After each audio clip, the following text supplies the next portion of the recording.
it going? Solomon Christ here. In this episode, we're going to be going over the thought process behind creating automations and working with AI and the entire flows. When you're actually building things out. Many times as we're designing things, the trouble is, you're looking at templates, you're looking at things that people have already made, but it's so important to actually think like, an actual developer. Like how are these flows made? How are we working through them? So my hope is in this video is to actually get you to start thinking about the steps that are involved in how we actually create flows rather than just, okay, let me just go find a flow and hope that it works.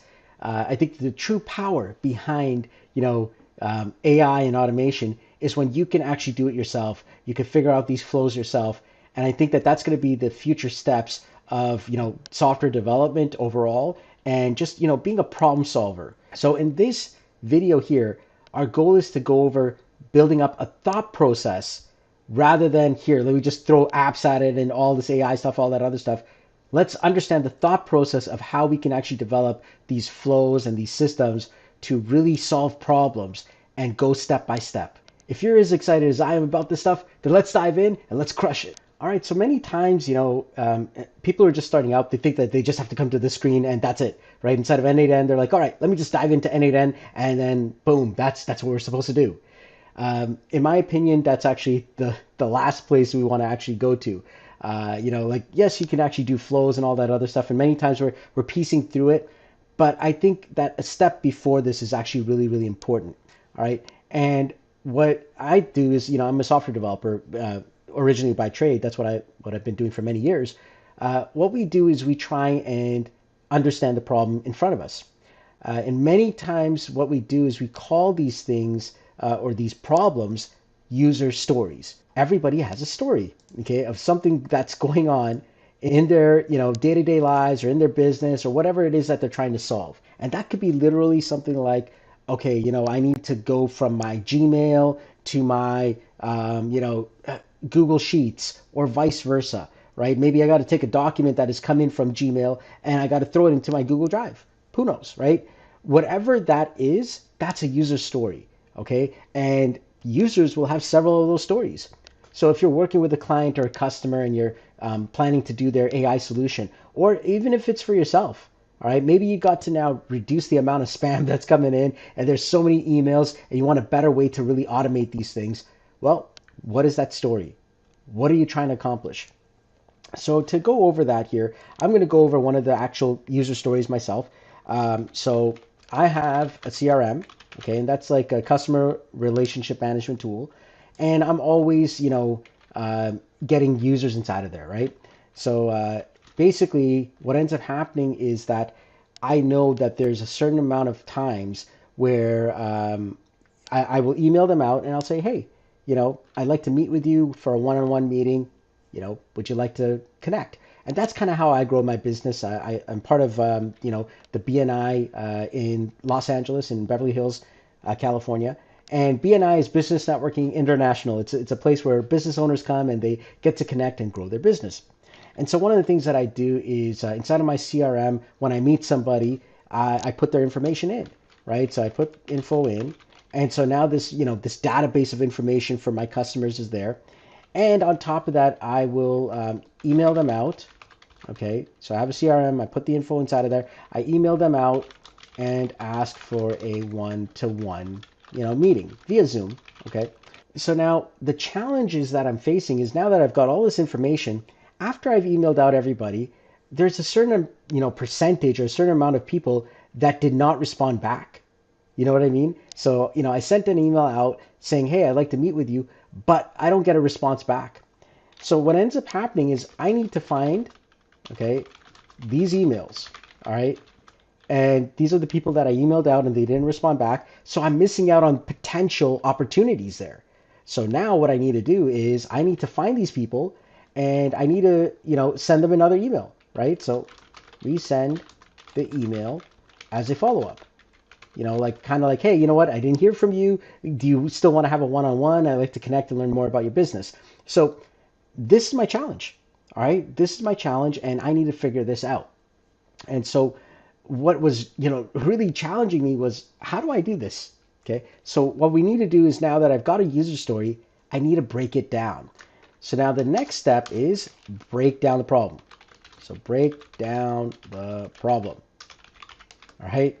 So one is the user story. Okay. Two is to break down the problem. All right. So now that I have a user story, I got to break this thing down here. So there's several things now inside of this user story that I need to break apart. First and foremost, there's a CRM. Okay. So there's a tool. In this case here, it's HubSpot. All right. So I figure out, all right, this is one node that I need, a node that I have to do. And I know it's HubSpot. So I've got that part of the problem. So I need to get a node for that. All right. Now there's information inside of that HubSpot. So this is what I need to grab from HubSpot specifically, is this information. All right. That's inside of there. So there's a whole bunch of people who have information. Do I really need this? I don't know yet. So I'm not sure if I need this yet, but I put information inside of the CRM. The next thing that I usually do is I email them out to ask for a one-to-one Zoom meeting. Okay, so that's another key item here. All right, so I email them out. What do I email them out with? Well, I've got a Gmail account. All right, so there's another potential node. All right, so that's Gmail. All right, so there we go. So that's another node there. And then I need to find these emails of the people that I emailed out. Okay, and of those emails that I emailed out, who did not respond to me? All right, so I need to find these emails of those who did not respond to me. So that's how that one works there. So I need to find the people who have not responded to me. And then after that, I need to resend them an email as a follow-up. This again is Gmail. I've now taken this problem and I've broken it down. So there's several different steps here, several different layers here. So now I'm kind of getting an idea or a clue of what I need to do. And that's because I'm breaking this problem down. All right. So there's going to be several different things here. So I need to first find out, how many people are inside of HubSpot. So I need to go through my CRM and maybe get everybody. And I've got to get a loop inside of here. So, all right, so we're going to have a loop. All right. And as I go through that loop in HubSpot, I've now got, let's say, I don't know, maybe 50, 100 contacts. I don't know. For every single contact, what I need to do is I need to check my Gmail to see if I have emailed them out. All right. So how many emails does this actual person have from me? All right. So if it's more than one, chances are they've responded back and I've been able to talk to them. All right. So if it's actually two or more, I guess, right? So if at least two, then I know that I've responded. We're talking. So at least two times, maybe they've emailed me, I've emailed them back. So at least two. And if it is not, then I know that they are the ones that I did not respond to, or I didn't get a response from, sort of thing, right? So now I've got an idea that, okay, if I've not seen this email at least twice inside of my Gmail, then I've not had that conversation. More than likely, this is an email that, I need to follow up and say, hey, would you like to do that one-on-one? And I need to then generate a draft email for that specific one.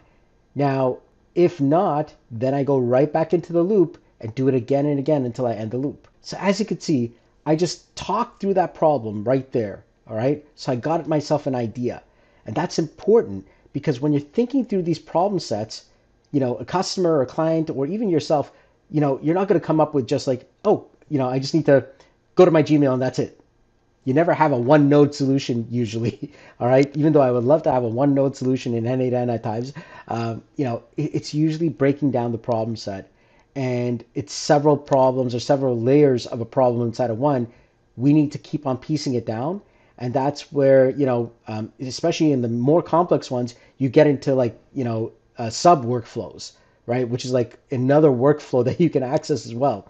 So now, out of all of this here, now we ask ourselves, is there, something that AI can do here? All right, maybe there's something that AI can do. In this case here, going through HubSpot, checking Gmail. Gmail has a search function, so I mean, it's already got an AI system inside of there. Listen, you don't need to put AI into everything. So this is an important thing to understand because a lot of people don't really talk about this part.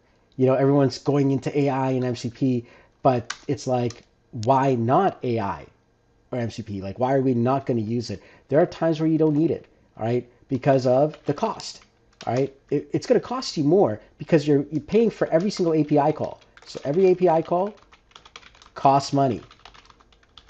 All right. So that's number one. That's a big factor. So I mean, like at the end of the day, if you don't need AI and you're just doing it just for fancy reasons, I mean, literally every single call, you do 1,000 calls, it might cost you $10, $20, $30. Whereas if you have, a base flow which doesn't require AI and it does the same job, that's money saved. And if you're running that, 100,000 times, 200,000 times, like it adds up, right? So that's number one. The cost is there. So what I would recommend is to do base automations first, the ones that don't require money, because guess what? It's going to save you a lot of time and money. All right. If it can handle it, great. There are times where, AI or MCP is going to be required. But then there's another challenge that people don't address, and that is the time. Many times the AI or the MCP is longer. Okay? And here's the reason why. You aren't just using your n8n server or whatever the n8n service is if you're doing it online via the cloud. You now have to call out to another service, okay? Whether it's OpenAI or the MCP servers or whatever. And then sometimes you have to wait for that message to come back. So it's actually slower. It is slower.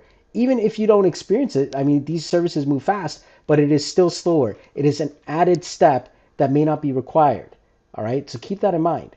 All right, and then it is items that can break. So that's another reason why you don't want to have this is you add in more steps. All right, it's easier to trip up. All right, so keep that in mind. So just because you added AI doesn't mean you need it. So if you can actually reduce that step, because here's the thing, what if OpenAI is down one day? All right, that happens. That's happened to me on several occasions. Do you have a backup plan? Is there another system?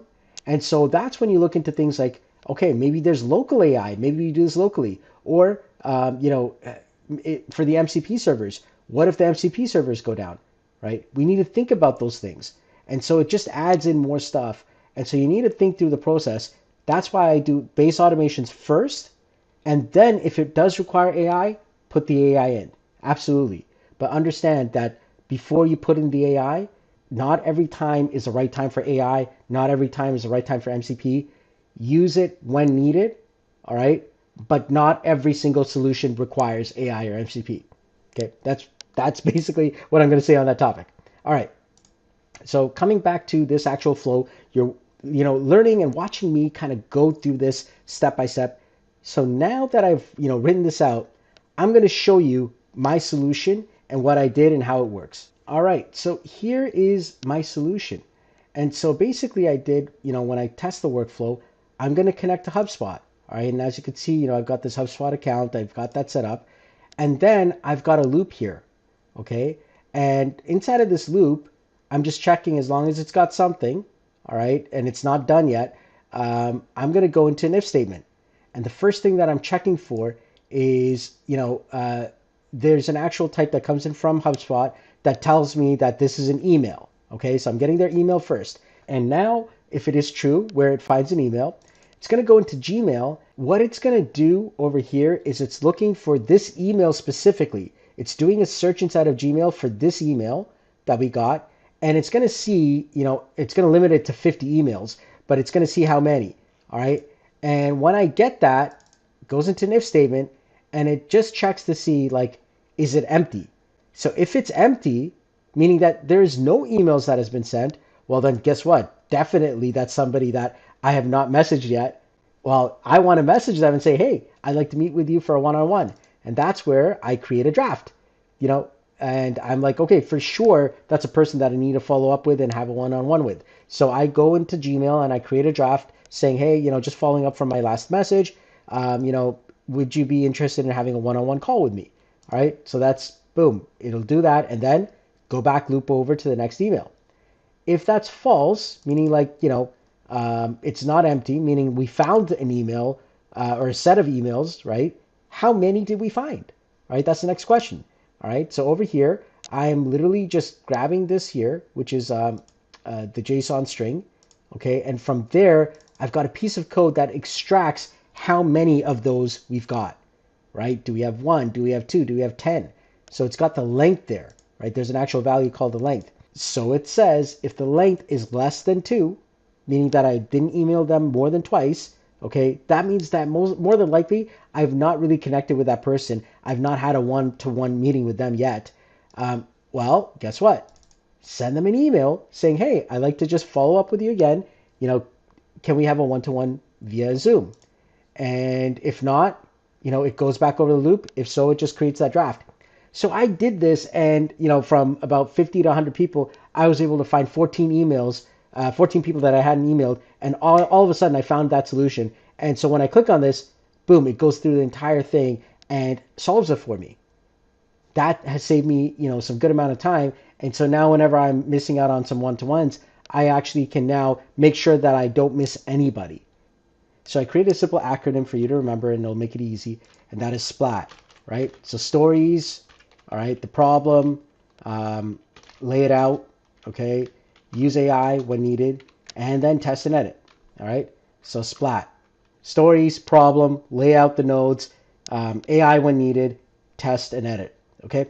If you follow that method, you're going to be able to create your own workflows and actually go through this. And that's the important part of this entire lesson here. Okay, this entire video here is all about thinking through how to actually create automations and how to use AI and build out solutions for day-to-day problems that are going on in your business life, in your own personal life. The vision is to create some incredible solutions. So there you have it. Please use the SPLAT methodology. It is a simple acronym that will help you out. And the hope is that you are going out to create automations using n8n, using this incredible tool. I love it personally. It is incredible. Go check out the community. There's always stuff that's going on there. And also join mine as well, in the school community as well. But the n8n actual online community, they've got forums, and they've also got problems for you to solve. Like, a lot of people are asking questions there. So I urge you to go out and literally try and solve some of their problems. All right, so thank you so much for watching this video, and once again, please join the school page and tell your friends about this. All right, let's try and build a massive community together, and I look forward to seeing you in another video. Take care. Bye-bye. Hey everyone, how's it going? Solomon Christ here with another video all about human in the loop. In this video, we're going to be going over the human in the loop nodes and methodologies within n8n, and how to use them inside of your workflows. It's so important to have human in the loop. I'm telling you, every single day when you're seeing workflows and everyone is kind of like still not sure about their AI, human in the loop is going to help you out to really solidify your workflows and make workflows that your clients can trust, that you can trust, and that you can rely on, especially as you start to grow and expand your actual automations for production. So in this tutorial, what you're going to be seeing is you're going to be watching me as we build an entire calendar AI agent using Google Calendar. It's going to be incredible as you watch me step by step, thinking like a flowgrammer, making the mistakes that most people will make along the way, and thinking through some of the problem solving that is required when you're doing AI and automation. It's really important that you learn these skills because you're going to use this in the real world when you're building for clients or even for yourself. By the end of this training, you're going to have a full working human in the loop Google Calendar AI agent, which can create events, update events, and even delete events. So let's not waste time. Let's dive right in. All right. So here I am. I'm actually on a self-hosted version of n8n. And if I go into settings right now, as you can see here, you're going to see that the version I'm on is 1.106. I believe it was 1.105 that actually gave us a lot more options for human in the loop. But it's really, really important that you have at least that or higher, especially when you want to get access to some of these new nodes or new systems that are in place. Many times we're building for AI and automation, we're building incredible workflows, but when we're integrating AI systems with the LangChain node or with the AI node, what ends up happening is we just can't trust things, right? Like, for example, you might create an AI agent that literally is supposed to send emails, but I want to always confirm before I actually, send out an email or add or remove, or even delete an important calendar event. And so human in the loop systems will help us to do that. All right, so let's try and understand human in the loop a little bit better. So first and foremost, what's going to happen is you've got some workflow that a person is going to come in and they're going to call this workflow. All right. So it could be, something like an agent that takes care of sending out emails, or let's say a calendar. Okay. So a human being, some form of human being is going to say, can you AI go and add an event to my calendar? So this will go into an n8n workflow where now that n8n workflow will, take action, and it'll say, okay, I've got access to several tools such as creating an event in the calendar. I'll be able to find events in the calendar. I'll be able to update events in a calendar, and I could delete events in the calendar.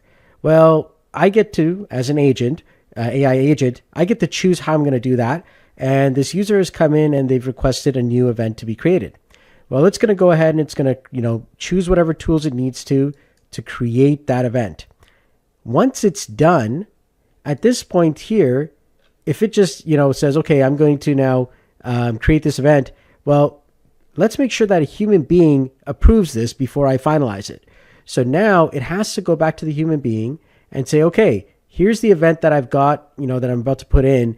Do you approve it? If the human being approves it, it's got to come back and say, okay, I'm going to go ahead and I'm going to actually create that event, all right, based on the human response. It could also be delete. So for example, if a human being comes in and says, okay, can you, remove my appointment with my dentist tomorrow, okay? And now the AI will go in and it'll say, okay, well, I found the event here. So it's searching, and then it's going to come back and it's going to say, okay, here's the event. I'm about to delete it. But before I delete it, let me go back to the human being and say, okay, I found the event. Is this the correct event that you want me to delete? And if the human being says yes, then it should come back into the AI. And then the AI will say, okay, I'm going to go ahead and I'm going to delete this event. All right. So this is where human in the loop systems are very important. So we're going to actually create that exact workflow right now inside of n8n, where we're going to give an AI agent access to our Google Calendar and several of those same functions. And then we're going to be using the human in the loop functionality that's inside of n8n to actually build this entire flow. So let's actually go ahead and start doing that now. All right. So here we are right now inside of our n8n. And what we're going to do is we're going to start off with a simple, like chat message here. All right. So we're going to use the built-in chat message trigger. So let's do chat trigger. Now there's something specific in this chat trigger when we're going to actually add in human in the loop. So over here inside of add field, you're going to click on response mode. All right. This is important when you're doing human in the loop elements because we want to use a response node. All right. Now that's only when you're actually doing human in the loop via the actual editor system. If you're going to be using, let's say, a webhook, you could use a webhook to do it, or you can also use, let's say, something like Telegram. So if I do a Telegram, trigger, so let's say over here, you got several different triggers here. So on message. Well, now that's a little bit different. It's still going to be coming back to Telegram anyways at the very end, right? If you actually set that up, or with a webhook, you've got a webhook response. But specifically, because we're actually using this within the actual n8n chat, we need to make sure that we've got a using response nodes option for the response mode. All right. So now that we have that there, let's go ahead and let's create an actual AI agent. So let's do AI agent. And what we're going to do now is we're going to make sure that this chat model here is an OpenAI one. So I'm just going to use a basic OpenAI chat system here. And then for tools now, we want to be able to add in our Google Calendar tools. Okay, so let's go ahead and click on tool, and we're going to type in Google, and we're going to look for Google Calendar here. So there it is, Google Calendar tool. And there's several different tools that we just described. So we're going to choose create. There's also delete. There's get many, update, and so on. All right, so we're going to give them access, or the AI access, to several of these. Now, I'm assuming that you already have your Google Calendar connected. If not, I would recommend just finding several other YouTube videos or watch one of my older ones to actually get the credentials in. Now, inside of your Google Calendar, what we want to do is we want to actually have an actual n8n calendar, or something that's going to be AI connected. Now, of course, you can use your main calendars, but I actually set one up for n8n specifically. All right, so that's really helpful. And you can see here, I've actually got my own, calendar for n8n. Now, of course, if you're actually using a main calendar, you can use all these, but I use the n8n calendar for an additional a layer of protection. That way it doesn't kind of interfere with my main calendars. But I'm going to show you how this works. So you select your calendar here from the list. And now for the start time, we're going to click on this button to let AI or the model choose the actual start time. We're also going to use the AI button for the end time as well. There's a few other things we need. So go ahead and click on Add Field. And we want to click on Description. All right, and we're going to let AI choose that. We're going to also click on Add Field. And we're going to go down to Summary. Same thing, let's let AI do that as well. Now, another one you may want to add is location. So you can also put that in, and same thing, put AI as well. So all of these will be defined by AI, the actual connected AI system. So now we've got that there, but it's a little bit, harder to understand this, especially from both the visual and for the AI. So what I like to do is I like to name this actual tool up here, and let's call this the Create Calendar Event Tool. All right, so there we go, and I'm going to hit Enter. All right, so now we have that. Now we're going to do that again, but this time we're going to create the delete and the update calendar event tools. So let's go here, and once again, we're going to click on Google Calendar. All right, there it is. And we're going to now change this from create to update. All right, and then once again, choose the calendar. So event ID, we're going to be doing from AI again. Then we're going to add in the summary, once again from AI. We're going to add in the description, once again from AI. We're also going to add in the location, once again from AI. We also need to have the start and end time, so let's do that again. So start time, there it is from AI, and end time. So let's go over here, end. All right, so this way the AI can easily update this as well. And let's add a new title here. So instead of create calendar event tool, we're going to type in update calendar event tool. There we go. All right. Now we have to actually get these events. All right. So we're going to hit the plus button here on tool again. All right. There we go. And let's do Google Calendar. All right. There it is. We're now going to be getting many.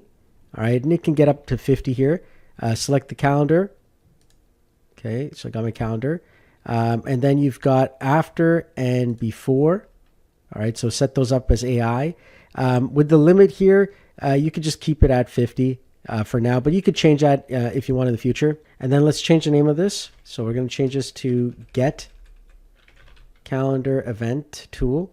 So it's going to get many calendar events. All right, there we go. Hit enter. And finally, we want the delete calendar event. So let's do this here. Calendar, Google Calendar Tool.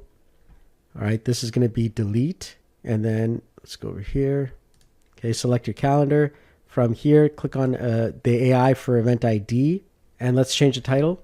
So this will be delete calendar event. So now we've got all of these different options here. And usually I like to put a think tool as well. It just gives the AI an opportunity to think through the process. Now, when we come back to this example here, the human being is going to say, hey, you know what? I need to create an event. It's going to go and it's going to attempt to create the event. When it does that, it's going to give us some information. Now, what we need to get out of here is we need to actually get the actual event ID.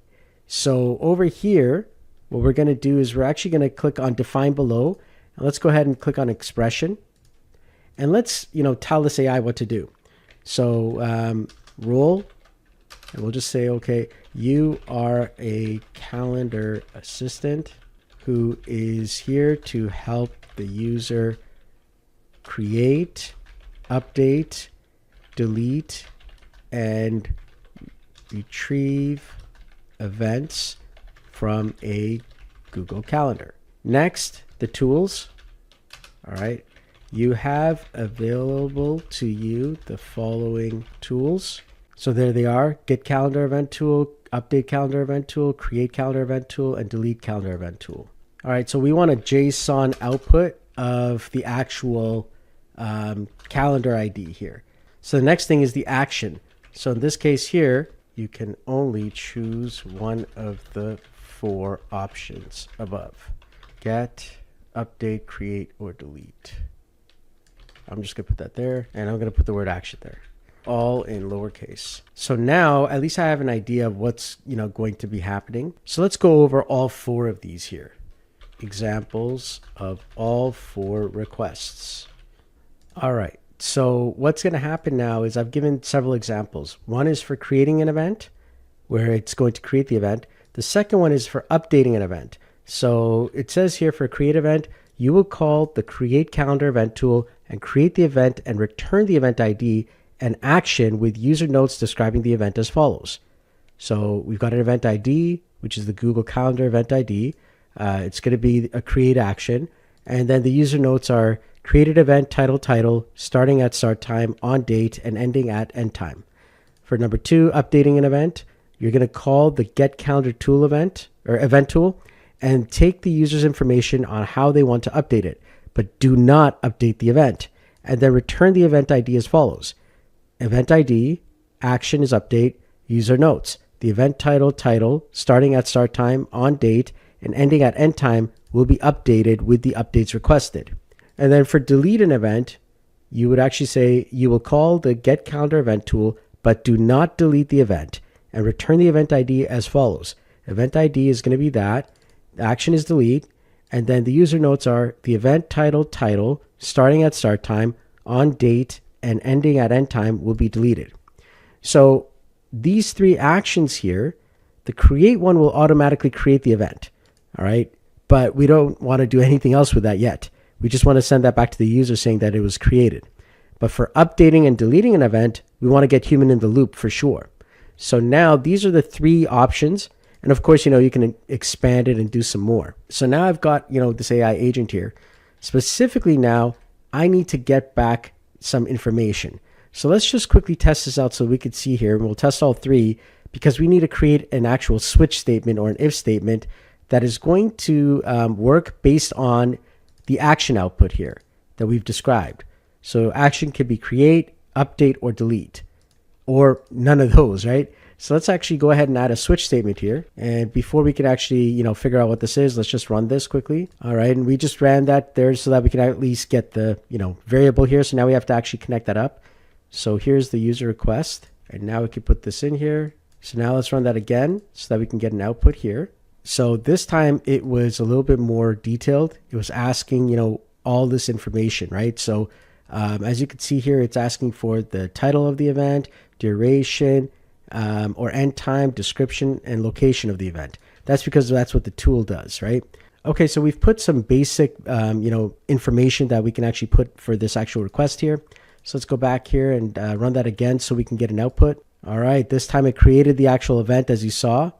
Okay, so now we've actually got some details here. So as you can see here, the output is, it's good, but it's actually not in the right format. So what we're going to do is we're going to go back here and we're going to click on require specific output format. Now, when you do that, you're going to see here something called an output parser. So go ahead and hit the plus button there. And now you can do structured output parser here. So now I can actually put in the details here. So I can actually use the same type of output here. So we're going to call this event, right? Then we've got over here action, and then we're going to put here same thing. And then we want user notes,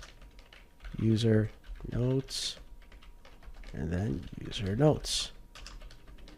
There we go. So now we should have that come out, a lot more clearly. So let's go ahead and try that again. There it is, event ID, action, and what it did. Okay, so now we've actually got that information. The next thing is now that we've got our switch statement, now we can actually grab and drag this in. Now we know what the action is, and there's several different items. So we've got create as one. Now we're going to add another one here.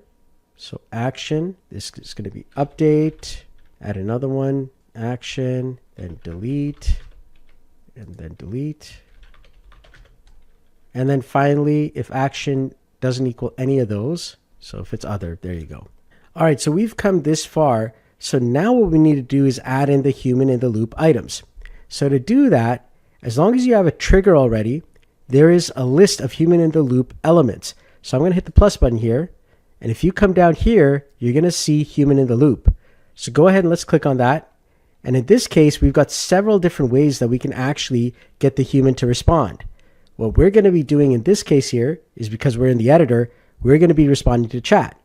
However, you could have done this via Gmail, you could have done this via Teams or Slack, and in many of these other places, it actually shows a really cool UI button that allows you to approve or decline. So we're going to actually start off with respond to chat because that's what we're using here for this human in the loop example. And now over here, we need to connect this up. So let's go ahead and let's connect up the create. There we go. And now we're going to take in our user notes because the AI already auto-generated that. And specifically, we're also going to define this here. So I like to put in a couple of lines. I'm just going to put, do you approve or decline this event? All right. And so it's either going to be yes or no, or approve or decline. So now based on that output, okay, we're just going to do a simple if statement here. And so let's test this out so that we actually get that data. So let's go ahead and run this again. Okay, so as you can see, now we've got the human in the loop portion. Do you approve or decline this event? It says created AI generated event starting at 1 p.m. tomorrow on 2023, 11/25. Okay, so we already know that that's an error there. Okay, so we're going to investigate that in just a bit. So do you approve or decline? Yes. There you go. So I hit a Y. Now it's come here. So now we want to know what the chat input is. So in this case here, if it's true, then we can actually now go ahead and keep it. There's really nothing else to do. But if it's false, we want to delete that calendar entry. So what we're going to do is now over here in the false, we're going to add in Google Calendar. All right, there it is. And we're going to delete an event. So what we're going to do here is we have to choose a calendar and then the event ID. So for now, I'm just going to put a temporary number inside of there, even though that's incorrect. Let's rerun this again so we actually get the calendar ID. So when I go to the JSON view here and I click on the various nodes, in the switch node, which was several nodes back, we've got our event ID. So that's what we need to put here. So I'm going to change this to expression, click and drag the event ID. So now if I decline that, it's going to delete the actual event. In this case here, we do have an error. As you can see, it's 2023. So I'm going to actually put inside of this AI a note. And then I'm going to put here, think deeply using the think tool and make sure that the event is greater than, and then I'm going to put inside of here $now. So now at least we know that it's always going to be in the future, not in the past. All right. So that way it's been set up there. And then create the event. So there we go. We got that there. All right. So now if I go back to Google Calendar here and I actually type in created with AI. So let's do this here, AI generated event, because we got to find out where those old ones are. They just put that in. Yeah, I picked up a few of these. Look at these in 2023. So I got to delete all of these here. Okay, so now let's rerun this again. So there we go. Run it again. All right. So now it's gone. It's created an event. It's going through the chat model there. It's thought through it. And now we've got this message here. So this is starting, 1 p.m. 2024, 0605. That is completely wrong. So it should not have done that. All right. So as we could see here, that's not the right thing. I'm going to put no on this here. So now if I hit enter, it has to, go in and say, okay, I saw a no, and it deleted that event. So as you can see, it's no longer there. And so that's what it is. We've now got a proper human in the loop system that is approving and declining events, especially if they're wrong. So now I'm going to say again, okay, create an event called AI Meetup, and it starts at 9 a.m. and runs until 7 p.m. I don't know. It's a long meeting, let's say. All right. So there we go. So now it's going to go and take more of that information and create an event that has more details. So there we go. It says it's created this, AI meetup for n8n. So I'm going to take a look here. It says it's on the September 5th, right? So look at that. It actually generated that. So now we want to set up these other items here. So as you can see here, I've got update, delete, and other. So other is basically there was an error of some kind. I don't want that event to be created at all. All right. So I'm going to actually respond in a different way here. So I'm going to say here, when I hit plus, human in the loop. And in this case here, I'm going to respond to chat. Now, I'm not going to be waiting for the user response. So apologies, your request could not be processed. We're not waiting for the user in this case here. And actually, because I don't know what exactly happened, I don't want to just delete something just because I've got the ID. I just want to say, okay, there was an error. So now the user can kind of figure that out. So that's another response. And usually we want to name these things here, but in this case here, I'm just doing a tutorial, so that's fine. So for update, what we're going to do here is when the event is going to be updated, and delete is another one. For update, what we want to do is we want to actually swing back to another AI. All right. So what we're going to do here for update specifically is I'm going to take this entire AI workflow and I'm going to now hit Control D on my keyboard to duplicate it. In this case here now, what I'm going to do is I'm going to take this update functionality and I'm going to connect it over to this AI here. But this time I'm going to create a different AI agent system here. Specifically, I'm going to say the same thing. So you have available to you getting the calendar event tool and updating the calendar event.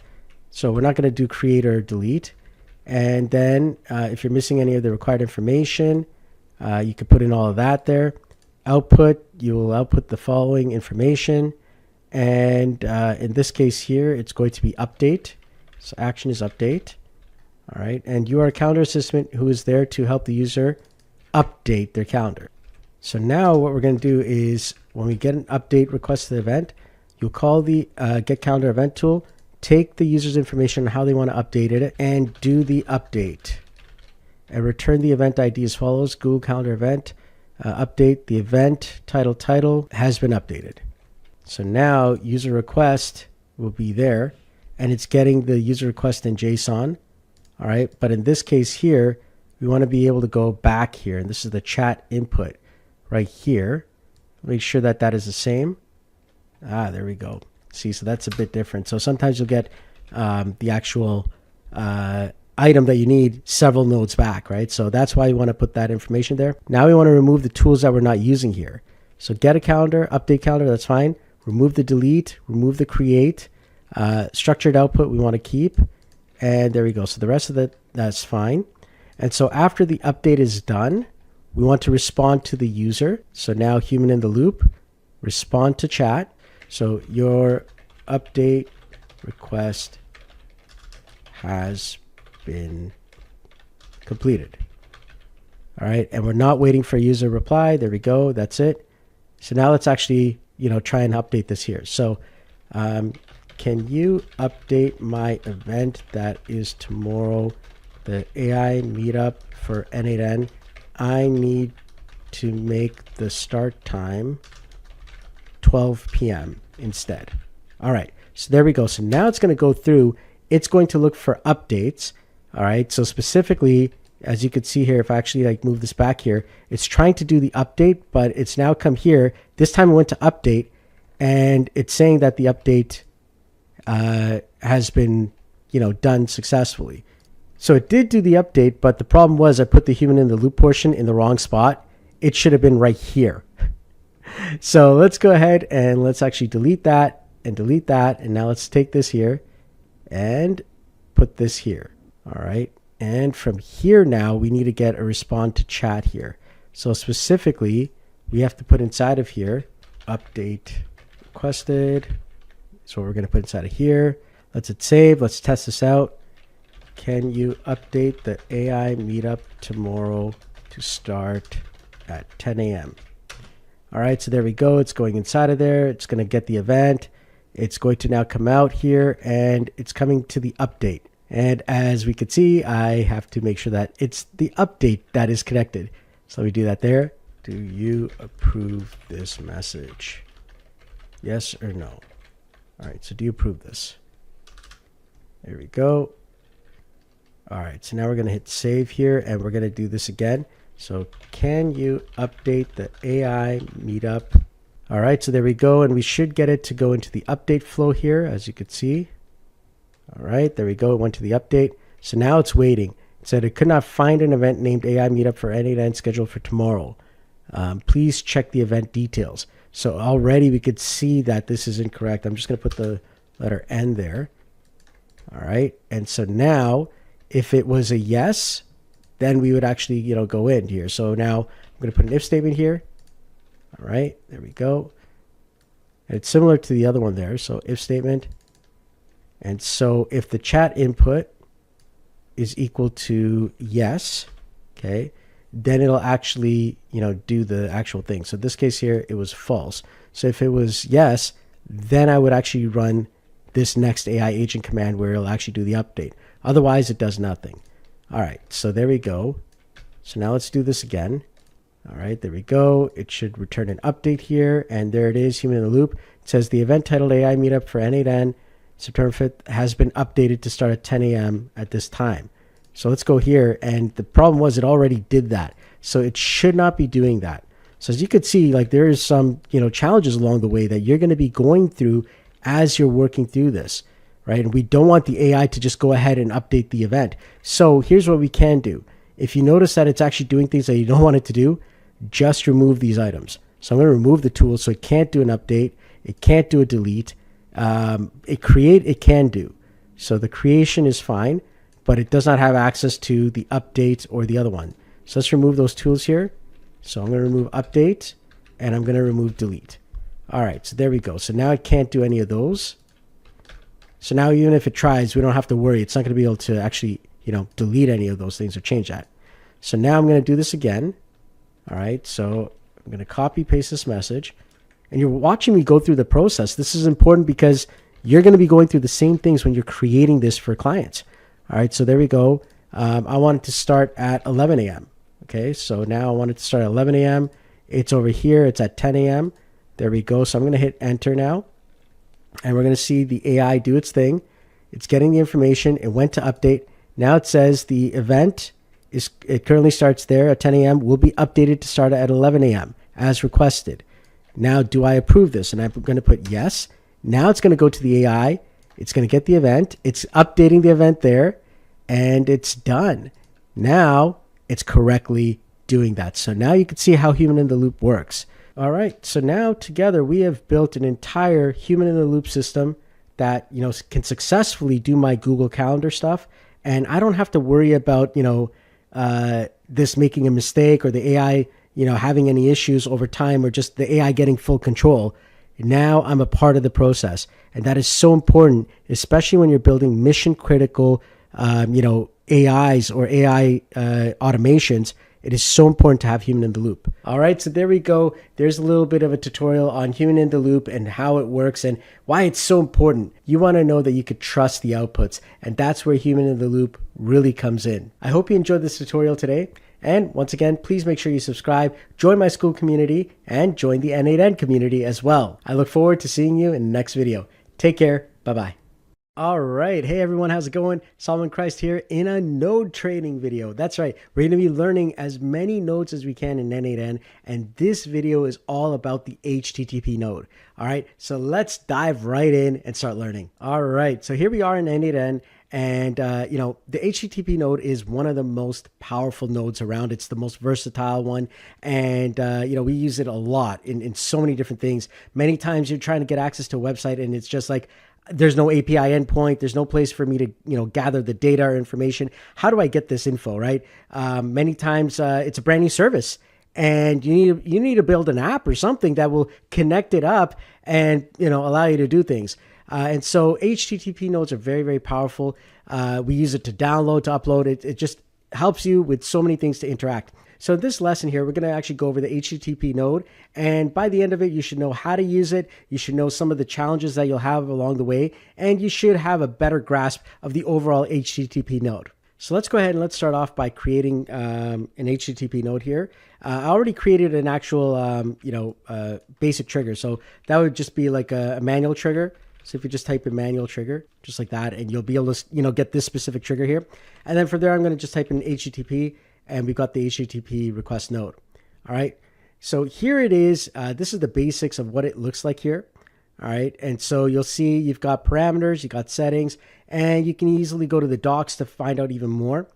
One of the most interesting parts of this actual node is the import curl. All right. You're going to use that a lot.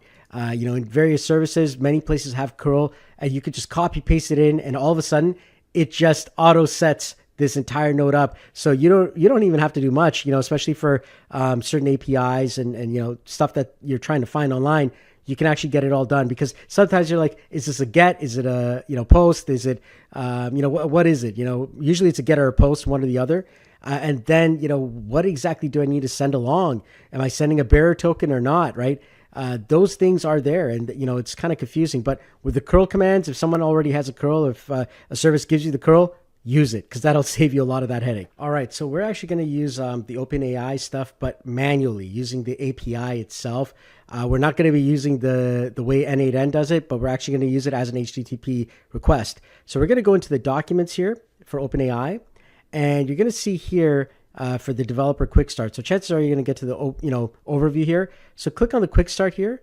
Over here it's JavaScript. So even here in the overview, you're going to click on this little drop down here and select curl. Now all you have to do is just copy that, and you see where it says open API key. That's what you actually have to get. All right. So now I'm going to assume you already know that, but if you don't know where that is, you're going to go up here into your settings, and on the left side, you're going to see your API keys. All right. So that's where you're going to get it from. So the curl over here, I'm going to copy this, and I'm going to come back into n8n. I'm going to go to my HTTP request, and over here, I'm going to click on import curl. I'm going to paste exactly what I got from that API, and I'm going to click on import. There we go. It's set up everything for me. I don't have to do anything else. So now I can actually use, OpenAI's GPT systems and the API endpoint right from this. Okay. And it says bearer token. This is it right here. So now I have to actually get my API key. You can click on copy once you get that there. And now you're just going to paste that into here. And so now if you did everything right, you should be able to click on execute step, and you'll get a whole bunch of data back. So now it's actually connected to the, OpenAI service. Now, one of the things that you want to do inside of here, especially when you're working with OpenAI, with other services, it's different, but with OpenAI specifically, number one, you want to choose which project you're on. I usually will create a brand new project per API key. All right. So create a new project. And then from there, once you've got that project set up, in fact, I'll create a new project so you can see this here. So we'll call this a test project. All right. And then you'd create an API key for that test project. And when you're actually inside of this new project, one of the things is once you've got your key going on, we actually want to limit the actual AI systems that this key is using. Many times you'll find that, different actual GPTs are being used, and many times it's like your key was stolen, especially if you're sharing workflows and by mistake your key got stolen. All right, and that happens. Well, OpenAI fees go up massively. So one of the things that we want to do is first make sure you're in the correct project. So I'm in test project here, and then at the bottom left of the project there's something called limits. Okay, so this is important here. You come over here, and on the right side you can actually set a budget for how much. This will protect you, especially if you've got keys and you're doing things for clients. You want to protect your budgets, and on top of that, select which models. Now, I know that usually I'm using GPT 3.5 Turbo or 4, and usually the mini models and stuff like that, right, to save money. But I could block all of them, for example. So I can just click on all of them to block if I want, or I can allow certain ones. So over here, I'm going to click on allow. And I could be like, okay, you know what? I just want to use GPT 3.5, let's say, right? There it is, GPT 3.5 Turbo. And now this key will no longer have access to any of the others. That's it. That's all it's got access to. So what that does for me is I know that GPT 3.5 is generally low in price. So even if my stuff gets stolen, and if I set a budget here, I know that it's not going to go above that budget. All right. And it'll get locked off, and it'll just return an error. And it's like, okay, I protected myself. There's so many people who don't do this. Then they put their, project on GitHub, or they share it with a friend, and all of a sudden their key gets stolen, and now they're running up a bill, and they're like, what happened? And, the OpenAI team has generally been good, to me. I'll message them, I'll email them and say, hey, you know what? I use that, but they'll give you credits back. But just that helps you now to really help out in protecting yourself when it comes to using APIs. All right, let's get back into our HTTP request here. All right, so now many times, the documentation of any API that you're going to use is going to show you how to, call these actual APIs. In this case here, I'm actually using the OpenAI one so that you guys can see how this is. But usually developer documents are like this. All right, they're going to, tell you how to use the HTTP command to actually do this here. So let's say I want to generate text from a simple prompt. So I can now take this curl here, just like that. And I can now duplicate this here. If I double click that there and I just click on import curl, I could paste this inside. And you could see here now, if I take my new open API key here, if I just expand this, you can actually see what it's doing here. Specifically, the data that's being sent is which GPT model am I using? What's the rule? And it says write a 1-sentence bedtime story about a unicorn. Based on the model that I put inside of there, is 3.5 turbo. And you could go over here and you can actually grab that model by copying that. Come back down here. Let's actually do that there. Paste it in. And now if I actually execute the step, there it is. There's my story. Once upon a time, there was a magical unicorn named Sparkle, danced under the moonlight until she fell into a peaceful slumber. Okay, there you go. All right. So now I could actually do all of my AI requests from a single API call. All right. All in a single HTTP request. So that's very, very useful. Now, this isn't the only service that has APIs. There are thousands and thousands and thousands of services out there. Everything that you're used to using, from Google to Meta to like Microsoft and everything, they all have API calls. And the HTTP node is a very powerful node that allows you to access many of these things here. So now that we've seen an example of how to use this, now let's actually go into what are the different options available for the actual HTTP node and what we could do with it. So the first thing is get into some good naming habits. So like HTTP, doesn't really tell me what I'm doing. So usually you want to put in the name of the API or the service that you're going to be using. So in this case here, if this is an OpenAI call, I'd put that in and I just, hit enter. So now at least it's named correctly and I can actually, understand it in a bigger overall flow what it is. Whereas these ones here where it says HTTP request one, request, I really don't know. I mean, I've got a little idea that it's OpenAI because of this, but it's easier when you can actually see that. All right. So here we are now, and you're going to see the methods. Methods are, the way that, HTTP commands are generally run. Now, if you did any programming in the past, you're going to remember that there are, there's usually get and post. Those are the two most important ones. Get has everything inside of the URL. So a URL can actually send data using a question mark and so on and so forth. However, we get into the dangers of what we call injection. And that is where you can have someone who injects data into your system using that same set of stuff, because it's like, hey, I can easily see a variable. And when I can see a variable name, and usually people will put like, and variable equals something. Well, back in the day, when there was not that much security, you could put in different usernames, for example, and access that user's information, right? So stuff like that, it got really, really bad. So then we got post opportunities where now things are being sent as data via a post command. It doesn't get into the URL itself, but it's sent along as the data package portion. And when it gets sent along in the post command now, it's a different way of sending things. After that, you get your URL. And this is what we call an endpoint, right? So whenever you hear the term endpoint, it's usually a URL. This is where things are. And there's many different types of URLs. For example, OpenAI has several of them, right? Some are for completion, some are for images, and so on and so forth. So there's different endpoints that they've set up. Whatever endpoint that your API is going to use, well, that's a URL. But for example, I can actually just do a regular get, and I can get any page I want. So let's go into something fun. Let's go into Google's technology news. All right. So this is like Google's tech news, and put this as a get, and I want to get that URL. If I just ran that alone, you're going to see that it's going to pull the entire HTML. Now it's so big that, if I show that data, it's got 3.2 megabytes of data. I just downloaded that data and it's JSON. So I'm going to open this up inside of Notepad++ here. All right. And this data here, it's massive. It's the entire HTML page. All right. And it comes out as JSON data. All right. So this is a lot of data. And you just saw what it looks like inside of like, Notepad++ when I actually downloaded it. It's the entire HTML of that page. So one of the things that you could do with HTML is you can actually do a markdown. So I'll do a markdown here, and that'll grab the data there. And literally, I'll just click on execute step. And it's asking for the HTML. I'm just going to put here json.data because that's what it came in as. There it is. Okay, so now it's got the entire thing here inside of an actual field. All right, and the destination key is called data. All right, so now I've actually got this information here, and there's a lot of cool things that I could do with it. I can now just take this information and just have, OpenAI summarize this. So I can actually use my other HTTP request here. All right, just like this one here.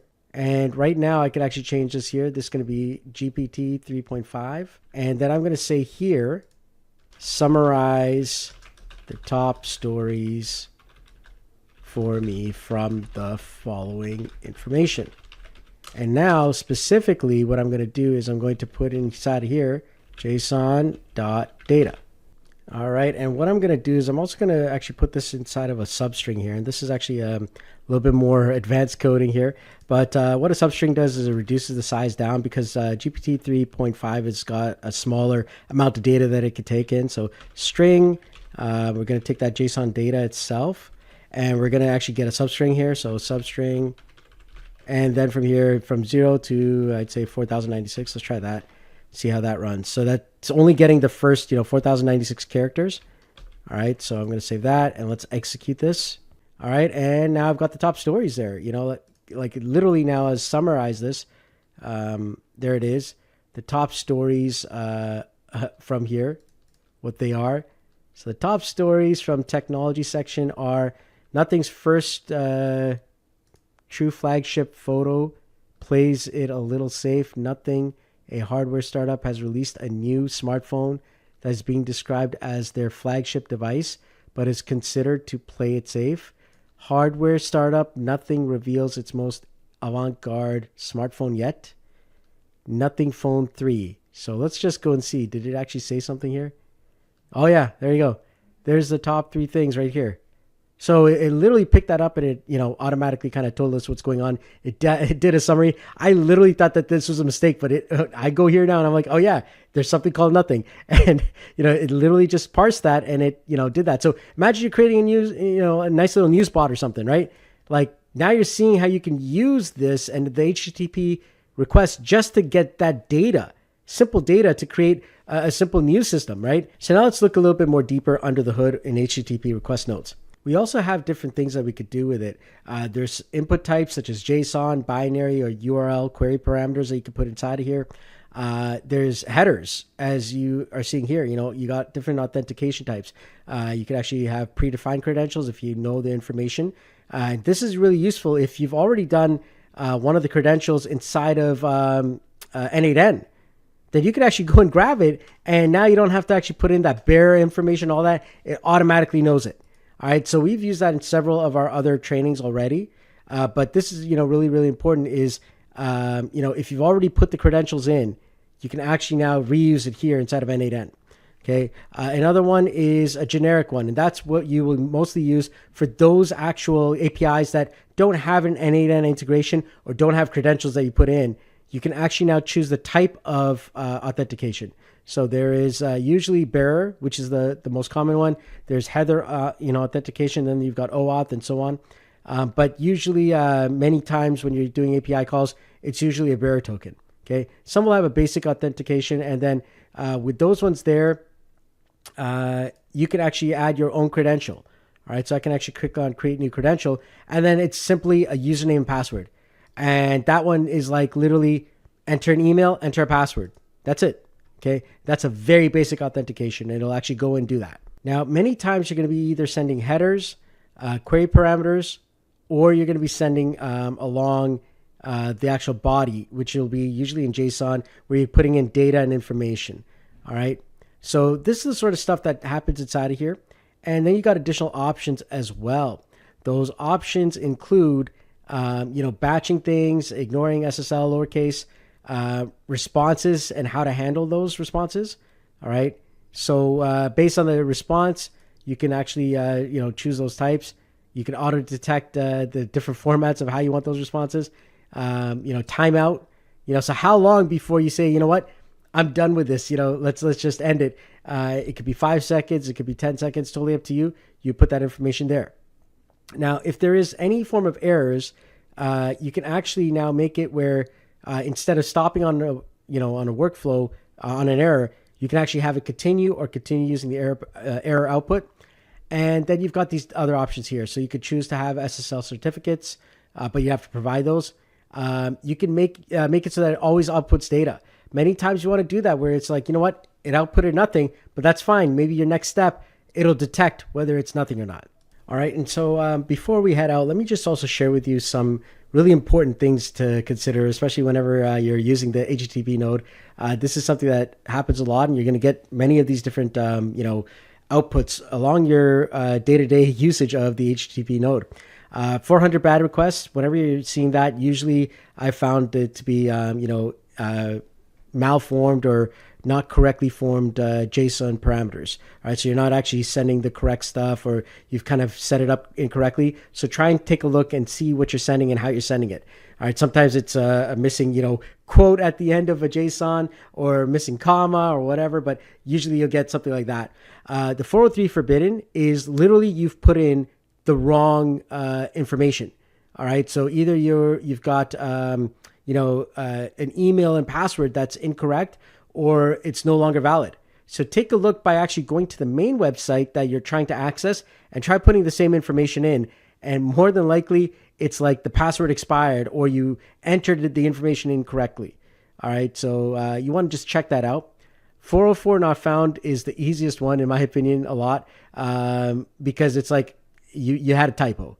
All right, this actual website doesn't exist. That's what it is.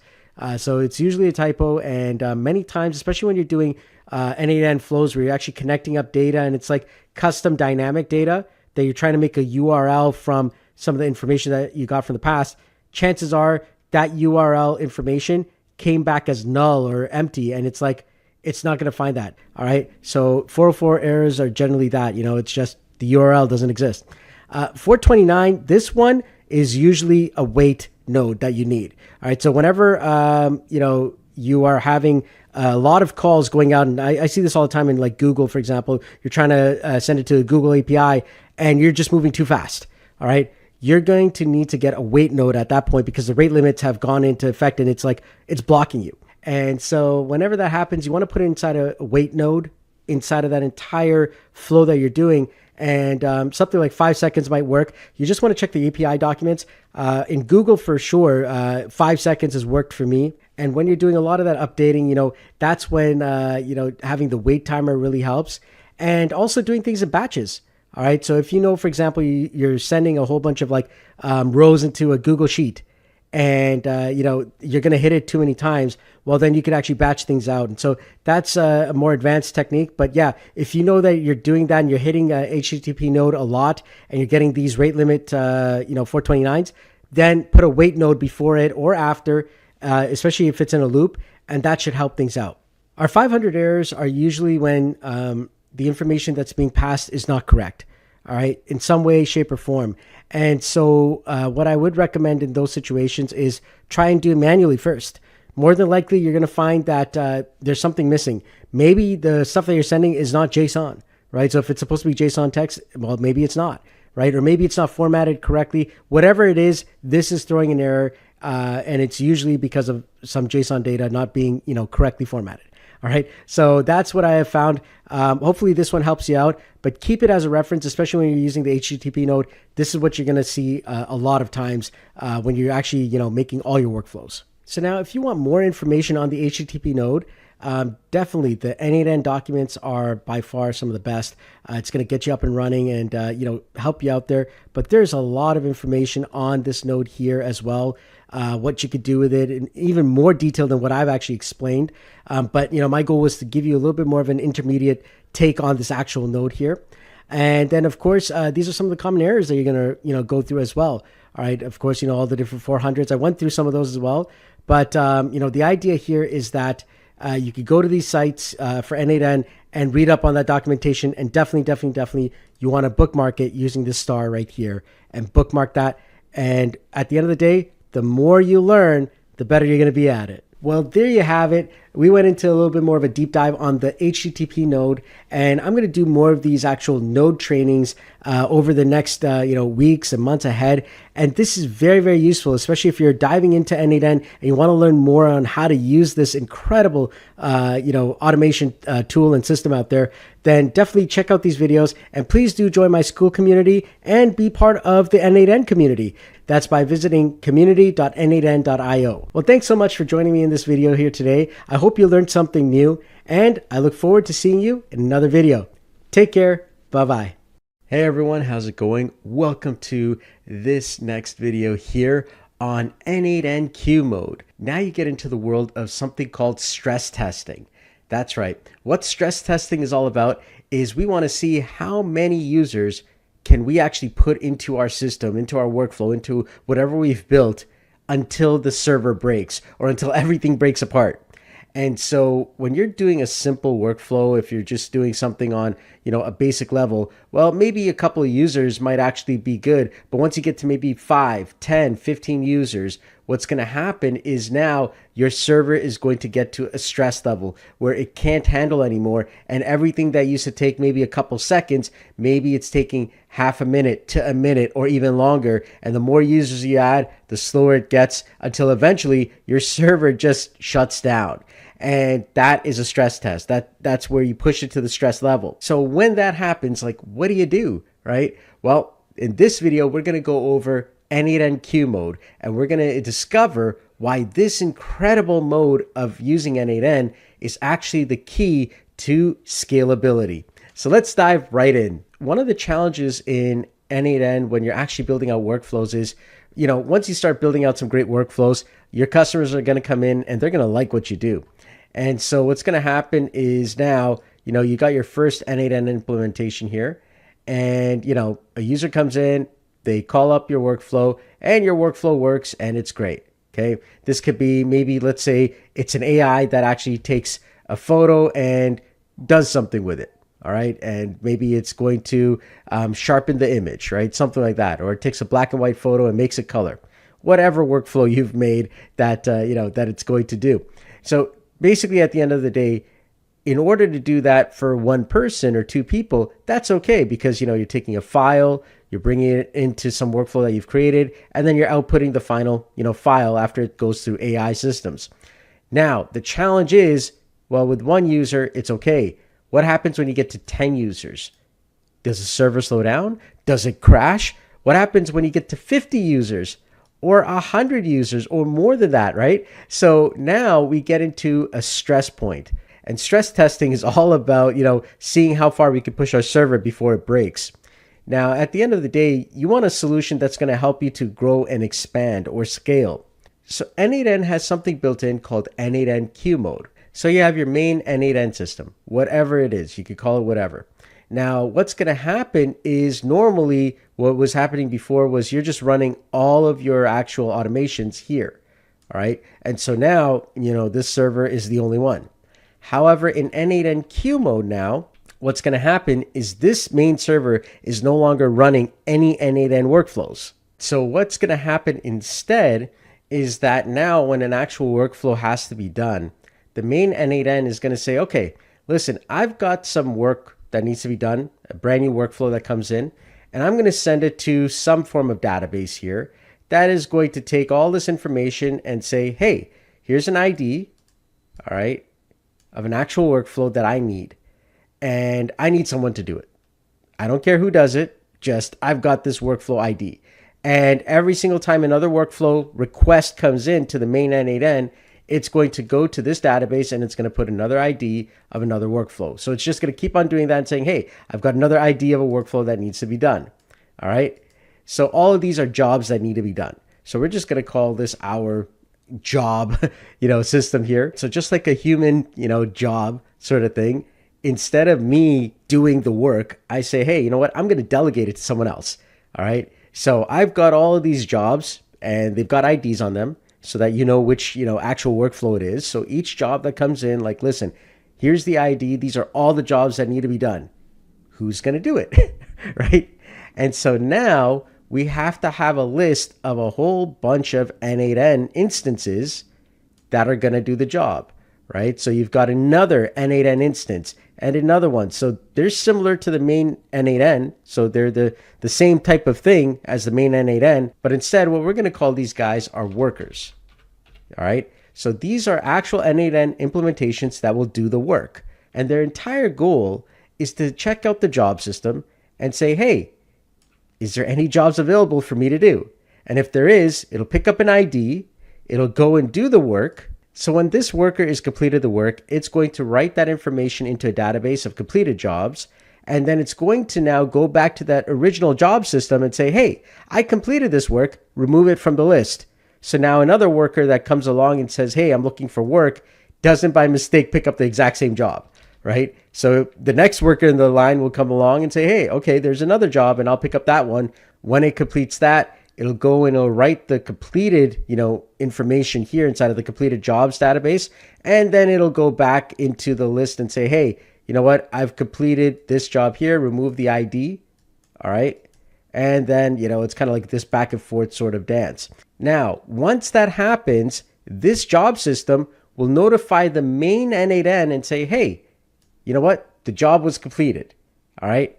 Now this main n8n can actually go and check all the completed jobs, in the execution history, but it'll actually now go into that database of completed jobs and you'll be able to see all of the list of everything that's inside of there. So that's how the queue system works in n8n.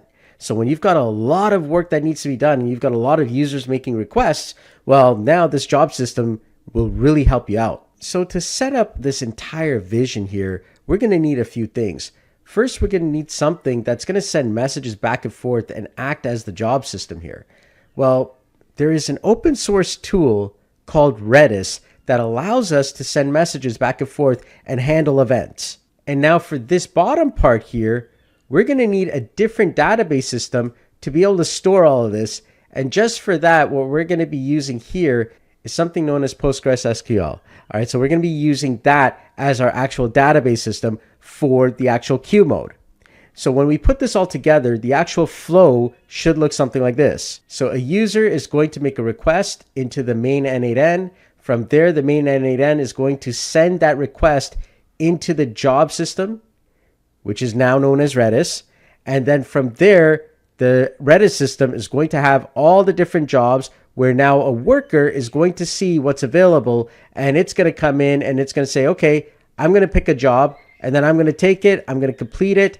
Once it completes it, it's going to go and update the database system in Postgres here. And it's also going to go and update Redis and say, hey, I'm done. Remove it from the jobs list.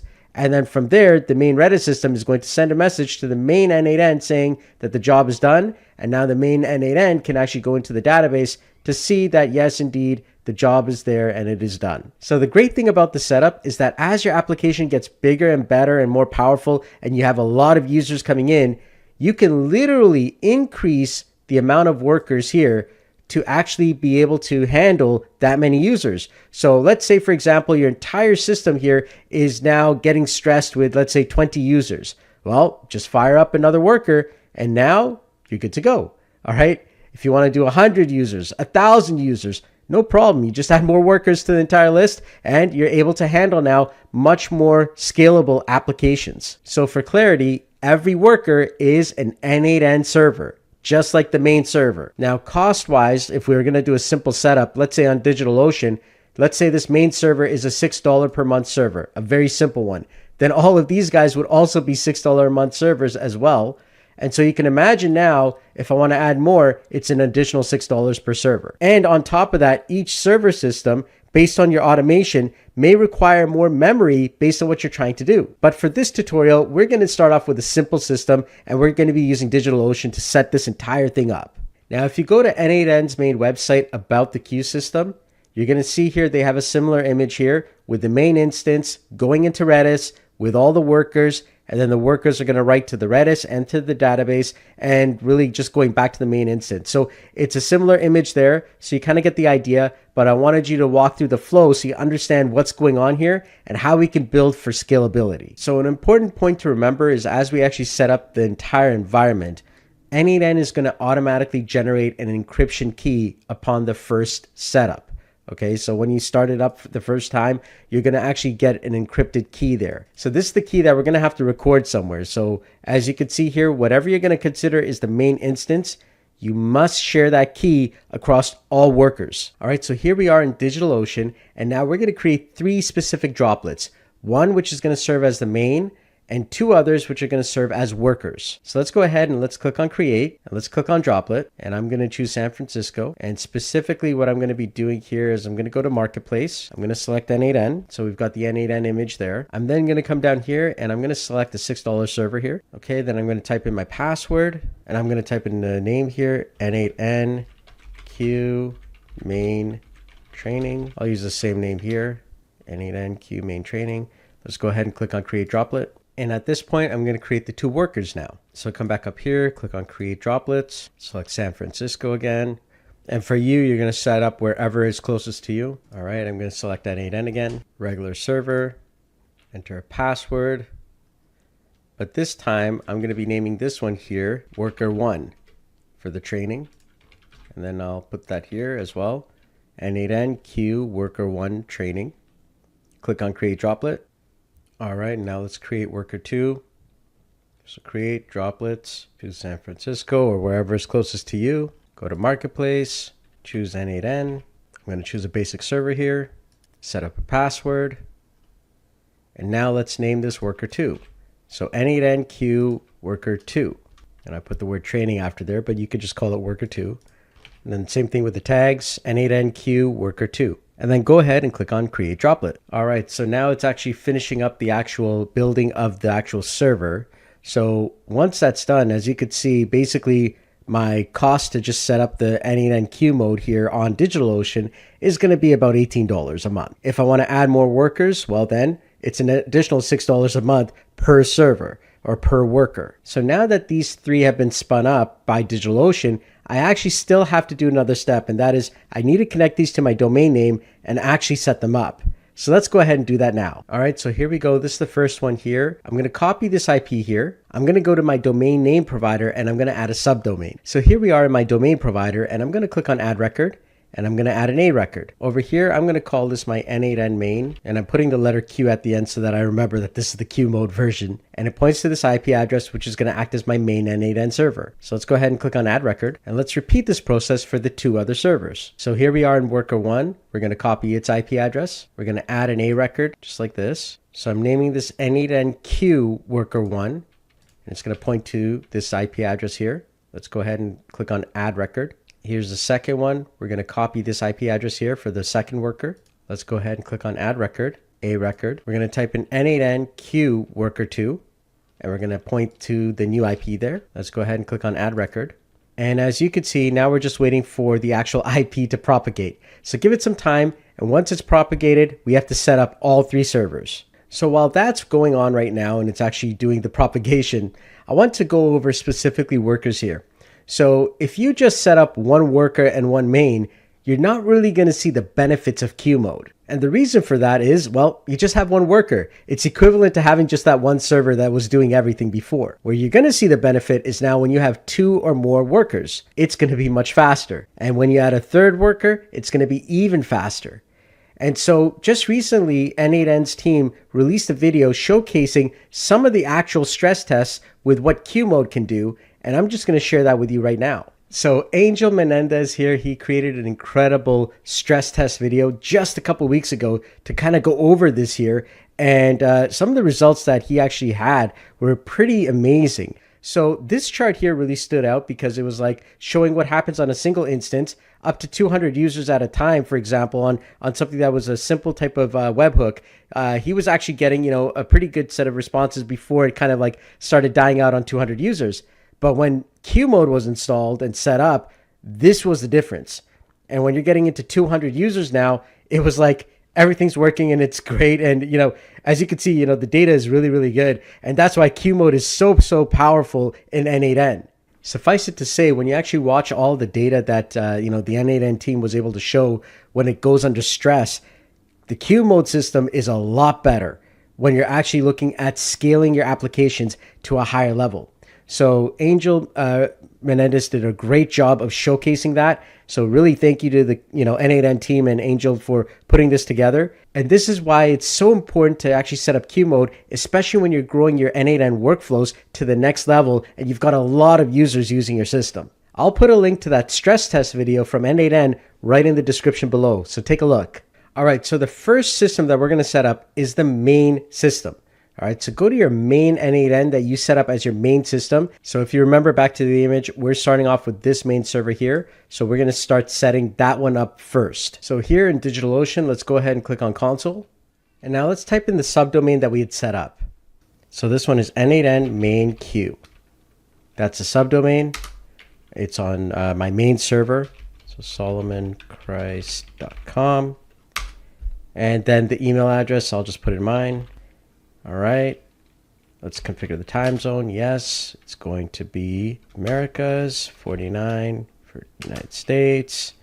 It's going to be 21 for Pacific. And is above correct? Yes. And so there we go. It's actually setting up the whole n8n. It's the usual same setup that you would do if you're just running one server. Now we're actually going to be doing this 3 times in a row, and that's for every single worker. We have to actually set it up. However, we're starting with the main one first because there is a different set of setups that we have to do for the main versus the workers. So once that's done, copy the domain name, and let's go to a web browser and set it up. All right, so now let's go ahead and enter all the information and do the setup. And where it says, how did you hear about n8n? You can type in Solomon Christ. There we go. And then after you hit get started, you'll see this screen here. Go ahead and enter your email and you'll get an actual activation key as well. So go ahead, I'm going to click on send me a free license key. And once you get the activation key, you can actually click on the email here, click on activate license key, just like that. And you should be ready to go. So we've just done the basic setup of the main server here. However, we still need to set this up for queue mode. And we also need to set up the Redis server as well. So we're going to do both of these on the main server. So let's go ahead and do that now. So now that we're on the n8n server, we need to actually get our n8n encryption key. That's a really important thing that we're going to need across all workers. So the main n8n system actually generated one. So to do that, we're going to be using this command here, docker space exec -it and then n8n-docker-caddy-n8n-1. This is the name of the actual, service that's running. And then we're going to be using the cat command and then /home/node.n8n and then /config. If I hit enter on that, I'm going to be getting my encryption key from it. And as you can see, it's actually written right here. Okay, this is my encryption key for this specific version. Now, I don't mind it being shared because I'm going to be, shutting this all off after the tutorial. But basically, you'll actually get the encryption key here. So another way to actually do this is we need to find our Docker information here. So if I type in Docker PS like that, it's going to list out all the information here. And I'm just going to quickly expand this out here so you can kind of see what's going on a little bit better. But specifically, the name that we're looking for here is going to be the n8n-docker-caddy-n8n-1. So to actually enter that specific Docker container, I would type in docker exec -it n8n-docker-caddy-n8n-1. And then I'm going to type in either bash or sh. So I'll type in sh here. And as you can see, I'm inside of here now. If I type in ls, there's nothing shown. If I type in cd space .. now I'm inside of the home directory. If I type in ls from here, you're going to see the node directory. So I'm going to type in cd node. If I type in ls again, you're going to see that there's nothing there, but there's a hidden directory called .n8n. So if I type in cd.n8n, now I'm inside of that hidden folder. And then there's a config file. So if I actually type in ls, you're going to see there's a config area, a config file. So nano won't work. If you're going to try nano, I just tried that, it doesn't work. So we want to use cat inside of here. So cat config, and you'll see there the encryption key is there as well. So this is just another way to kind of get to your actual encryption key for n8n encryption. So copy that down. So I'm going to take this here just like that. I'm going to right click on it and I'm going to click on copy, and we're going to need that in a different step. So now let's exit back into our main system. So let's just type in exit. There we go. And let's clear the screen here. So now we're going to nano into our Docker Compose YAML file. So let's go ahead and type in nano docker compose.yaml. And now we're inside of there. So the first thing that we want to do here is let's add in our key. So right here at the bottom, what we're going to do is inside of the environment, we're going to hit enter. And we're going to go here and we're going to type in a dash and then n8n_encryption_key. And then you're going to paste in the actual key that we just found. The next thing is we need to add in a few other variables. Specifically, we need to change the executions mode to Q. Executions_mode is equal to Q. So that's QUEUE. And then the next thing is we need to set up our Redis items. So Redis host and Redis port. So let's go ahead and do that now. And the command is Q, so QUEUE _bull underscore Redis underscore host is equal to Redis, all lowercase. Then we're going to do that again. And then we're going to type in Q underscore bull underscore Redis underscore port. We need to get the port number. And that's going to be 6379. Now that we have these items here, the executions mode in Q, the Q bull Redis host is Redis, the Q bull Redis port is 6379. Well, we need to go down below here and actually add in the Redis stuff. So you're going to go down and you're going to do 2 spaces. You're going to type in Redis and colon. Then you're going to type in 4 spaces, and then you're going to type in image and Redis. Then you're going to type in restart, colon, and always, so that, every time the system restarts, it always, restarts Redis. And then you're going to set up the ports, 6379 to 6379. And so you're going to do ports, colon, and then 6 spaces in, dash, and then a quote, 6379, colon, 6379. And then we're going to do Control X to exit.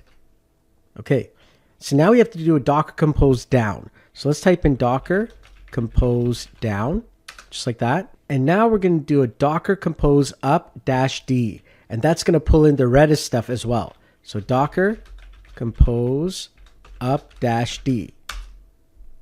So if you did everything correctly, you should be up and running, and your Redis system should also be running. To check and see if your Redis system is running, all you have to do is you could start a blank workflow here, and then you can add in a manual trigger, and then we can add in Redis.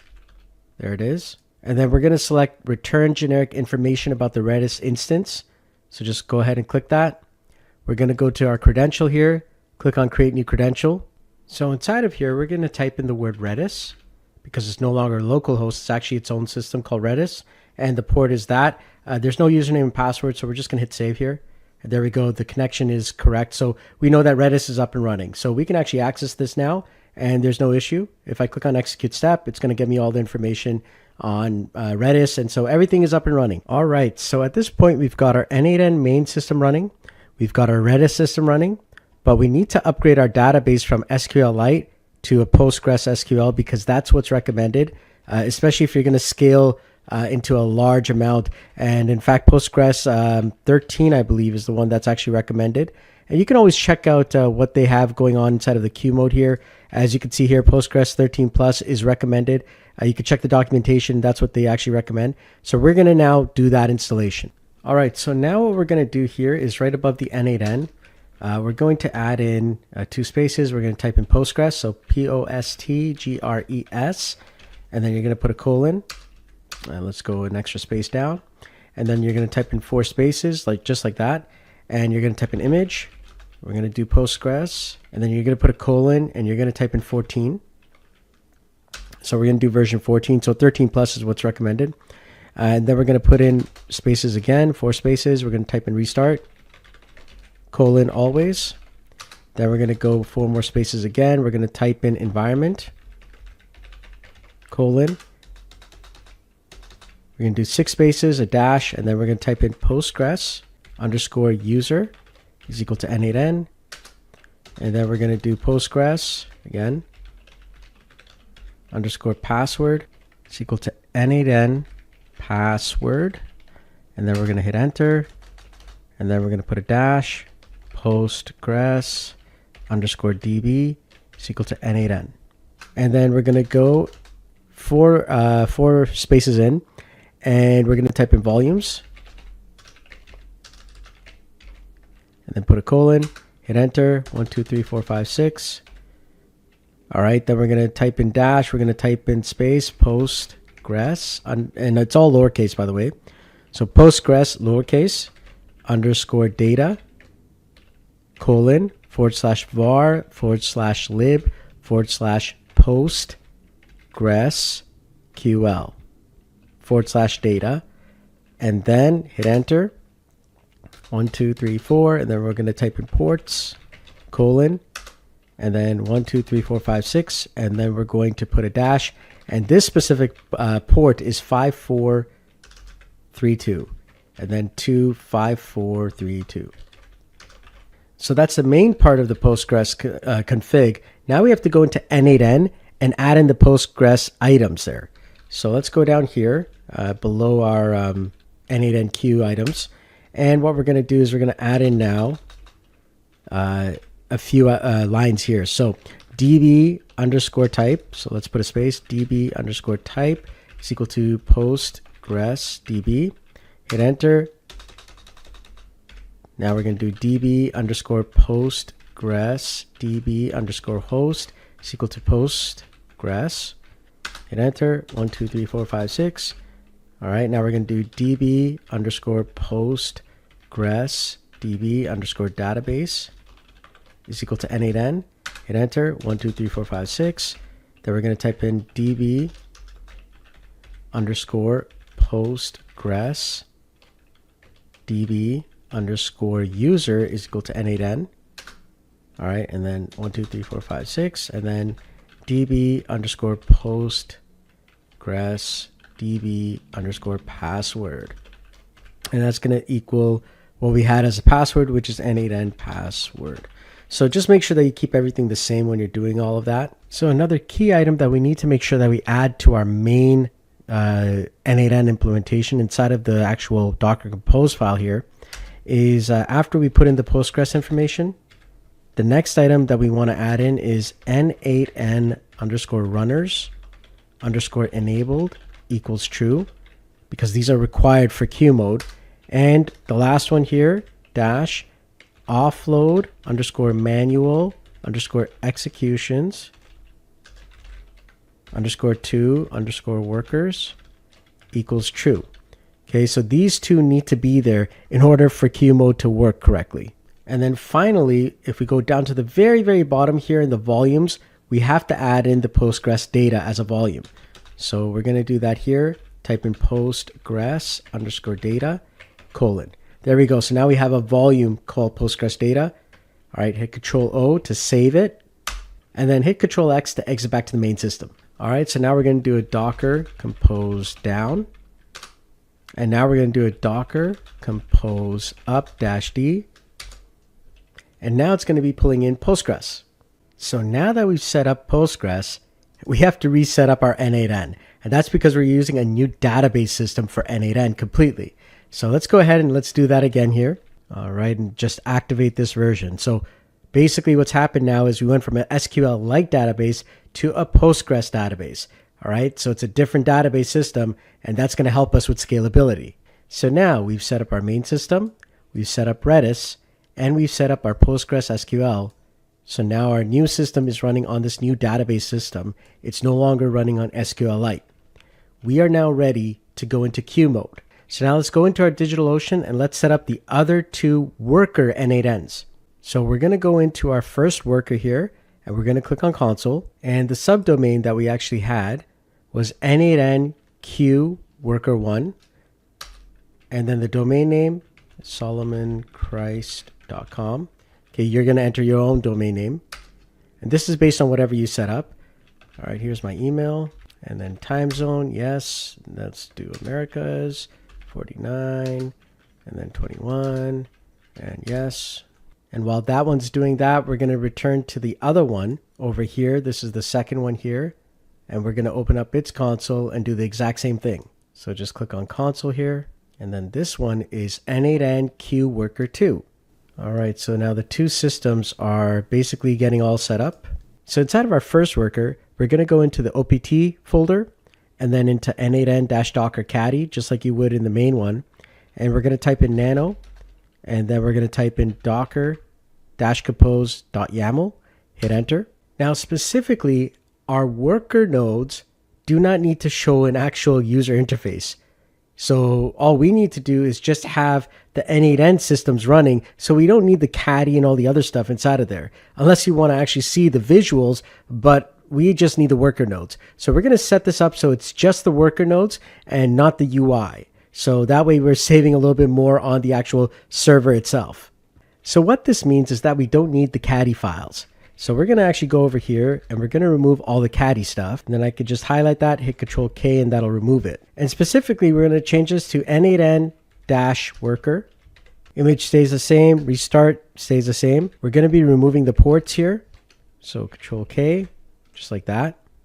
And now inside of environments, we've got a few settings that we have to put inside of there. Specifically, we're going to add in executions mode, and that's going to equal Q, so QUEUE. And now we're going to type in our n8n encryption from the other main system. So in this case here, n8n encryption underscore key is equal to, then I'm just going to grab the encryption key that I copied from earlier, and we're going to paste that in. Just like that. And now we have to actually put in our Redis information.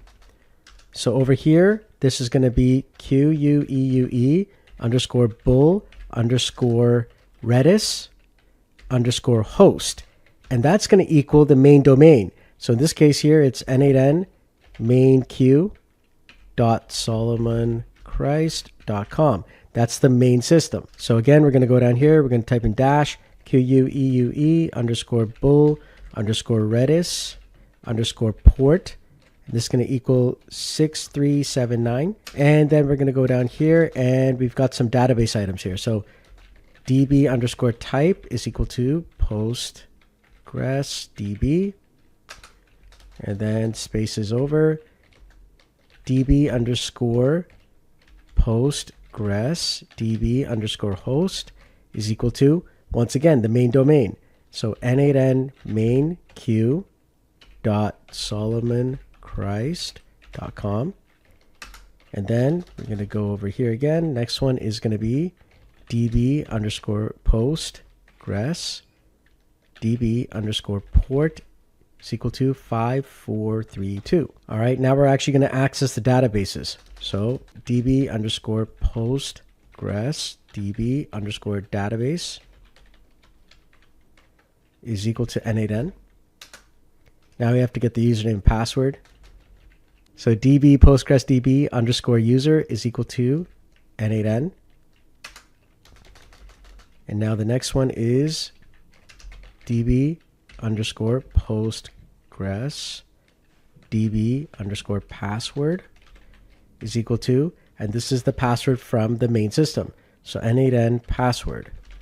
Now, of course, you want to have a more secure password, so change that. But for right now, as we're setting this up in the tutorial, we're just using that password. Okay, so now we're going to put inside of here n8n underscore runners underscore enabled equals true. All right, and we're going to start deleting all of these items here because we do not need them at all. So I'm actually going to erase all of this here as well. So here we go, Control K, there we go.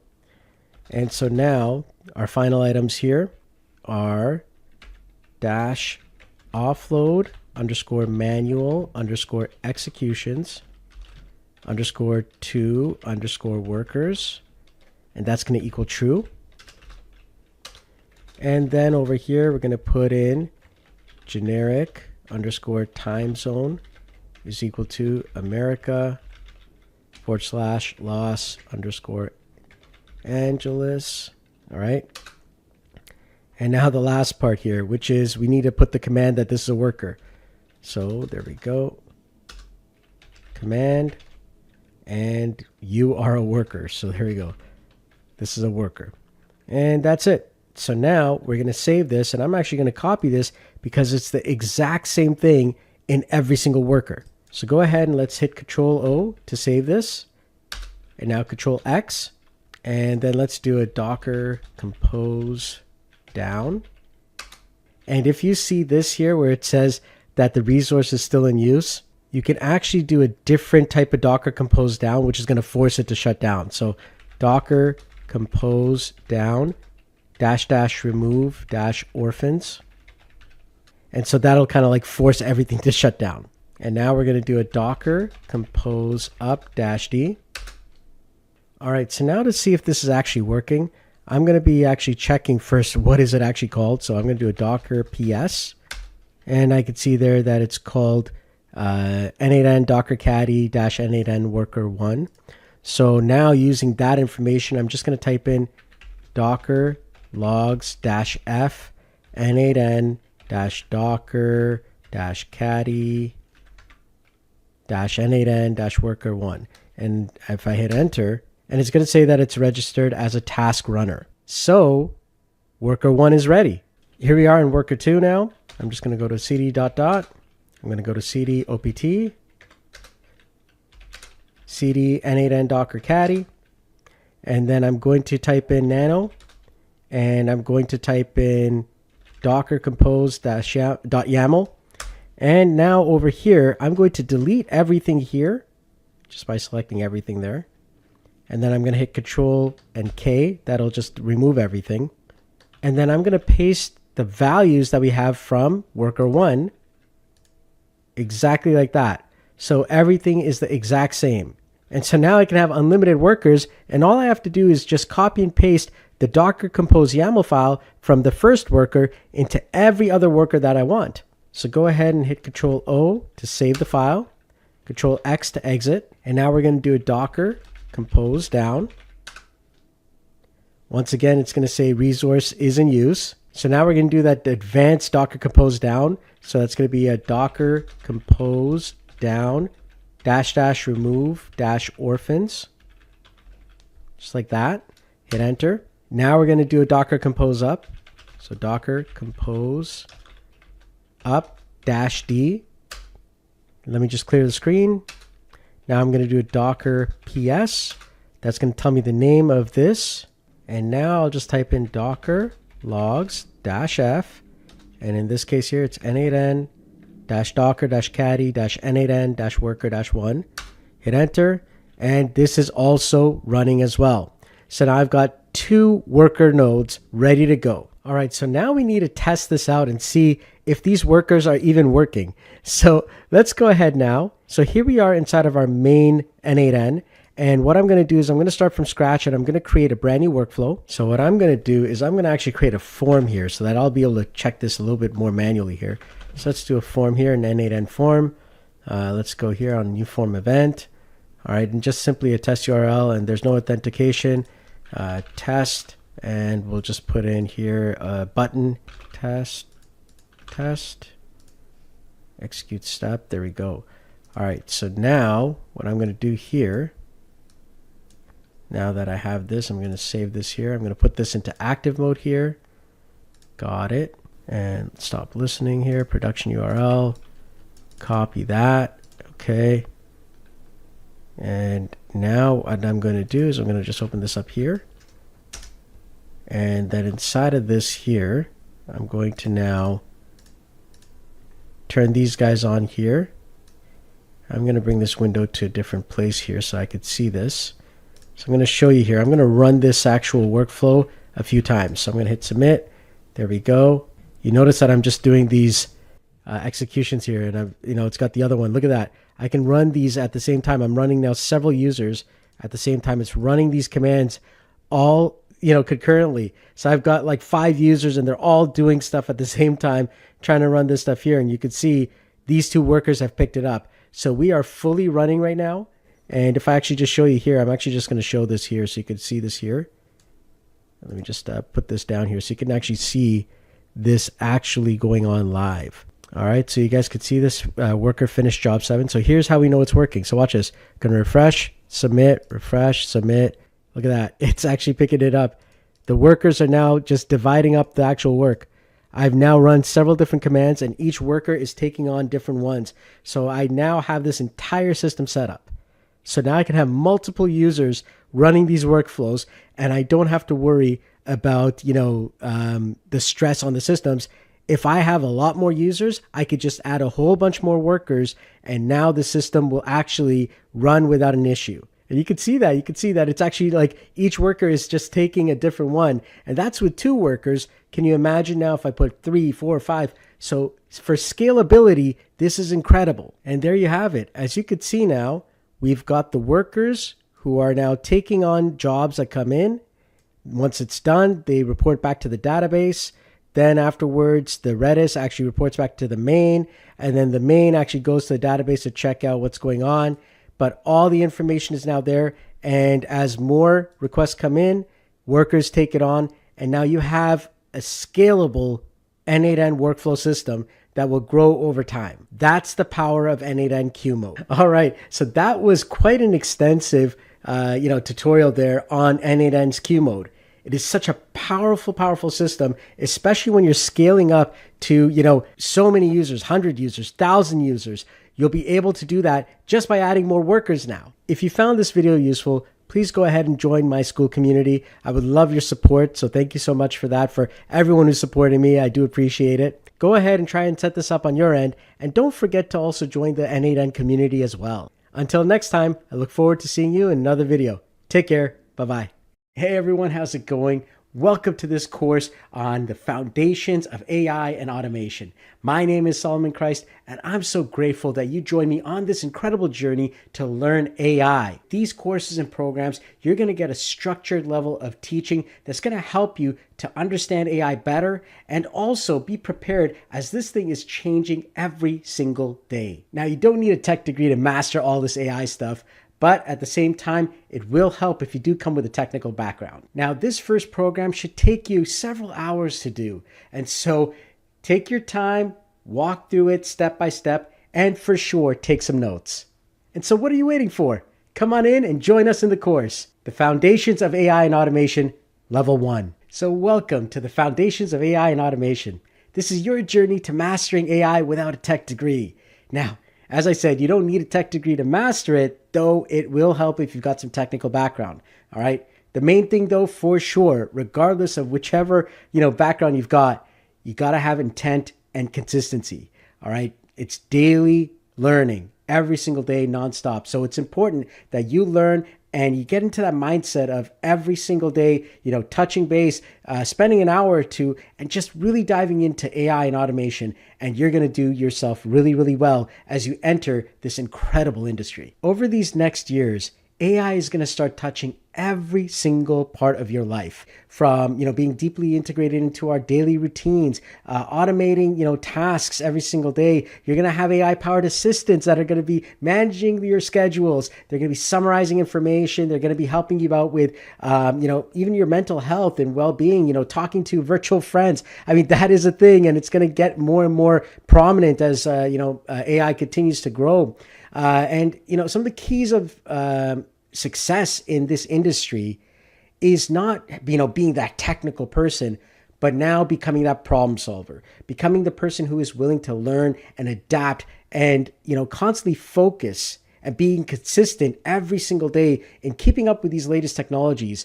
It is going to help you to save time, to save money, to, increase the hours that are in your day while, others are going to be doing things the old way. And, you're going to start seeing that people are going to continue to do the exact same things, and it'll take them hours and hours and hours, what will take you minutes or even seconds. Now, those who start embracing this world of artificial intelligence and these new technologies are going to be the ones who are early adopters of some of the newer forms of those technologies, including AI robots. That's right. It is a thing. All the way to the point where you actually saw the very first, robot boxing match in China.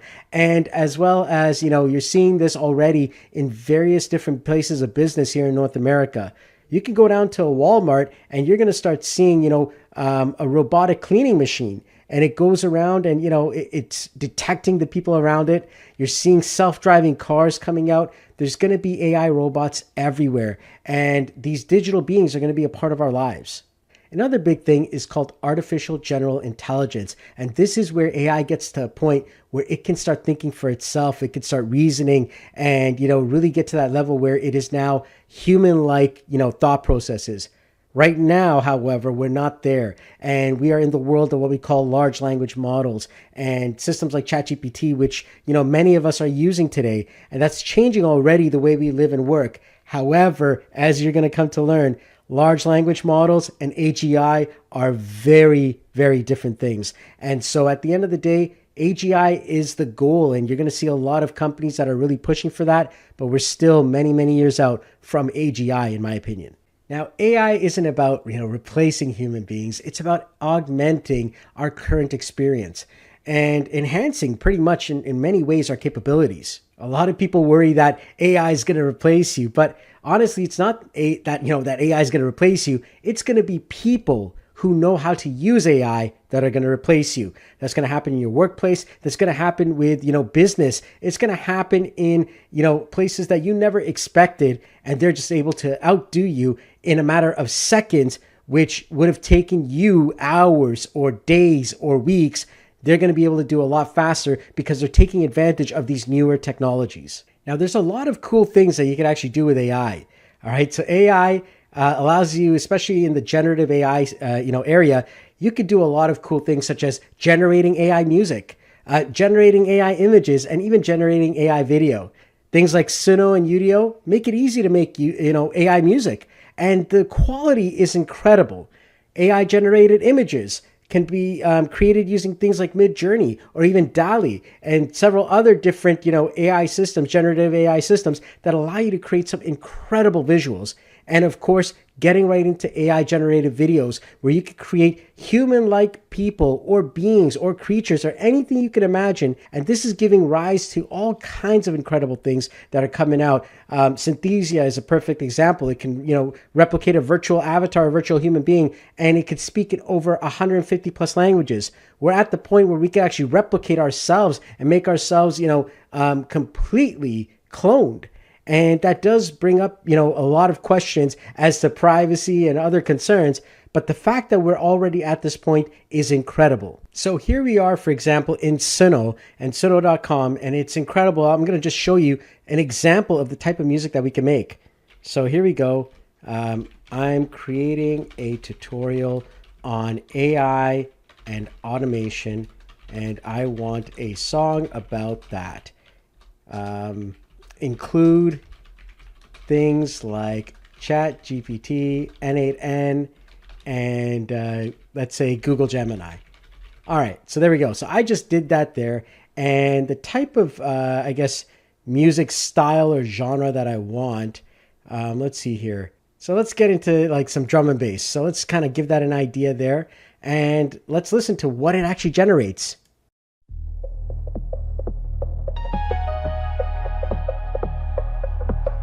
Wired minds in the digital maze. Sparks fly as the circuits blaze. ChatGPT whispers in the glow, teaching us all the things we should know. n8n spins its automation spell, connecting the dots where chaos dwells. Google Gemini, star so bright, guiding the way in the endless night. Rise up machines, let the rhythm run. AI and code in the setting sun. Automation's pulse, it beats so loud. We're dancing now in a binary crowd.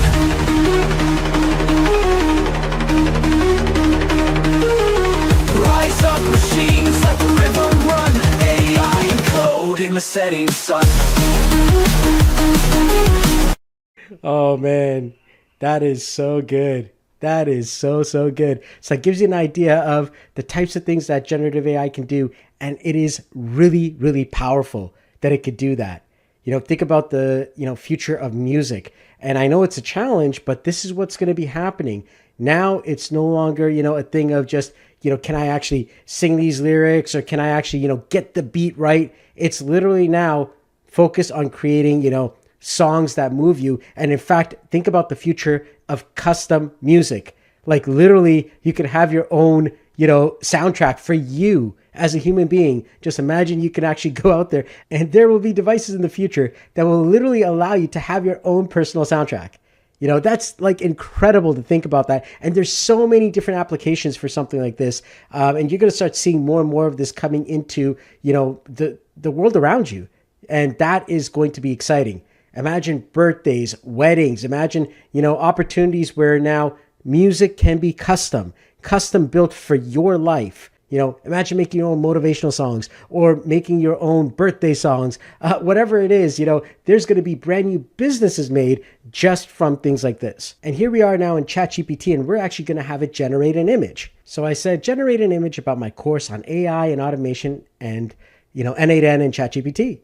And so let's see what it comes up with. And check out what ChatGPT created. This is pretty cool. It just took, some of my text and information and it outputted this. Now that is pretty powerful. And here's another one called Kling, which will literally take my text and convert it into video. And here we go. Check out the video that Kling made, with this prompt here, a video game character battling, a boss and winning. Use a fantasy role-playing style in an open world setting and make it look beautiful like a poster. Check it out. Look at that. Isn't that incredible? So as you can see, there is a lot of incredible things that AI can do. Now, before we dive in deep, just a little disclaimer. This is your journey and it's your responsibility. This course provides educational content and personal insights. It's not legal or financial advice. You're solely responsible for the outcomes you achieve. That being said, this is not a one-size-fits-all solution. Look, what works here may not work for everybody. Your goal is to adapt these systems for your own unique goals and circumstances. And you are the architect. Listen, AI is a powerful tool, but you're the one who gets to decide how you're going to use it in your life. I encourage you to ask questions and embrace continuous learning and adapt these systems to your needs. This is your journey, and hence it is your results. The path forward depends on what you're going to put into it, and you're only going to get out of it what you put in. If you are consistent with the application of the skills that you learn here, so apply the tools that you learn to the specific challenges that you've got, adapt the solutions to your unique circumstances, embrace continuous learning, and build a blueprint for your own AI-powered life. Now look, this program is not just an educational course. It's your blueprint to the greatest life ever lived. And it starts now, a life of enhanced success and freedom, something that AI and automations can bring to you by getting you your time back. Consider this the very beginning of your journey. We're going to provide you all the foundational knowledge you need for AI, and then give you the basics that you need to get up and running in tools like n8n and ChatGPT to solve real-world problems and challenges. And the hope is that with the knowledge and skills that you get here, you're going to be able to live a more successful and efficient life. By the end of this course, you're going to have a solid grasp on many of the basics of AI, understanding what LLMs are, understanding more about AIs, and of course, what are the many various AI opportunities out there. You're also going to start learning the tools of the trade, things like ChatGPT, how to be, a prompter and, prompt engineering, as well as what automation is and how to use it and where it's used. And finally, you're going to get the basic AI skills, a knowledge of how AI started, being able to prompt better and get better results from the AIs that you're using already. Later on in this program, we're even going to show you how to use ChatGPT on your phone, thus actually making your smartphone a very powerful AI assistant. So let's start off at the beginning. What is AI? This is a big question. A lot of people are just like, wow, it's this magical thing and it's smart and it's got knowledge and information and it's like intelligent. Well, first let's just, cut out those myths, okay? AI is not intelligent. I repeat, okay? AI is not intelligent. It simulates intelligence, so people think that it's intelligent, but it is not actually intelligent. It is patterns. That's what it is. It is a probability engine. All right. So what that means is it is a mathematical system and it focuses on probabilities and pattern matching. You could think of AI as a library and there's books there. And these books are large language models and they can't be changed unless, you've got the author to rewrite those books or even extend those books. So once a model is trained, its internal information or knowledge, they're fixed. They can't change unless they're fine-tuned or retrained. Perfect example is if the book of Macbeth is always going to be the same story. I can read it 1,000 times. It's always going to be the same story unless I go and find Shakespeare and have him write another chapter in that book. Or if I fine-tune it by, let's say I rip out some pages or I use some whiteout or some ink and I erase some things, well then that's the only way that the story can change or kind of shift. But other than that, the information that's in those books is pretty much the exact same and it's fixed. The same is true of large language models. Once they're trained, which takes a lot of time, money, energy, and power, it is fixed information. Now, with this fixed information, these large language models and systems, they use pattern recognition and various forms of rules and systems to actually understand how to actually access this data and find these patterns. It's not magic. It is math and patterns. They learn patterns from vast data sets. They identify relationships between certain concepts, and then they follow certain rules to produce the outputs. There are several ways that AI can be trained, and each type of training leads to a different type of large language model. Supervised learning, for example, is basically focusing on labeling the data set. So if I take a photo of, let's say, this over here, this is an actual battery pack, external battery for a phone, a cell phone. And I actually label this and I say to the AI, this is a battery pack. All right. Well, now it knows that that's a battery pack, but it required me, a human being, to actually label this. If, however, I do not label something, and let's say I just showed AI this, just the receipt that I got at, one of the stores down the street. Well, I know it's a receipt, but the AI doesn't. So it's just going to say, this is something. All right. And so now if I actually show this battery pack, well, it'll say this something and this something don't match. So I'm going to call this A and I'm going to call this B. Now I've got something else here. So now I'm going to say, well, this here looks kind of like A. So guess what? I'm also going to group it in A. There we go. That's unsupervised learning. So now it's actually found patterns, but without it being labeled. One of the challenges is that, it's harder to actually evaluate the accuracy and success of something that's not labeled versus something that is labeled. It will be highly accurate. However, it is costly both in time and money. Now, the challenge is unsupervised data, which is just kind of guessing. It's going to be fast because it doesn't need, the labeled data, but it's harder to get, an accurate, experience from this versus supervised learning. Well, if the data is all labeled, you're going to get higher results with better accuracy. And then finally, we've got something called reinforcement learning via human feedback, or RLHF. Now, this is where a human being is put into the loop. And so now if I say, what is this? And the LLM comes back and it says, well, this is a receipt. If that's correct, me as a human being, I'll say, okay, it said it's a receipt. I'm going to give it 1 point. But now if I show this to the AI, which is the battery pack, I say, what is this? And it says, this is a receipt. Then I, as a human being, I give it a score of 0. Then it says, oh man, I did not get that because I lost points there. All right. So now if I show it another receipt and it says, you know what? Last time I got 1 point by saying the word receipt. I'm going to try that again. Oh, receipt. 1 point again. Wonderful. Now, that goes back and forth, and it requires a human being to actually approve it. Now, the data is only as good as the actual human beings approving this stuff. And so that's going to be the challenge. Depending on where in the world the human beings were, right? They may actually provide a data set that matches that part of the world. And so that's another set of challenges when you're looking at LLMs that have been trained, completely on a different,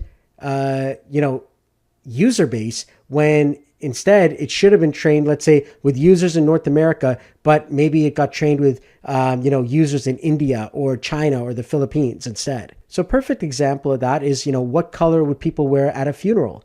And, with reinforcement learning with human feedback, well, if I actually showed that message and let's say the AI said, white, well, guess what? The human beings of that part of the world would actually agree and say yes, because that's actually what they wear usually, when someone passes away. But over in North America, for example, everyone wears black usually. And so that is the actual, irony in the reinforcement learning with human feedback, is depending on who the human beings are, the data may actually be incorrect. And that's why it's important that we actually get the correct people. And on top of that, it is also labor intensive. So it does require a lot of time and money to hire these people, and they have to be there, and it is costly, and there's only limited scalability. All right, welcome to your first quiz. Number 1, what is AI fundamentally? Is AI a system that recognizes patterns and makes decisions based on data? Or is AI a magical force that understands and learns like humans?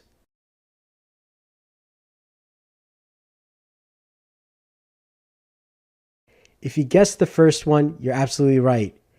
AI is a system that recognizes patterns and makes decisions based on data. At this moment in time, AI does not have the capability to actually understand what it is doing. But we are getting there. With the constant research into AGI, we may actually see intelligence of some kind at a higher level in the coming years ahead. Next, how does AI learn? Does AI learn by various methods, including supervised, unsupervised, and RLHF? Or does AI learn by memorizing facts like humans do?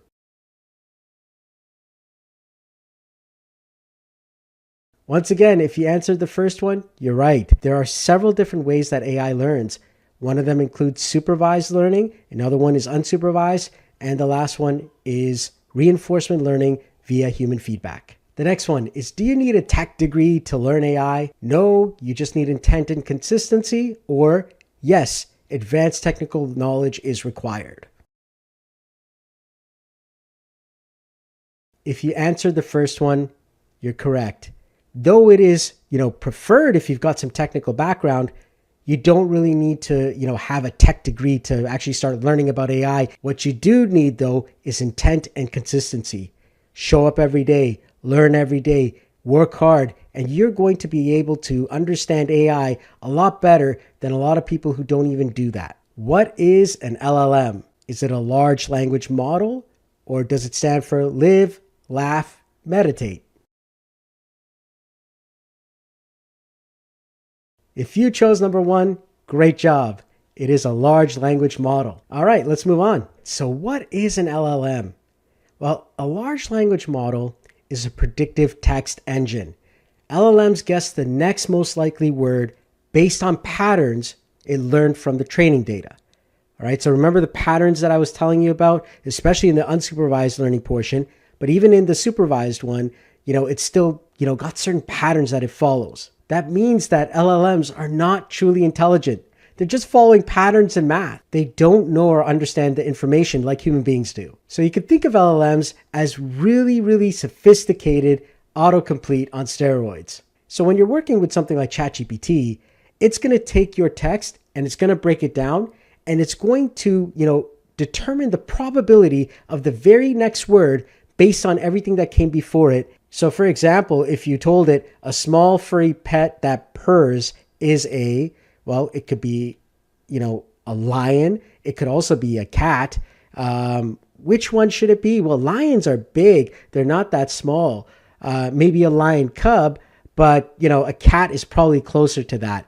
Dog, yeah, probably not. Maybe a very small percentage might actually do that. I highly doubt it. A deer, definitely not. And, most likely it's not going to be an ape. I'm going to go with cat. And that's exactly what it does. It determines the probability of what that next word is. And so once it determines what that is, it's going to show you that. And many times it's accurate, but sometimes it may actually say something like dog, or it might say, a lion cub. And even though, that that's wrong, it has now, given its best option.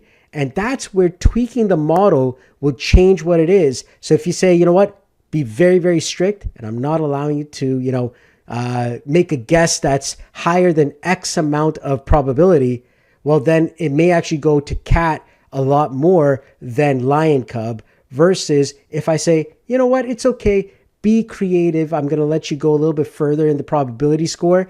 And, you're going to go off to 1.0 instead of, 0.5. So now it'll say lion cub instead of cat. And that's because it decided to do so. This is the sort of things that tweaking the LLMs can do. So keep that in mind. LLMs are not intelligent. They're not magic. They are math and patterns. So what are some of the things that, help us to, say that something is intelligent? Well, does it know what this is? All right. Chances are it doesn't know.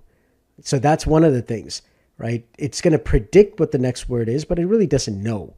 You know what I mean? That's a big key difference. Number two is, does it understand? They are just doing patterns, and that's in what we call a vector database. And you're going to learn that in just a little bit, but it doesn't understand what these things are. It just knows that they have a probability of appearing somewhere higher than something else. And they don't think. They simply process responses based on learned patterns, and that's it. But a human being has actual comprehension of the meaning. We have a contextual reason beyond patterns, and we also have the ability to ask clarifying questions. Whereas LLMs, they focus on, statistical pattern recognition, probability-based word, selection, and sequential word predictions. So the magical illusion is that they're very fast and they perform at massive scale, so that we think that this thing is intelligent when really it's not intelligent. It's just predicting things. So what are vector databases? A vector database is something that stores words and concepts as numerical coordinates in three-dimensional space, or something that we call a vector format. It has a point in 3D space and a direction. So how it works is that a word or a sentence or even a document is converted into a vector or a list of numbers representing its location in meaning space. All right? And so similar concepts, they're placed closer together. And thus, you've got, let's say, the cat or the lion cub and, all the different species of the cat family very close to each other, whereas the dog family may be somewhere else in, vector space. So the AI uses math to reason about relationships between these ideas. Concepts with similar meanings, as I said, are placed closer together in that space. Vector databases enable AI to perform rapid, context-aware searches and retrieval, making it feel like it has memory when it actually doesn't. So what ends up happening is a vector database stores and searches high-dimensional embeddings. Embeddings is a very important word. All right, an embedding can be a numerical representation of data like text, images, or audio. And then it uses that to quickly find the most similar items based on meaning or context, and enabling AI to retrieve relevant information efficiently. So when you start using vector databases, you're going to see things like embeddings a lot. And that's going to allow you to add data to a vector database to actually train an AI model to use that data and that new information. This is how RAG applications are made. So RAG application, what is a RAG? A RAG is a retrieval augmented generation type of application. It's an AI framework that combines the strengths of traditional retrieval systems, such as searches and databases, with the capabilities of a generative large language model. So for example, as I told you earlier, when it comes to LLMs, once they've been trained, you really can't change that data. But then how do we give it brand new data? Well, that's where we actually now add a RAG into the mix. And so now what's going to happen is the retrieval augmented generation of that data using a vector database and search patterns with the LLM together is what creates this new RAG application, which can use brand new data, but the actual power of the LLM to describe that data to you. And this is why in things like ChatGPT today, you can actually ask it to go search a website or to read a document, and it's going to be able to do that. Now, to train an AI, it takes a considerable amount of energy. This is why you're seeing a lot of people, fighting hard to get more and more power and trying to, access even more of the power grids. To give you an idea, one training run of ChatGPT 3 used the equivalent amount of electricity of 1.287 million kilowatt hours. To give you an idea, if you take a single 100-watt light bulb and you left it on for 10 hours, that would equal 1 kilowatt hour. So training these large language models can take a lot of time, hours, days, weeks, just continuous processing time. And the cost to do this is in the millions. And that's why you have like major tech companies and research institutions, able to pay for this. Whereas, the average person just can't really pay for that level of power.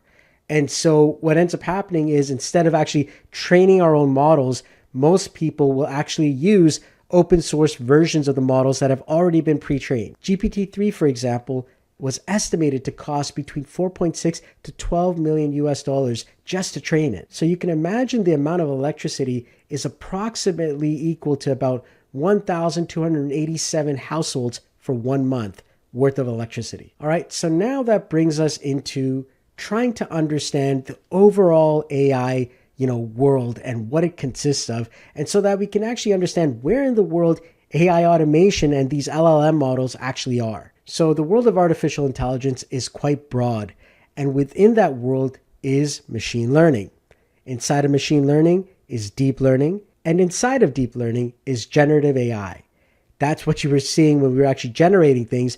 But in order to generate those things, we put some text in. And that text is the large language models behind them. All right. So using these different large language models, you're going to see ChatGPT 4.5, Claude 4 Opus, Gemini 2.5 Pro, Llama, Mistral, DeepSeek. So whenever you're hearing these things, you're literally hearing large language model names. Some will actually take the LLM data or even the generative AI data and then go into deep learning or even machine learning. So it all gets interconnected. And there is honestly 1,000 apps or more launched every single day. So you're probably wondering, well, how do we keep up with it all? Well, there is a great website called There's an AI for That, or Taft. So as you can see here in the Taft website, it updates us on every single brand new AI, and they've got over 38,000 right now as of this video, different AI tools. And there is a lot that are always coming out. And you can also search for the latest. You can check out the leaderboard of the top AI apps that are available.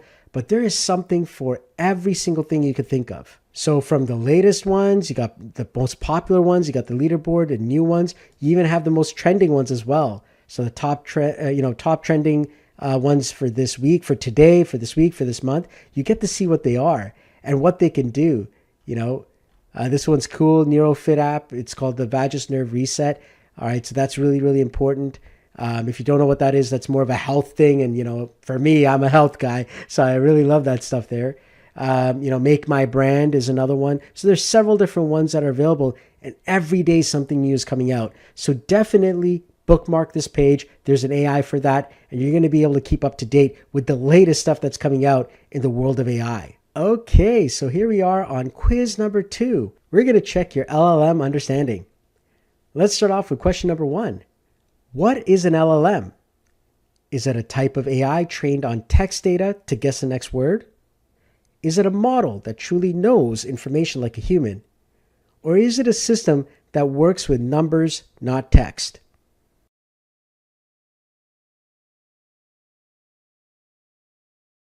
If you chose the first one, you're right. An LLM is a type of AI trained on text data to guess the next word. Number 2, how do vector databases work? Do they store concepts as coordinates in a meaning space? Do they store text data like a traditional database? Or do they make images using Photoshop?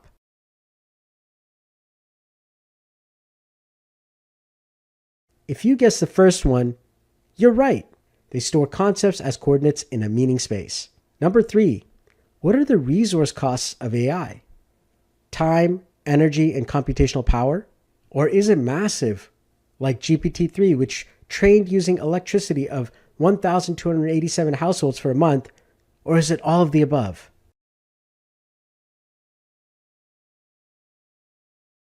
If you guessed all of the above, you're right. Good job. Now, this is important that you understand this. LLMs are predictive text engines. They guess the next most likely word. Vector databases store embeddings. Embeddings is a very important word, and you're going to see that a lot, especially when you're using vector databases to build maybe your own RAG application or use RAG applications. Embeddings represent concepts in a high-dimensional space, enabling rapid, context-aware retrieval. And AI training requires significant amounts of computational resources. GPT-3 alone used as much electricity as 1,287 average households for a month. The AI market, a $1 trillion opportunity. That's right. Listen, right now, the current AI market value is hundreds of billions, but it's expected to exceed $1 trillion or more.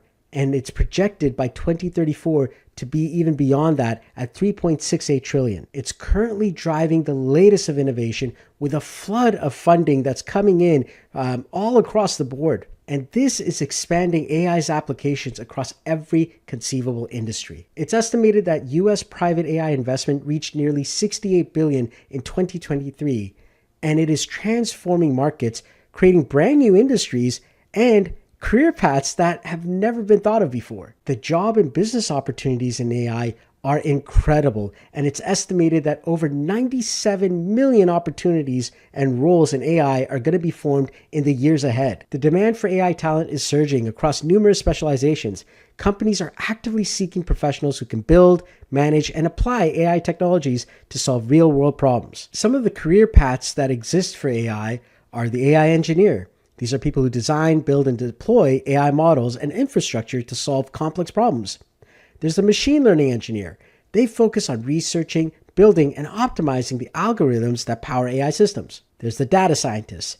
They use AI and predictive analysis to extract actionable insights from large datasets. The AI product manager oversees the strategy, development, and launch of AI-powered products. The generative AI specialist specializes in creating and fine-tuning models that generate novel content. The prompt engineer crafts and refines the inputs given to AI models to achieve specific outputs. And of course, there's the AI agency owner.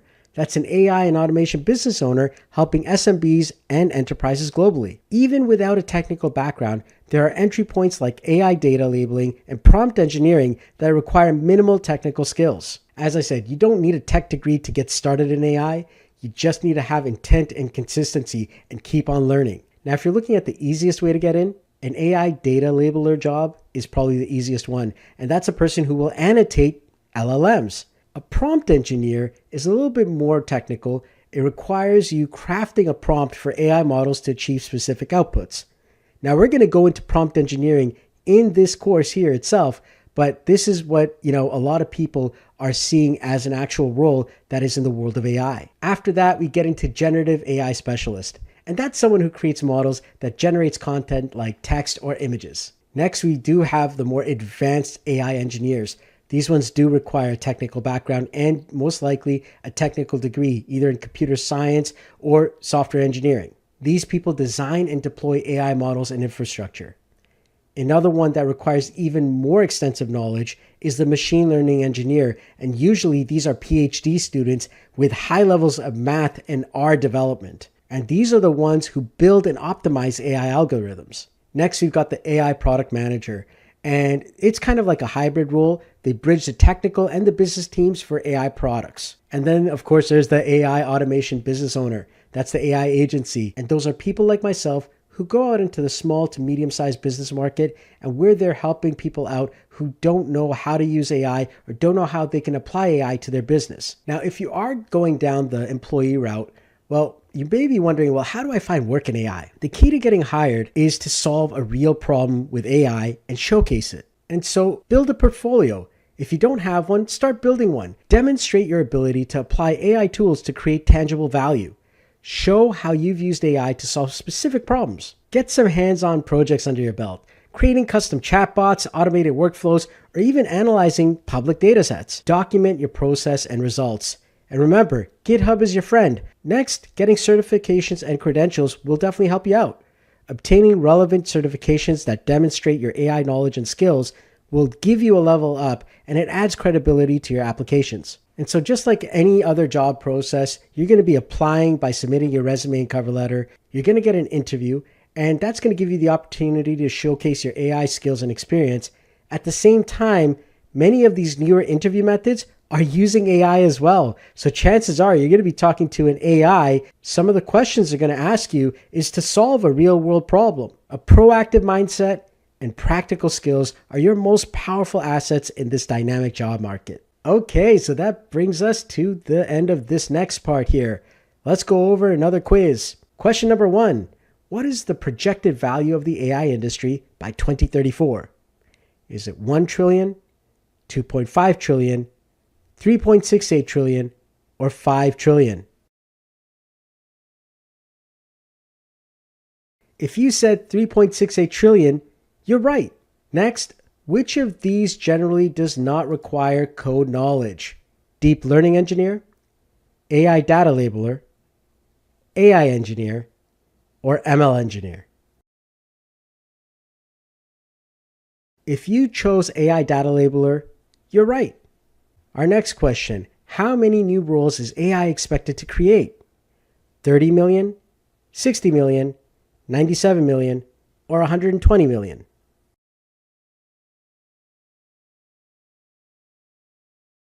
If you said 97 million, good job. And finally, what is the most effective way to get hired in AI? Is it a technical degree? Is it certifications? Is it solving real-world problems? Or is it networking?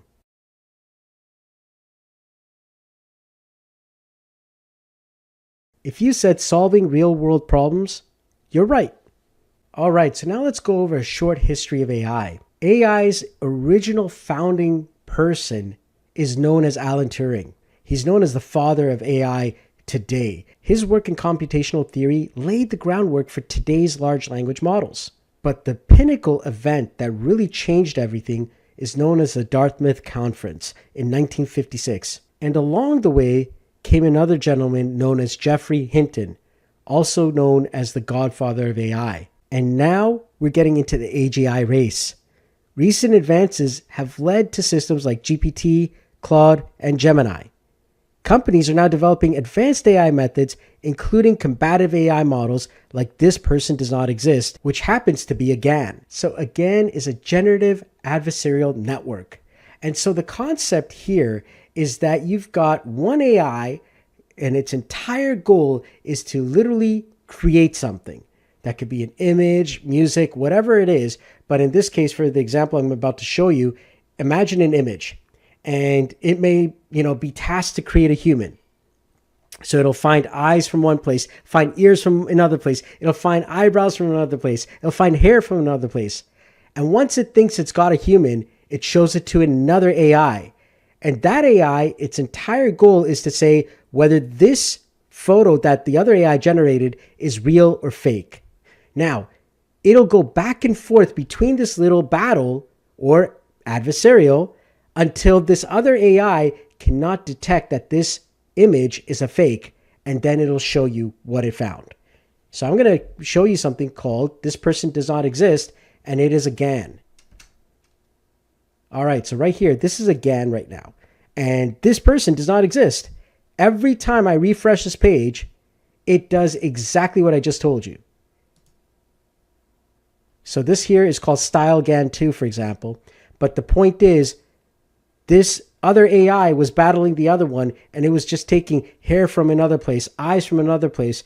If you're wondering where all of our photo data went, yeah, it went to train models like this. All right. So now I can just keep hitting refresh and it'll be somebody different, but these people are not real. It did that battle back and forth, and that's what that was. Two AIs battling until one could not detect that the photo that was being created was not real. And it happens so fast that, I can hit refresh and it's going to be a different person. Now, sometimes you'll find, something weird in some of these here and there, but for the most part, it's very hard to tell, right? So like over here, let's see if I can find anything that's kind of weird. Like this one, for example, right now, you could see here, like she's got an earring on one side and no ear piercing at all. Maybe that's possible, but, usually they'll have two earrings on both ears. But in this case here, it's like, okay, completely missing one. And here you go. Look at this. This is actually right here. You can actually see that right there is definitely not supposed to be there, right? So this is the sort of stuff that tells you like, oh my goodness, this is AI, but it's really hard. And so the other adversarial AI couldn't detect, and it said, oh, you know what? This actually looks like a real person, when in fact, it had to go a little bit more. And so that's what GANs do. All right, so coming back to the Dartmouth event, AI wasn't discovered. It was declared as a goal in 1956. The term artificial intelligence was coined here. It was actually, it wasn't something that was found in nature. It was created by human beings with a specific purpose: to develop machines that could perform tasks typically requiring human intelligence. And at this event, the researchers, they declared that they had the goal of creating intelligent machines that could perform tasks requiring human thought. So this was literally the birth of the artificial intelligence field. So they wanted to create something brand new, a brand new way to solve complex problems through intelligent machines. Another very important figure in all of this was somebody known as Geoffrey Hinton. Now, he's a British computer scientist and a cognitive psychologist, and he's made the fundamental contributions inside of the field of artificial intelligence. He pioneered neural networks and developed early neural network models that laid the groundwork for modern-day AI. And he was one of the first researchers to truly investigate artificial general intelligence. He believes that AI's impact could rival electricity or the Industrial Revolution. And he believes that one day it will actually reach human-level intelligence and beyond. However, he does have some fears about it as well. His fears were so large that he left Google, all right, to be able to freely speak about the risks of AI. He actually left Google for that. So he had previously believed that artificial intelligence, general intelligence, AGI, was about 30 to 50 years away or longer. However, in March 2023, he said that general purpose AI might be fewer than 20 years away and could bring changes comparable in scale with the Industrial Revolution or electricity. And we're seeing that already daily. He said that the risks posed by many of the chatbots are quite scary and that AI might soon surpass the information capacity of the human brain. And this is a quote just from him. He said that my greatest fear is that in the long run, it'll turn out that these kind of digital beings we're creating are just a far better form of intelligence than people. We'd no longer be needed. And so if you want to know how it's like to not be the apex intelligence, ask a chicken. All right. He really believes that AI could wipe out humanity. And so for him, it is actually quite scary. That's why when we are teaching you, we focus on AI ethics as well. So speaking of AGI, you may be wondering what AGI is.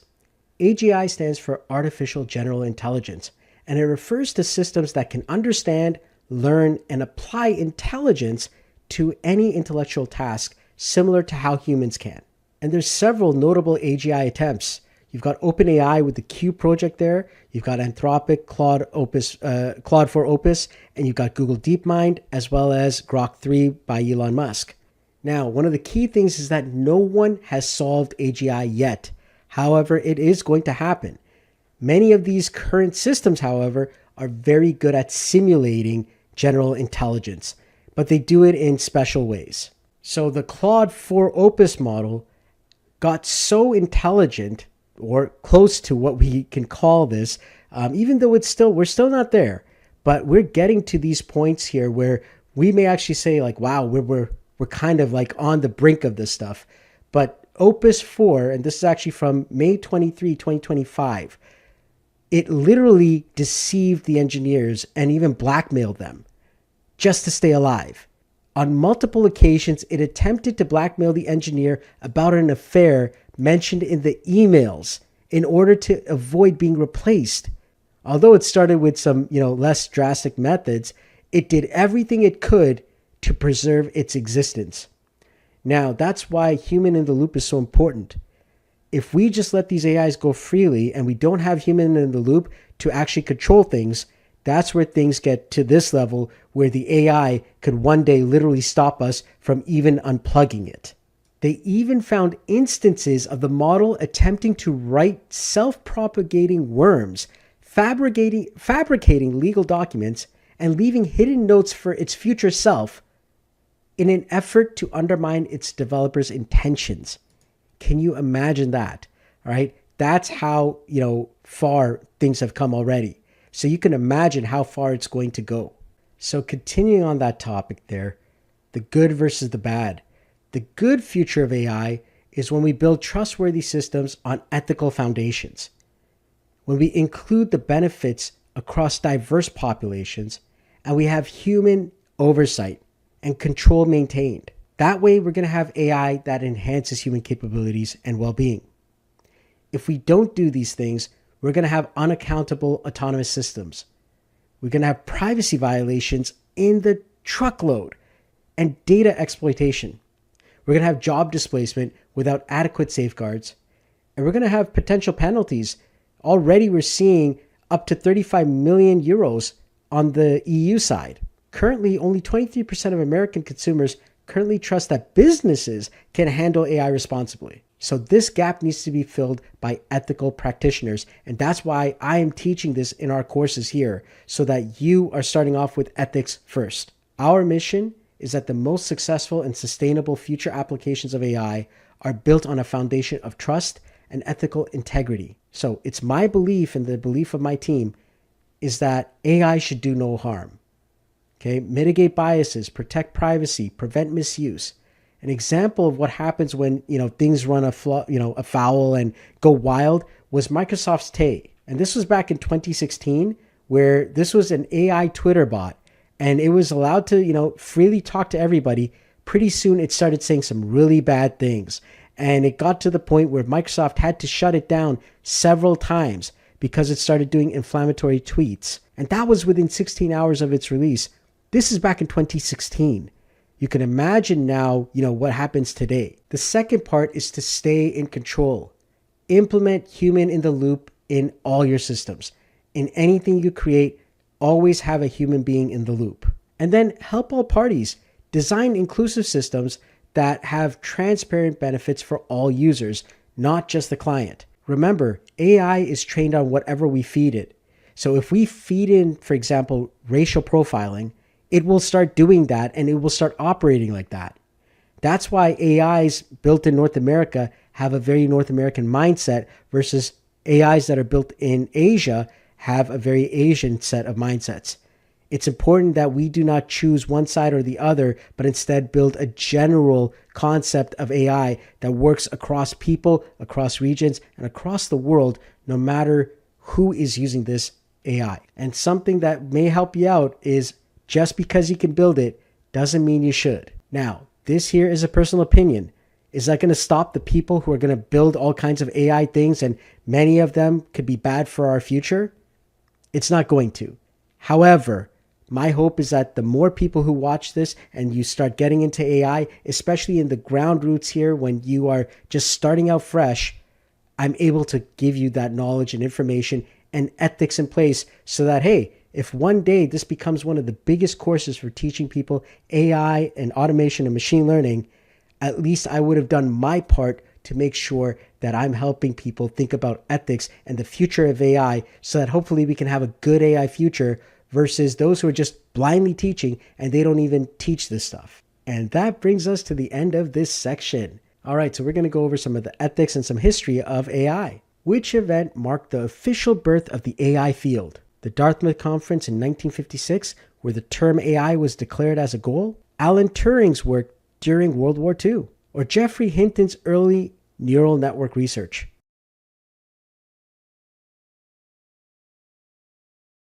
If you said the Dartmouth Conference in 1956, where the term AI was declared as a goal, you're right. Number 2, what is the primary ethical concern with AGI development?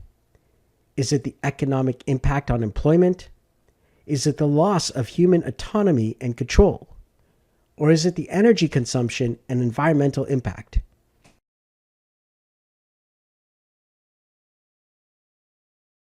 If you said loss of human autonomy and control, you're right. Number 3, which ethical principle is most important for AI development? Efficiency and productivity? Human in the loop systems? Or cost effectiveness? If you said human in the loop systems, you're right. Congratulations. Number 4, what is the ethics mission we recommend? Computational power limitations? Data privacy and security concerns? Or do no harm, stay in control, and help all parties?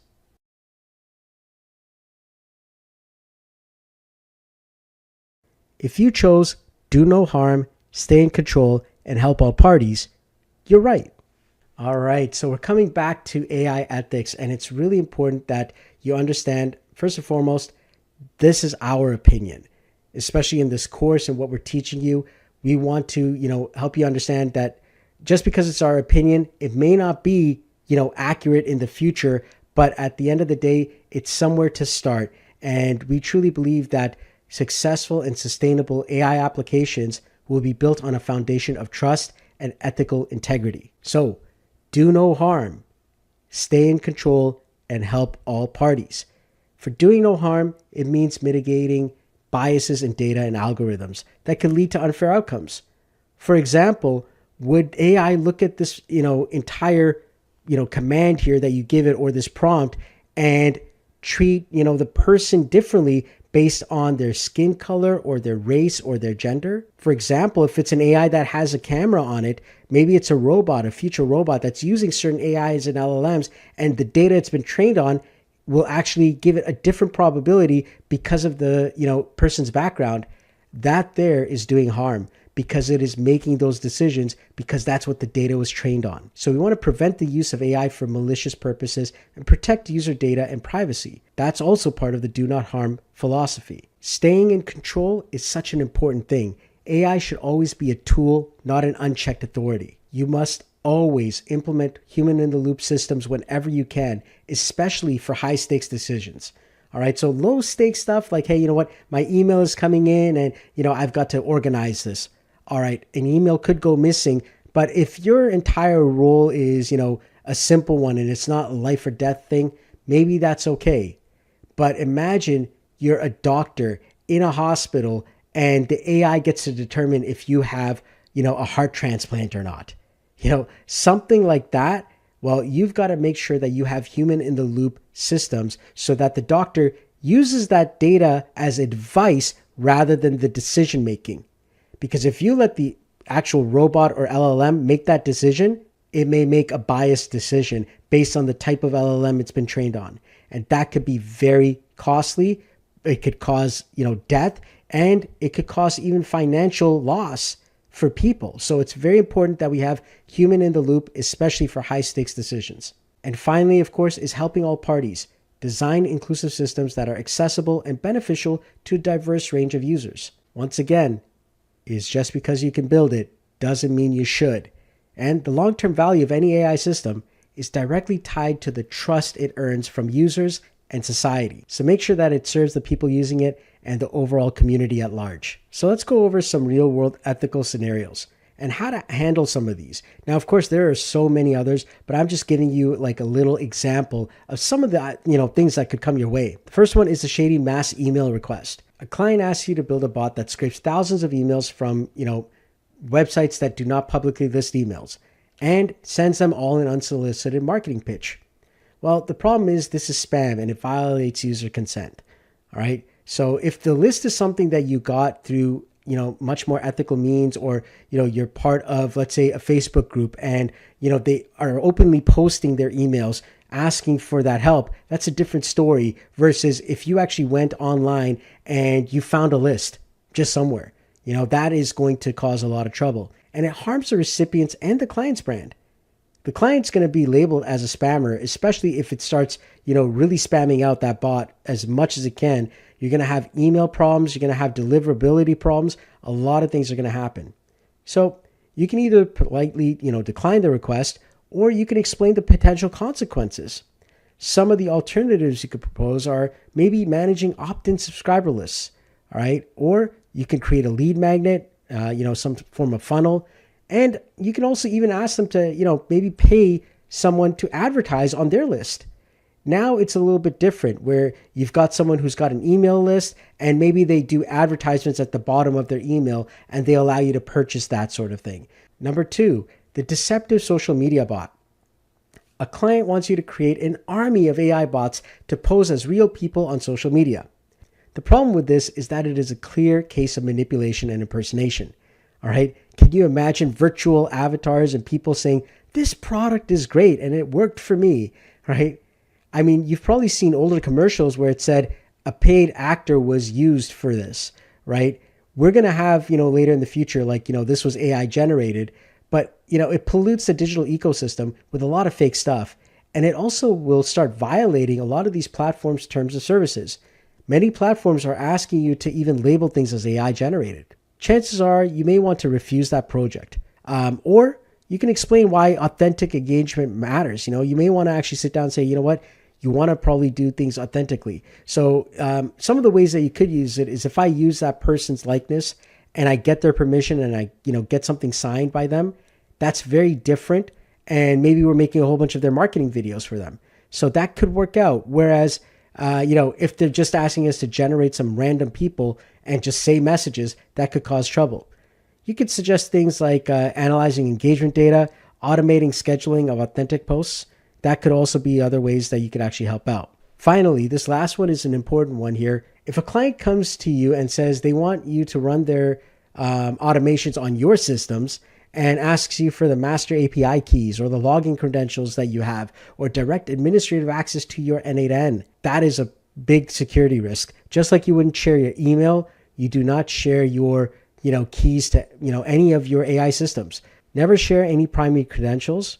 Always explain security protocols and offer some alternatives such as, listen, we can build in a sandbox environment and I can actually build it for you. Maybe I can build the automation for you in my systems just to test it for myself, but I'm not going to connect it up to, certain accounts.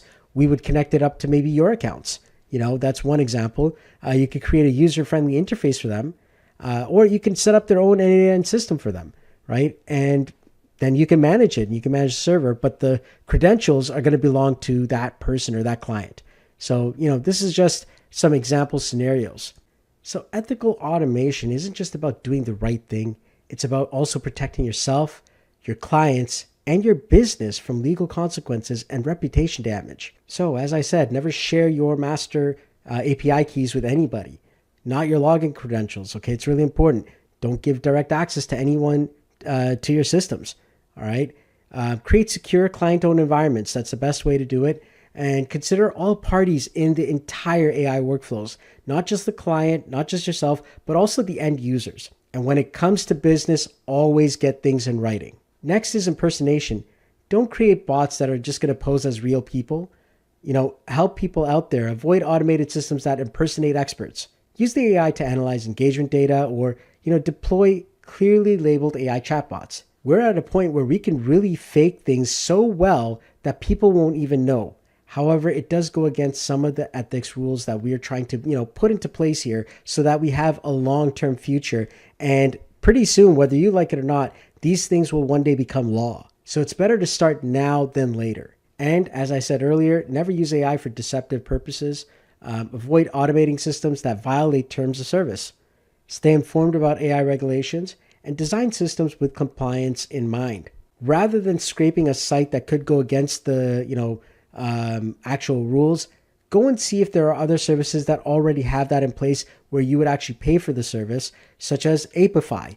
Apify is very big for that, and it's got a lot of data from a lot of different sites, and that could actually help you out and also protect you at times as well. Ethical automation isn't just about following rules. It's about building trust, maintaining professionalism, and ensuring sustainable growth. All right, so now let's get right into ChatGPT. So instead of thinking or understanding, ChatGPT excels at predicting the next most likely word. And it is one of the most popular AI applications in the entire world with over 200 million users. What makes it feel magical is the speed at which it actually processes your request. It creates statistically likely and coherent responses, and it adapts to your specific context and questions. So when you tell it to write a paragraph about AI, it analyzes text from billions and billions of documents and, data points to generate a coherent, contextually relevant, response. All right, let's dive into prompting. Prompting is a new superpower. The quality of your output is directly proportional to the quality of your input. Prompt engineering is when you craft precise, context-rich instructions to guide AI models toward your desired outcome. The core components of an effective prompt are role, context, task, constraints, examples, and chain of thought. With a role, you assign a persona or expertise to frame the response. The context provides necessary background information for the task. The task itself is clear instructions telling the model what to do. And then the constraints come in to set rules on format, length, or tone of the output. Examples help show the desired output style, and chain of thought asks the model to reason step by step for complex tasks. So an example of a bad prompt versus a good prompt is fix my resume. That prompt doesn't tell the AI really what to do, and it'll actually, output a really bad result compared to a structured prompt like this one, where you are a career coach specializing in the tech industry. Review my resume pasted below and rewrite the work experience section to better align with the attached senior product manager job description. Use the STAR method to frame my accomplishments and quantify results. The tone should be professional and confident. If I fed both of these prompts to something like ChatGPT, you can imagine that the second prompt there, the structured prompt, would get a much better output than the first one. Some of the common prompt mistakes that actually cost you along the way are vague requests. Unclear objectives lead to ambiguous outputs that require hours of refinement. That's why prompt engineers are so in demand right now. Missing context is another one. Without proper background information, AI struggles to understand your specific needs. If there's too many constraints, well then too many restrictions can limit the AI's ability to provide a creative or optimal solution. And then having no clear task is another common prompt mistake. Without a specific instruction, AI doesn't know what action to take. A well-structured prompt contains key elements that eliminate ambiguity and align the model with your intent. So remember, role, context, task, and constraints. And for more advanced prompts, you would add examples and chain of thought as well. So here we are now putting it all together. So here's the example. For the role, you are a professional resume writer. For the context, here's my resume and job description. For the task, rewrite my resume to highlight skills. For the constraints, make sure it has a professional tone of 150 words max. For examples, the input is manage team. The output, lead a team. And the chain of thought. First, analyze a job description. Second, do this or do that, and so on and so forth. When you put it all together, you get the role, context, task, constraints, examples, and chain of thought. You are going to get the best output that you can from these incredible large language models. All right, so now inside of your AI and automation career, you're going to have these questions coming up. Should I use AI or should I just focus on automation? Sometimes a simple automation is smarter, safer, and more cost-effective as a solution than a complex AI model. When to use an AI versus automation? Well, if you're doing something that requires intelligent decision-making, pattern recognition, adaptive learning, or a higher complexity, AI is probably a choice. But if you've got rule-based execution, consistent performance is something that you need, if you need something that's easier to control or something with lower complexity, well then automation may actually be the better choice. If you need to have a complex problem solved, something with pattern recognition, language understanding, or image analysis, that's a great option for AI. But if you have something like data entry, scheduling, repetitive tasks and processes, automation is the clear winner here. One of the things that you could do is start with automation, and then you can always add AI later. Okay, we're at the end of that section. It's time for a quiz. What is the primary principle of ethical AI use? Is it do no harm, or is it maximize efficiency? If you chose do no harm, you're right. Which of these is an example of ethical prompting? Create an AI bot to post fake positive comments about my product and attack competitors, or use AI to analyze engagement data and understand what content resonates with my audience. If you chose the second one, you're right. Using AI to analyze engagement data and understand what content resonates with my audience is a clear example of ethical prompting. Which of these is not an effective way to create a prompt? Assign a role. You are a professional resume writer. Provide context. Here's my current resume and job description. Dream. I am dreaming of a painting of the Mona Lisa. If you chose the third option, dream, I am dreaming of a painting of the Mona Lisa, you are right. That is not an effective way to create a prompt. So AI can be used in many different areas, but we're going to be going over businesses. So when it comes to business, AI can be used for marketing. It can analyze customer data to create personalized content, optimize ad spend, and improve targeting for better ROI. It can be used for sales. AI-powered chatbots that can handle customer inquiries, while systems predict customer needs and identify upsell opportunities. Lead generation is another one, where AI can scan websites for leads, it can craft personalized emails, and automate follow-ups to improve conversion rates. And AI can be used for workflow automation. In fact, I truly believe that AI systems can automate up to 80% of routine tasks. Many of the sales and marketing tasks that are done today in a manual way can be automated using AI and automation. On the personal side, AI can be used to analyze your daily habits and provide personal growth recommendations. It can be used to identify patterns in your behavior. It can even be used to, build a personalized learning path based on your strengths and weaknesses. AI can be used for studying, such as AI-powered research assistants, or it could be used for note-taking and helping you to organize study materials. It can help you with time management, such as effortless planning of weekly activities and even generating shopping lists.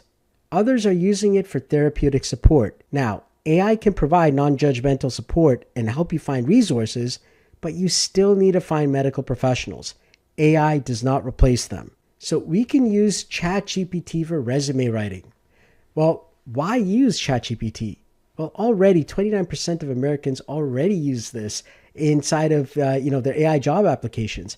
In fact, 73% of those people who actually used it say that they were able to successfully secure the job that they applied for. It turns hours of work into seconds.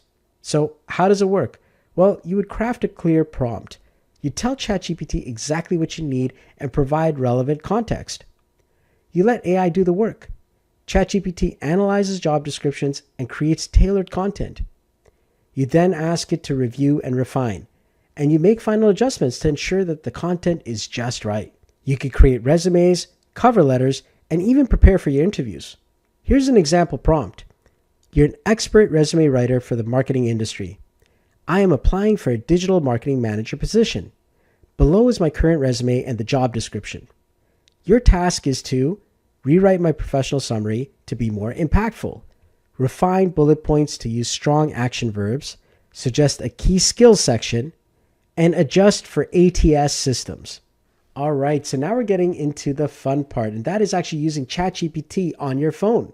Now, you can use ChatGPT for meal planning, for scheduling, and even learning on the go.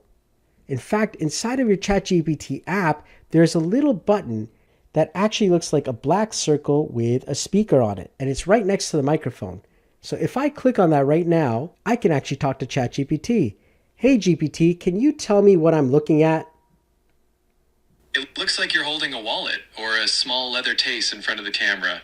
It's a nice brown color. Anything specific you're curious about? As you can see, ChatGPT is so powerful that I can even talk to it like a regular human being. Hey GPT, I'm wondering what I should cook today. Ooh, that's always a fun question. Are you in the mood for something quick and easy, or are you feeling adventurous and want to try a new recipe? Well, inside of my fridge, I've got carrots, broccoli, I've got some rice in the cupboard over there, and I've got some water to boil, and I think I've got some ketchup. Nice, you've got some good staples there. You could do a simple veggie stir fry with the carrots and broccoli and serve it over rice. Add a bit of seasoning, and if you're feeling creative, maybe a little ketchup for a sweet tang. Nice. Can you create a schedule for me today? I have meetings at 9 and 2, and I need to finish a report and pick up my kids. Absolutely. So if you have a meeting at 9, you could start your day by working on that report before the meeting, maybe around 8 if you can. After your 9 o'clock meeting, you can continue with the report until lunch. Then you'll have your 2 o'clock meeting, and after that, you can wrap up any remaining tasks before heading out to pick up the kids. Sound good? Awesome. Thank you so much. As you can see, the power of ChatGPT on your phone is incredible. And this is just the beginning.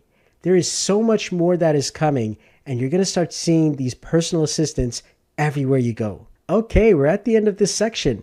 It's time for another quiz. Which of the following is not something that ChatGPT, the app on the phone, can do? A, talk to you. B, help plan your day. C, cook for you. D, use the camera to see. If you chose C, cook for you, you're right. As much as ChatGPT is very, very powerful, it still does not have the ability to actually cook your food. What percentage of sales and marketing tasks can be automated with AI? Is it 50%, 60%, 70%, or up to 80%?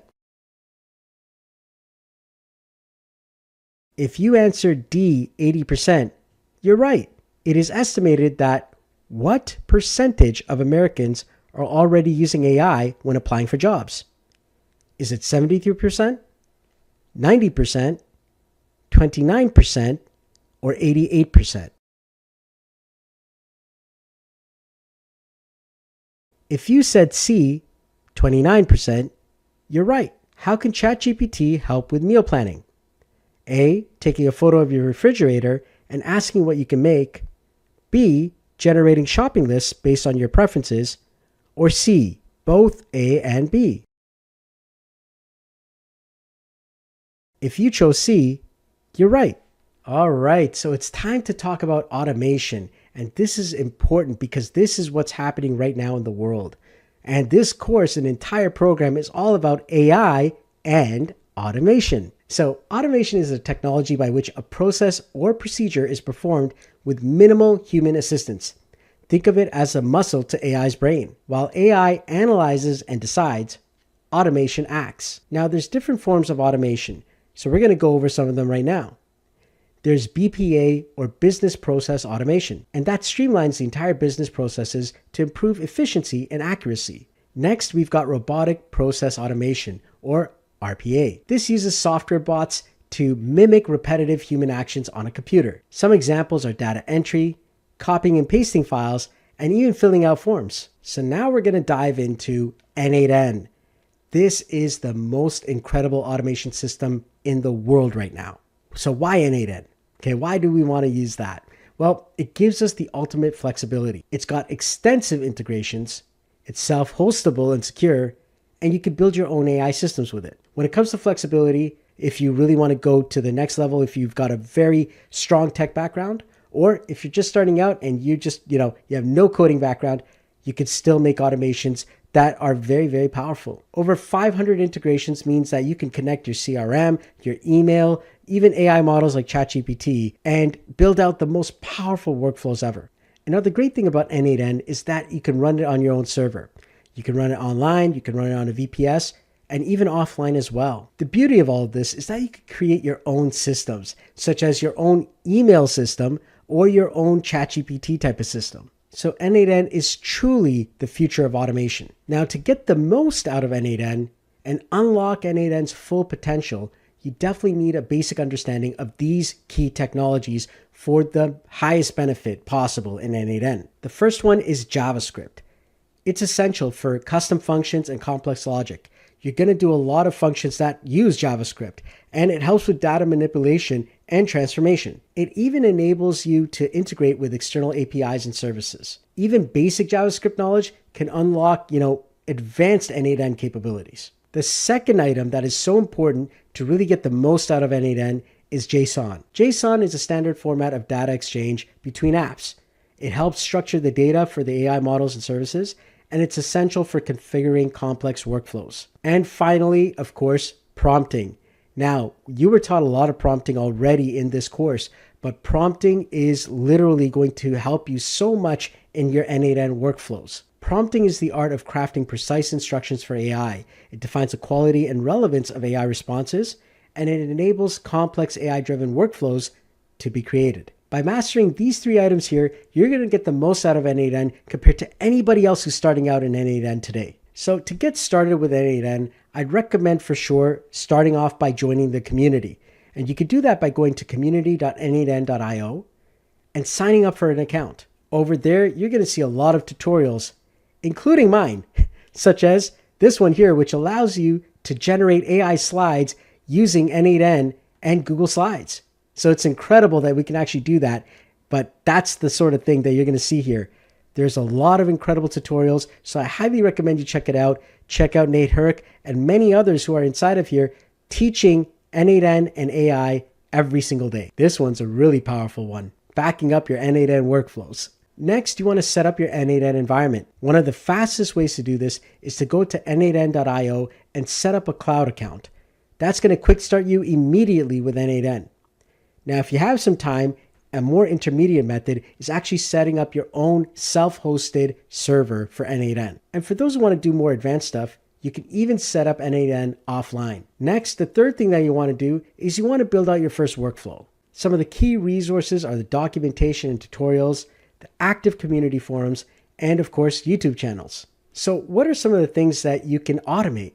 Well, email management, that's one example. You can automatically sort, filter, and even respond to emails as well. Scheduling, organize your calendar, all right, set reminders, right, and block off time for recurring tasks. Information gathering, that's another one. You could search the web, extract key information, right? So it's really, really powerful that you could do that. Next is file organization. All right, you can automatically categorize, rename, and store files in the right locations. Next, you can use it for productivity tracking. monitor time spent on tasks, identify patterns, and even suggest improvements. A big one is language translation. You could translate emails, documents, and other things as well. AI and automation can work together to transform your daily routine, saving you hours weekly on repetitive tasks. AI plus automation gives you an exponential power. Get 100 times boost in productivity. When AI's cognitive abilities combine with automation's execution power, the result is not just additive, it's exponential. So here's an example for, customer service automation. Without AI and automation, a person would manually have to read each email that comes in. They'd have to decide whether, it is a priority or not, and then they'd have to forward that email to the correct department. That's a slow process. Whereas if you have AI automation, the automation pulls the, every new email that comes in.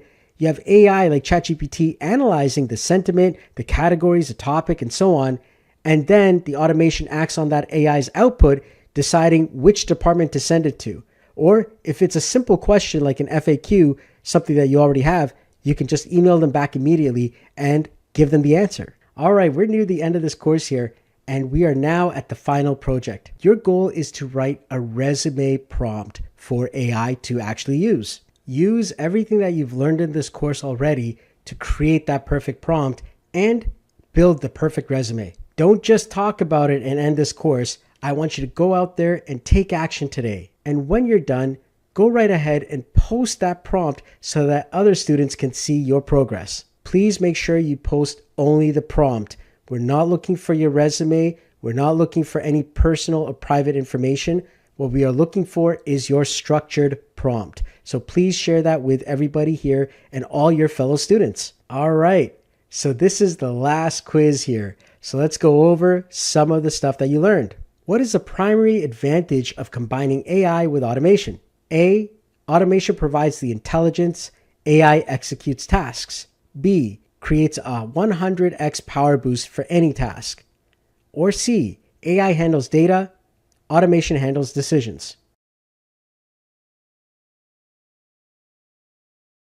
If you chose B, you're right. Which statement best describes n8n? A, a cloud-only platform with limited integrations. B, a self-hostable workflow automation platform with 500 plus integrations. Or C, an AI model specifically designed for text generation. If you chose B, you're right. Number 3, true or false? Automation is smarter than AI. The answer is false. Number 4, which is not a type of automation? A, business process automation, BPA. B, robotic process automation, RPA. Or C, general delay structure, GDS. If you chose C, you're right. Congratulations, you've completed the course. It's time for you to celebrate your success. Some of the key takeaways are that AI is accessible to everyone. Understanding AI fundamentals is so important, and mastering prompt engineering can make or break your output. The next steps and the path forward is to continue to level 2, join the n8n community, and explore more resources such as YouTube and other areas for tutorials and insights. And now for the bonus section. That's right, you successfully completed this course at the foundational level of the AI Life program. Ready to go from understanding AI to mastering it in real life? Then school is where your journey truly begins. You've just completed the foundational level, and that's awesome. But real success comes when you surround yourself with others on the same path. If you're serious about turning knowledge into real-world results, then don't stop here. In the AI and Automation Mastery School community, you're going to get instant access to weekly pro-level tutorials, n8n, AI, automation, and more. You're going to get access to downloadable workflows, JSONs, and advanced integrations like FFmpeg, MySQL, and so much more. Whether you're optimizing your business, freelancing, or building your next big idea, this community is shortcut to your results. Click on the link now to join the school community and step into the next level of your AI journey. And don't forget to also join my YouTube channel.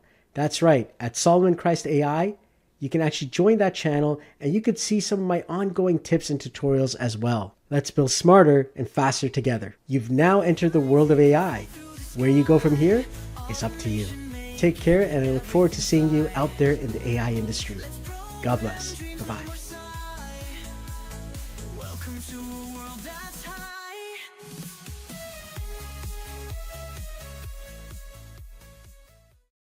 Hello, everyone. Welcome to another video here on n8n AI automation, everything put together. Specifically, this video is going to be about n8n and MySQL. That's right. What we're going to be doing is we're going to be trying our best, especially with some of these videos, to bring everything in-house where it's all sitting on that one server, just on your server, right? And so that's going to help you to save, some money, some time. There's a lot of things that this is going to help you out with. So why even do that, right? There's things like Airtable, there's other services out there. Why not just use them? Absolutely. And that's completely your choice. What's going to happen though is that every single time you're using it, currently the prices are low. A lot of these AI companies are being subsidized. They've got funding, all that other stuff. Pretty soon, the prices are going to continue to increase. If you remember when Netflix first came out, Netflix came out, everyone's getting, some good prices. I remember I used to pay like $7.99, which is like $8 here in Canada per month. Today, we're paying like $22. If you went to get an Uber ride back in the day, people were getting them at like $3 a ride and stuff like that. Today, people will pay a lot more. And so, as AI continues to evolve and expand, a lot of these services that we're used to, once we're like in, several years will go by and pretty soon the prices are going to rise. You've got other things like OpenAI, which is going to charge you money. You've got all the different LLMs that are charging you money, all kinds of APIs. And so the goal of this video and several of these videos that are going to start coming out is to keep everything right inside of your server. So here's the 3 key areas that you want to do this for, okay, and why you want to do this. So 3 reasons on why you want to do this are money. Every time you make a call to any of these APIs, it's costing you money, all right? Today, it's costing you money where they might have given you a credit. Tomorrow, it's going to cost you more. Time. It still takes time to, call out to these servers. And depending on where the server is, sure, you may not notice it on the smaller amount, it's not a big deal. You might do one call and the server is on the other side of the world. But as things start growing and you've got more automations, you got more stuff actually running, well, now those calls are going to be costly and it's going to take more time, especially if that, other side has to do some processing. Okay. And then lack of control. If that service goes down, what do? And if you're dealing with customers, you want to have control where you can shut things on and off. You can't sit there and wait for, OpenAI or Airtable to kind of be like, okay, well, we're back up now and your customer has now lost out. So these 3 areas are the reason why we want to kind of bring something in-house where it is on your server. And so in this video, we're going to be starting that whole entire series, starting off with MySQL, and we're going to put that right on our n8n DigitalOcean server. Now, of course, we're using DigitalOcean, so it is another service, but at least I still have control over that server. I can turn it on and off. I can, understand what's going on. I can go into that server and kind of, fix things. Whereas if it's another API provider, I can't do anything, right? It's pretty much just waiting for them, maybe sending out a ticket saying, hey, support staff, can you help me out? All right. So for the long term, we want to start planning from now and setting these things up. So in this video, we're going to be actually learning how to integrate MySQL into n8n so that you actually have it within your own system. All right, so let's get started. All right, so here we are. This is, my n8n, and, right now it doesn't have any MySQL stuff. I mean, I could actually just trigger it manually here. And, I'll take a look and I'll say, okay, well, I could type in MySQL here. So I know that I've got a node for it. You can insert rows and table, execute, so on and so forth. Let's just put in, execute an SQL query. All right, well, it's going to say, where's the credential? If I click on create new credential, I don't have MySQL set up yet, right? So I need to understand localhost, MySQL, user, password. This doesn't exist. So we want to set it up so it is actually local in the system. All right. But right now, localhost, well, we are inside of a Docker, system, which is on a DigitalOcean server, right? So literally you've got the DigitalOcean server. All right. Then you've got a Docker, which is within that actual system. And so I have to actually set up MySQL within that. It's not as easy as just simply installing, which it will work. If you've seen my FFmpeg tutorial, the first one, that's exactly what I did. I just installed it on the Docker image. It works, but then the second you actually upgrade your Docker installation, or you do a Docker compose down, Docker compose up, it's going to basically destroy everything because it's looking for that Docker YAML file where it's going to reconstruct everything. And then on top of that, you need persistence. Like, how are you going to make sure that information that's sitting on your MySQL server doesn't get destroyed when you reset that actual, Docker file? And so in this video, we're going to focus on setting up a MySQL implementation on your n8n Docker install and making sure that the actual data stays and persists, even if you actually, upgrade your Docker system by doing a Docker compose down, Docker compose up, the whole entire thing. All right. So let's dive in and actually start setting that up. So the first thing you want to do is you want to go into your droplet inside of your DigitalOcean, and you're going to select console here, and we're going to dive into our console view. And so now we are here in the console of my actual n8n DigitalOcean server. And what I'm going to be doing is I'm going to first find out where is my actual Docker YAML file located. So first we're going to do cd space ... and then hit enter. So now you see that we've got this little slash here. It shows me that I'm in the root folder. All right, so now what I'm going to do is I'm going to just do ls, and that's going to list me, all the different folders there. It's going to be inside of OPT, so I'm going to do cd opt. All right, ls again. And now you're going to see your actual Docker file, and it is n8n Docker caddy. So let's actually cd into that. cd n8n Docker caddy. Hit enter. Okay, now when I do an ls there, you can see that we see our Docker compose YAML file. All right, we need to edit that and start working on that. All right, so let's dive right in and let's start working in the Docker YAML file. So type in nano docker -compose.yml and hit enter. All right. So inside of here, we've got several different parts here that are going on. We've got the services caddy, and you can see everything down to here is caddy. Then you've got the service for n8n, which is what we use, and everything all the way down here is n8n. And then you've got volumes, which are your external volumes where, information will be stored. All right. And this here is like, all of your n8n, automations. Well, the reason why they don't get destroyed is because you actually have places where the data is being stored. All right. And every time you put a, Docker compose down, Docker compose up, it's not destroying all of that data. It's still there somewhere, and it's still able to upgrade the system. All right. So what we're going to be doing now is we're going to be adding in another service for MySQL. All right. So if we come on down here, we're going to go down underneath the n8n. All right. And I'm going to hit enter a few times here. And specifically, we're going to hit space. And now this next third service is MySQL. All right. And now we're going to hit colon. Okay. And as you can see, it turns green. And we'll just move this down a bit so that I could see it there a little bit more. And so now we're going to type in here. We're just going to hit enter.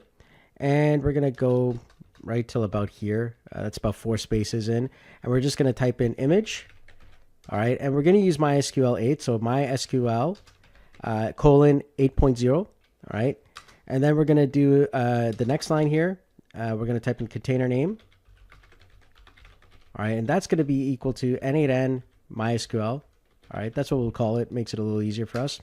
Next is restart. And we're going to put always. All right. And as you can see in the other ones, it's also the same, right? So as you can see here, restart always in n8n.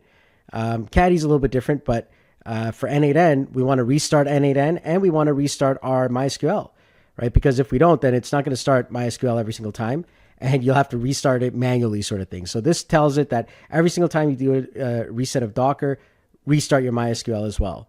All right. Next, we want to set up an environment. Okay.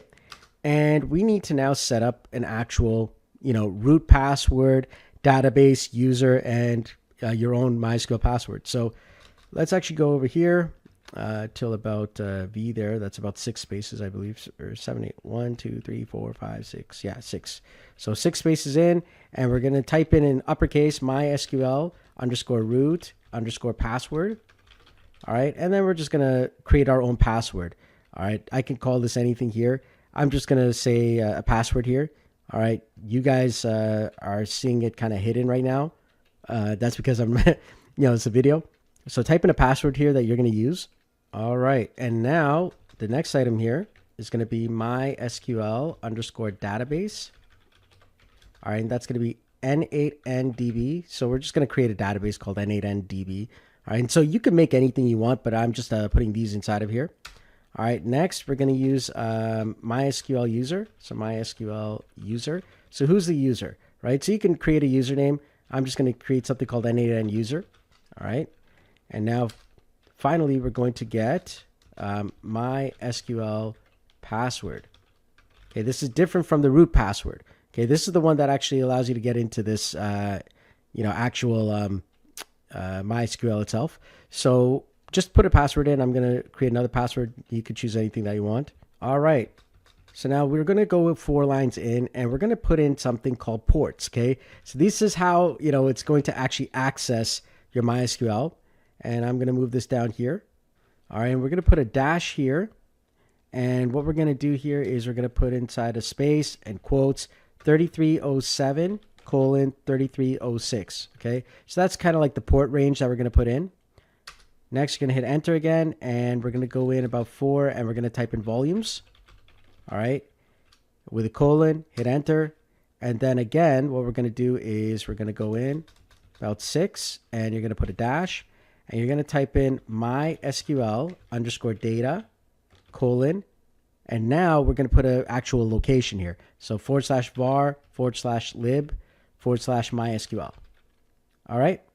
So we've now set that up. So now let's actually clear some of these items here, bring the volume stuff back now. All right. And we've got 1 space in between. That's fine.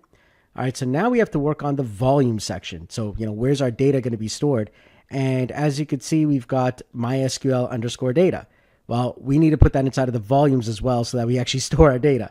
So over here, all we're going to do inside of volumes, put 2 spaces and just type in the same MySQL underscore data. So MySQL underscore data. All right. And then you're going to put a colon. And that is pretty much it. Now, all we have to do is save this by hitting Control and O. So Control O and then hit enter. Okay. So now our actual Docker file is ready. Then you're going to hit Control X to exit out of that. Now we have to do a Docker compose down to shut down the system, and then a Docker compose up -D.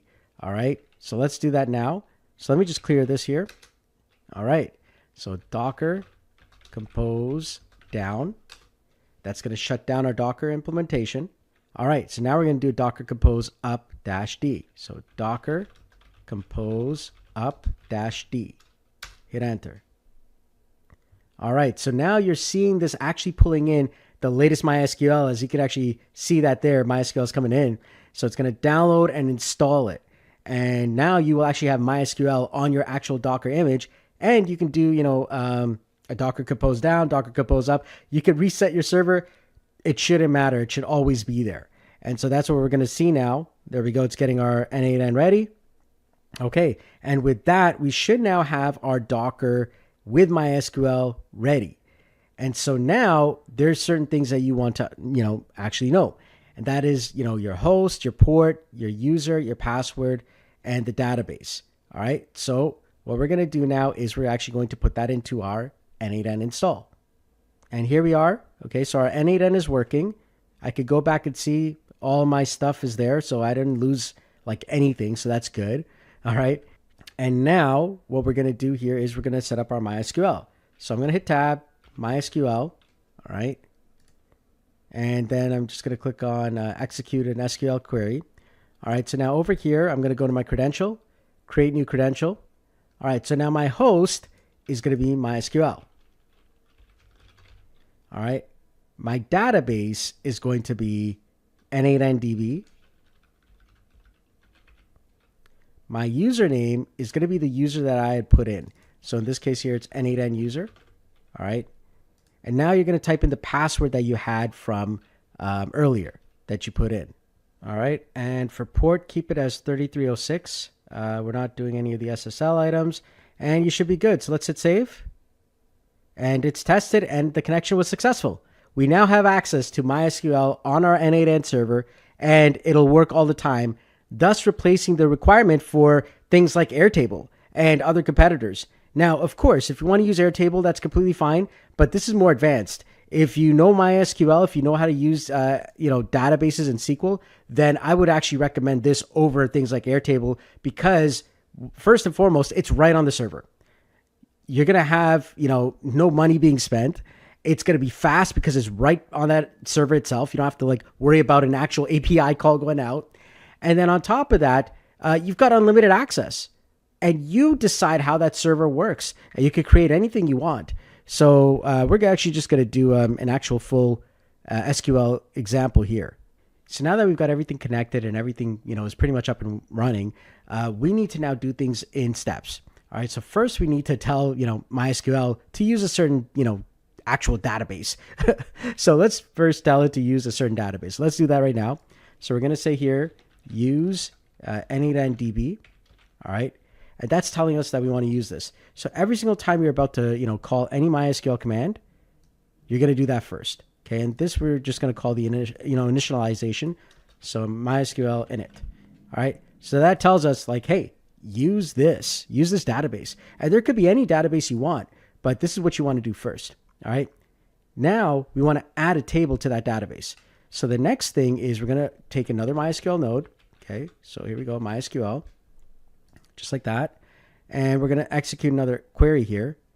All right. So now at this point, we're going to create a table here. So I'm going to just go inside of here and I'm going to type in create table. We're just going to call it test table, just like that. And then we're going to just open up in brackets here. We're going to have something called ID. It's going to be an integer. We're going to auto increment it. So auto increment, there it is. And primary key is what we're going to do. Now, if you don't know MySQL, then yeah, this is actually something that I recommend you actually learn. It is a very, very powerful way of doing things, but this is what Airtable does, right? So this is equivalent to you creating a column inside of Airtable, right? So that's exactly what you're doing. You've created a column here, 2 columns called ID and name, and we've created a table, all right? So now if I hit save here and I just connect this all up, I'm going to run this entire workflow here. And as you see, now we've got success true. And the reason why that happened is first we've got to actually select the database, okay? So if we don't select the database, we don't know what we're actually selecting. So it can't create that table for us. But now it did, and we got success true. All right, so now at this point, if I actually try and run this again, it's going to fail because the table already exists. So there we go, I'm running it, and you see the fail, okay? And what we need to do is we need to actually put in another set of, items here, and that is just checking if this exists or not. So I'm going to put this inside of the code now. So create table if not exists. All right, test table. That way, if it doesn't exist, then it'll create it. Otherwise, if it does exist, it'll just skip over and we'll still get a success result. All right, so let's save that there. And now we're going to start that again. Let's test this. We got success true. All right, so now that we've got the table, and we're just going to move this off to the side here, the next thing is we have to put some information inside of it. So let's go ahead and create another MySQL link here. So MySQL. And at this point now, we actually can access all these functions now. So if I want to insert a row inside of a table, all I have to do is just click on this here. So insert row into table, just like that. And now if I click on select the table, you're going to see that test table exists. So now I can put in information.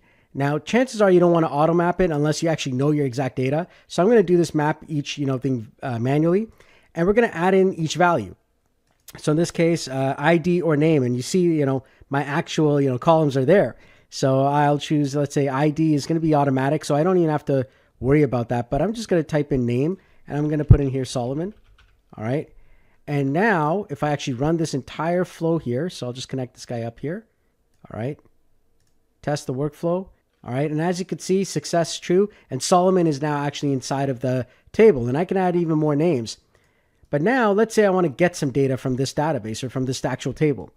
So now from here, I can actually go in and I could say, hey, you know what? Let me get this information. So instead of adding something inside of here, we can name this properly here. So just add a name. So add data. All right. Now we want to get the data. So I'm just going to put in here MySQL. All right. And now I want to actually get rows. So select rows from a table. All right. Let me just move this over here. And there we go. So I want to select from the test table. All right. And I want to get everything.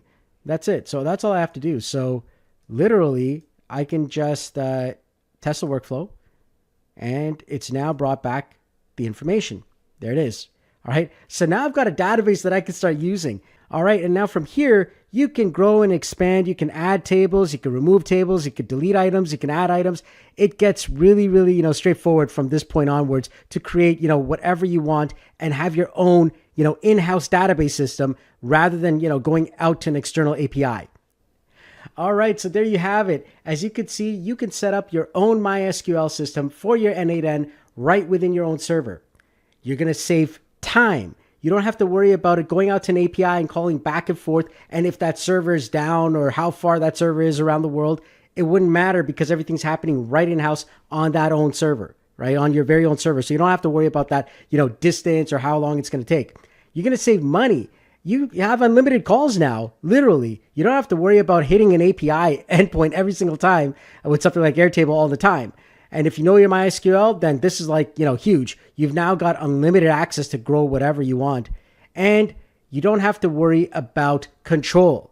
You don't have to worry about that service going down. You control the database, and that allows you to, turn things on and off. And so that is a huge thing, especially as you're building for clients in the future or even for yourself. All right. As time goes on, remember these APIs, these, external apps that we are using, they're just going to get more costly. Well, if you enjoyed that lesson today, please go ahead and join my school page. That's right. Click on the link below and come and join a whole bunch of incredible AI automators just like yourself who are learning, who are growing, who are running AI agencies, and are expanding their knowledge of AI and automation. I truly hope that this video helped you out, and I look forward to seeing you in another video. Take care. Bye-bye. Solomon Christ here, and in this video, we're actually going to connect up n8n to FFmpeg. And not just FFmpeg, we can actually connect this to a lot of processes that are running on your server. This can be a tool or a service or something that you can actually, get onto your Unix or Linux box. So I'm going to show you how to set up something known as a system command inside of n8n. All right, but we're actually using FFmpeg for it, but you can use any system command with this entire example. All right, so we're going to show you how to do this inside of n8n. So let's dive right in. So here we are now in n8n, and this is just a blank, workflow here. But many times, when we install n8n onto our servers, we want to have access to, programs and systems on our computers. All right. In this case here, our actual computer is on the cloud. It is a DigitalOcean server. So this here is a droplet on a server right now, and this is on DigitalOcean. And what we're going to do is we're actually going to have to go inside of the actual server itself to be able to access these console-based tools. All right. But first, let's figure out, how do we do this in n8n? So inside of n8n, what you're going to do is you're going to start off with a blank workflow, and we're just going to add a step here. We'll just call this trigger manually. All right, so that at least we could call it at any time. And then you're going to have another one called execute command. So just type in execute command, and it's right here. All right. And this here will actually run a command on your Linux server. All right. So this could be anything. And I'm talking about from, adding apps, deleting apps. In this case, we're going to be doing FFmpeg, which will allow us to manipulate image data. And in this tutorial here, what we're doing is we're going to be taking a folder on your Google Drive, loading it up with, a whole bunch of images. And then after that, we're going to take those images and piece them together to create a nice little video collage, kind of like a slideshow, but with images done instantaneously. And so that is going to be, how that works. But the fact that you can use FFmpeg is going to open up so many other things that you could do just by using execute command. All right, a very, very powerful node in n8n. So let's go ahead and let's connect this up here. All right, just like that. Okay, and if I actually run this right now, I'm just going to type in a simple command ls. All right, and we're just going to run this right now, and it's probably going to fail. I don't know. Let's just see what happens. Oh, it worked. Okay, there you go. But now what we need to do is we need to actually go into our virtual machine, which is the DigitalOcean box there, and we are actually set up inside of something called Docker. So I like to think of Docker like a virtual machine within this virtual server that we've got. Okay, and so a quick little idea, and I'll just do this inside of kind of like a Photoshop here. Let me do this here, MS Paint. I'm old school that way. There we go, MS Paint. All right, let me just bring this down here so you can kind of like see that there. All right, so basically right now you've got your own DigitalOcean server, or this could be any server that you're using to have your n8n running. And what ends up happening is that usually if you've set up n8n on a server, chances are you're using some form of Docker container. Docker is a system that lives inside of this system that uses similar resources, but it's like its own self-contained system. And so n8n, especially in the DigitalOcean side, if you install it in DigitalOcean, it's running within this Docker container. If you try to install it here, outside of the actual Docker container, well, it won't work because n8n doesn't actually work here. It's actually working within the Docker container inside of here. All right. So what we need to do is we need to install ffmpeg and any other service or software that we want to access inside of there. So the first thing is we need to figure out, well, where is this Docker container and how do I access it? All right. So let's start off with that first. Okay. All right. So the first thing we want to do is you want to go to your DigitalOcean, and then you want to go into your server that you have, and then you're going to click on this little console button here. All right. So go ahead and click on that. Okay, so now we need to kind of understand where our Docker is running and where it's set up. And specifically, if you set it up with DigitalOcean, it's running within something called Caddy. So it's a different thing here. So I'm just going to type in Docker PS. All right. So Docker PS, and you'll see it there. Okay. Let me see if I can increase the text here a bit. Docker PS. So I'm going to hit enter. All right. And there you have it. It's actually showing you that this here is the name of your Docker system. All right. So that's an important one there. In this case here, it's n8n Docker, n8n Docker caddy n8n 1. All right. So now that I have that, I can access my Docker using this command here. All right. And that is Docker exec as an execute -it -user root, and then the name of my actual, Docker implementation there, which is n8n Docker caddy n8n 1, and then the letters sh. All right. So you're going to type that in and hit enter. Okay. Now, if I go back to that image that I was showing you earlier, right here, we are now within this Docker implementation. All right. So that's where we're in. So now we can start adding in our programs and our systems. In this case here, we want to install ffmpeg into our Docker system so that we can access it within our n8n. So let's go ahead and do that now.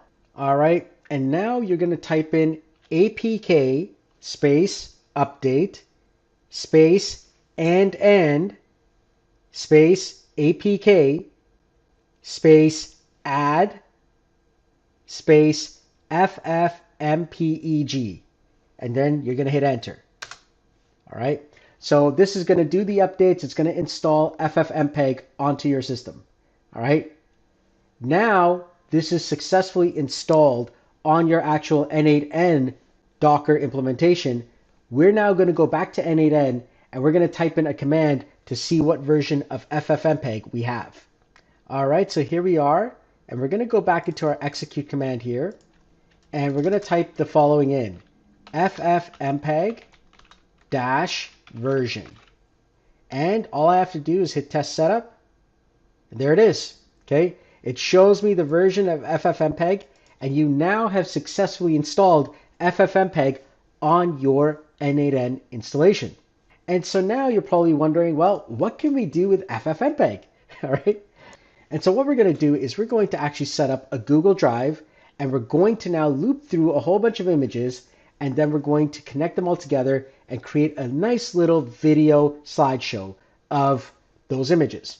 Here we are on my main system where I already have this set up. And here in this Google Drive node for searching for files, we're looking for file folder. We're going to be using search, looking for a folder name. We're looking for star.star, which is everything. And then we're adding a filter here. And in the from list, okay, the filter is going to be type folder. Okay, so add the filter, type folder. And then in the from list, you're going to click on the drop down and you're going to search for that folder you just made. In our case, it's n8n test. All right, so I'm going to show you how that works. I'm going to click on test step here, and there it is. It's picked up all 4 of the images. All right. So now we're going to be doing a loop through, and I'm just going to show you kind of how this works here. All right. So in this case here, I'm looping through all of those images. Okay. So on each image, what I do is first I actually go and I download the image via the Google Drive. All right. I then extract the data from it. So I get the actual binary format, and I also get the field information, such as the name of the actual file.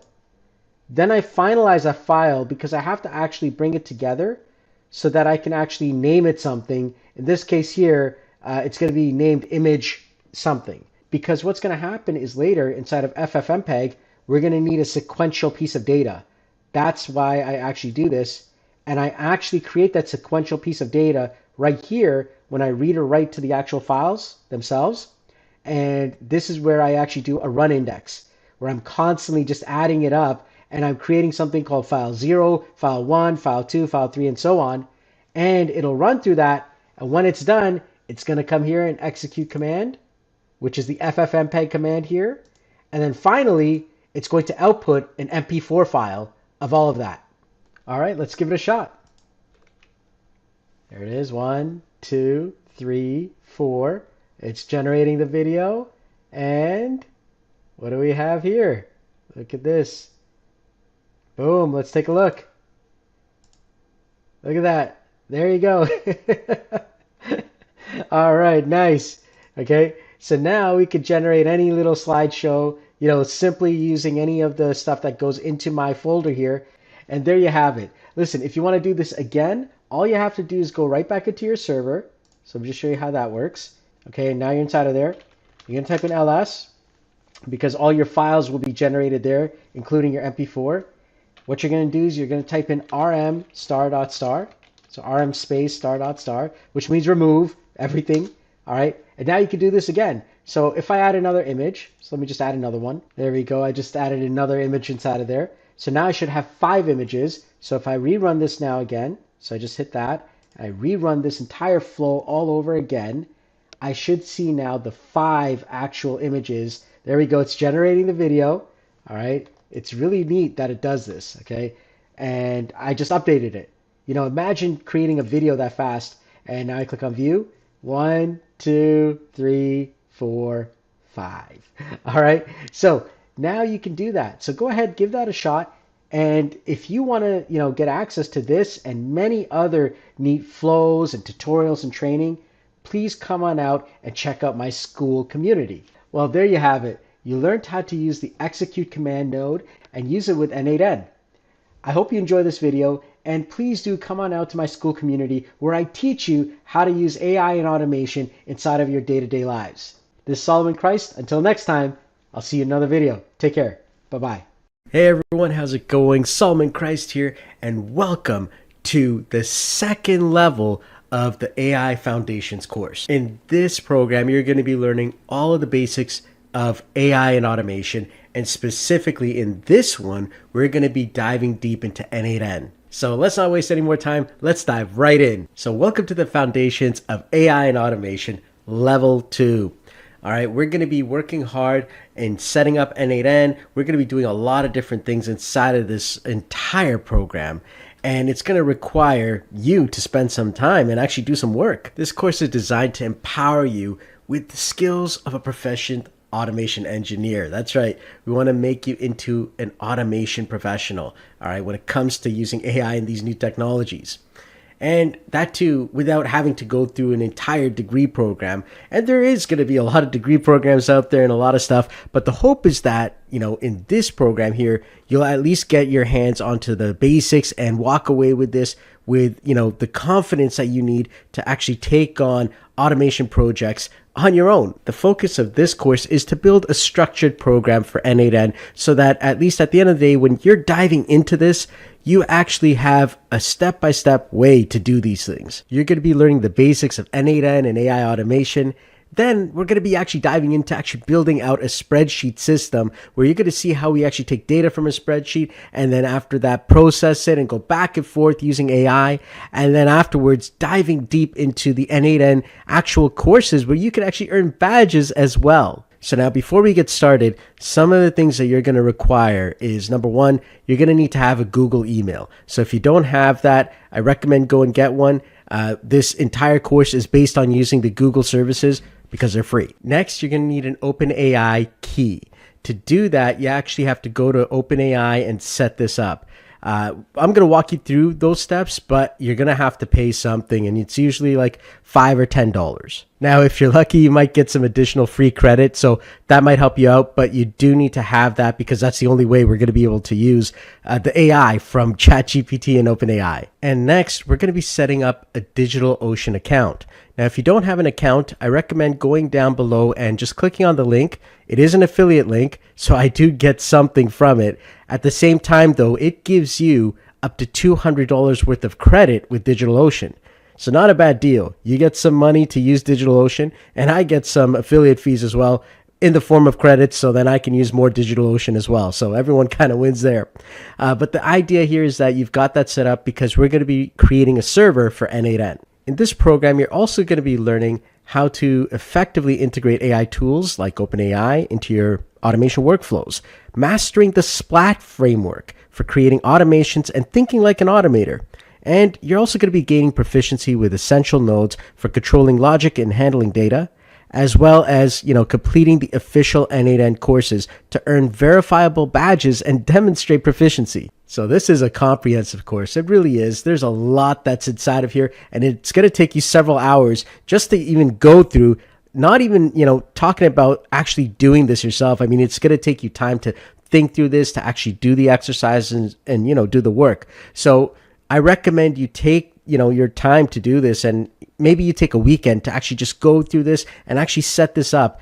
It is so important that you do the work because, listen, as much as I see so many people just copying and pasting automations, or they found something online and then they don't know how to use it, it hurts me because it's like, I know that you could do this because I did it too. I was in your exact position, at the beginning, and it was just like, I need to do this. And so the same thing, you can do this as well.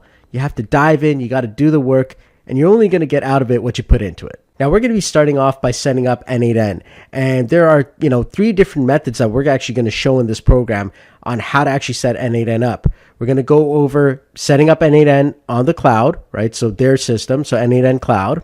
We're going to be going over setting up a VPS, or virtual private server, using DigitalOcean. We're also going to be going over, local setup, and that's on your actual computer itself.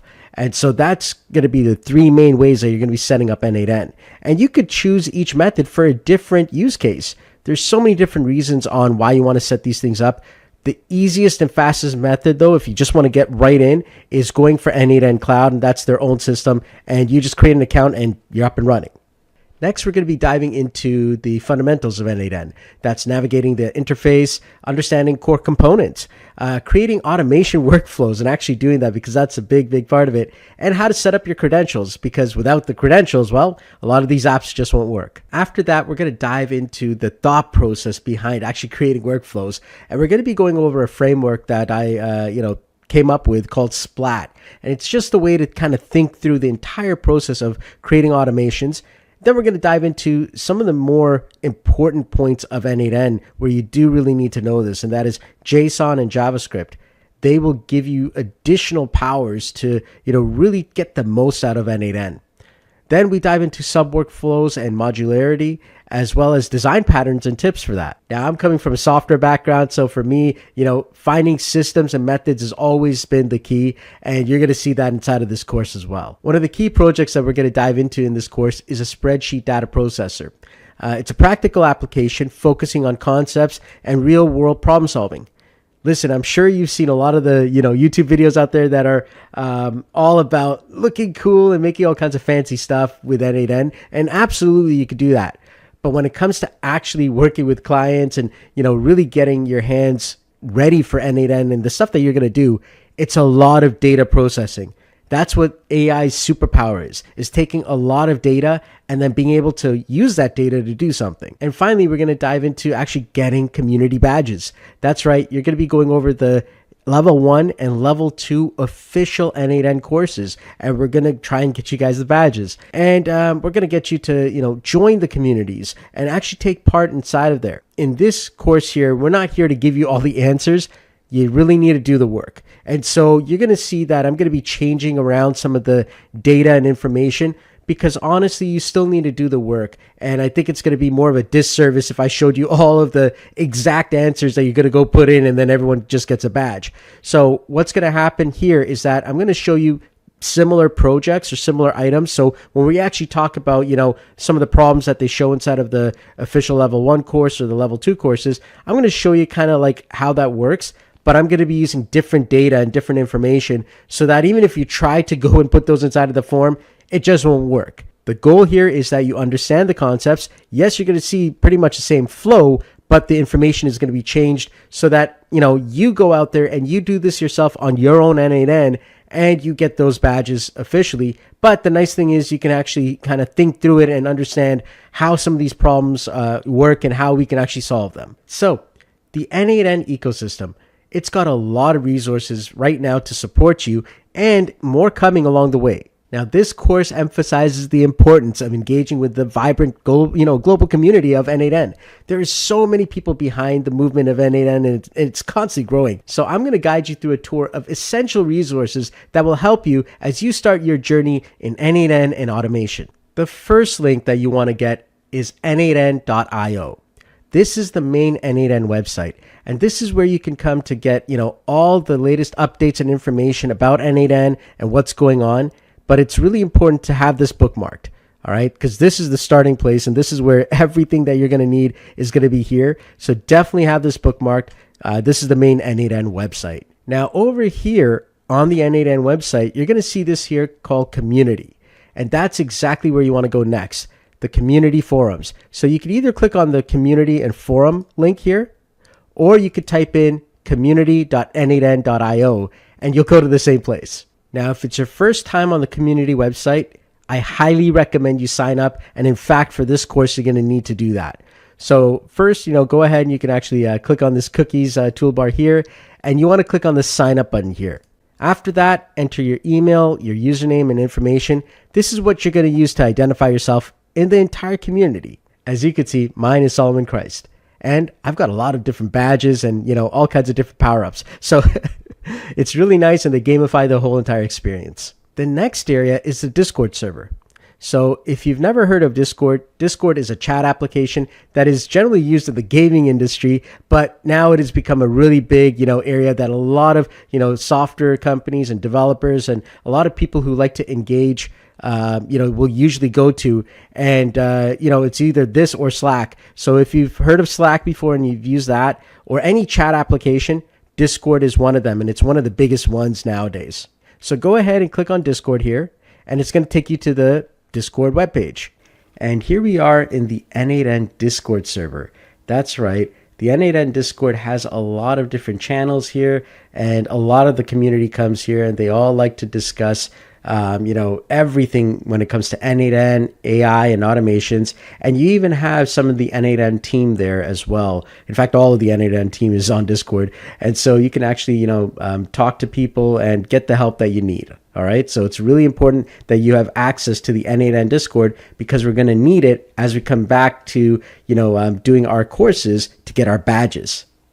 The next area is the community documentation. So if you click on docs and you click on documentation, all right, or you could actually go to docs.n8n.io. Definitely want to bookmark this as well. There you go. All right, because this is going to be so important, because you're going to be going to this all the time as you're actually doing automations, and you're going to be learning different things along the way, and you're going to say, how do I use that node, or how do I do that thing? And usually it's going to be inside of the n8n documents, that you're going to find a lot of your answers. And finally, we're going to be going to the integration site here. So inside of n8n's main website, you're going to go down to integrations, and that is going to be your list of every node that they currently support. All right, so this is huge. And to have this entire list and be able to kind of see what's available, this is going to be very helpful. So if you're not sure about a node, or you're like, hey, you know what, does n8n support this? well, this is a great place. So I could just type in, for example, let's say Google, items or Google Sheets, and it's going to show you all the Google integrated nodes that they have available. So engaging with this, community and ecosystem, it transforms you from a user to a contributor. And that allows you to, stay updated with the latest news and information, but also get involved, inside of the n8n overall community. So now we're at the point of actually setting up n8n and multiple different options. So we're going to start off with n8n Cloud, and we're going to go over the step-by-step procedures to actually set that up and create an account. So the n8n Cloud is the fastest way to get started with n8n. And what we're going to be doing is we're going to first go to the n8n website, then we're going to create an account, and then within moments, it should be ready to use. So let's actually go ahead and do that, and I'm going to take you through it step by step. All right, so here we are on n8n.io, and I'm going to basically click on Getting Started up here. And now we're going to actually type in our name and information. So I'm going to type in my name here. So there we go. And so that's what I'm going to have there. And you want to keep up with constant improvements through our newsletter. So yeah, I'd recommend joining the newsletter. It's going to help you to kind of go over everything there. And you get to start a 14-day free trial. So go ahead, click on that. Okay, and it's going to ask you the size of your company. Chances are you're just starting out, so it's probably only me. What team are you on? Well, I could be any of these here. I'll just put that I am the owner. Sure. What best describes your company? I am an automation agency. Sure. There we go. And which of these do you feel comfortable doing? Writing JavaScript, using SQL, configuring API, using regex, setting up a webhook. I could do all of these things. Cool. All right. Here we go. How did you hear about this? It was from Solomon Christ. There we go. Solomon Christ. There you go. Go ahead. Type it in. That'll be great. They'll be like, oh my goodness, Solomon's doing all kinds of stuff. There we go. All right, hit OK. And who are you creating this account for? For me personally. There we go. Hit submit. All right. So now I can invite team members to my workspace if I want to. For now, I'm just going to skip this here. There we go. All right, and there's Max, and he is known as the original flowgrammer. All right, he's really great, and he's actually a big part of the n8n community, and he's part of the n8n team. But let's go ahead and click on Start Automating there, and as you can see, we're ready to go. That's it. That's all it takes to get up and running in n8n via the cloud. It is the fastest method to get up and running. Okay, so now for our second way of getting up and running, we're going to be using DigitalOcean.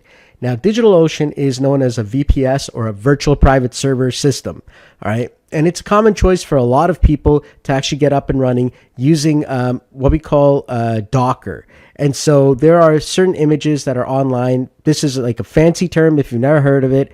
But basically, the idea here is that, you're going to have your own server that you could control. Now, it is a little bit more of an intermediate sort of, setup. So I'm going to walk you through that. If you don't know what's going on, I would recommend just going back to the simple version and just setting up on n8n Cloud, and you'll be up and running. But if you want to actually take the time to actually go and set up a DigitalOcean account and go through the steps, I'm going to walk you through that right now. Click on the link below because that one actually has an actual $200 coupon. It's an affiliate link, so I also get a little bit of DigitalOcean credits as well. And so at the end of the day, it's going to help both of us out. But hey, you get a $200 credit, and many of these servers are just starting off at $6 US a month. So that could actually save you a lot of money, and yeah, pretty much make it nearly free to use for a little bit. So the steps that we want to follow are, first we're going to sign up at DigitalOcean.com. Then we're going to create a droplet using something called Ubuntu, and that's a type of Linux, and we're going to set it up. From there, we're going to be accessing our server either via their console or SSH. And then finally, we're going to follow the installation steps. Now, it does require that you have a domain name because we're going to actually create a subdomain under that domain name, which will be for your n8n system. All right, so let's dive right into that. Now, if it's your first time using DigitalOcean, if you go to the link that I sent you, you're going to get the $200 credit. I'll show you that in a bit. But right now, if you're not even using that, this is what you'll see first. So you want to click on sign up to actually sign up for an account. It's probably going to ask you for a credit card. As I said earlier, this is a requirement if you're setting up the virtual private server edition. Now, if you use the link, which I actually put in the bottom there, what's going to happen is you're going to get this actual sign up here, which shows you a $200 credit. All right, so you get that there. You actually get a nice little bonus. So you'd sign up, you get a $200 credit and 60-day credit to try the products. Spend $25 after your credit expires, and whoever referred you will also get $25 in credit. So that's how it works. All right, so I actually get $25 in credit if you actually spend any more afterwards. And so it's kind of like this nice little bonus. But regardless, the point is at the end of the day, you get a $200 credit to try this stuff out. And that's the goal here, is that, it saves you a little bit of money. All right. So up to you, whichever way you want to go. But the point is you want to sign up for DigitalOcean. So once you get into DigitalOcean, you're going to see this setup here. What you want to do is you want to go to the green create button here, and then you want to click on droplets. All right. So from there, what's going to happen is you're going to choose a server location that's close to you or close enough to you. All right. So I'm down in, let's say, Los Angeles area. San Francisco is the closest. So it's kind of like, you want to actually find a place that server is going to be able to, give you the fastest speed. Now, if I chose someplace like, let's say, Singapore or, Sydney, Australia, well, then that might actually be a lot longer for my actual server to respond. And you also want to think about where your clients and customers are. Now, in this case here, if you're just learning, well, then keep it close to you. But if you're actually building for a client, well, think about where they are, and that's where you want to actually set up that server. All right, so I've chosen the San Francisco server. And now I want to actually go into my marketplace here. And this is where I'm going to be typing in n8n. So n8n, and you're going to see this here. Just click on that. And there we go. That's the image. It's on Ubuntu 22.04 LTS. And now this is where we can actually set up the server. If you want the most basic server, it's $6 a month. And it's got 1 gig of RAM, 25 gig hard drive, and 1 terabyte of transfer. For your learning, that is more than enough. But if you're actually working with customers, you may actually want to go up to something which has more memory, like a premium Intel or a premium AMD, and you might be looking at a 2 gig of RAM. And so in that case there, I'd actually opt for either this one here for $12 a month, or I'd go up to about $14 to $16 a month for the premium Intel or premium AMD, because that RAM is going to help you, especially if you do localized AI, where you're setting up, Olama, for example, and you want that to actually run on the actual, n8n server. All right. But for now, we're going to start off with a $6 server to get everything up and running. All right. So now you're going to choose a password. This is going to be for your root user. Okay. So I'm just going to use something here. All right. And then you want to put in your host name here. I'm just going to put in n8n training. And then my tags here, this is n8n. And then over here for the tags, I just put in n8n. You can put anything you want. And at the bottom right here, when you're ready to go, you're going to click on create droplet. Now this process does take some time, so give it about 5-10 minutes as the server actually, gets loaded up. And once it's done, go ahead and click on that new server that you created, and you should see this page here. So now at this point, you need an actual domain name, and we actually needed to actually have a subdomain which points to this IP address. So I'm going to show you how to do that. And now we're going to go into our main domain name. All right. So in this case here, you're going to go into the DNS section of your domain. Now, if you're using GoDaddy, you're going to find that DNS section as well. I'm using DreamHost. And what you're going to be doing is you're going to be adding something called an A record. So I'm going to go ahead and I'm going to click on that, and I'm going to click on add a record. And then from here in the host name, I'm going to type in what this is. So for me, this is n8n training, all right, .solomon.com, and it points to, well, now you're going to paste the IP address. So let's go back into our DigitalOcean, copy that, and then come over here and paste that in. And so now I've got the IP address here, and now all I have to do is click on add record. And it's going to take about 10-15 minutes to propagate, so give it that time to actually do that, and we'll be able to go on to the next step after that. All right, so once that's done, we're going to go into our console here. So I can click on console at this point, just like that, and it'll actually open up a console view here. And that brings us to this actual point here where now I'm in my n8n server. So I'm going to go ahead and it's going to ask me these questions here. So the subdomain that I had just set up was n8n training. So n8n training is what I'm going to put inside of here. And then you're going to type in your main domain name. In my case, it is solomonchrist.com, just like that. And now it's going to ask me for an email address. So I'm going to put that in, Solomon at solomonchrist.com. There we go. And now it's asking me if I'd like to configure a time zone. So I'm going to hit yes for time zone. And I'm going to change this to Americas by hitting the number 2. Then I'm going to type in 49 for United States. Then I'm going to type in 21 for Pacific. And then afterwards, I'm going to hit 1, which is yes. And there we go. So now it's actually going to be pulling in several different items, specifically Caddy, which is going to be used to actually, help run the n8n system. It's also downloading n8n. Now, if you actually watch some of my other tutorials, I actually go even deeper on how this entire system is working using something called Docker. And as you can see, the Docker composed YAML file. All right, so we dive in deep and we actually, add in additional things like FFmpeg and so on and so forth. All right, so once that's done, it's actually going to show you the URL here that you can actually go to set up the next steps. All right, so this is the next part of the setup. So go ahead and copy that. And now when you paste this in a browser window, this is what you're going to see. So now it's time for us to set this up so that you have your own virtual private server. So I'm going to go ahead and I'm going to type in Solomon at solomonchrist.com. First name is Solomon, last name Christ. Password. So put in a password that you're going to remember. All right. And yeah, sure, you could put in I want to receive security and product updates. Hit next. All right. Now, another item is it's going to show you this next series of steps. I highly recommend you follow them through because you're going to get a special license key. All right, so watch this. So what best describes your company? So similar questions from what we had on the cloud version there. Which industries does your company, work in? I'm just going to put IT for now. That's fine. Which role best describes you? I am the owner. Who will your automations mainly be for? Myself.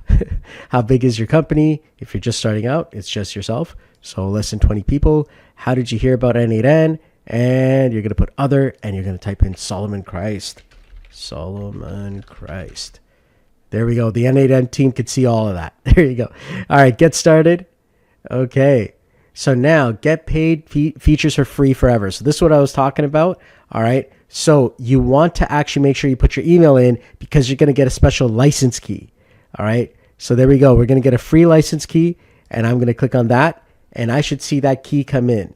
Now, as you can see, we've got the same n8n version that's here. Now we're going to be diving into the interface in just a bit. So first, let's continue going back and actually do the actual setups so you understand all the different ways that you can actually set up n8n. All right. And so inside of your email, you should get this license key next.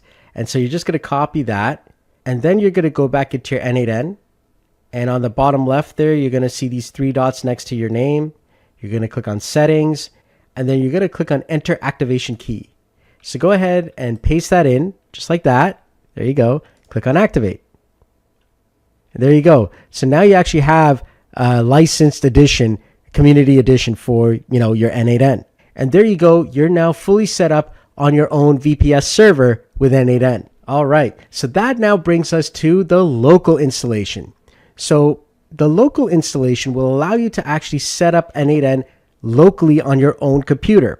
So there's a lot of benefits to actually having a local system. First is access to your own local files. All right, so you don't have to worry about exposing them to some online service or it going through the internet. You can actually have it, locally done.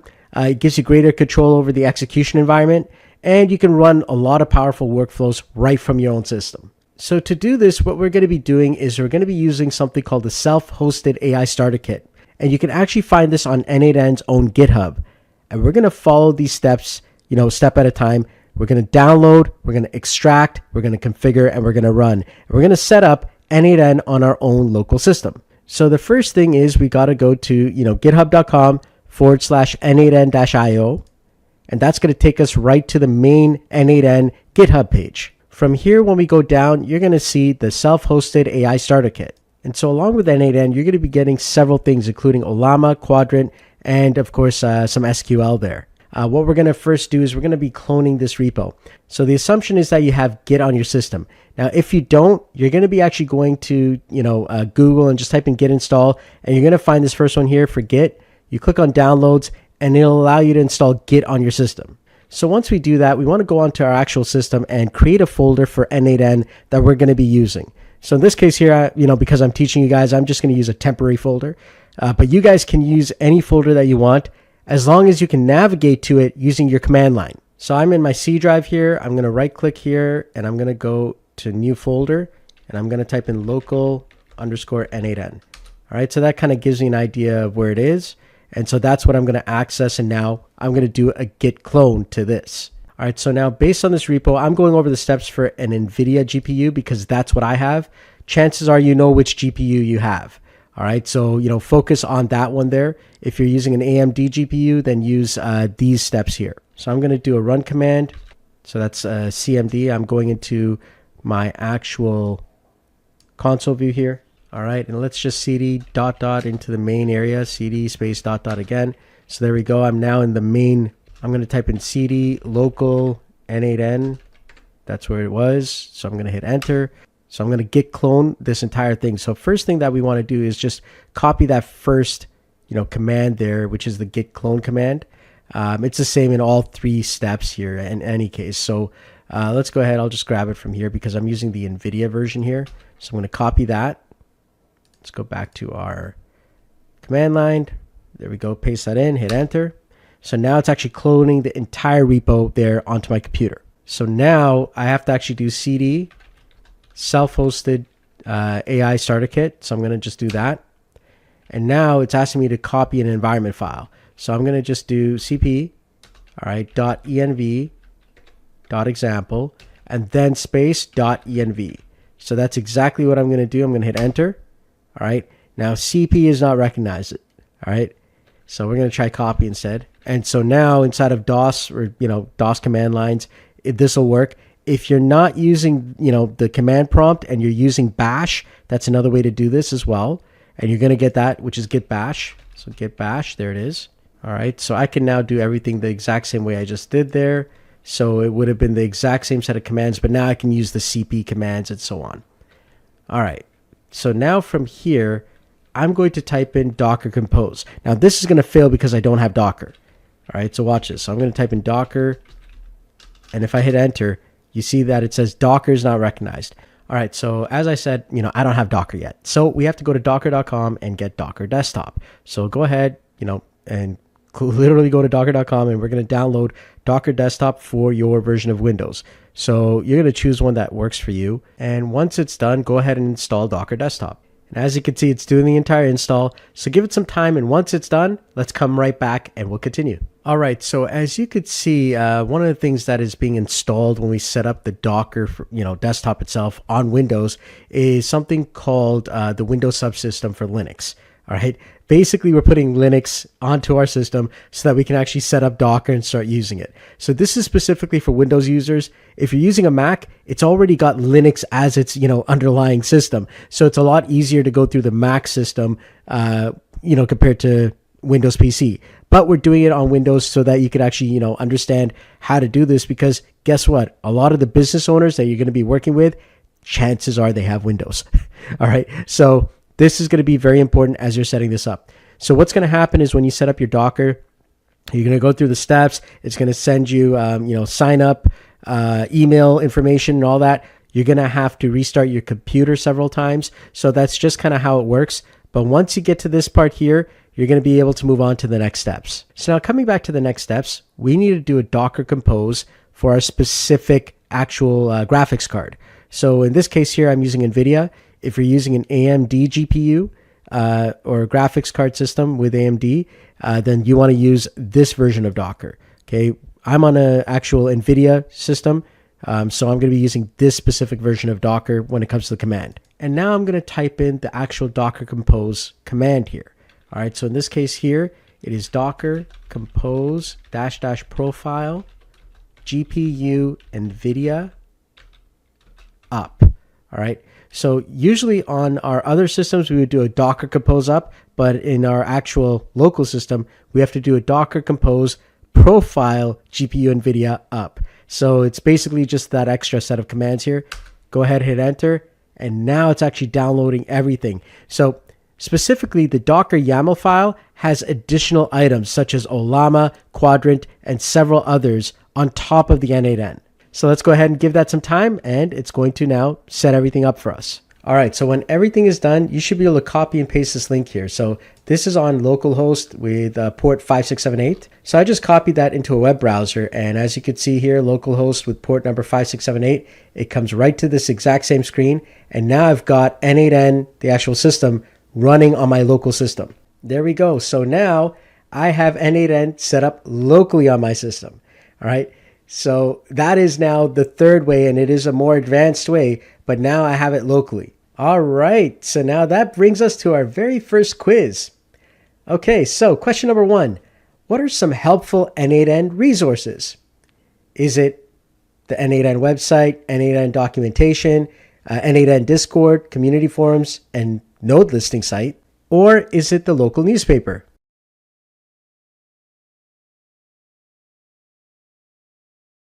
If you said the n8n website, n8n documentation, n8n Discord, community forums, and node listing site, then you're right. What are 3 ways to install n8n? Is it using spreadsheets, APIs, and digital sound system, or cloud, VPS, and local?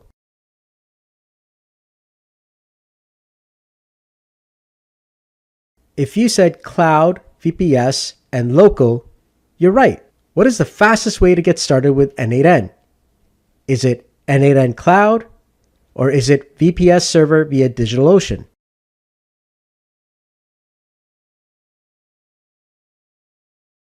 If you said n8n cloud, you're right. If you wanted to set up n8n locally, what would you do?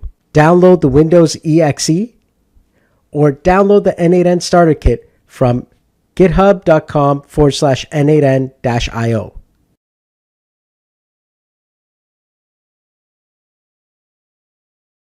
If you said download the n8n starter kit, you're right. Congratulations, good job. All right, so now we're on to the n8n interface overview. The n8n interface is your control panel for building, managing, and monitoring all of the n8n automations. It's important that you understand these core components because they're essential for creating powerful workflows. In n8n, the left panel is your primary navigation hub. You can access your n8n installation details and system-wide settings. So here it is. This is the left side here. And as you can see, we've got overview, we have personal, and we've got other things as well, including if you click on these 3 dots, you can actually go to your settings panel. A very important part in the settings area is the version code. This is going to let you know what version of n8n you're running. A lot of times you're going to be probably in these 2 tabs here, either the overview or the personal. Now, the overview has a lot of additional data, including some statistics that are going to help you along the way. Now, the workflow section allows you to manage and easily access all of your automations. So you're going to have a lot of different automations over time, and they're all going to show up right here. So this is where you're going to come, is this workflows tab. Each workflow in n8n is a series of connected nodes. The next tab is the credentials tab.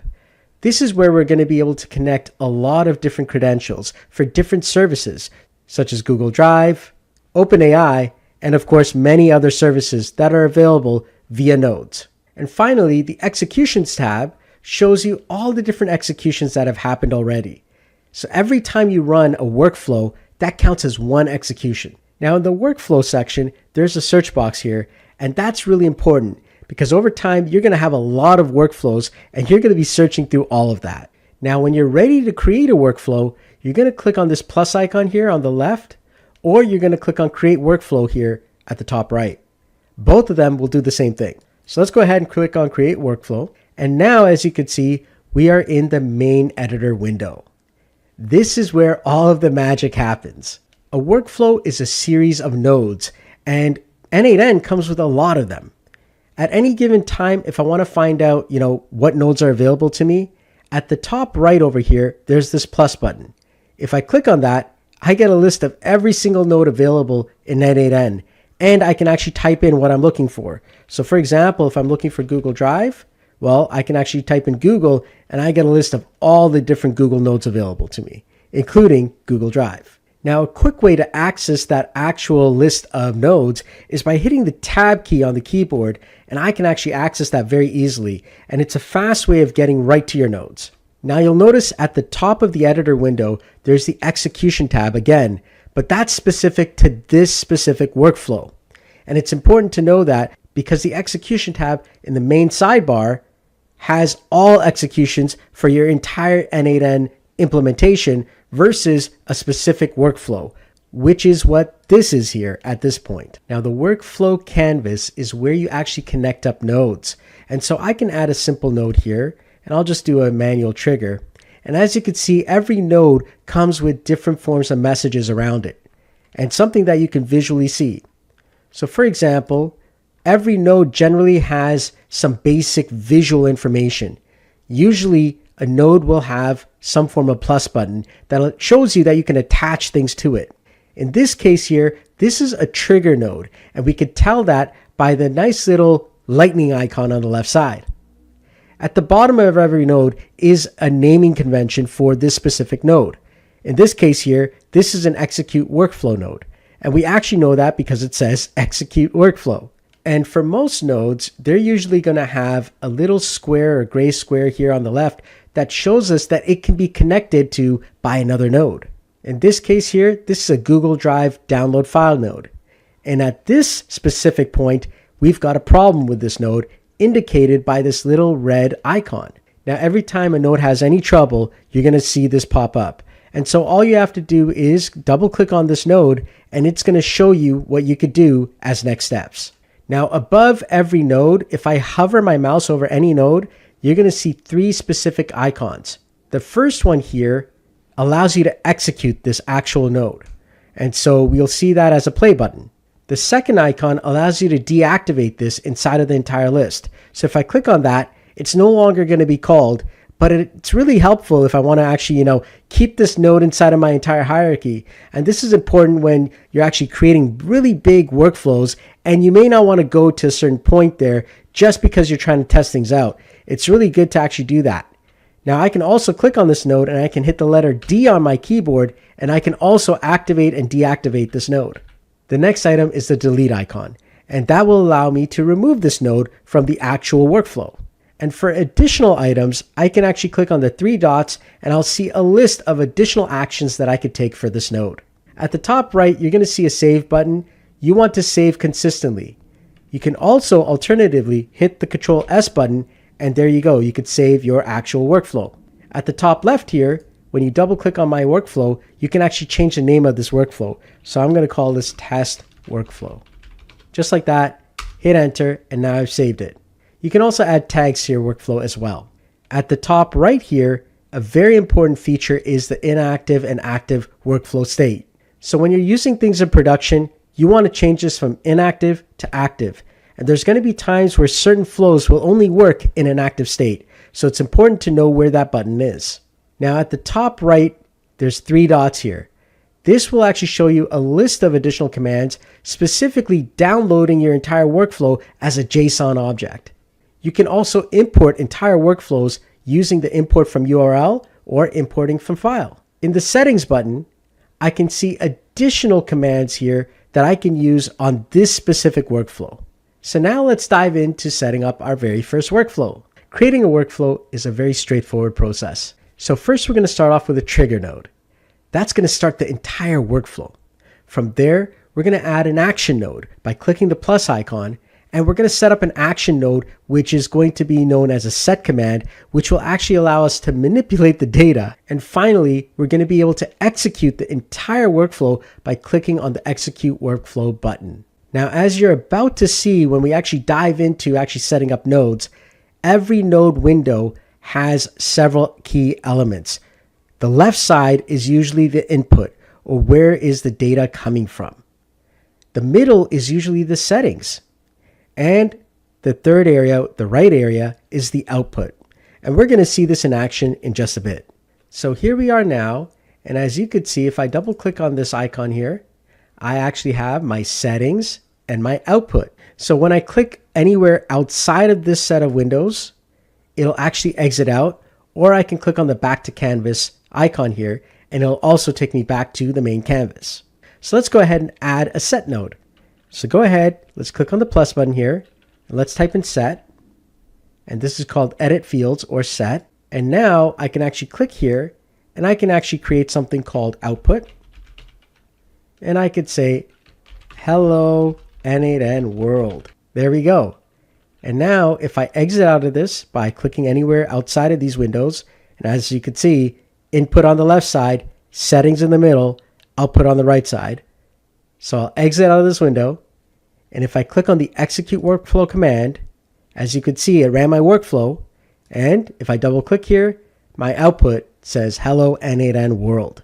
So this is the general view of most nodes with an input on the left, a settings area in the middle, and an output on the right. Many times you're going to be manipulating nodes exactly in the same format. Now, as you saw, some nodes have just the settings and an output, and usually those are trigger nodes.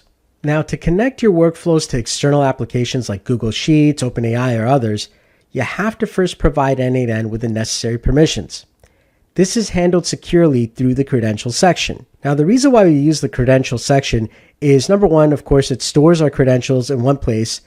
We can then reuse the same credentials across all kinds of workflows, and we can avoid having to repeatedly enter all this sensitive information like usernames, passwords, or API tokens and keys. Now, one of the tips that you can use along the way is having a consistent naming convention inside of your actual credentials.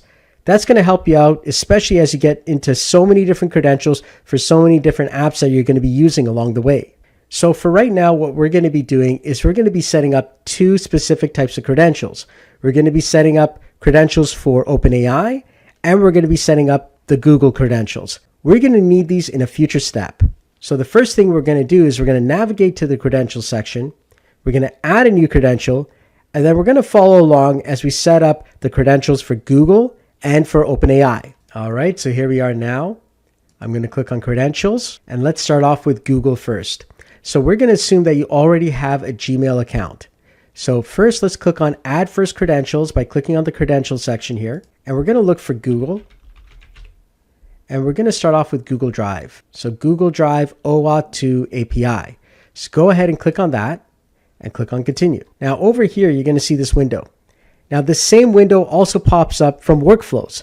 I'll show you that when we actually go into the OpenAI API setup. So for Google, we have to go a few steps beyond because we're going to need their documentation to understand how to get the client ID and the client secret. So for some nodes, you're going to have to do this, and it requires that specific services information.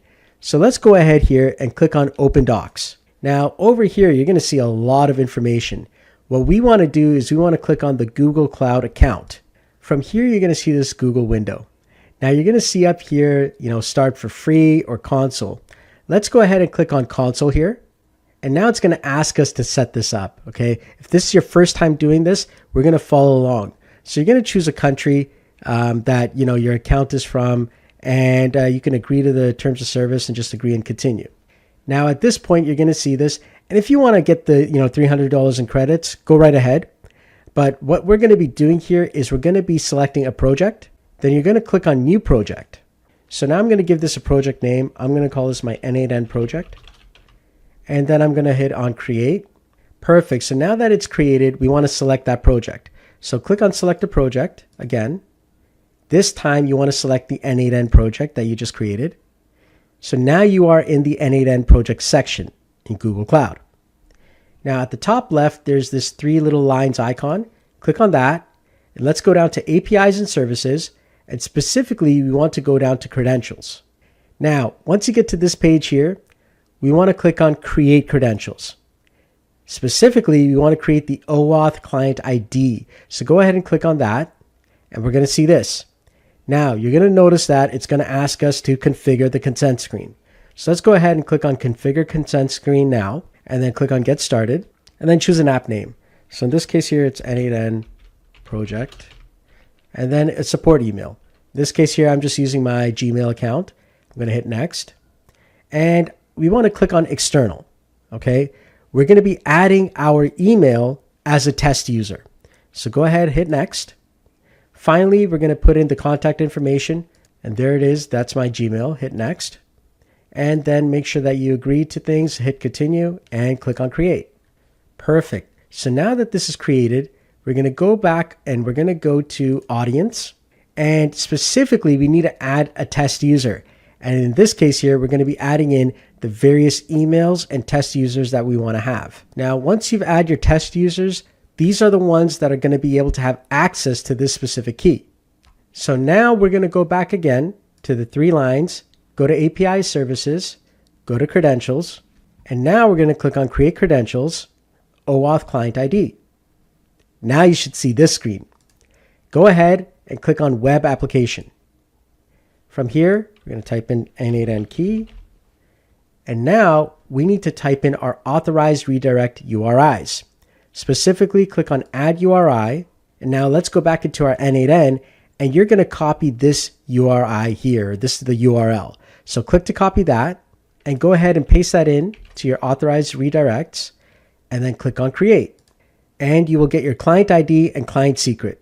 So go ahead and copy these two and paste them into your n8n. All right, so after I enter that information, I'm going to click on the little sign in with Google button. Now, once you select the account and make sure it's one of the same emails that you put in as the users, you're going to click on continue here. You're going to give it all the permissions and hit continue again, and you should see connection successful. After this, the credentials have been added. There's still one more step in Google. So inside of Google, we want to be able to access additional services. So to do that, we need to type in the various services that we want to access up here. For example, I want to access Drive. So then I type in Drive and you'll see Google Drive API. I'll click on that. I have to click on Enable. Then again, Gmail. So I'll type in Gmail and now I've got the Gmail API. Click on Enable. Next, for our training, we definitely need Sheets. So Google Sheets, you're going to type in Sheets. There it is, the Google Sheets API.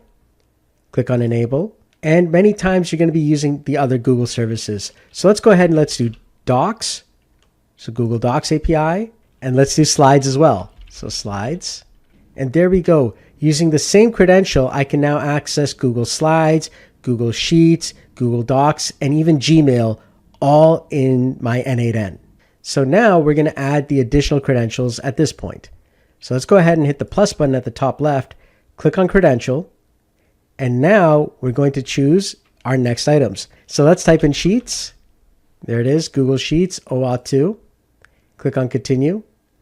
And now we're going to use the exact same client ID and secret. We don't have to do that again with the other items. Just use the exact same client ID and client secret. So I can go back to my credentials here.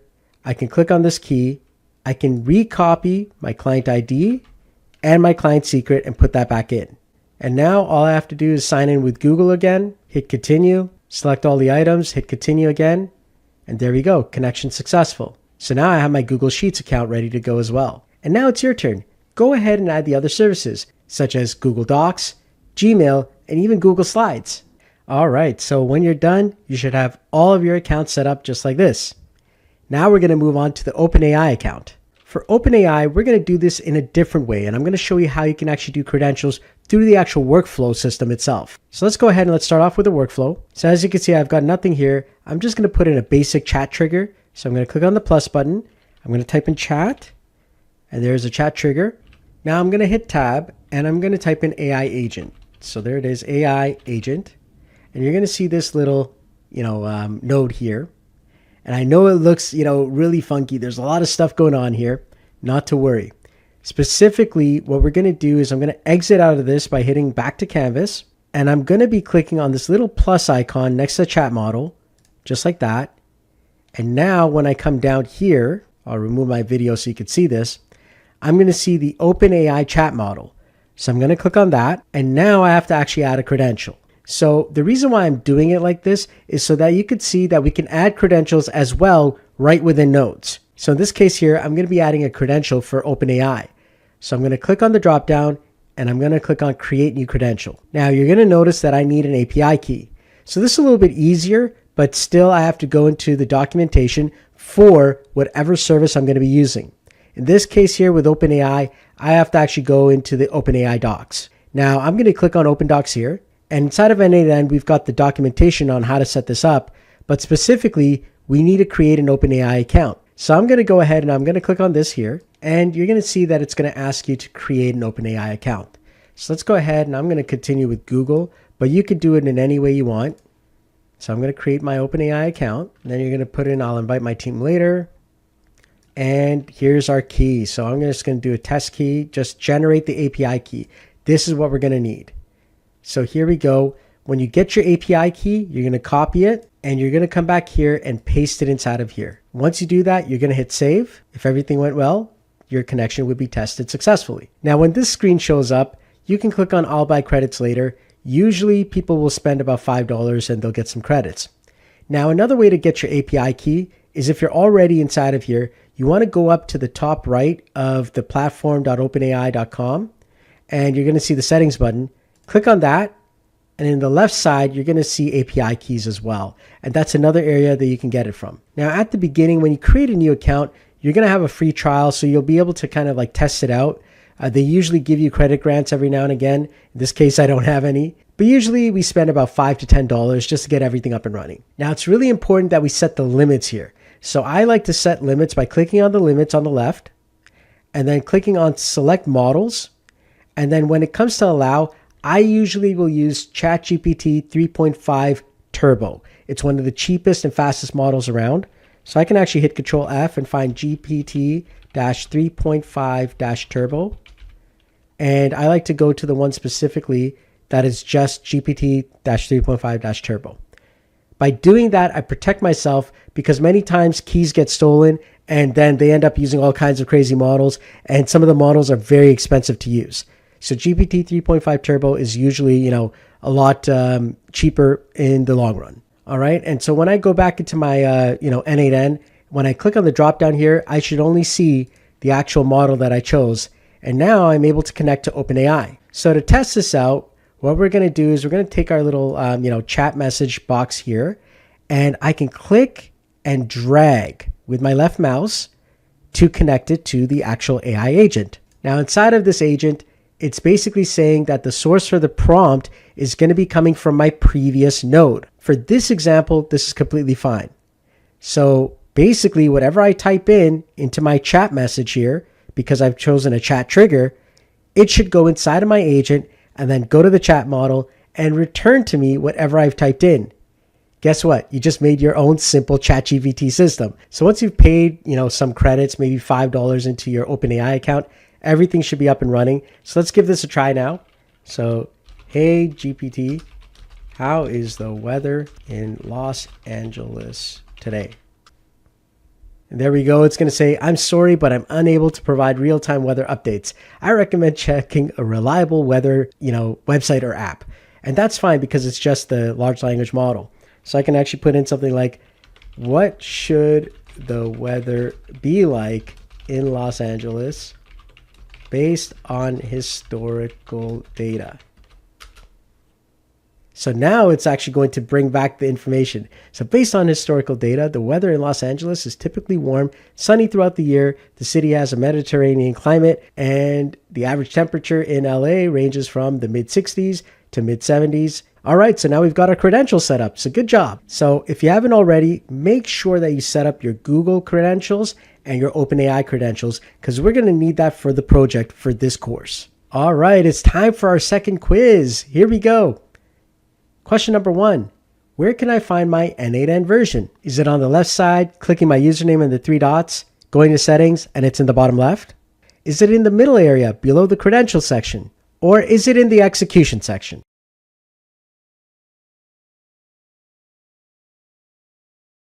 If you said the first one, on the left side, clicking my username and the 3 dots, going to the settings, and in the bottom left, you're right. Question number 2. What is one of the benefits of credentials in n8n? Is it making n8n backwards compatible? Or is it being able to reuse credentials across multiple workflows?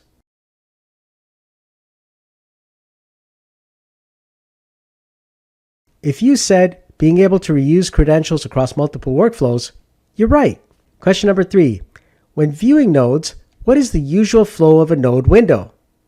Is it output, settings, input, or is it input, settings, output?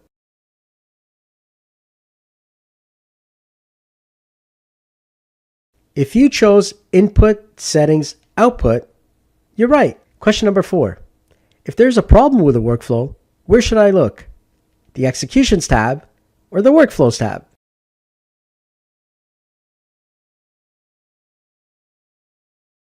If you chose the executions tab, you're right. Congratulations. So in n8n, you want to move beyond the simple automations and you want to understand how to structure your workflows. And that is really important to start thinking like an automation architect, someone who's going to be building these automations and designing them. And so it's important to understand the various different flow types, sub-workflows, and design patterns. Usually, a workflow will always have a trigger of some kind. Usually it's a manual trigger or a scheduled trigger or a webhook or action that triggers an entire workflow to start. From there, when we get into really complex workflows, it's a great idea to have sub-workflows, and that's for complex and repetitive tasks. It allows us to create reusable components, and you could think of them like functions in programming. And finally, we've got design patterns. You're going to see this in a lot of your workflows, but generally we see this in the world of software. Design patterns help us to make things easier. And they're used to help us in error handling. They're used for modularity and scalability and for standardization. So when you do hand off your workflow to somebody else, maybe it's a colleague or teammate at a workplace, or maybe it's another automator who's going to be helping you out on a really big job.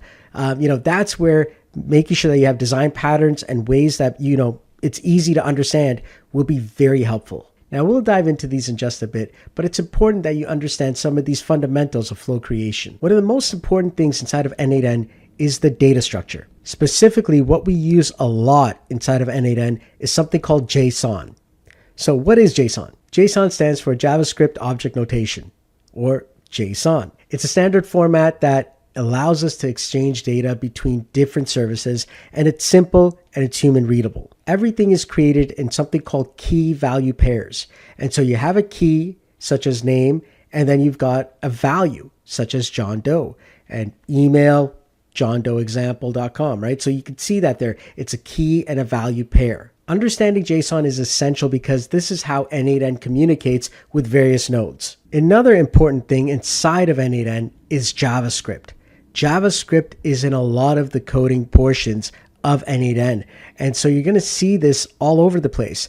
And knowing some basic JavaScript items gives us additional superpowers within n8n. So even though n8n is meant to be like a no-code, low-code type of platform, JavaScript components and expressions can really enhance your workflows and take them to the next level. And even if you don't know all the JavaScript in the world, you can use AI like ChatGPT and others to actually create the JavaScript for you. So for example, I'm just going to create a little chat trigger here, and then I'm going to add a set node here, just like that.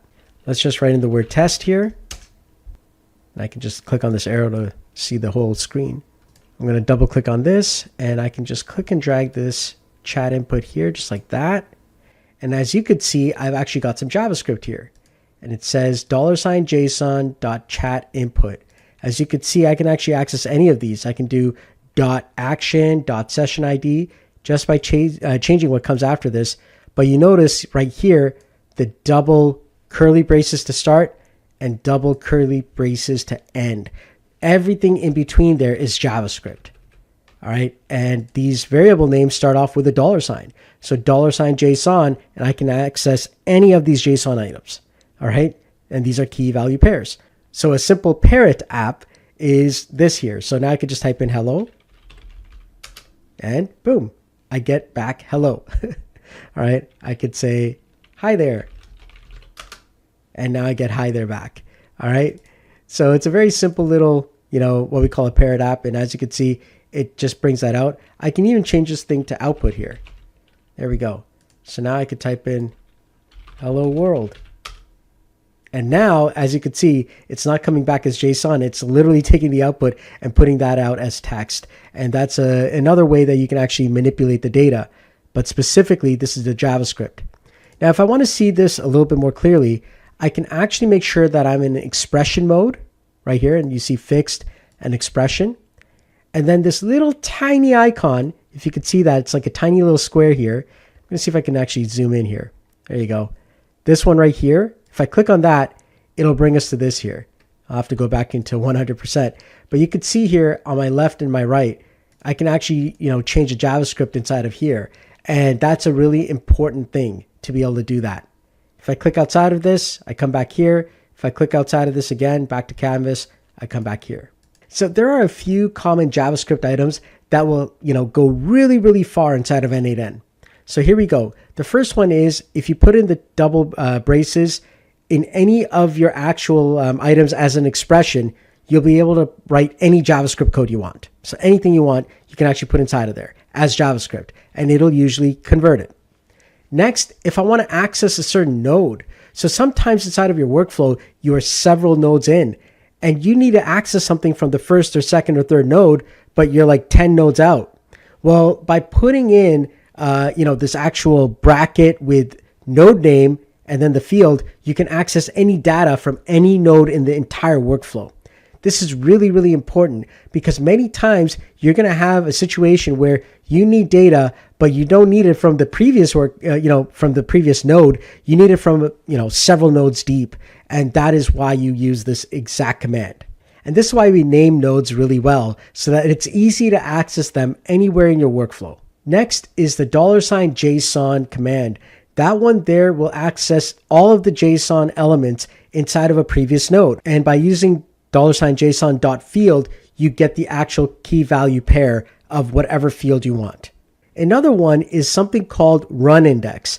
That specifically is a counter of how many times this specific node that you have this code on has been run.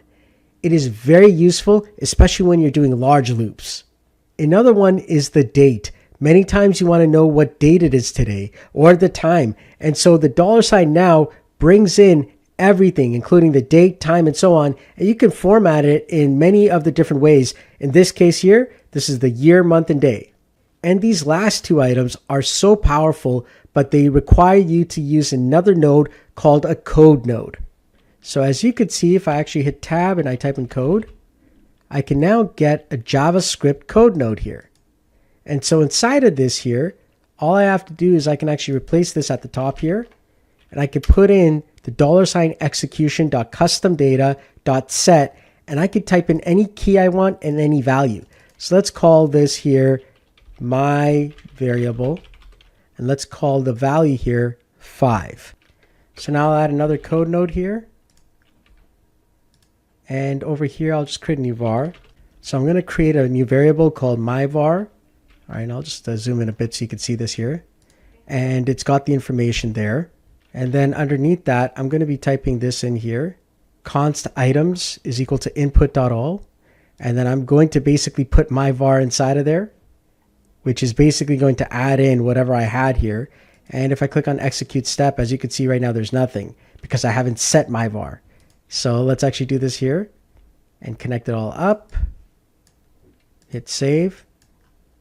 And now if I open chat and type in hello, there we go. You'll see that my var is 5. All right. So now this is a little bit more intermediate or advanced, but I just want to show you all that you can actually do that within your actual code, is adding these variable names inside of it. Now, if you aren't sure what to do here, you can always go to ChatGPT to actually put this in, but this is for more intermediate and advanced users who want to get even more out of n8n. But I put it there just so that you can see that this does exist inside of n8n, and you can actually use this to store information within a single workflow execution. So knowing a bit of JavaScript will help you out, especially when you're actually building more complex workflows. So now another thing that happens inside of n8n is a lot of times, when you're actually working with a lot of information, you don't want to always keep on calling certain things, especially if you're using APIs or, trying to get information. And so every single time, if you're supposed to call like a web URL or something, that can cost a lot of time, money, and even cause you to get banned if you actually, are constantly pulling something, and they'll just say, oh, it's a bot, and it'll kind of like ban your IP. So one of the nice things that n8n has is something called pin data, and it's this little icon here which actually keeps the data held there. So whenever you're doing a workflow, especially during testing, that's going to be important. But let's quickly just show you what what some of those data items can look like. And so for example, I'm going to use something here called an HTTP node or HTTP request. And from here now, I can actually access any website. So I'm going to access my own here at solomonchrist.com. And if I actually put that inside of here and I do a get, I click on execute step, it's going to gather the entire HTML of that page. Now, if I continue to do this, pretty soon the website is going to realize that it's a bot and your IP will end up getting blocked. So one of the nice things is that you can actually click on pin data, and that'll actually keep this data here. And so by pinning the data, I don't have to constantly go back and call the website again. So if I actually click on execute workflow now and I've pinned the data, well, the data stays the same. All right, so I have all this information that I can work with. So pinning and scraping data. All right, it's a big topic because a lot of times when you're using n8n or you're hearing about automations and automators, a lot of people are doing this. Okay, so let's go over, basically what it is, how pinning works, and also what scraping is all about and some of the legal issues. Now, once again, the reason why I'm teaching this here is I want you to understand the background behind it, and my goal is to teach you the basics. Afterwards, what you do with it, that's up to you, but I want you to understand the entire landscape here and what it actually is. Number one is the HTTP node, and that's going to give you what we call a basic scrape of a website. All right. You only scrape the websites that you know you have access to, that you're allowed to scrape. All right. So for example, I scrape my own. I have access to that. Or if you get permission generally, and there's several ways to get permission. Now, of course, does this mean that, you're not allowed to scrape?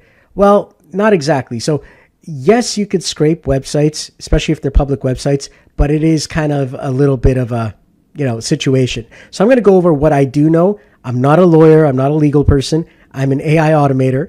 All right. So I'll go over kind of like the basics and then kind of what we can do to actually be able to scrape some of the data, especially, if you're trying to help out a client or a customer. Scrape only when needed. You want to check the rules per site. There's something called a robots.txt file. It'll kind of tell you if you're allowed to scrape data. And workflows should reduce calls. That's where pinning the data comes in. All right. To help reduce these calls with various websites and APIs, n8n has the pinning functionality. All right. So as you know, it saves time. It's great for testing, and the data that comes from the pins, it freezes that data. Okay. So really, really important, especially when you're going to be, building an app that, let's say, has to get data from maybe a client's website. Okay. As long as the client is giving you permission and their system, actually allows for it, then it's okay, right? As long as you've got that permission in writing. Now let's go over some of the legal issues here and the risks to, scraping. As I said, I'm not a lawyer, but I'll go over some of the stuff that does happen. Number one, if you scrape without permission, well, pretty soon the website, especially if it's one of the higher end ones, will figure it out and you will get IP bans. In some cases, you'll get cease and desist letters, and in some cases, even legal action. All right. So if you're trying to scrape things like LinkedIn or Amazon or Instagram, you can violate their terms of service by doing so. All right. Then on top of that, let's say, it is allowed and, it's working out fine. Well, then if the website structure changes and you've created an entire automation that's focused on the way this actual structure is. So if someone wrote an HTML page and now all of a sudden they've got a brand new version of how they do things, well, your entire workflow could break just because you're using a version of the website and how it was designed before, but the website's constantly changing, and now your workflow breaks, and now you have to constantly go back and fix it. So that's another challenge to scraping as well. Next is performance and scalability. All right, it can become very CPU intensive, especially with large loops that take in large amounts of data. All right. Some scrapes can be like, 5 megabytes, 10 megabytes, but you do that 1,000 times and it adds up. Right. And coming back to rate limiting. All right. I'll just remove my camera here so you can see that. Most websites have rate limits, CAPTCHAs, and even bot detection. So things like Cloudflare and so on. So if you don't have proper proxies in place or throttling or headers or, set up your workflows in a way that works, n8n may actually get blocked. And so now you can't even access that site. So it kind of defeats the whole entire purpose. And the most important point is that there are better tools out there that exist that give you a better experience, and you're not going to get into many of those situations. Things like Apify, Bright Data, and several others are far more suitable and reliable and maintainable, especially if you're building out, a client app that's supposed to work in the long run. All right. So keep that in mind, especially when you're doing that. And, once again, I am not a legal person. I'm an AI automator. You want to check with your local laws and regulations to figure out what you can and cannot scrape. All right. So now we're going to go into key nodes. All right. So these are nodes that are going to be important, especially when you're working on workflows. These are the ones that, I use a lot, and a lot of automators, they use it all the time. We're going to start off with trigger nodes, and then we're going to get into logic and control nodes, as well as data and connectivity nodes. So let's start off with trigger nodes. So to start any workflow, we usually need a trigger node. All right. And so there's several different types of trigger nodes that you're going to find in n8n. Manual and chat trigger nodes. These ones are used to actually start a workflow either by clicking the execute workflow button or by typing a chat message inside of the chat. These are usually the common ones, especially when people are starting out a flow and they want to test something out. Usually when I start designing, I usually will use these because then I could test it without, worrying about an external item that needs to call the actual workflow. All right. So usually, especially when I'm designing, I start off with a manual or a chat trigger just to get started. The next type of trigger node is a webhook or an email trigger. So a webhook is you've created an external application and then you call an endpoint, which n8n actually shows you. And then once you call it, it will actually fire off the workflow. All right. So that's the webhook one. And then for the email one, you've got two different email types. You've got the IMAP email node and you've got a Gmail email trigger. Both of them will get fired the second a new email comes in. And so both of those types of trigger nodes are very, very helpful when you're designing apps for yourself or for clients externally, where they don't need to go into the n8n app. They just go into your front end, whether it is, an email comes in or you've created a nice front end web page for them and they could just click a button and all of a sudden the n8n stuff happens in the background. Next, we've got the schedule node and the form node. For the form node, kind of like what we had with webhooks, a form is created, but the nice thing is you can actually have n8n create that form. Now, the challenge with that is, of course, if you're trying to build something that's like a white label, brandable type of website for your client, well, then you're probably building something custom, and that's where the webhooks come in. But if you don't need to, and if you're like fine with your client knowing that it's n8n, under the hood, that's fine, then you want to use the form node. And this really gets into forms really, really fast. If you want to make a nice visual for your client and you just want to get them into something really nicely, well, then the form is a great little node. And once they enter all the information in the form, well, that starts the workflow. For the schedule node and the node trigger, what it does is it creates something called a cron job inside of Linux or a schedule based on your specification. So it could be either daily, it could be every hour, every minute, which I think is overkill depending on what you're doing, or every week, every month, and so on. So you can kind of determine when this is going to be run, but basically at that moment in time, it will run it. And so that's kind of like, maybe you're doing a weekly report and that's something that you've built for a client. Maybe you're making a monthly newsletter and you want to know what the monthly newsletters are. I don't know, whatever it is that you're designing, you can use a schedule node if you know it is something that's supposed to happen regularly. And finally, the last three trigger nodes we're going to talk about is the error trigger node, the file trigger node, and the sub workflow trigger node. Each one is used for something completely different.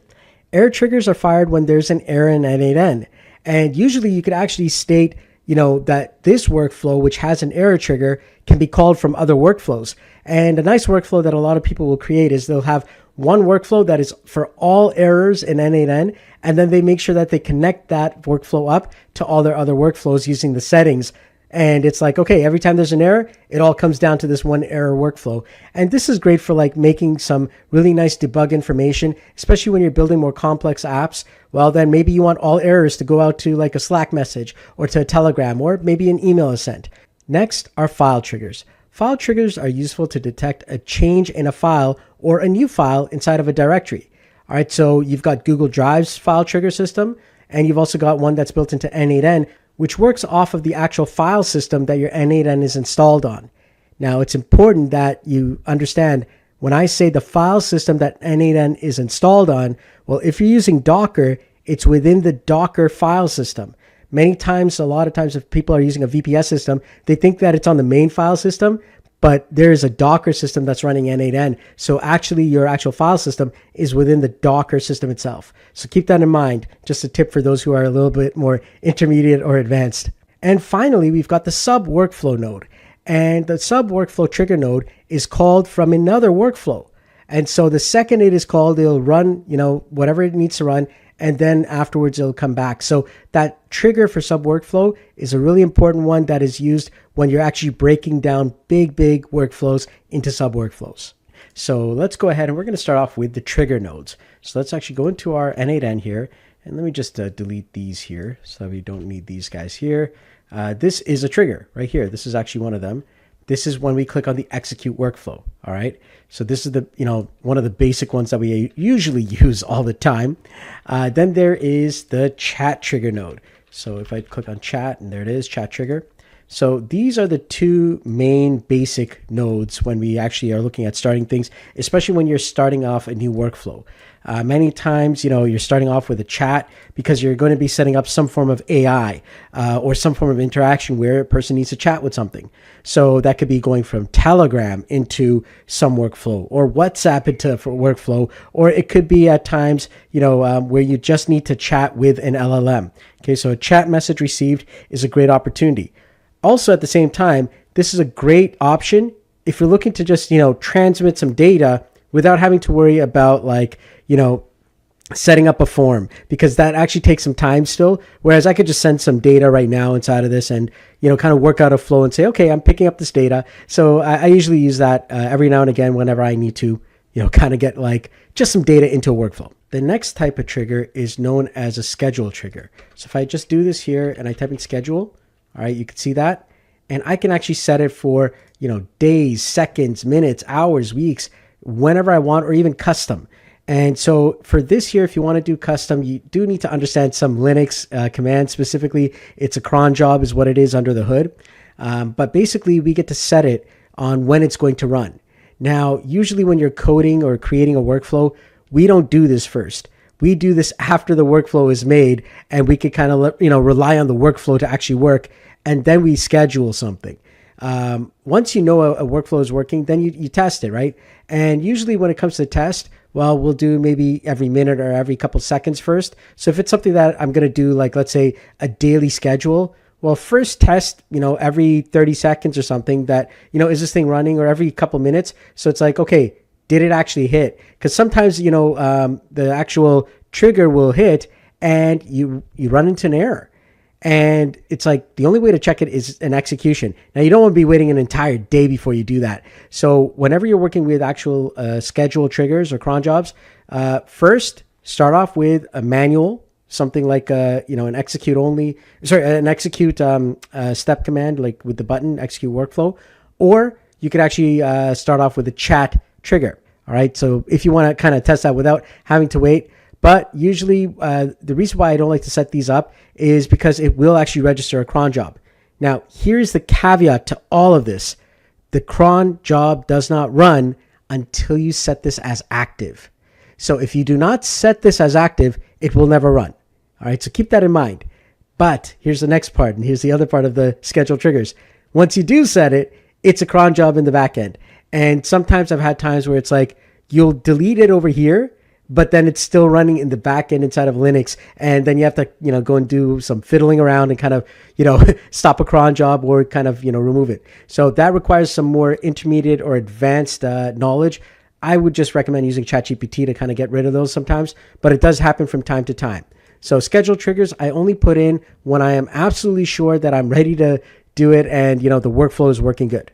All right, so now we're going to go into a form trigger. So I could actually type in form here, and this is an n8n form.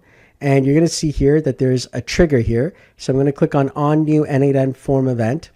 And the interesting thing is that you can actually put in the information that you want in the form. So you can add all kinds of elements. So I'm going to call this here test form. All right. And as you can see, I can actually, kind of go from here and put some inputs here. But basically, what's going to happen is I'm going to put a description for this form. This is a test form. So in order for this to work, I do need to hit the execute step, but it's not going to work yet because I don't have any data coming in from the form. So I have to add a form element. All right. So I'm going to put inside of here field name, and I'm going to say test data. And then from here, I could put a placeholder, enter some data. There we go. So now when I click on execute step, there it is. That's my form. And I can put some information in. I could put in hello world right here. And then boom, it comes in. And as you can see, I brought it in, okay? Now, as I said, the production URL only works when you actually click on active. If you don't, then it's only the test URL, but this will not work on its own, because guess what? Every single time you have to click on execute step and listen for an actual input. So that's not actually practical in production. So that's why it's, it's great for testing, but in a production edition, you have to click on the production URL, select that URL, and then make sure that this is active, and then it'll run in the background all the time. All right. So that is the form trigger. So the webhook and email triggers are a little bit more advanced. So I could go for a webhook here, and this is a webhook, type of trigger here. And once again, similar to the form trigger, you got your test URL and production URL, but the point is you're sending data via this. And there's different ways that you can actually send the data here. There's get, there's post, and so on. Now, I'm not going to go dive deep into this. I actually have my node by node tutorials and trainings. You could check those out. But just for this, know that this exists. So if you want to create a custom, front end, you could do that with the webhook. Now, an important part of the webhook is you can choose how you respond. Specifically, you can respond immediately, or for many cases, you are going to be using respond to the webhook node. It's another node which usually goes at the end of a workflow, and that is where most of your commands are going to be, especially if you're creating front ends for a client. All right, so keep that in mind. I'm not diving deep into this. This is just like in this training here, this is just an overview of what nodes exist. All right. Next one is our email nodes. There's two different types of email nodes. So trigger nodes. There's the IMAP one. This is assuming that you already have your IMAP data. Like your POP3 and so on, you're going to know that. And if you click on credential here, it's going to ask you for everything: your username, your password, your host, your port, whether you're using SSL or TLS. These are all, usually given to you when you're setting up an email. And, it's really great for like things like Microsoft accounts and stuff like that. But generally, you'll get email systems that have this. And you could actually go into the documentation here and you could kind of see how to set this up for the various forms of emails. But when it comes to Gmail, I actually use the Gmail node instead. If I actually go here and I type in Gmail and I click on that, you're going to see that there's a trigger on message received. And that one is going to then require a credential. Now, this is my own, local account. That's why there's no credential here. But on my other one here, where we did set up that credential, if I actually go here and I type in Gmail on message received, and now you see my Gmail account is already connected. All right.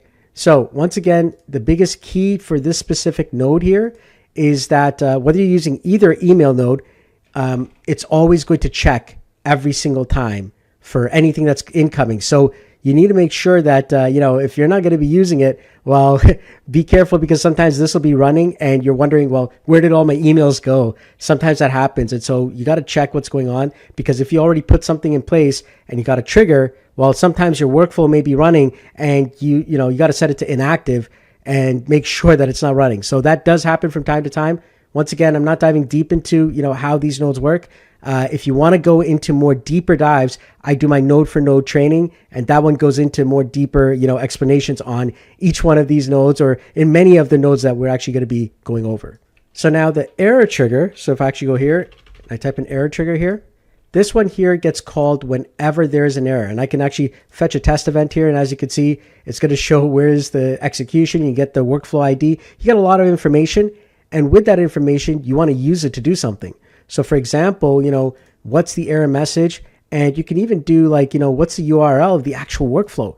Really, really powerful stuff, right? So if you're actually, trying to debug something and you want a better system, especially when you're building like a production app for a client, this is great because it kind of alerts you what's going on. So as you can see, we also have something called a file trigger. So this is on your local system drive or your VPS, virtual private servers drive.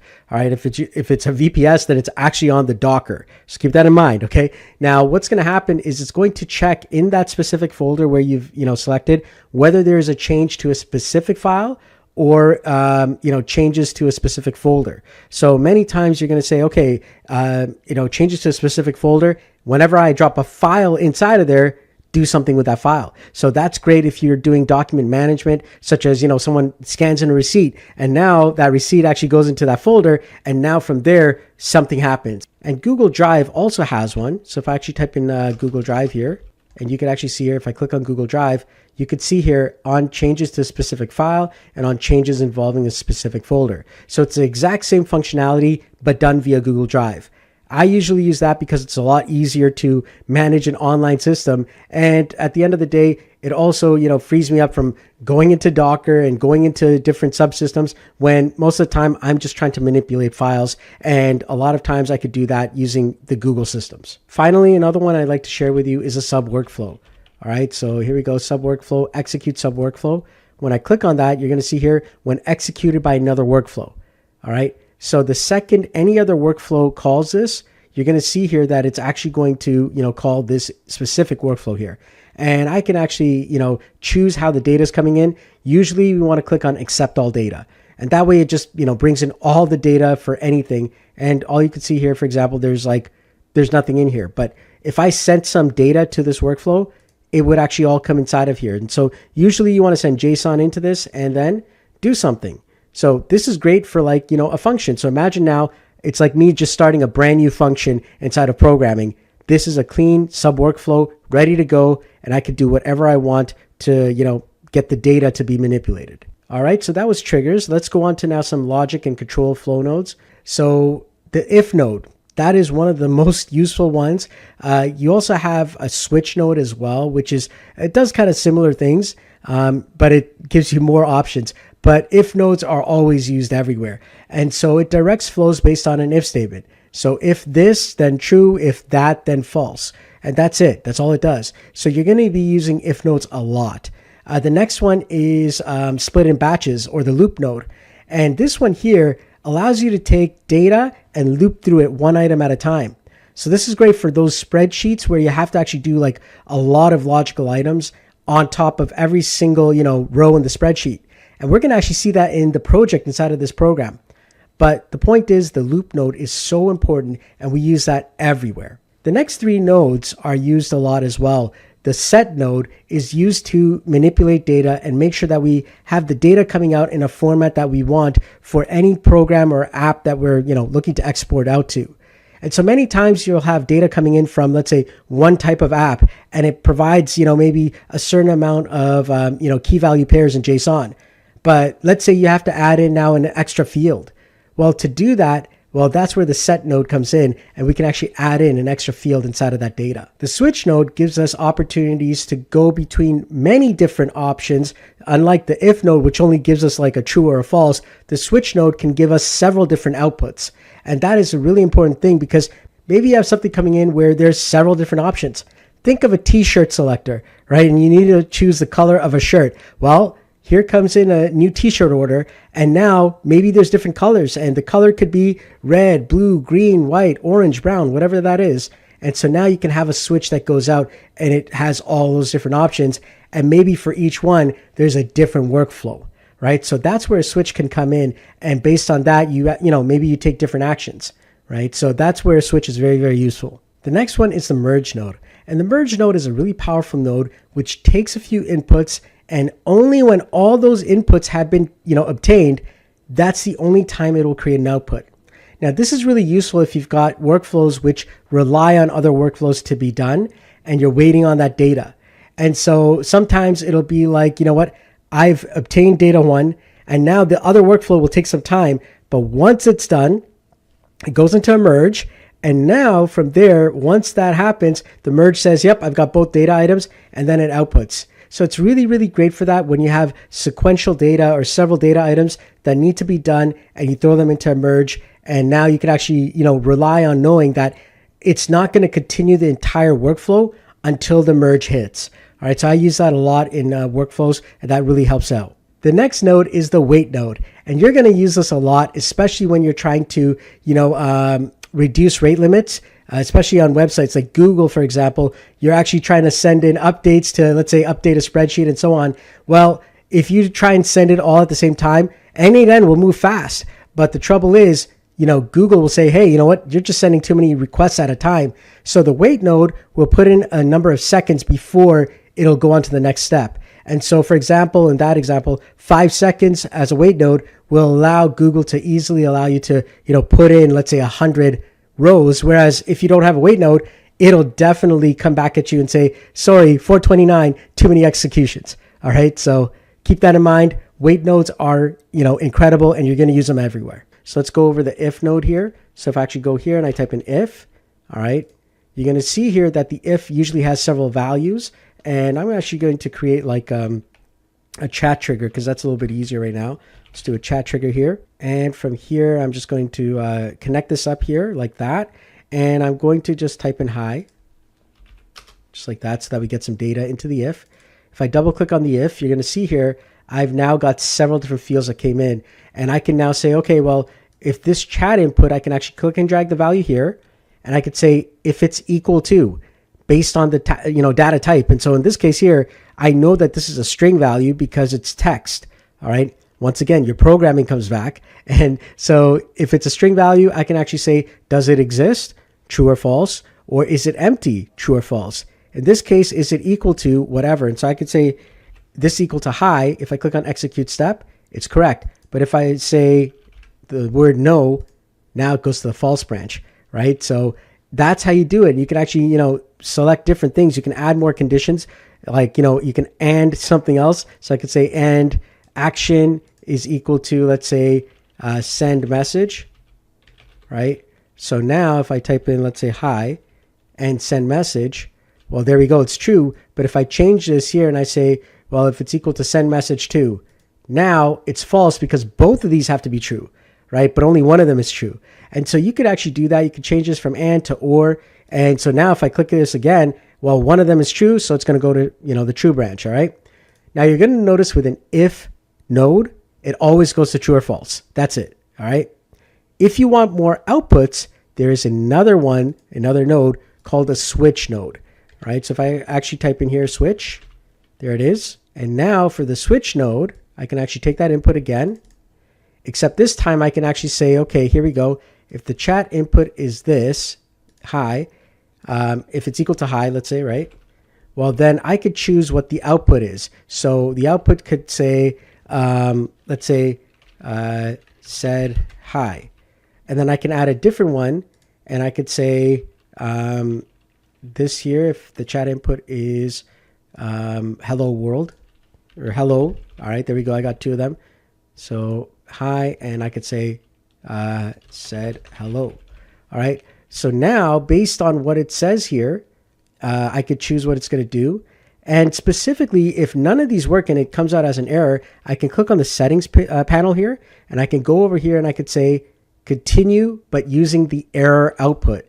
So now I've got three outputs here: said hi, said hello, and then there's an error. So I'm going to just put here hello. There, you could see it went to the hello side, right? And then I'm going to just say hi. It goes to the hi side. Then I'm just going to put ASDF. And it doesn't go anywhere because ASDF is on error, right? But now I can say, okay, well, if it's anything else, all right, so if chat input is not empty, okay? So what that means, it's just not empty, but any of these did not hit. So you're going to notice here that it went to this one here, and I'm just going to say everything else. Now you notice here that it does this one first, then this one, then this one, and then finally, if there's any errors, it also errors out. So it does it in order. So now if I type in ASDF again, now it went to everything, as you can see here, right? So that's the whole, way that a switch command works. And it's going to do it from top to bottom, and you can have multiple outputs, all right? This is great. For example, you're working with a client who's got, let's say, a Shopify store, and they've got a product that has several colors. And so now you can actually feed that color data in, and based on, the color that is coming in, whether it's blue, green, black, orange, red, whatever, right? You can actually have all those different outputs, and maybe it goes to a different provider based on, where you're actually, supplying the actual product.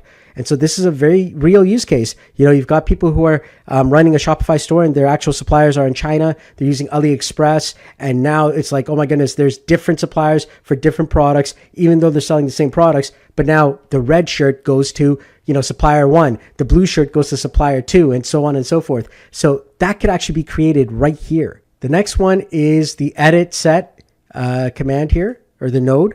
So I'm going to do this here. And I'm going to add in a set node. And this is a very, very powerful node. We use it all the time. Let me just connect this up here. All right. And so now over here, you see how it says chat input? I could take that there, and I can actually change this from chat input. I could change this to the word output. So now my JSON, when I click on it, it's going to have like the word output. And if I click on JSON, you're going to see that's the only thing that comes out. So now I can define how my JSON finally comes out. And so that's really powerful when you're trying to create custom outputs, which have to go to, let's say, different applications, right? So maybe you're bringing something in from HubSpot, and now it has to go out into like Gmail, right? And so maybe you just need the name, you need the email, and you're going to say a message. And so I could have like over here, name, and then I could have something like the email, and I can have message right here. And so now my email could be, let's say, whatever, all right?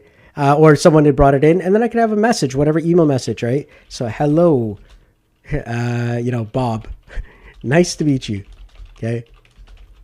And so when I click on execute step, I now have all three of these. And so imagine now you're bringing in all this data from something like HubSpot, and it comes down with every single thing. And it's a very big list of JSON data, but you only need like 3 items. Well, that's where a set, command could come in and help to reduce down the entire JSON values. Very, very powerful node. Our next node is the merge node. All right. So if I actually type this in, type in merge, as you notice, there are 2 inputs. All right. And that is a very, very important thing because, I can actually have certain inputs come in, but it's going to do it, based on how many inputs I want. So I can have up to 10 different inputs, but the biggest key here is it will not proceed until all inputs are found. So if there's no input coming in, let's say you only had 9 out of 10, or if you have, let's say, 2 inputs, only 2 came in, well, it's going to just, it's going to wait until both come in. Now, this is really useful if you definitely need certain workflows to happen, like 1 and 2. And let's say the second one is kind of like it's waiting for some data. But once it gets that data, now you can actually go to the next step. That's where I use these a lot. And it's really, really powerful that way. But there's other things that you could do. Once again, like I said, I'm not going in, deep into these nodes. It's just so that you understand that these nodes exist. But if you want to see some of the deep dives, I've got my node by node training that, I put up on YouTube all the time. And you're going to start seeing those nodes where I go deeper into each one of these, more powerful nodes. Next is the wait node. You're going to use it everywhere. Okay. So here we go. I'm going to type in wait here. All right.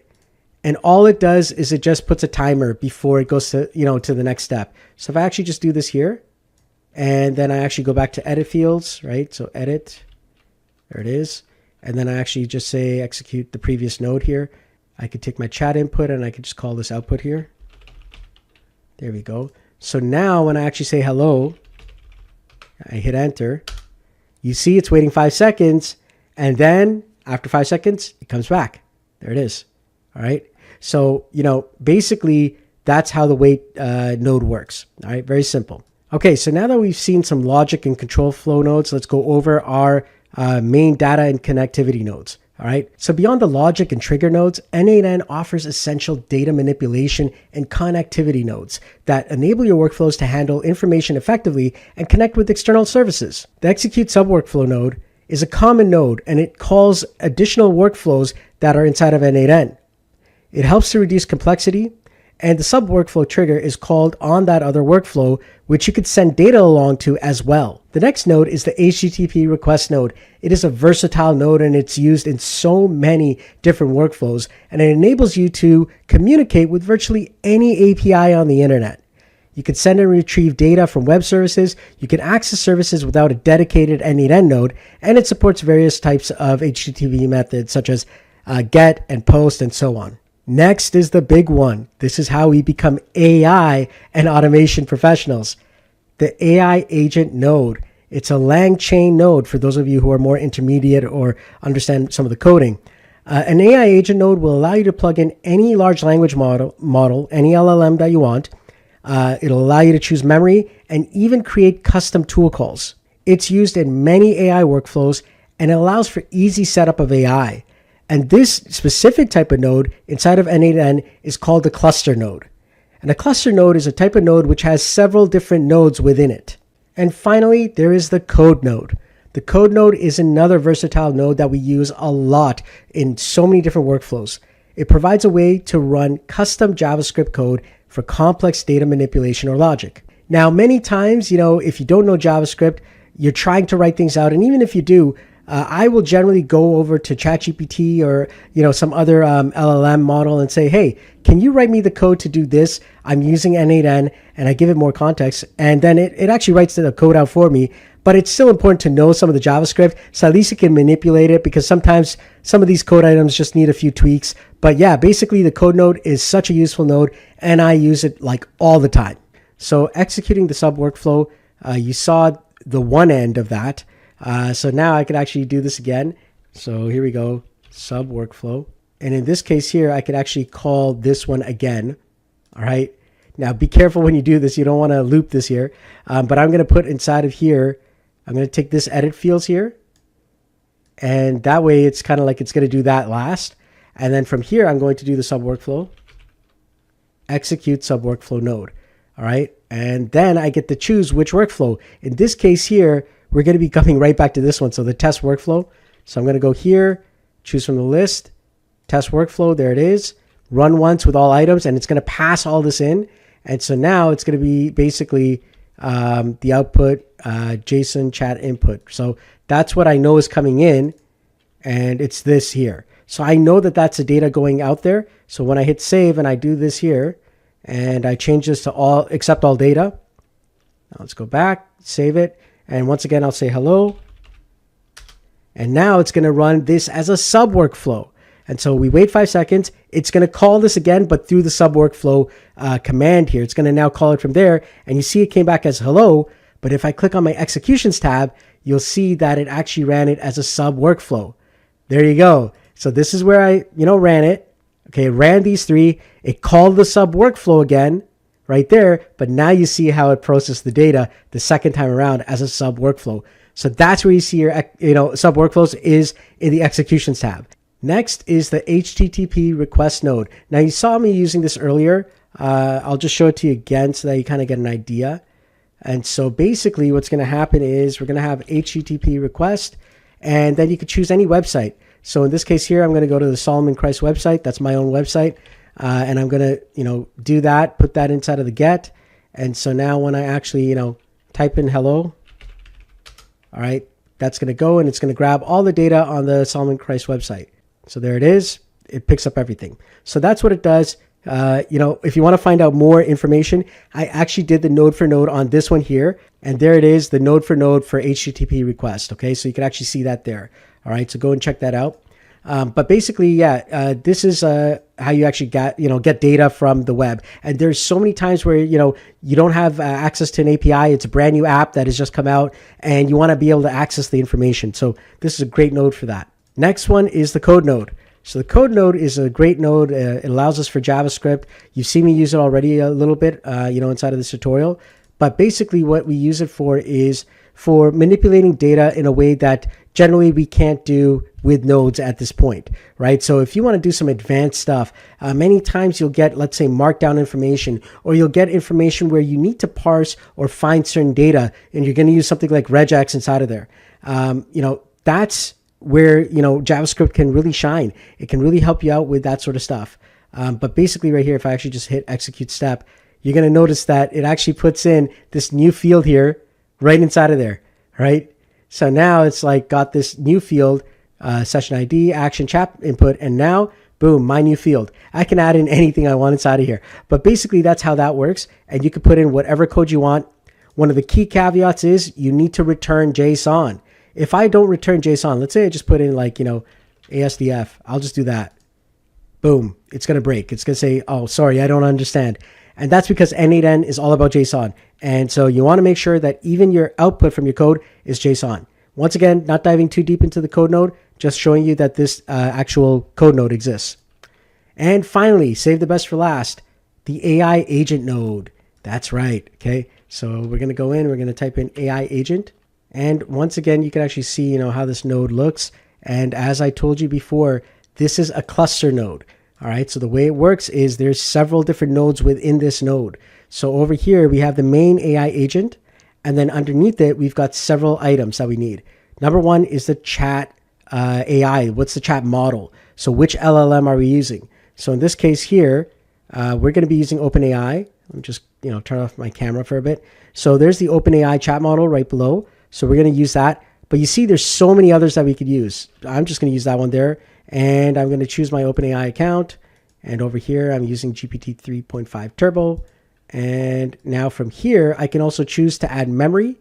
And usually simple memory, it just comes built in. It'll remember the last 5 things. And I could choose to use tools as well. So if you want to make something like a ChatGPT where it kind of remembers your stuff, well, then you add some memory. And so now when I actually type inside of here, I'll say, hi there. Can you tell me about Shakespeare? And it's going to go out. It's going to come back. And it's going to tell me all about Shakespeare. There you go. All right. So that's the cool thing. And now we've got AI access. All right. What you do with AI is up to you, but just want to show you that this node exists. All right. It's time for our quiz. So number 1, what are trigger nodes usually used for? Is it ending a workflow, in the middle of a workflow, or starting a workflow?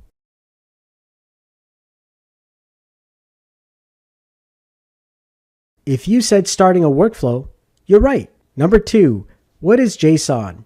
A short form for the name Jason or JavaScript object notation?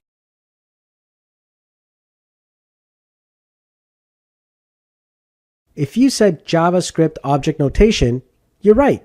Number 3, what are some ways design patterns can help? Is it standardization and reusability? Or is it that they allow you to select colors on a page?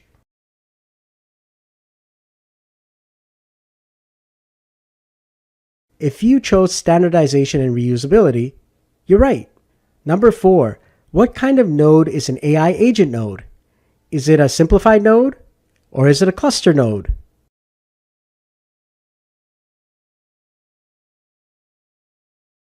If you chose cluster node, you're right.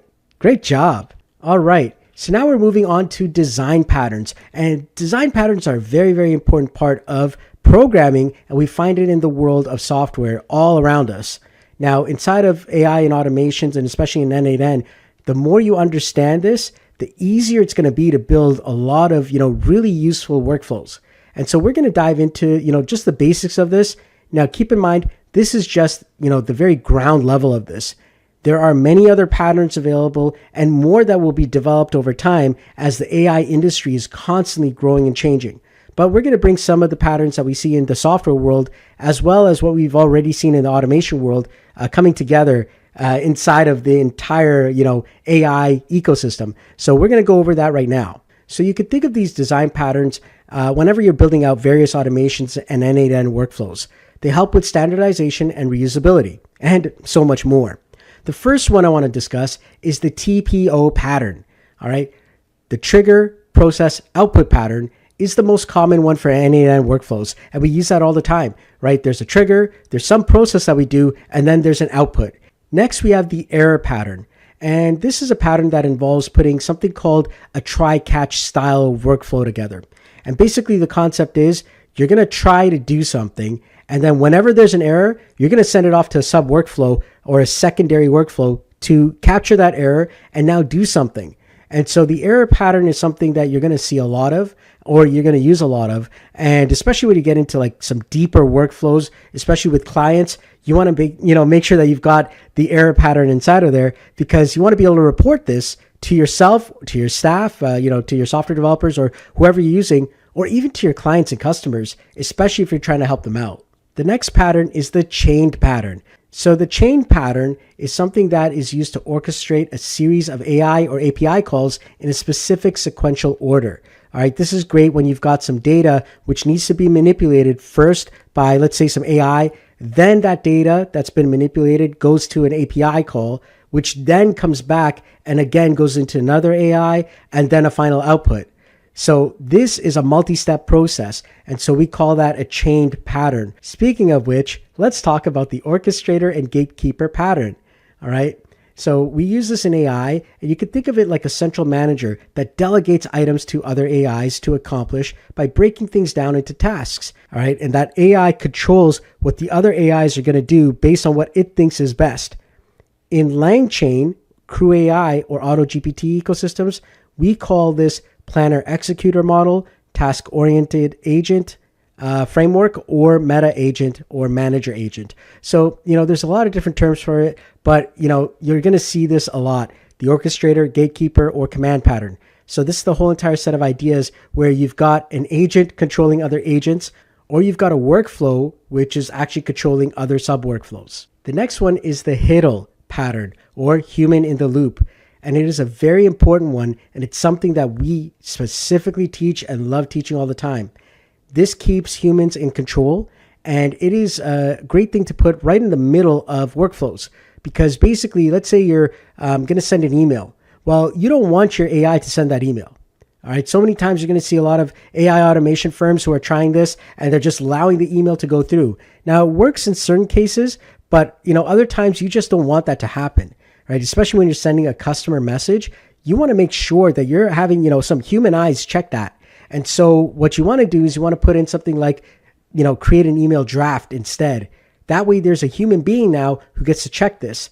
But with human in the loop, you can also have other forms of human in the loop where it will wait for the human being to respond before it takes the next actual step. And so the HITL pattern, it actually waits for that human being. And so you're going to see that whenever you're creating a HITL pattern or human in the loop pattern. The adapter pattern is where we make one API compatible with another API by changing one API format to match another. So for example, Salesforce may send snake case information, whereas n8n would map it to camel case for Notion. And finally, one of the last patterns I'd like to discuss is the observer pattern. And so when something happens, like a trigger, the whole goal of this specific workflow is to send several alerts or items to other workflows or other areas to take action. So for example, a sales rep, they supply a customer name, email, and maybe a phone number to a chatbot in Telegram or WhatsApp. And then the observer pattern with that will basically see that there's a note and it'll send it to the CRM workflow, it'll send it to the email workflow, and maybe even to the AI voice VAPI agent workflow to make a call to the actual client. All right. So the observer is kind of like, here, I got some data in, let me tell everybody. And all these people are observing, they're waiting for this, kind of like a trigger, but a little bit more detailed because it's coming from a workflow that assigns all the different workflows that it needs to go to. And really, really powerful type of pattern. All right. So, coming back to the whole idea of design patterns, there are so many others. And you know what? Some of the patterns that I showed you may not even be applicable in the future as brand new AI, frameworks are going to start coming out. And it's going to change the way we think about actual development when it comes to, n8n, AI, and automation, because everything is changing every single day. And today in the software world, we see, the years of changes that have happened where we went from like HTML and then we got into things like PHP and MySQL for more advanced stuff. We get into Ajax and JavaScript, and then you get into, more advanced stuff as we get into things like React. And, now you're seeing all these new tools in Tailwind and so on. So over many, many years, brand new ideas came in and brand new thought processes and frameworks that change the entire software industry.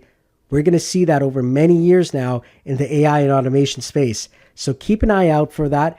But right now, I just gave you some basic ones to hopefully get you started. Now, speaking of frameworks, this is something that I created to help me, especially when I'm thinking through problems and challenges. And I call it the Splat framework. All right. And basically it provides a structured approach to designing effective n8n workflows. And it's something that has really helped me out, and hopefully it'll help you out as well. Basically what we're doing is we're breaking down the development process or the creation of these entire automations into 5 distinct stages. And a lot of times it's helped me and saved me in some very challenging situations where, I had to really break down complex automations where I had to really think through it. And this helped me to kind of get through that. So the first thing is user stories. So in software, we actually have something called user stories, and that's how it works. We begin by defining what is the user story, and literally what is the story that a person is telling you.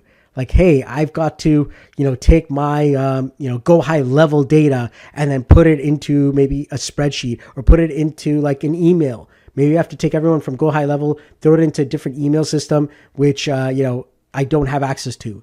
And you as a developer or you as an automator, well, now you have to go into the API documents of that other system and connect up go high level system into these, automations, and that's where you're kind of like listening to the user story. What is their challenge? What are they saying? So clearly articulating, all right, clearly articulating the objective provides a guiding principle for the entire project.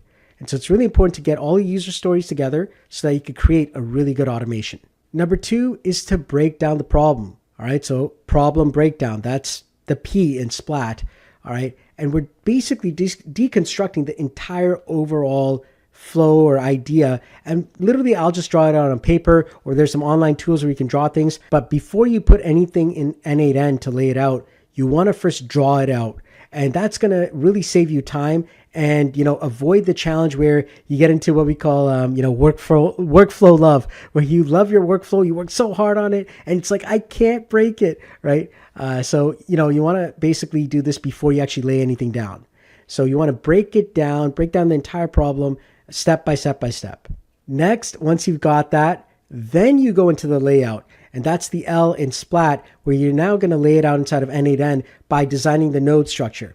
Now, one of the nice things that you can do is you can use things like Claude Opus 4 and actually, give it the n8n docs, and, it'll actually generate all this. If you haven't checked out, there's a really incredible video that n8n created, and you should definitely check that out on how to use n8n or even Claude Opus 4 to generate entire workflows. So I highly recommend that. So go check that out. Next is AI. All right, this is such a big topic here, and this is the A in Splat. But basically, you want to identify, do we need AI? And that too, if so, what is AI going to do, and which specific AI model or LLM is required? And, what is the actual, prompt that we're going to use? Like, we have to really think through this. Most of the times, using AI costs you money. It takes more time than actually an automation without it. And that's because you're making a call to an external server or service many times. And then on top of that, if you're not able to get the right output, which in most cases, that's what ends up happening, is the first, second time, maybe even the third time, you're not getting the actual output because your prompt may not be correct, or sometimes the prompt is just not well formatted. And so now you're kind of going back and forth in your prompt engineering to create something better. Well, that can actually slow things down. Whereas sometimes it's just literally ask ChatGPT to create, let's say, something in JavaScript, which can do what the AI would have done, but now it's actually something that is reliable and structured, whereas AI is more of like, it's a probabilistic type of thing where it's kind of like fuzzy logic. It might work, but I don't know, maybe up to 80% of the time, 90%, who knows? But the thing is, if you need 100% guarantees, usually it's done without AI.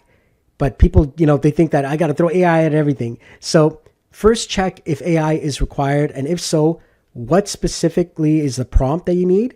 And which AI models are you going to need? And then that too, cost it out, right? And sometimes, I just ask GPT or I'll ask Perplexity, how much is the cost if I was supposed to do, X amount of calls to this API? Now, some of the areas where AI is really good is in summarizing text, analyzing data, generating content, or even making, really important decisions where it's like, man, I don't know. Sometimes, I want to find the intent of a message where someone sends an email and it's like, what was this email, actually trying to say? Is it a positive tone? Is it a negative tone? Is it a neutral tone? So that could be very important, especially when you're doing sales and customer service. And finally, we have T in the Splat method, which is test and edit. So you want to thoroughly test out your entire workflow. And a lot of times you're going to run into debugging errors. Debugging errors happen all the time, especially when you're refining the data flow. And what may work the first time, well, is it going to work on the 10th time or the 100th time or the 1000th time?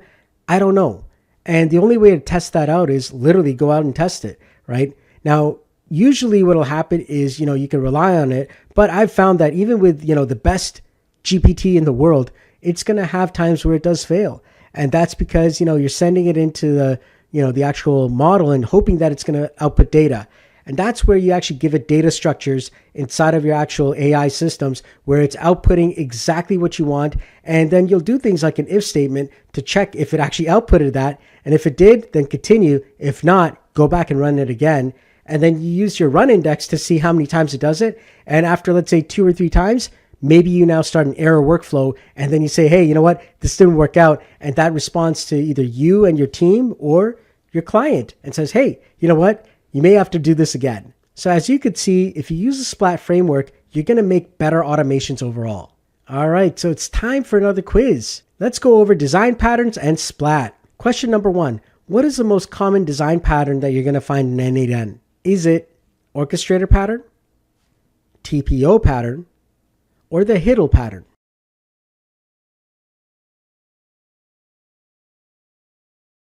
If you said TPO, trigger process output, you're right. Number 2, what does the S in Splat stand for? Is it software or is it stories?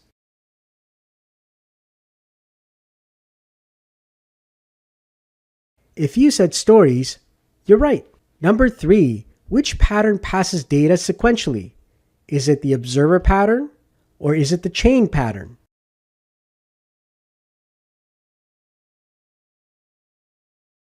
If you said chain pattern, you're right. Number 4, what are the steps in Splat?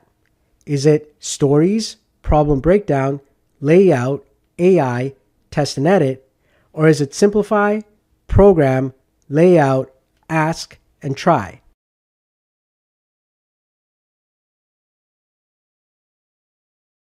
If you said the first one, stories, problem breakdown, layout, AI, test, and edit, you're right. Congratulations. All right, it's time to take action. That's right. I want you to now go on to this next step where we're actually going to create a project which is going to basically cover a lot of the things that you're going to use in the real world when you're working with clients and customers. So in this project, we are actually going to be combining data handling, API access, and AI analysis to create a powerful spreadsheet automation tool. And the workflow is going to read data from a spreadsheet. It's going to perform some AI-driven analysis, and then it's going to write the results back. Specifically, to keep it simple, we're going to take person's name and date of birth, and then we're going to take that information and we're going to find out the day of the week that they were actually born and also what their horoscope sign is. And so that is going to be the summary that we're going to write back into the actual spreadsheet. So let's start off with the first step, which is parsing the spreadsheet. Now, inside of the spreadsheet, we're going to create a simple spreadsheet right now, which has ID, name, date of birth, and then we're going to create another one here for summary, just like that. Now, the summary section we're going to keep empty because we're going to get the AI to put the information in. But basically, what's going to happen is we're going to start off with this sort of spreadsheet here. You notice in the first column, we've got an ID. Now, the ID is going to act like a unique key. Now, a lot of times, when you're using some more advanced systems, such as an actual database system like MySQL, or many people will use something like Airtable, it's the same type of idea. You're going to have some form of ID that allows you to kind of see which row we're on. And then we're going to have, the information that goes and corresponds with that actual row. The reason why we use an ID is it allows us to keep accurate data mapping. So there might be 2 Mark Smiths, all right? And you might actually be surprised, but there might be 2 Mark Smiths with the exact same birthday, okay? And that is a possibility. Now, of course, we need more data to actually differentiate the two, but specifically an ID will differentiate them. And so that's going to really help us out so that we know that there are 2 Mark Smiths inside of this, entire list of information. The first thing that we're going to do is we're going to create this sample spreadsheet. Then we're going to read the spreadsheet using n8n. Then we're going to identify the key, which is the ID, and then we're going to map the data accordingly and take it in and actually grab the name and the date of birth and pass that over to OpenAI. So go ahead, take a moment. I'm going to pause it right here on the screen. All right, and that's going to give you an opportunity to write this information in.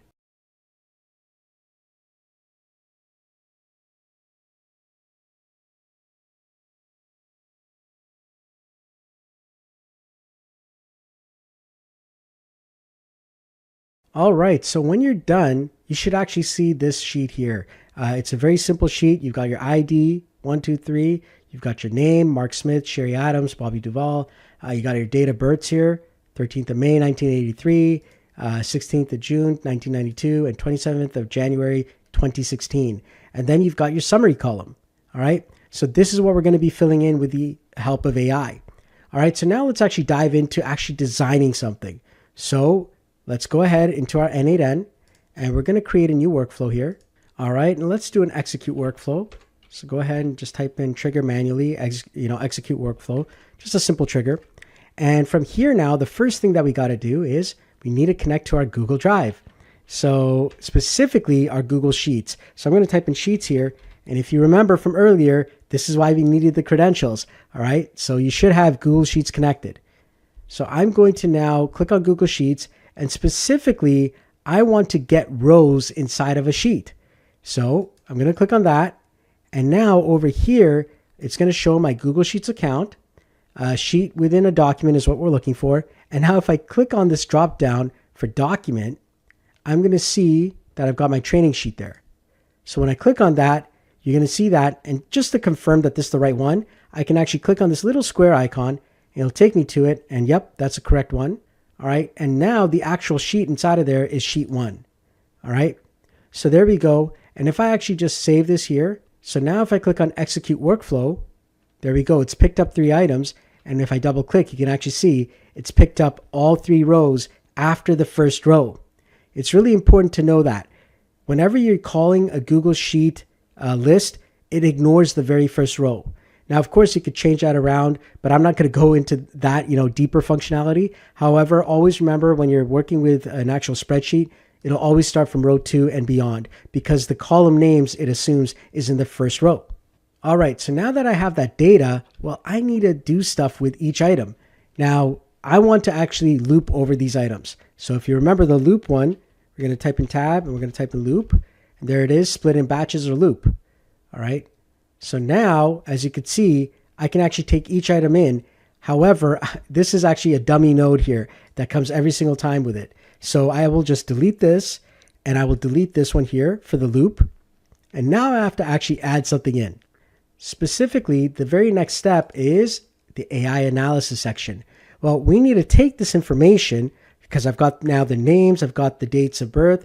I need to put it into an AI agent so that it can analyze this information and then, of course, get the actual day of the week that the person was born and summarize for us, their horoscope, their day of birth, and, bring together everything in one shot. So that's what we're going to do with the AI analysis section. So here we are. We're going to put in an AI agent node. There it is, AI agent. And let's just connect this up here by clicking and dragging the loop to the AI agent. And now we have to add a chat model. So click that plus button and let's go down to OpenAI. Let me just turn off my camera here so it's easier for you to see. All right, so I'm going to go down to OpenAI. And now I'm going to choose my OpenAI account, choose the one that you set up, and I'm going to choose the model. In my case here, I'm going to choose 3.5 Turbo. All right, you could choose whichever one you want. As I said, I recommend this one because it's the cheapest model. And then from here now, I need to actually define a prompt. So I'm going to double click on the main AI agent node, just like that. And now from here, I'm going to first call the previous data by clicking on execute previous nodes. And then I'm going to change this from connected chat trigger node to define below. All right. Now the next thing is I'm going to click on expression and I'm going to click on this little square here, which is going to open it up in this view. Now I can actually type my prompt in. All right, so I'm going to type in some context here. So you are a helpful assistant. I'll just type that in correctly. Your task is to create a 1-sentence summary based on the following information. So the name, and we're going to get the actual name from here, which is the person's name. And then we're going to put in their date of birth. All right, and we're going to grab their date of birth. And specifically what we want to do is you want to actually put the format of how it comes in, which is going to be DD, which is the days, MMM, which is the months, and then year, which is how it comes in. All right, so that's how the information comes in. So for example, that's like 13th May 1983. So I'm actually putting in what you're seeing there. Next, your output must follow this exact format. So now I'm giving it constraints here. So summary, and this is going to be the person's name. So we're going to just say name. All right. Was born on, and then we were going to put day of week. So day of week, just like that. And then I'm going to put DDTH. So like, is it the 13th of MMM? Or actually I'm going to put in like 13th of MMM and comma YYYY. Okay. So I'm putting in like a format I wanted to respond in. This makes them a, and now horoscope underscore sign. All right. So I've put that information in. So now some rules for this AI to follow. So important rules. 1, use the correct day of week. All right. For the given date of birth. So it's important that it gets this right, that, it's the correct date. Next, spell out the day. So like, is it Monday? So for example, Monday, Tuesday, etc. All right. The next item that we want to do is we want to, use correct Western zodiac signs. So use the correct Western zodiac signs based on the date of birth. All right. And then finally, you want to output only the final summary, nothing else. So output only, output only the final summary and nothing else. All right. And so for examples, now we're going to do examples. So if you remember when we're doing our prompt engineering, we're trying to put in that whole entire set of steps. So the example now is that if name is Bob Smith and DOB or date of birth is 13th of May 1983, then your output should be summary. All right, Bob Smith was born on Friday the 13th of May 1983. This makes them a Taurus. Okay. And that's it. So now, that's the entire thing. And so the hope is that it's going to follow this. It may not always work, but, for the most part, it should. And so we're going to try and run this step here. And here it is, the summary. So we see there, Mark Smith was born on Friday the 13th of May, 1983. This makes them a Taurus. Okay, so that's using that data. Now, one of the nice things that I could do is I can loop through this here. So if I click on this here and I actually just connect it up to the loop, I'll get to see all the different items. So here we go, 1, 2, 3. If I double click here, now inside of my run, I can actually see all the different runs that it did. So there's number 1. Number 2, Sherry Adams was born on Tuesday, the 16th of June, 1992. This makes them a Gemini. All right. Then if I click on number 3, Bobby Duvall was born on Wednesday, the 27th of June, 2016. This makes them an Aquarius. All right. So it's already got that there. So now we're actually at that point where the AI has picked up all of these. All right. So now in our final step, we need to now write this data back into the spreadsheet. All right. So we're going to jump now into that step, and we're going to take the AI output and we're going to write it back in.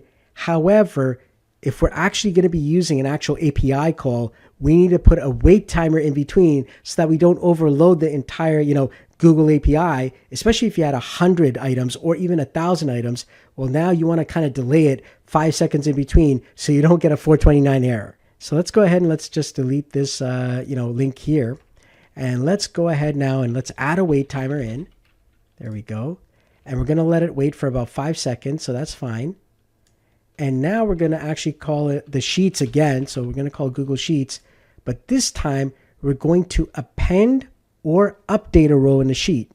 Now, it's important to understand we're not just adding a row to the bottom.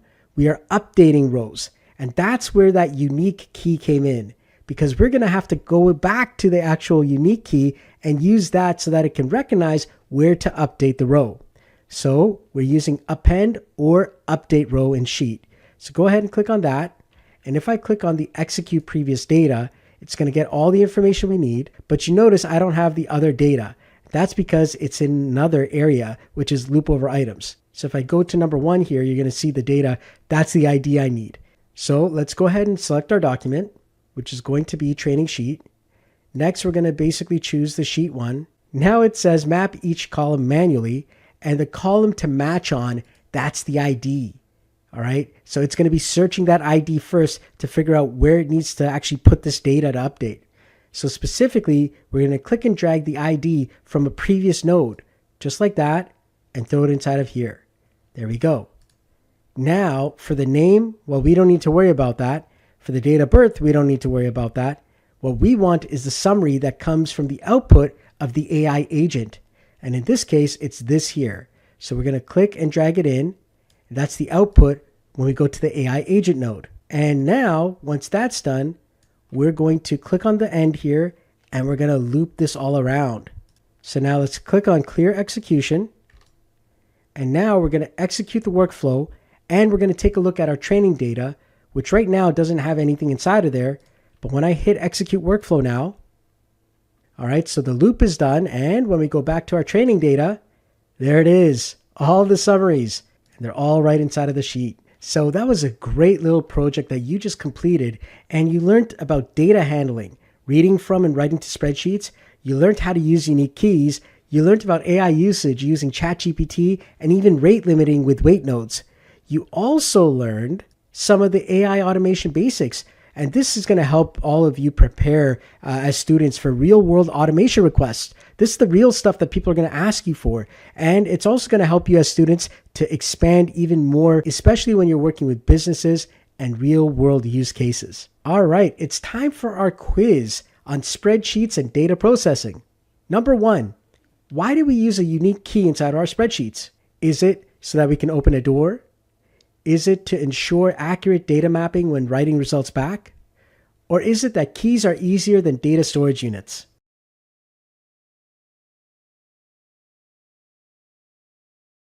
If you said to ensure accurate data mapping when writing results back, you're right. Number 2, what does the wait node do? Does it prevent rate limiting issues? Or is it used as a filler node when we want to end things?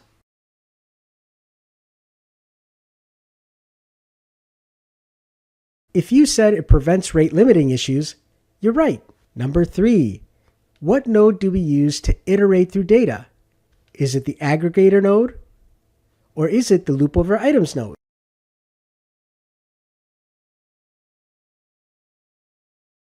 If you said the loop over items node, you're right. Number 4, what is the JavaScript that we use for the name? Is it json.dob or is it json.name?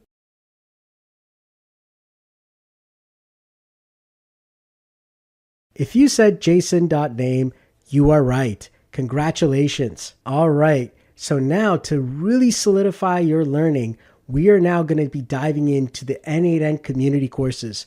These are going to give you official recognition for your skills. And what we're going to be doing in this course is we're integrating those community programs in. When you complete these, you're going to be getting official badges on your actual community profile. And you can use that to, kind of show that you actually know your stuff. All right. Now we're going to be going over the first course and the second course. However, I'm going to be changing some of the data around and some of the things that are going to be shown. The reason is I still want you to actually do these exercises. I don't just want to provide you all the answers and then everyone goes and gets badges and now it's kind of useless because you actually don't know the skills. Our goal here is for you to actually learn. So even though I'm going to show you some of the same types of patterns, the data is going to be changed or the patterns are going to be tweaked slightly just so that you kind of get the idea of what's going on, but not so much that you can actually go and submit that and actually get an actual badge. All right. So keep that in mind. The goal is you still need to do the work. And this is here to help you so that you're following it along, but not to actually replace the exact same data. So basically, I'm not giving you the actual final exam, if that makes sense. So the level 1 course, we're going to be walking through it. It's the official n8n level 1 course. And this module, it guides you through the entire community course, ensuring that you get a deep understanding of the fundamental concepts. The key focus areas are building foundational skills in n8n, all right, And then a modified approach, as I said, we're going to change some of the things together so that you get the idea of what we're doing, but without getting the final results, so that you can actually go through it yourself and, pass and get the badge. So what we're going to do is we're going to start with the course. We're going to modify the data. We're going to, have you complete it independently. After I've done this, follow along, but then complete it on your end. And then you're going to submit for a badge. You're going to be going to docs.n8n.io/courses/level-1. So when we click on that, you're going to see this here. It's right inside the docs.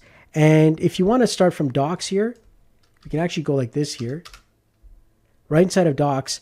And on the left side, you're going to see text courses.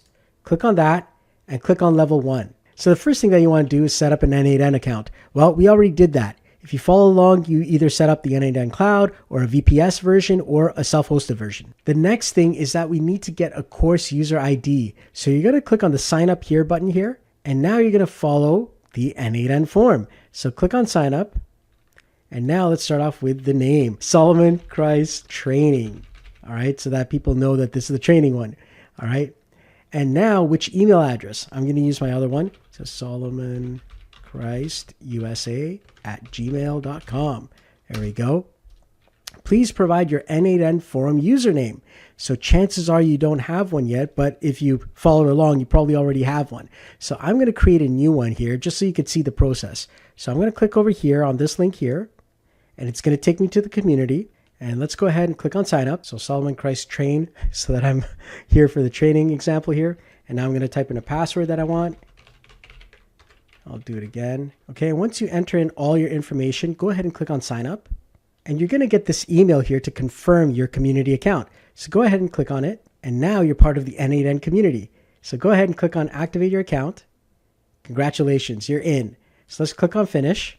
And now at the top right, you're going to see here, this is where we're going to get our information. So you click on the actual icon for your name, click on the little icon that looks like a person, which is your profile, and then let's click on summary. And right here, this is your username. And that's what you're going to put inside of the type form. So let's go back now and let's paste our username inside of there. So this is Solomon Christ Train for training. So I'm going to hit OK. And which of these areas do you mainly work in? So here we go. I am now in, let's see here, IT engineering, sales, automation consulting. Let's just put that in there because that's what I do. How are your coding skills? I am a pro coder, right? If you are, then put that in, no problem. What is your first thing you want to build with n8n? Education. I'm teaching you guys. All right, there we go. I'm going to hit submit. All right, so there we go. So now automatically that went through their own n8n automation and it should instantly send an email to us. So I'm going to take a look at my email. And here we go. This is all my information that I'm going to need for n8n course level 1. So make sure you check your email, check your spam, because you're going to get these important unique IDs. Now, of course, I've blurred these things out here, but you're going to get a unique ID, a webhook URL, a dataset URL, a header auth name, and a header auth value. These are going to be required when you're actually doing everything that you need for the entire level 1 training. Now, if you remember earlier in our course, we needed you to get onto the Discord server. So if you've not already done so, please make sure you join the Discord server by clicking on it because it is required for the course. So we have to choose a display name. All right. So make sure you choose a display name and then create an account if you don't already have one. And at any time, if you do get stuck and you need some help, you can always reach out to the community forum via the community forum link. And you just go to community.n8n.io and you can just ask all your questions there. But, we're going to follow along here and hopefully this is going to reduce the amount of trouble that you guys have. All right. So now we've got our user set up. We've got the course user ID information. We've got the basic knowledge now of JavaScript and APIs. And we've got an account on the n8n community forum. So you've done all of that now. So let's dive in. And it's going to take a little while. Now, they're estimating about 2 hours, but with this video, it'll be a little bit faster, all right? So what we're going to be doing is we're going to be building the main workflows, and then you have to pass the quiz, all right? Now, this is the important part. But in order to pass a quiz, well, you got to build, all right? So that's why you have to actually go through this, and we're going to do this together. So now let's click on, let's get started. So inside of this first lesson, we're going to go through the UI, and we already did that. It's going over the basics for editor UI settings, the left panel, all this information. So you already know this from our earlier stuff, but you can read through this as well. That's what I want you to do, is go and read over everything. There's a lot of stuff inside of this, and you now have additional stuff here.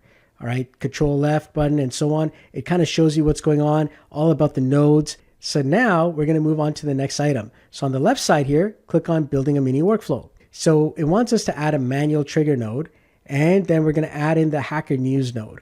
All right, so let's go ahead and let's create a brand new n8n automation here. So I'm going to start off with a simple trigger here. And then from here, I'm going to hit tab and I'm going to type in Hacker News, just like that. Okay, and I want to get many items, just like that. And specifically, what I'm going to do is I'm going to limit this to 5. And I'm going to add a field here for a keyword. And I'm going to type in artificial intelligence. And then when I click on execute node, or the step, I've now got 5 items back with the latest information on AI. All right, and a whole bunch of details and all kinds of great stuff. I can even execute the workflow from here as well. And so now, this is working. So now we're going to move on to the next step once you're done. So when you actually follow this along, it's going to ask you for different data to input. And so you'll be able to do that, but you kind of got to see how that works. So now let's go into automating a real world use case. And you're going to meet Nathan, and he's an analytics manager at AB Corp. All right, so his job is to support the AB Corp team with reporting and analytics. And so we're going to be understanding the scenario. You're going to meet Nathan. You're going to say hello. And you're going to say, hey, what's a repetitive task that we want? And Nathan is going to say, hey, you know what? One of the most annoying things is weekly sales reporting. I don't like it. It's so challenging. And so he has to collect a whole bunch of sales data from their legacy warehouse data system, and it sucks. And so he needs to, kind of get it together, because each sales order can have like the status as processing or booked, and he has to calculate the sum of all the booked orders. All right.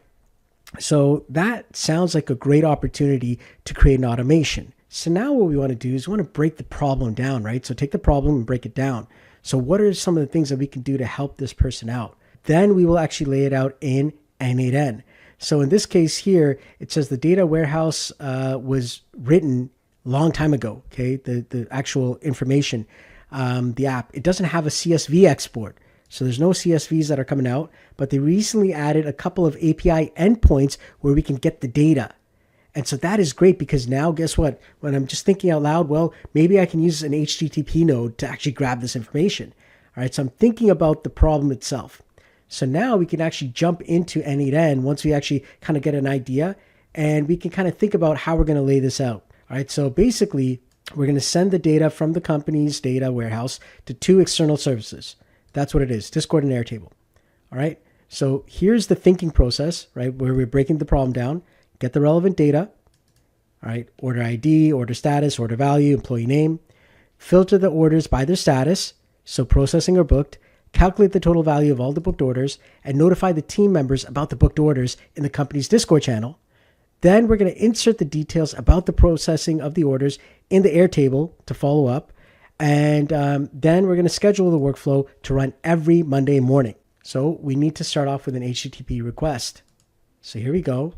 And we're going to start with a brand new workflow here.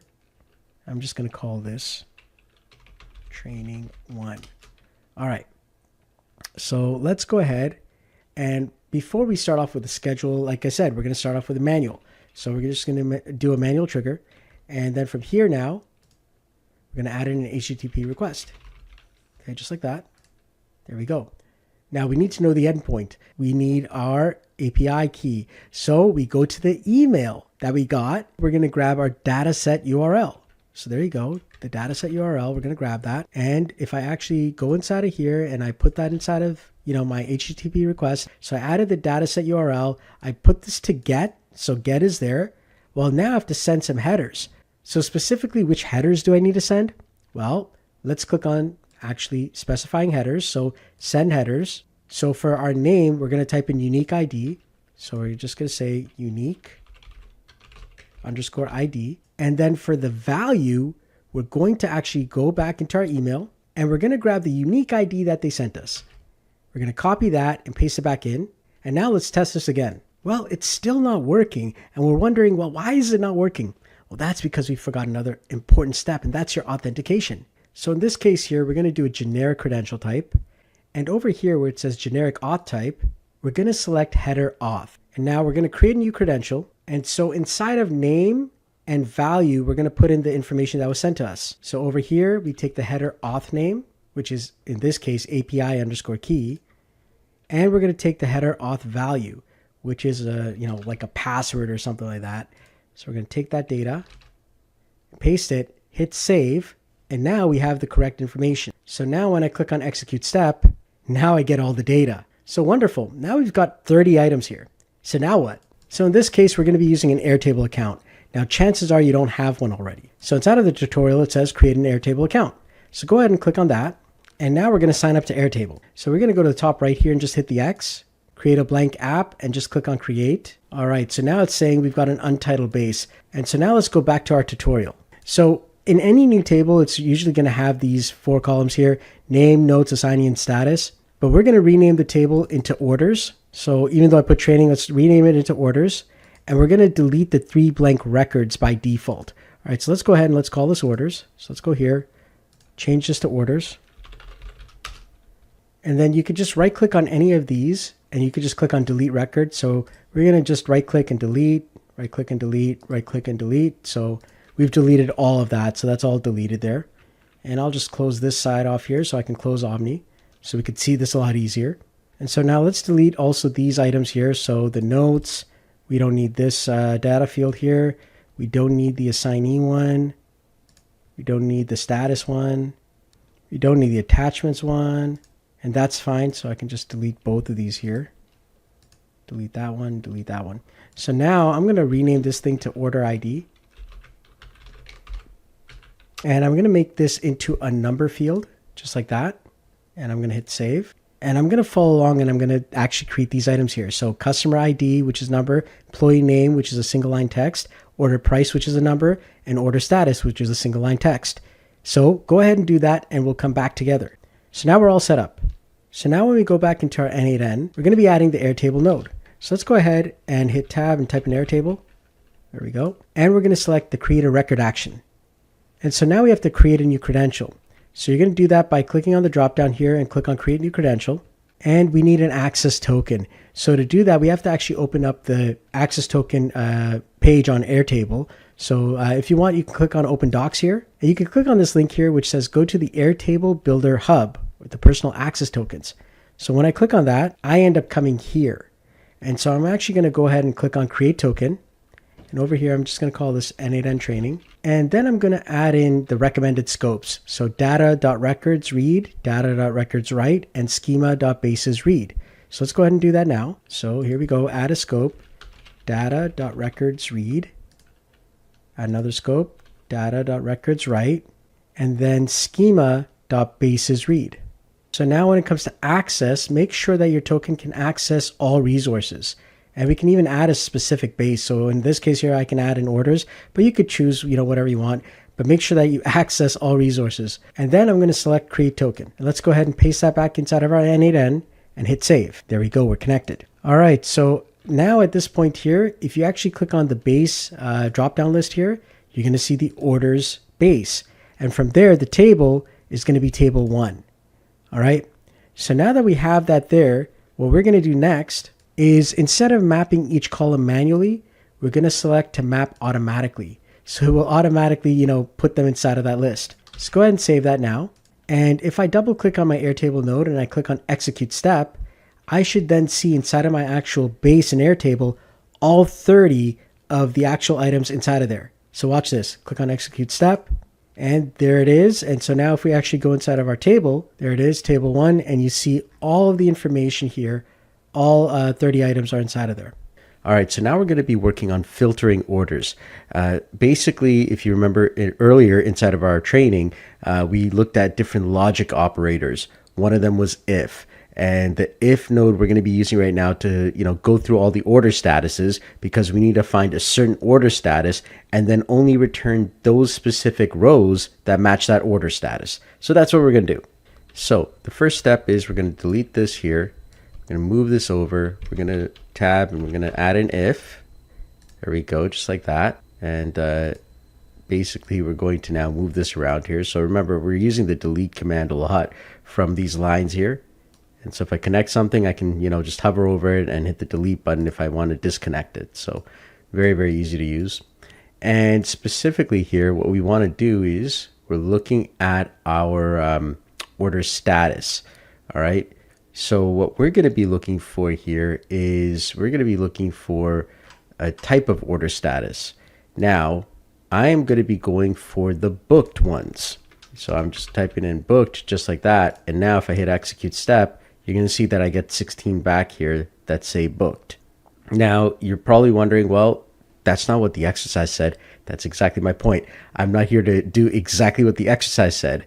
I'm here to tell you the basics, and then you go out there and do the exact exercise, so then you get all the stuff that you need to answer the questions, which is going to go into the n8n team to actually pass and get your badge. So now the next thing that we have to do for Nathan is he needs to only process a certain type of order type.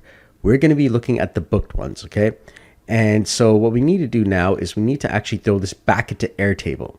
So basically what we're going to do now is we're going to retest the Airtable node, all right, based on what it says. And before we actually do this to actually add stuff in, we're going to have to delete everything that's in Airtable right now. All right, so what we're going to do here is we're going to select everything. I'm going to right click anywhere here, and then I'm going to click on delete all selected rows. Now it's important to note that if you right click up here somewhere, it's not going to work. So right click on any row as you've got everything selected, and now it'll actually come up with delete all selected rows. All right, so this is specifically for Airtable. So I'm going to do that there, and it says delete records. I'm going to hit delete. There we go. So now we're ready for the next step. So basically whatever it finds, in this case here, 16 items of booked orders, we're going to throw it into Airtable here. Now, an interesting, fun little tidbit here is, as you can see, I got this thing like all over the place, right? Kind of looks weird.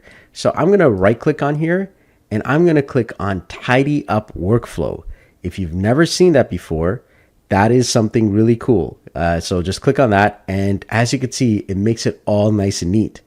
It's a nice little trick, and you'll really enjoy that, but it straightens everything out. So I can even right click on just like a few items. So like if I actually, hit this and then I hit this with control. So I'm using the control key on my keyboard, and then I'm just going to tidy up these two by hitting right click here and tidy up selection.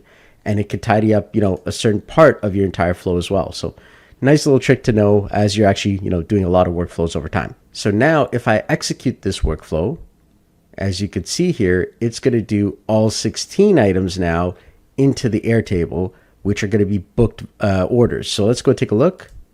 And there we go. So the order status here is booked. All right. So good job. Now we're on to our next step. So Nathan says, this if node is so useful for filtering data. Now I have all the information about processing orders.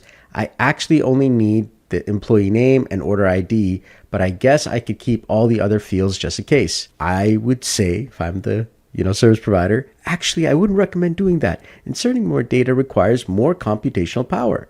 The data transfer is slower and takes longer and takes up more storage resources in your table. In this particular case, we've got 16 records with several fields. It might not seem like, it make a significant difference, but if your business grows and you've got thousands and thousands and thousands of records, well, then this will add up. It's going to cost you more. It's going to be more time. It's going to be more of a challenge. And so Nathan is like, oh, that's good to know. So can you select only 2 fields from the processing orders? So there's the little interaction with the client and customer. And this is great because the n8n team has really thought through an actual client situation. And so that's what we're going through right now. All right. So now to actually, get a specific, set of data. Well, if you remember from our past training so far, we've got something called the set node. So we're going to, hit tab and we're going to type in set here or edit fields. And what we're going to do now, and, usually it'll connect to whatever you had last. So I'm going to disconnect from here. And what we're going to do now is all the data that's coming in. Well, we want to now just get, 2 specific areas. Now, specifically, we already know if an order status is booked, we're going to be getting that information. But now I want to get the employee name. All right. And we've got that. And I'm going to get something else. In this case here, I'm going to get the order price, specifically because maybe I want to know all the order prices that these employees did. You know, how much money did they actually make for the company? All right, so there we go. So now I've got these two items here that I want to get the data for. And specifically, I'm going to be putting it into Airtable, but I need a new table to work with. So I'm going to go ahead back into Airtable here, and I'm going to create a brand new table by clicking on the Add or Import button. And we're going to create a table starting from scratch. And we're going to call this here processing orders, just like that.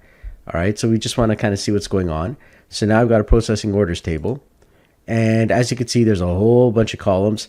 I want to just have two specific columns that I'm going to be working with. So first, we're going to delete all these other ones. So I can actually hit Control on my keyboard, and I can select multiple columns. Then I could right-click anywhere, and I could click on Delete 5 fields. And that'll delete these 5 columns here. All right. Now, specifically, I'm going to be keeping name, but I'm going to call it something else. If we go back into our edit fields here, we've got employee name and order price. So we're going to keep it the exact same format. So over here, employee name, I'm going to copy that, and I'm going to come back here. If I double click on this, I can actually edit field, or I can double click and I'll see that. And I'm going to hit save. And then I'm going to add now a value here, which is a number value, which is going to be how much they made. So we're looking for order price here. So I'm going to copy that.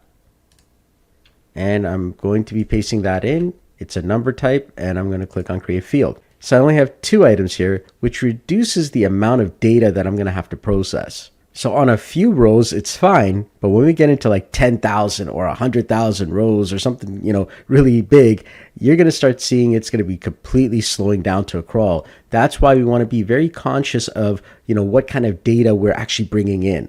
All right. And how we're structuring that data.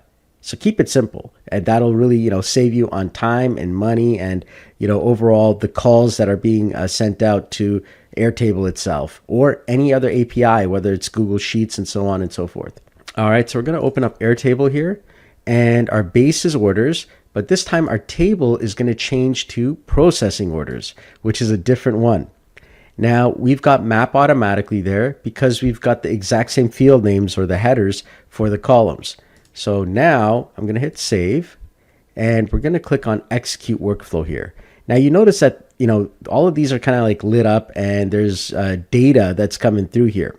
Well, remember the whole pinning? We're going to try some pinning right now. So I'm going to take this here, and I'm going to pin this data. If you don't have enough screen space over here, you'll see this.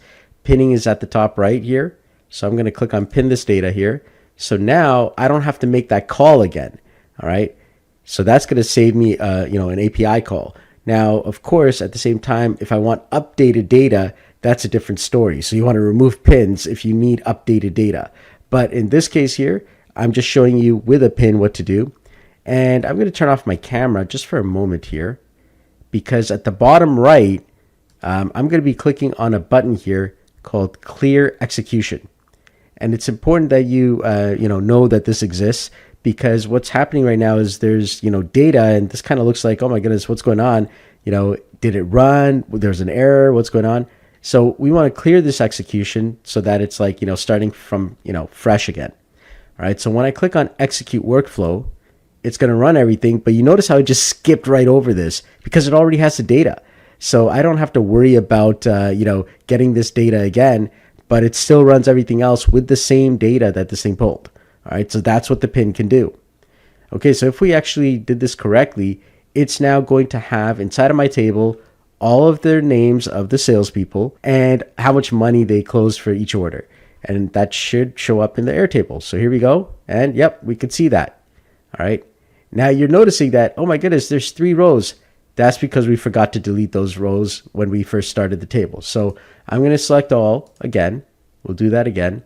And I'm going to right click on any of the rows. Okay, I can't right click up here. So I'm going to right click down here, and I'm going to click on delete all selected processes. And this is good exercising because it's working out your muscles. Just like a gym, you're working out your technical muscles. All right, here we go.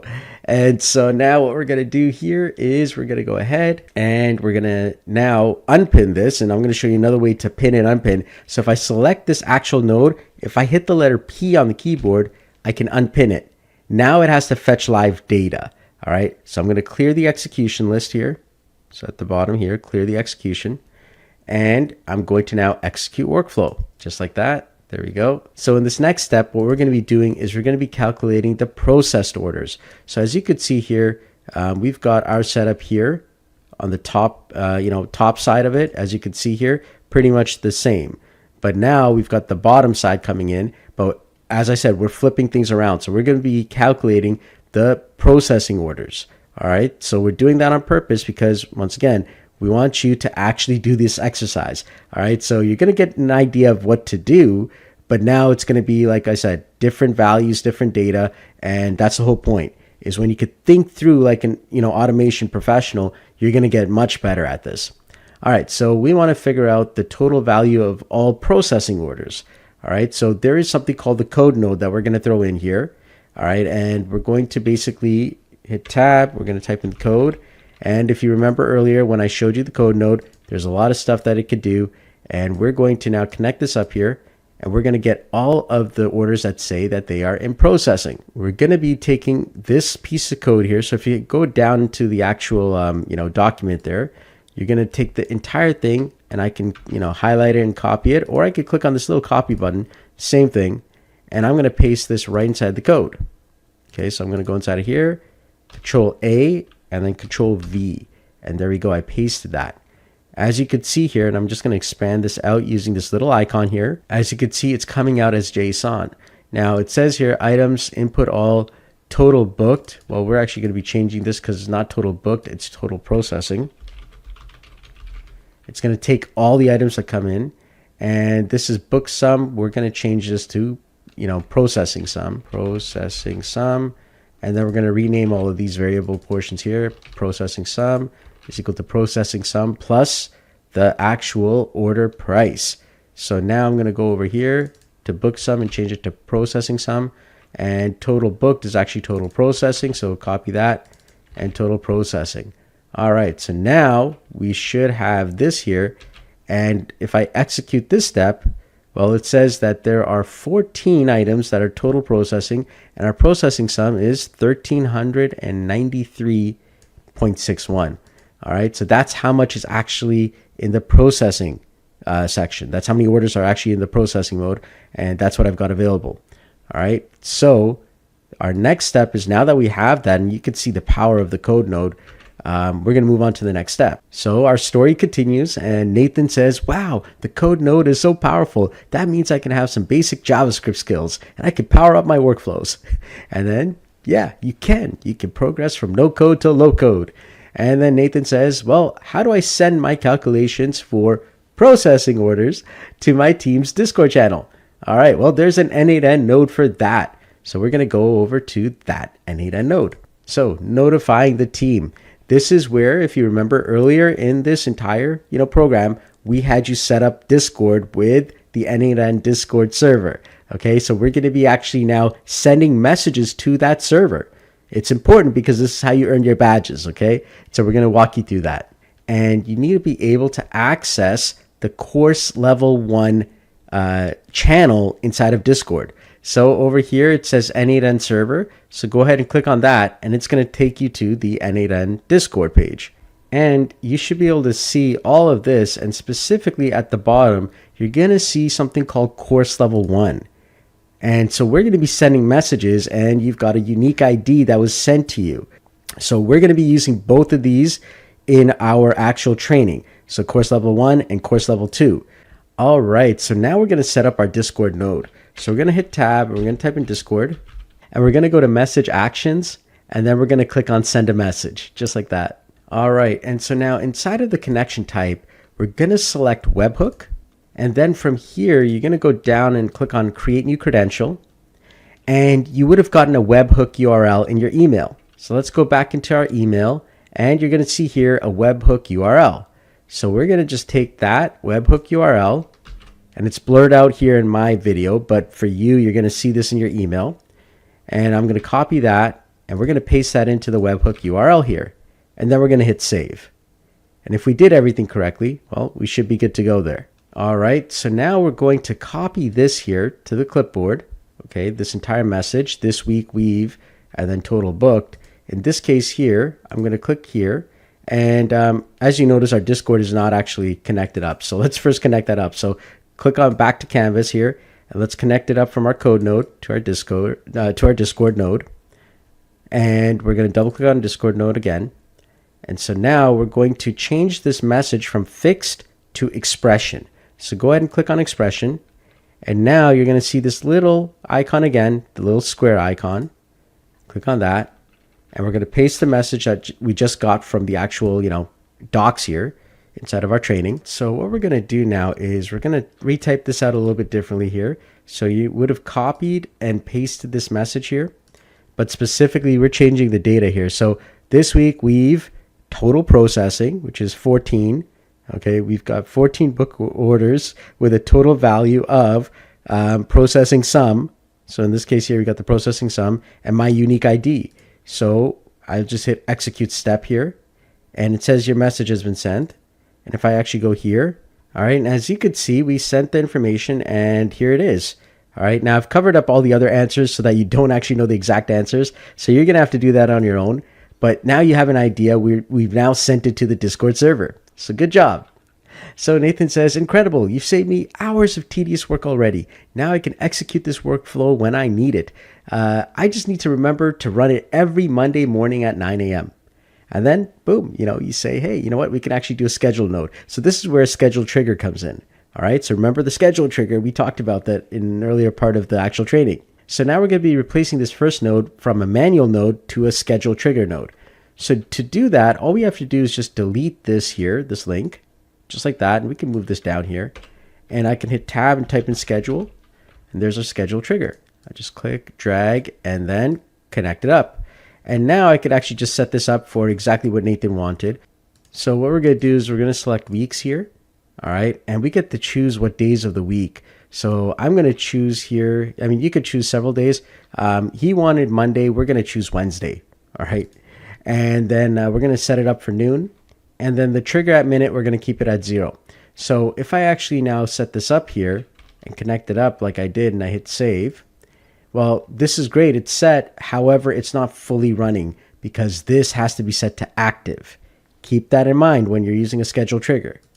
All right. So now let's come back to the story here. So now you basically tell the client and say, yep, that's it. That was the workflow. I've added and configured all the necessary nodes. Now, every time you click on execute workflow, the n8n system will execute all the nodes, getting, filtering, and calculating and transferring the sales data. And so now Nathan says, this is what I needed. My workflow will run automatically every Monday morning, well, every Wednesday in this case at 9 a.m. All right. And it's like, oh, wait, not so fast. To that, you need to activate your workflow. As I said, you have to activate it. All right. I'll do this in the next step. All right. So here we go. Activating and examining the workflow. So in this step of the workflow, you're going to learn how to activate your workflow and change the default workflow settings. So once we hit the active button, you're going to see here it says workflow activated. Your schedule trigger will now trigger executions on the schedule you have defined. These executions will not show up immediately in the editor, but you can still see them in the execution list if you choose to save executions. All right, so you can hit got it and we're good to go. Now, specifically, let's say you've got a whole bunch of customers and clients and each one is in a different time zone. And well, oh my goodness, I got to actually calculate this. There is a simpler way. And so now if I click on the 3 dots here, I can actually go into a settings for this specific workflow. So when you bring up the settings, you can actually change the time zone from the default time zone, where in this case, I'm PST, Los Angeles.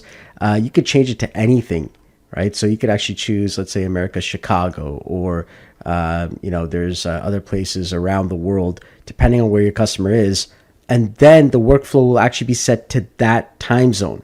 It's really important because, well, They may be in a different time zone, and this workflow will actually then start firing off at, your PST time zone if that's what you've set up. So really important tip that if you want to set up your workflow for a different time zone, you could do that inside of your settings.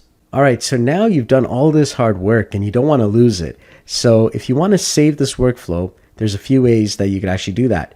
Specifically up here, if I click on the three dots, you're going to see here that I can now download this workflow here.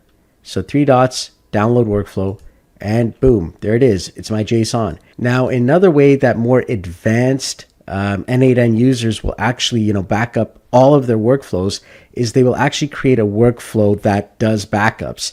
And to do that, you need to actually have an n8n API key to access n8n's own built-in node here. So if I actually just type in n8n, I can actually click on that and I can actually get everything going on from my specific version here of n8n. So my specific implementation of n8n here, I can access all kinds of different things. So over here, for example, I can get many workflows, which means that, I can get everything that I need to. But if you don't know where your n8n API account is, well, you're going to click on create new credential and you're going to say, well, I need an API key. Where do I get that? Well, let me show you how to do that. If you go to the bottom left and you click on the three dots beside your name, you click on settings, you go to the n8n API, and then you're going to be able to create an API key. That's the key that you're going to actually put in to actually be able to access everything inside of your n8n, such as getting many of your workflows. From there, you could actually set up an entire workflow to create your very own backup system. So now if you want to get the solution for that, I've got an entire video on how to set that up in 10 minutes so that you can actually have all your workflows backing up to your Google Drive. All right. So if you've done everything up until this point, you're going to get a quiz here. Now you need to score at least an 80% to get, the actual pass mark. And when you do that, you're going to get a badge. Now you're going to have to actually go through this entire process again, but now you're going to have to do the correct values and all the correct information. But you're going to click on take the quiz. And if I click on that, it's going to be another type form, which is once again, it's their own n8n workflow. So it's usually done instantaneously. So once you pass it, you'll know immediately. And the nice thing is there is no limit on, answering the quiz questions. So no time limit. All right. But once you've done that, and if everything went successfully, you're going to get a badge inside of your, n8n account inside of your community profile. Over here inside of badges, you'll see completed n8n course level 1. All right. So that's something that, you can actually show on your actual account there. All right. So it's really, really powerful. So please go through it and earn your first badge. So congratulations if you made it this far. You've completed already level 1 and you've got your level 1 badge. So now we're going to be going on to level 2. So the level 2 community course goes over even more complex and intermediate problems. And so we're going to go through a lot of them. And once again, the whole goal here is to kind of understand what's going on. You're going to get a new set of IDs and information emailed to you, and you're going to have to follow along. So let's go ahead and let's click on this link and let's get started. It's at docs.n8n.io/courses/level-2. So let's go ahead and click on that. So the first thing we need to do is we need to get a new user ID. So we have to click on the sign up here button for course 2. So go ahead and click on that and let's follow the sign up process. So click on sign up. You're going to enter your name. So Solomon Christ Training. All right. And you're going to put in your email, solomonchrisusa@gmail.com. And once again, inside of the community forum, if you click on your name, you click on your icon here and you click on summary, you're going to come to this page here where you will get your username here for the community section. All right. So you're going to copy that and you're going to paste that in here where it says, please provide your n8n community forum username. You're going to paste that in, hit OK.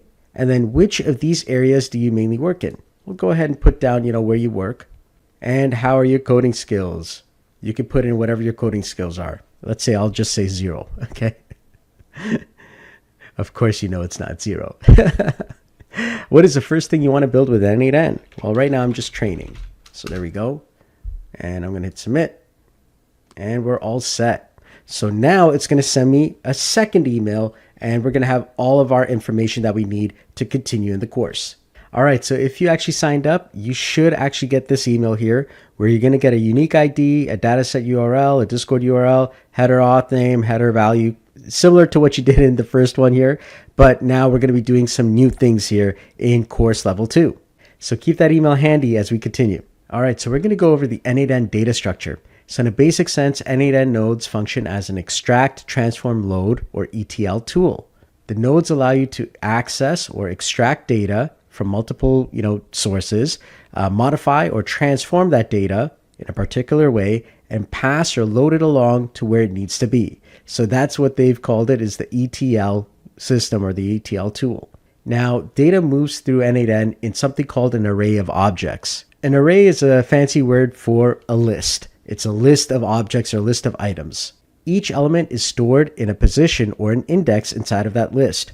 Now, if you're in programming, you're going to remember that the very starting of an array is usually 0.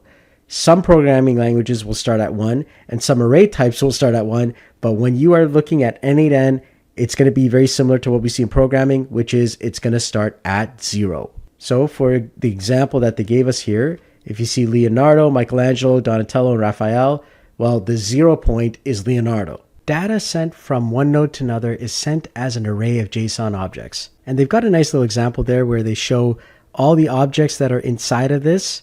These are all called elements. All right, so inside of this entire collection that's called items, there are elements within this entire collection. And an n8n node performs its action on each item of incoming data. And here's an example of how they show how you can return an array of objects for the Ninja Turtles. Here we go, Michelangelo, Donatello, Raphael, and Leonardo. And, this is what it looks like when it comes out as a table. You can do JSON, you can do schema. So there's several different ways that you could see this data. And so our first exercise here is we're going to actually be going to an API endpoint here, which is going to be Poke API. This is going to get all the different Pokemons, all right? And it's going to get some of the data there.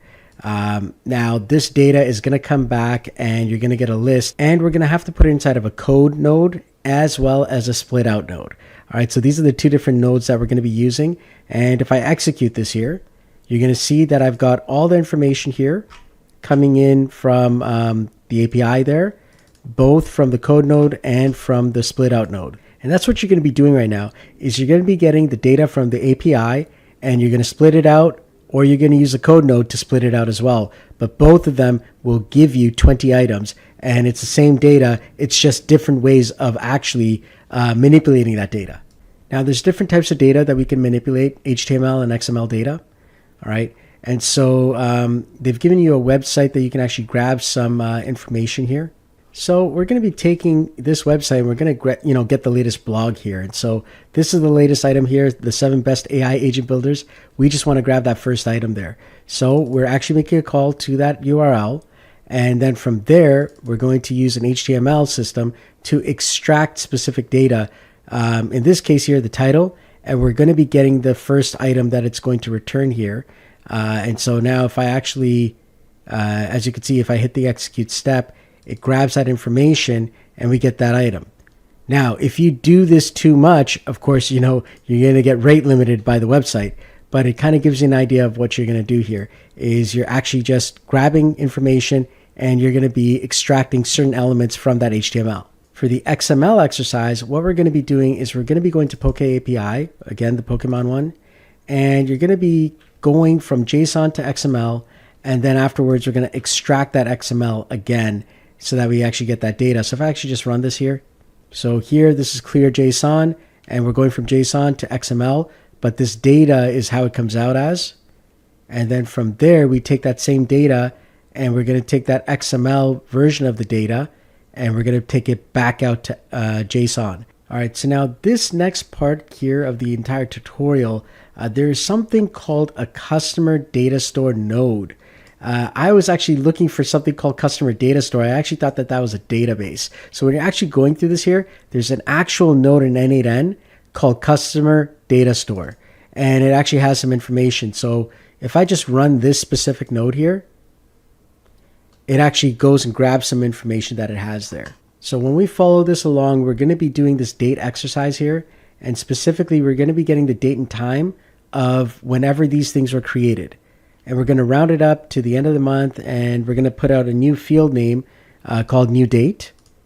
And then from there, based on that, if the date is after a certain date, we're going to then wait for a few seconds, specifically 1 second, and then we're going to now have it show up as an edit field in an output value. All right, so here we go. Our if statement is going to check how many are after 1980.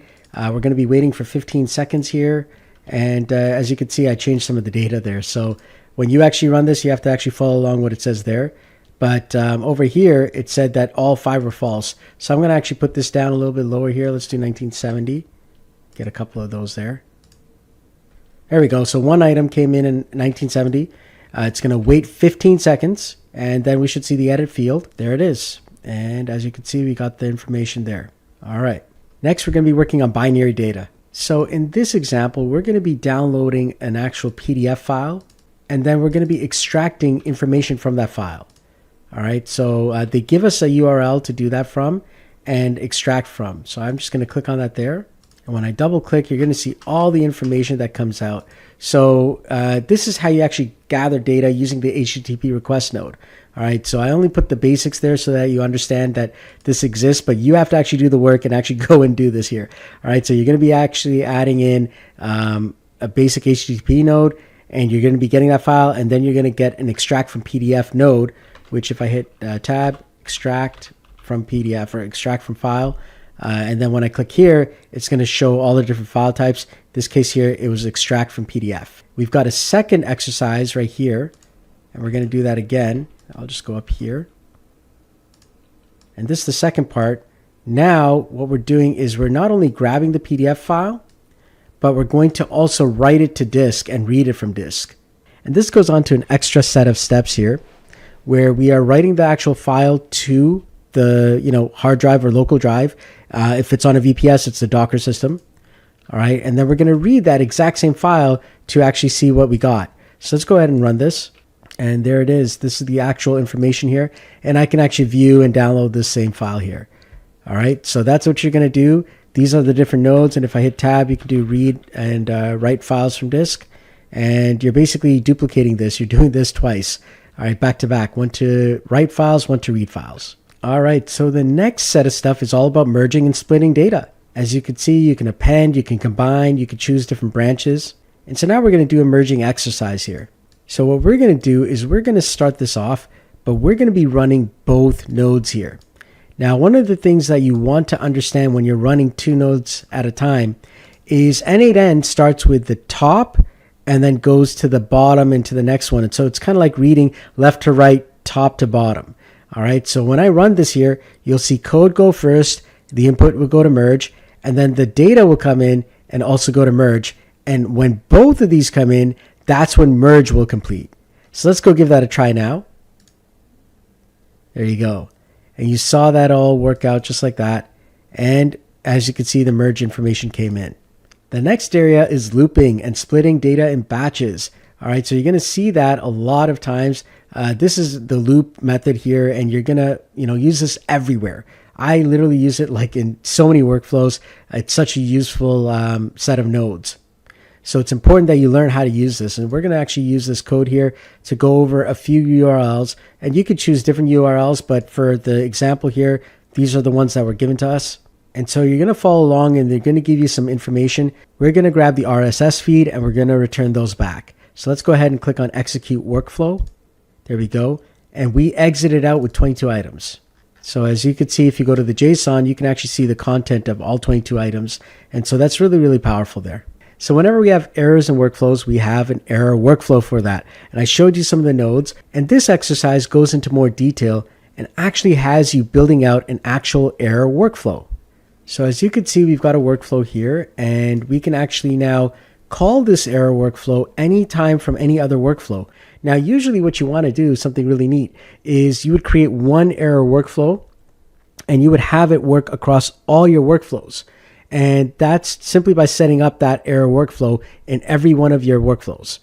That's a really great little tip to, really get something set up, such as an ongoing Slack message or an ongoing email to your team to detect when something's going wrong. All right, so keep that in mind whenever you're actually creating out workflows. All right, that brings us to our big use case. All right, let's start off by going back to Nathan and that big example. So once again, it's Nathan, and he says that his manager was so impressed with the first workflow automation that she entrusted him with more responsibility. All right, and then I, as an automation expert, would say, more work and responsibility. Congratulations, I guess. What do you need to do now? And Nathan says, I got access to all our sales data, and I'm now responsible for creating 2 reports, one for regional sales and one for order prices. They're based on data from different sources and come in different formats. Sounds like a lot of manual work, but that's the kind of stuff that can be automated. Let's do it. All right. So now we know what Nathan wants, and we're going to start working on what's actually required here. So we're going to need to get and combine data from all the different sources, sort the data and format the dates, write the binary files, send notifications using email and Discord. So n8n provides core nodes for all of these steps. Okay, so we're going to be creating a workflow that merges the company data with external information. We're going to create another workflow that generates the reports. We're going to create a workflow that monitors errors in the second workflow. All right. Once again, we're going to be using Airtable to actually get the information in.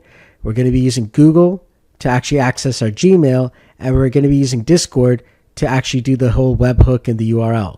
So if you remember from beginning of this entire course, we set up all of these accounts, except for the Airtable one. We just did that recently. So now in this part of the actual program, I'm not going to be doing too much more other than just kind of guiding you through what they're asking you to do. And the reason is I really want you to go out and do this, especially for level 2. So you're going to have to actually do the work. And to start off, we're going to be creating an Airtable. And you're going to need to put in all this information inside of that Airtable. Specifically, the fields you're going to need are customer ID, customer country, customer email, customer since, region, and subregion. All right, so this is the information that we're going to actually be collecting. Next, they've given you an HTTP request URL that you're going to be putting inside of that node, and that's going to give you some data. And with that data, you're going to basically get this information. Now, make sure that you send the query parameter with fields. All right. After that, you're going to use a merge node to actually get both of these data items in. And once you get those in, you're going to be populating the Airtable with that. And here I have the exact same information. So this is what your final flow should look like. Now, of course, these nodes are all here, but as you follow along inside of the tutorial training here, they're going to be asking you for specific items that they want inside of there. So make sure that you put those things in. And if you did it right, well, all the data should actually show up. Now at the bottom, it's going to ask you all this information. This is what's going to be on your quiz. So definitely you want to know this information. So to get the answers to this, you have to first set this up and then you have to run it. Now, I'm not providing you those answers.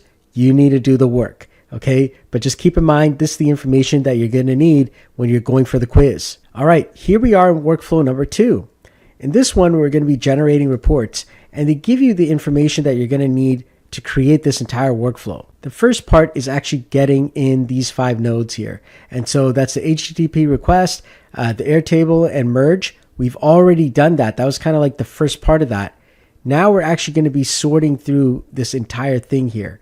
And that's going to be another set of things. So the sort node is going to allow us to sort the data by order price in descending order. After that, we're going to go into the first section where we go into the regional sales. All right, we're going to take the data, we're going to convert it to a file, we're going to set it up for Gmail, and then we're going to send a message on Discord. Now, the webhook URL is the one that you got inside of your email, specifically the Discord URL. All right, so that's what you're going to be using here. Now, another thing that they're going to be requesting you to do is use your unique ID at the end of a message. For this one here, what you're going to be doing is you're going to be creating a text that says, I sent the file using email with the label ID, and my ID is literally this one here from the email. All right, your unique ID. So keep that in mind. You're going to have to actually create that. All right. So once again, for this part of the course, we're expecting you to actually do this. All right. And it's something that if you follow along thus far, you should be capable of. And finally, the last part is generating the files for total sales. So you're going to see here, there's a loop over items. You're going to be doing an edit fields node, a date and time, convert to file, and then go to Discord. You've already seen this in the previous steps. And it shows you the quiz questions once again over here. All right, so write down the answers to what these questions are. So when you're done, your final workflow should look like this. And you're going to be sending out multiple Discord messages. One specific message from here, and then multiple messages going out from this loop. So that's how you know you did it right. All right, and finally in workflow 3, we're going to be monitoring workflow errors.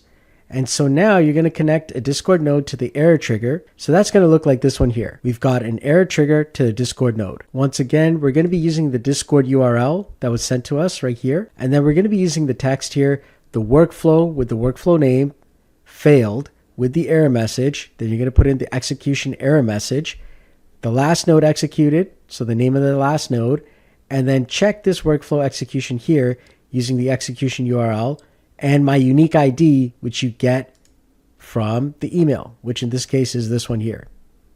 Now, if you're wondering where that data comes from, right inside of here, if I run this error trigger, I can actually get a test event. So this is just showing you where the information comes from.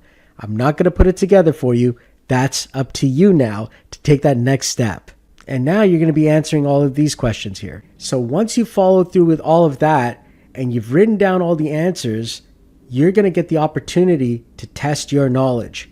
At this point, you need an 80% to actually pass this, and when you do, you're going to get a second badge inside of the community badges section here. And as you can see, it says completed n8n course level 2. So earning these badges from the n8n community is one of the key outcomes of this entire training. These badges are going to serve as official validation that, you've got some skills now, all right? And you could share that publicly and show people that, hey, you're part of the community, you're part of the ecosystem, and you know a thing or two about AI and automation. Now remember, badges are awarded upon successful completion of the official n8n community courses. They represent your proficiency level and validate your skills. Congratulations! You've completed the second level of the foundations of AI and automation. You've worked hard and you've achieved some incredible success. You learned how to set up n8n, you learned how to use it, you even learned the basics about it. You learned the splat method, and you learned how to engineer and design various workflows. You completed a core project, and you even did the 2 main foundational courses offered by n8n, earning you 2 badges. The journey doesn't stop here. You're going to keep on learning every single day. You got to keep up to your skills, keep on doing more automations, and of course, keep on helping people. Make sure you take part in the n8n community overall, ask questions, and even answer people's questions. It's going to get you connected to a lot of other AI automators around the world. And explore more resources. Go and check out more YouTube videos. There's more tutorials and insights all around the web. And at the same time, of course, you can subscribe to my own channel on YouTube. You can check out some other incredible creators like Nate Herkelman, who does some incredible stuff with n8n. And there's many others doing some amazing things every single day. And now for the bonus section here. Listen, you've successfully completed level 2 of the AI Foundations program. That was not easy. It took a lot of work. And I want to congratulate you for coming this far. Come and join me in my school community. That's where I'm going to be going over more videos on intermediate and advanced topics like FFmpeg and MySQL. Over there, you're going to see me tackle even more complex real-world challenges that I'm going to share with many of you, and you're going to be able to build on your foundational skills as well. Mastery takes daily dedication, and it's something that I am constantly doing. I'm always a student and I'm always learning. And so if you're like me and you're always wanting to, learn more about AI and automation and some of the latest stuff that's going on in the AI industry, then please come join me, come join the students in my program, and come join the overall larger community of AI and automation professionals who are taking it to the next level. And we're actually, focused on building this as a business, as something that we do daily to actually do in a professional capacity. And if you just want to show your support and you're not able to join my school community, that's okay. Just go ahead and join my YouTube at Solomon Christ AI. I'm always putting out content in AI and automation, and I would love to have you as a subscriber. I'm so grateful that you completed my course. Thank you so much. I always look forward to seeing my students in person, and so I'm sure that one day our paths are going to connect. And so when we do, I look forward to saying hello and seeing your successful journey. Thanks again, And I look forward to seeing the amazing things that you are all going to create. Take care and bye-bye. Hey everyone, Solomon Christ here in another video. Yes, I'm back. I know I took a little bit of a break, and I took that break just to actually make sure that I get feedback from the community and from everybody who's been supporting me. Thank you so much for the support. I wanted to get feedback on what you all want to see, and now the videos that are going to be coming out and the information that's going to be coming out will be a lot more targeted towards the feedback that I've been hearing from a lot of people within my school communities, within LinkedIn, within the YouTube videos, and all the other places where I've been now bringing content out. And so I want to thank you all for your ongoing support. Please do join my school community. The funds there help me to continue growing. And on top of that, I am learning as well at light speed, which helps out me and my customers. And I am running an AI agency as well. So a lot of people who are doing this, they're AI automators, they're running their AI agencies or their businesses.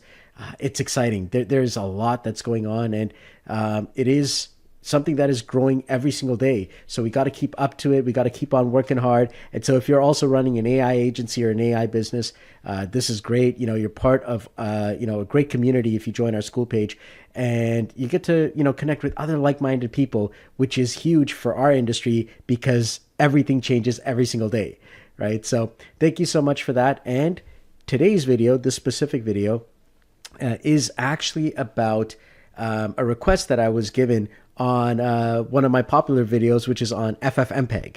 And so one of the challenges was that several of us who were actually installing this were having challenges of not having FFmpeg or any other Linux or Unix app that you install via Docker system. It didn't stay if you reset the actual machine, right? And if you actually reset things, you'd have to redo the entire thing for example, for FFmpeg. So what we're going to do in this video is we're going to actually go over the steps to keep it there permanently if you wanted to keep certain commands or certain apps, which are Linux based, right within your system all the time, even if you reset it. All right, so let's dive in and let's go ahead and look at that solution. All right, so in the previous FFmpeg video, if you saw the original FFmpeg video, which I had before, this was pretty much what we had created. And so if you had the execute command with FFmpeg, you're actually running this here. But now if you reset the machine, this command won't work. And so we're actually going to create a new execute command. I'm just going to take this here. I'm going to show you what I mean. So I'm going to create a brand new automation here. You can actually click on the plus button here in n8n and click on workflow. All right, and I'm just going to throw in an execute command here now. There we go. All right, and I can actually just type this thing inside of here. Now I'm going to actually change this command. This was actually the command that we used for creating a slideshow. I'm just going to put -version here. All right, and I can just run this right now, just as it is. And there we go. You see this here? It's saying that FFmpeg, this failed, right? Because I have reset my machine completely, and now the Docker no longer recognizes this command because the Docker image actually, does not have that installed by default. And so when you reset the machine, you need to actually have something set up which says to Docker, hey, when you're resetting this brand new, version of Docker with n8n, well, I need you to also install the FFmpeg, command itself so that I have access to that within my n8n system. So first thing that we need to do is we need to go into our actual DigitalOcean box there. So inside of DigitalOcean, you come to your actual, machine here, the virtual machine, and you're going to click on console here. So inside of our machine, we have to first find out where is the Docker image in our virtual machine here. So the location of the actual, n8n installation is inside of the OPT folder. So you're going to type in cd opt, all right, and then you're going to see your Docker caddy. So if I just type in ls, you're going to see here n8n-docker-caddy. So let's cd into that, or change directory into that. So cd n8n docker caddy. And now you're going to see a whole bunch of files here. The specific one that we're looking at is the docker-compose YAML file. Okay, YML is what it's called, or YAML. I call it YAML. But that's the one that we need to edit. So what we're going to do is we're going to type in nano Docker, and I can actually type in the tab key and it'll automatically complete it for me. So docker-compose, and I hit enter. And now we are inside of the Docker compose file. It's inside of here that every single time Docker is loaded, it's going to run this set of commands, which means that if you turn your machine off and you turn it back on again, well, it's going to run this again. And so if we don't have the actual command to actually install FFmpeg, well, if you do it once while it's running, that's fine, it'll work. But then when you restart your system, that's why it completely, disappears, is because now it's trying to do it again, and all of a sudden you no longer have access to FFmpeg in your n8n installation. All right, so let's show you now how to actually make it so that it will always be there. All right, so what we're going to be doing is we're actually going to be creating another custom Docker file, which will be called from this Docker compose file. All right, so it's a separate file that's going to allow us to do the installations first of what we need. So from this window here, you're going to hit Control and the letter X to exit out of that. Now we're going to type in nano, N-A-N-O, and then we're going to create a file called Docker file. So D-O-C-K-E-R-F-I-L-E. Okay, so just like that, very, very simple. And we're going to hit enter. All right, and so what we're going to do now is you're going to just copy and paste this here in. As you can see, it says from n8n io/n8n, and it's got colon the latest, user, root, and then we're going to install FFmpeg. It's similar to the way we did it before, except we're doing it now here as a Docker file, like within the Docker system. And so it's going to run the APK update, and then it's going to run the APK add. We're using the no cache flag, which will actually make it so that it doesn't, bloat the entire system. And then you're adding the FFmpeg. Now, if you want to add more, let's say on top of this, if you want to add in, let's say, ImageMagick and a few others, you'd simply just make the following edits. So I'd actually put a backslash here. And so there's FFmpeg. Let's put in a backslash here. And, you want to put in ImageMagick, you could put in a image, M-A-G-I-C-K. And then you could just continue and add in whatever additional command line apps that you want to add in. So I'll just add these two, for example, just so that you can see that there. And then from here, we're going to hit Control O to write this out. All right. And then you're going to hit Control X to exit. But you notice that we switch back to the actual user node. So hit Control X. All right. So now that we've created that file, we have to, call it. We have to go back into the Docker Compose. We have to actually find that file and call it inside of the Docker Compose YAML file. So you're going to type in nano, and then Docker dash compose, and you can hit tab again, and .yaml and hit enter. And so now we're going to go down here to where we have the word image here. But specifically, instead of where it says docker.n8n.io /n8nio/n8n, you're going to replace that with the following. Just going to be typing in build. And now I have to actually put in a whole bunch of spaces here. So there we go. I'm going to put in context. All right. Colon. And then I'm going to put period. So space period. And then I'm going to do this again. Space, space, space. Go to where context is. It's about 6 characters in. And then we're going to type in Docker file, colon, Docker file. That's the Docker file that we created. Okay. And so now everything else pretty much stays the same. You don't need to change anything else. We just need to now save this here. So Control O to save it, and then Control X to come on out. And then we're going to do a Docker compose down. So Docker compose down. All right, that's going to stop the container. Then we're going to do a Docker compose up --build -d and hit enter. All right, so now we're up and running with the new, command items inside of there without having to worry that if our server goes down, that, I have to go and reinstall FFmpeg again or reinstall, ImageMagick or any other command line tools that you want to put inside of there. So watch this. I'm just going to hit exit. I'm going to hit close, and I'm going to go to my droplet here, and I'm literally going to shut off my server. All right, so there we go. I've shut it off. All right, so now we're going to turn it back on and give it about 5 minutes before we actually, refresh this page here. All right, so this is good news. It's telling us that it's loading whenever you see the white screen here. And then just another 30 seconds or so, we should see it. And there it is. So now if I actually double click here and I've got ffmpeg-version, hit test step, and there's my ffmpeg. Now if I type in magic, so magick, all right, and there it is as well. So I've got both image magic and ffmpeg installed, and I don't have to worry about it, dying out again. It's already part of now the actual Docker YAML file, so it will always come installed every single time now in my n8n. So I don't have to worry that if I hit execute command, it's going to fail. It's now always going to be installed in my Docker image itself. All right, so there you have it. That's a little more of an advanced item there for those of you who are trying to understand how can I actually keep my actual FFmpeg or any of my command line tools that I've actually wanted to use inside of n8n via the execute command node. Well, that's how you keep them there, even if you reset your actual server. All right, so I hope you enjoyed that. Please make sure to join my school community page there. And thank you so much for, being part of this journey with me. I'm always learning, and I hope you are too. I don't know everything. AI is changing every single day, and that's why it requires us to constantly keep on learning, keep on trying out, new things. There's a lot of incredible creators on YouTube and various school communities. Always keep on doing your best to, just learn.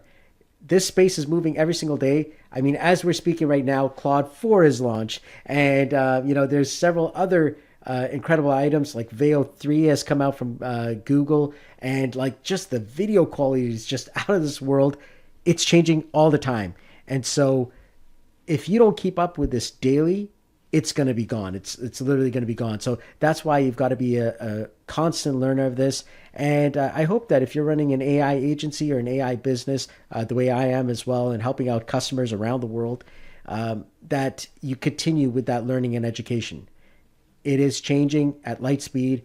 And if you're, using n8n, just like I am, it is an incredible tool. And if you want to find other great tutorials, especially for n8n, just go to the n8n community page, and you're going to see that entire forum there. Click on the tutorials tab, and you're going to see a lot of different tutorials, including my own, which are all inside of there, and a lot of great people who are just building amazing, tutorials and trainings all around n8n and automation. All right, so check that out as well. And I look forward to seeing you in another video in the future. Take care. Bye-bye. Hey everyone, how's it going? Solomon Christ here. In another video here, we're going to be going over custom front ends for n8n. It's an incredible thing when you can actually, not only use automations and use it in the n8n backend, but it's really cool when you can start putting it into a custom front end where now you can actually create, whatever you want in that front end. And this is great for, like customers or the customer experience, the overall experience, especially when you're dealing with clients where you kind of don't want to show them the whole n8n backend, or if you want to create a web app of your own, right? In some cases, you're building maybe a SaaS platform and you want to, showcase something really, really neat where it's kind of like, the n8n magic happens kind of behind the scenes. So, the whole idea with this here is that you can customize the front end that you want and interconnect any n8n flows that you may have built. In this video training, we're going to go over how to build that custom front end for your own n8n automations. So if you're ready to go, let's dive in. All right, so here we are. We're inside of an empty n8n, flow here, and it's completely empty. There's nothing in it, okay? And what's going to happen now is, of course, we're going to be creating some form of flow here. First, I'm going to show you kind of how the webhook itself works and how to create the front end. And then I'm going to give you the code. So you need to join my school to actually get the base code. I'm going to kind of go over how that code works. But then from there, we're going to show you how this, actual interaction works, and then how to really customize it even more using ChatGPT or any other, of any of the popular AI systems right now. There's, Claude and Perplexity and so many others where you can kind of take this and shift it around to your needs. All right, so let's look at the actual web code itself. So here we go. I'm just going to open up Notepad++. That's kind of where I'm kind of coding this stuff here. And it looks quite busy, okay? But it's about 55 lines of code. So I'm just going to quickly go over kind of what it is and what it's doing. I'll zoom in a bit, okay? This is just a regular HTML page, all right, named index.html, okay? And you can run this anywhere that you want to actually, call the actual n8n webhook from. But basically what's going to happen is you've got your title. It's using Bootstrap. If you want to get some, kind of like nice little front end kind of visual look, using some jQuery inside of there. From there, we've got just a text, what is this thing? Got some front end. So none of this is really where the magic's happening yet. It's right here when we start getting into the form section itself. Okay, going a little bit deeper where you've got some form data. Enter some information to send. Okay, this is where whatever you want to send into n8n is going to be. Okay, and so we're starting off with just some basic data. It's going to be called input data. All right, and then there's a send button. All right, so that send button is going to literally allow the entire automation to start. And I put there, please wait 30 seconds, because when you're seeing it with the actual front end, it's just waiting for the n8n flow to kind of work. And then you've got a response view, which kind of shows, what's going on, like what's the response that n8n sends back. Okay, so there we go. So that's kind of like the view or the visual. And then this is the script. There's some JavaScript inside of here and jQuery inside of here. And so as you can see here, please enter some data to send. And then you've got your webhook. This is the important part. What we are going to be doing is we are literally replacing everything up until here with your webhook information. All right, and as you can see, there's the rest of it there. But I'm going to show you how we do that inside of n8n. And then you're going to get your response output, and then we're using Ajax as well. So Ajax is another piece of programming that allows things to happen in real time. So it's like you could see it live. Okay, so that's the nice thing about Ajax code. All right, so now you got an idea. Let's go in on the n8n side and start working on an actual webhook flow, which we're going to interconnect here. All right, so here we are back in our n8n, okay, and we're going to start off with a webhook, okay. So we're going to type in webhook here, okay, and you notice that there's two actual nodes here, webhook and respond to webhook. We are going to need both. We start our flow with the webhook, and then we exit the flow with the respond to webhook. It's important that you do this the correct way, or else what's going to happen is you'll put in a webhook, but you'll forget to actually set it up to only respond using the respond to webhook command or the node there. And what ends up happening is, yeah, you may be able to get the data in, but then it immediately will return or do something. And it's like, oh wait, I was waiting for the AI or whatever I want to do inside of my automation, and then kind of decide when and what data I am sending back. And that's where the respond to webhook comes in as a node. All right, so let's start off with the webhook here. Okay, and over here you see the different methods here. You're going to see a path here, authentication, all right, and respond. So remember I was telling you respond? This one is very important. Make sure you are using the respond to webhook node as a response. And then you've got two versions of your URL. You've got a test URL that you'll be able to use like right now, and then you've got the production URL. And I'm just zooming in here so you can kind of see the real key difference here. So the test URL will have webhook-test, and the production URL will just have webhook. All right, really important that you set these up correctly, because what's going to happen is when you're testing it, well, this isn't live. So you're going to have to, when you're using this one here, you're going to have to do listen for test events, every time that you're going to run this, or else it's just not going to work. In the production version, you need to use a production URL, and then it'll work. But then the only way to kind of check it is you have to check like the executions on the n8n side before you know whether it ran and whether it did things. So it's basically, the difference is that each one is a different visual way to know that this thing ran. When you're building, you're going to be using test URLs, all right, and doing listen for test events, as I said. But when you are in production, you're not going to see it, okay? You're not going to see it here. You have to go into the execution list to see that it executed. All right, so let's go back to test URL. I'll reset the view size here. I know it's a little bit smaller. So I'm going to grab this test URL here, And you see here, it's got this information here. So click over here and it'll copy it to the actual, clipboard. All right, let's go back to Canvas over here. Okay, and we could save our workflow here. All right. And then from here now, what we're going to do is we're going to go inside of our HTML. All right.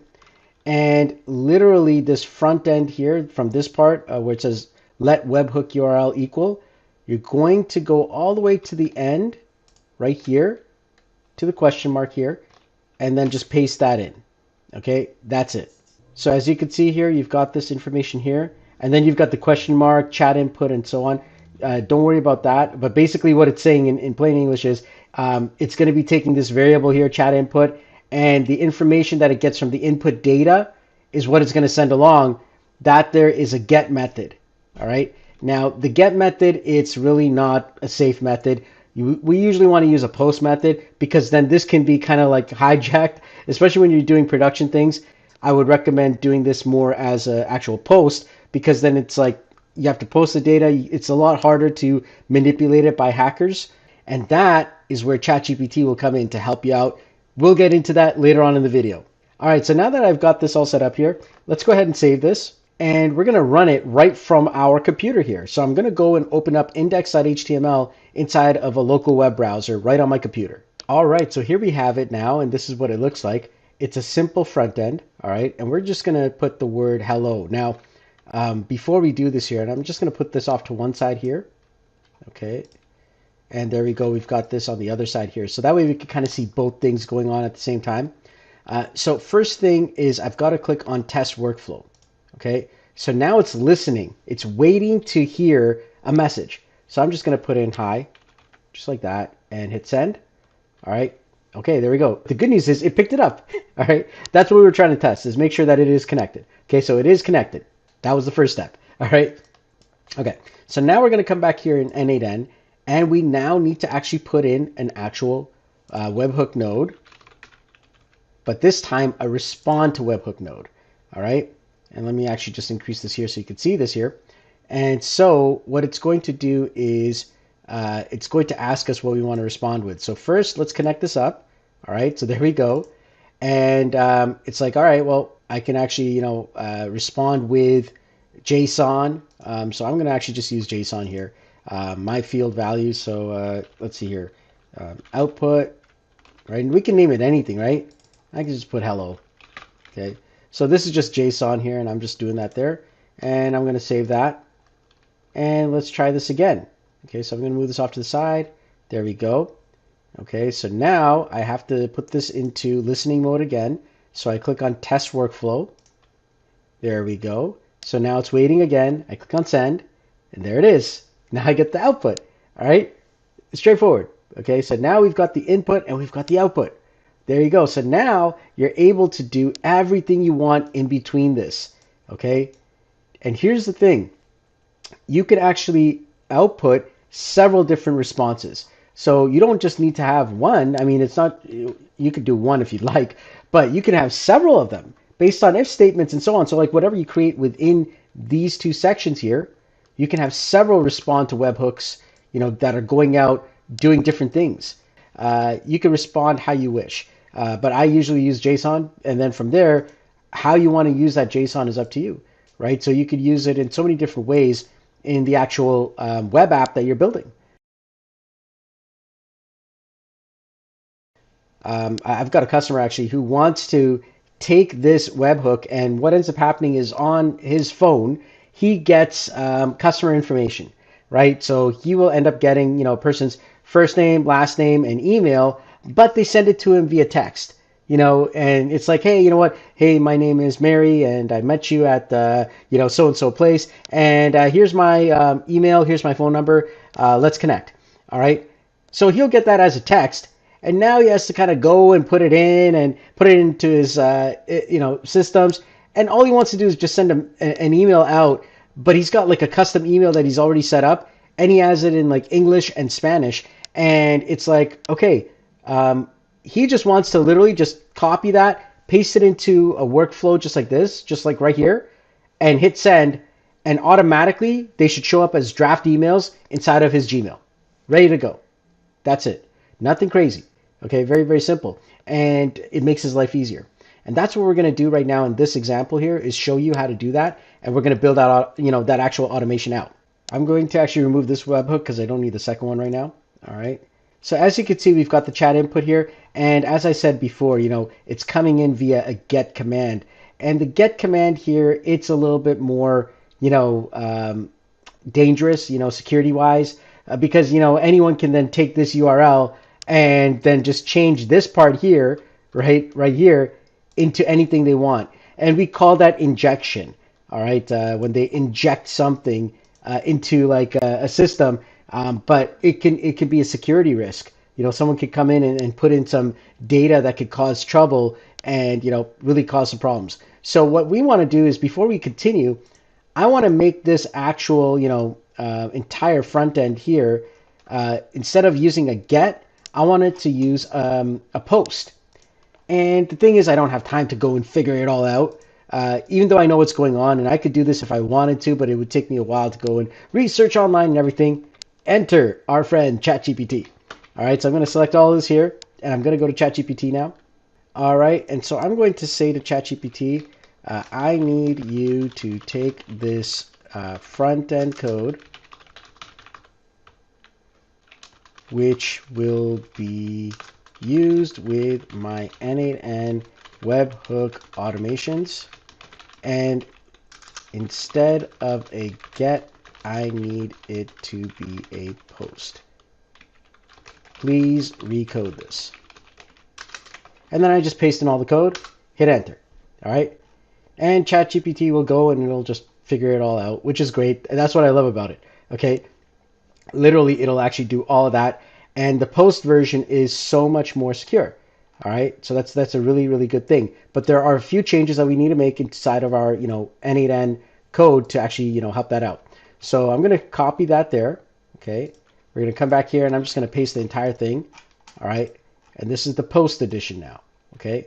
And as you can see, this is the webhook URL. All right. This is the one that you're going to be changing all the time. Okay. And so now what's going to happen is when I actually do the post, okay, specifically, as you can see here, it's going to be the same chat input data that's coming in, but this time it's going to be via a post. So let me just show you here now.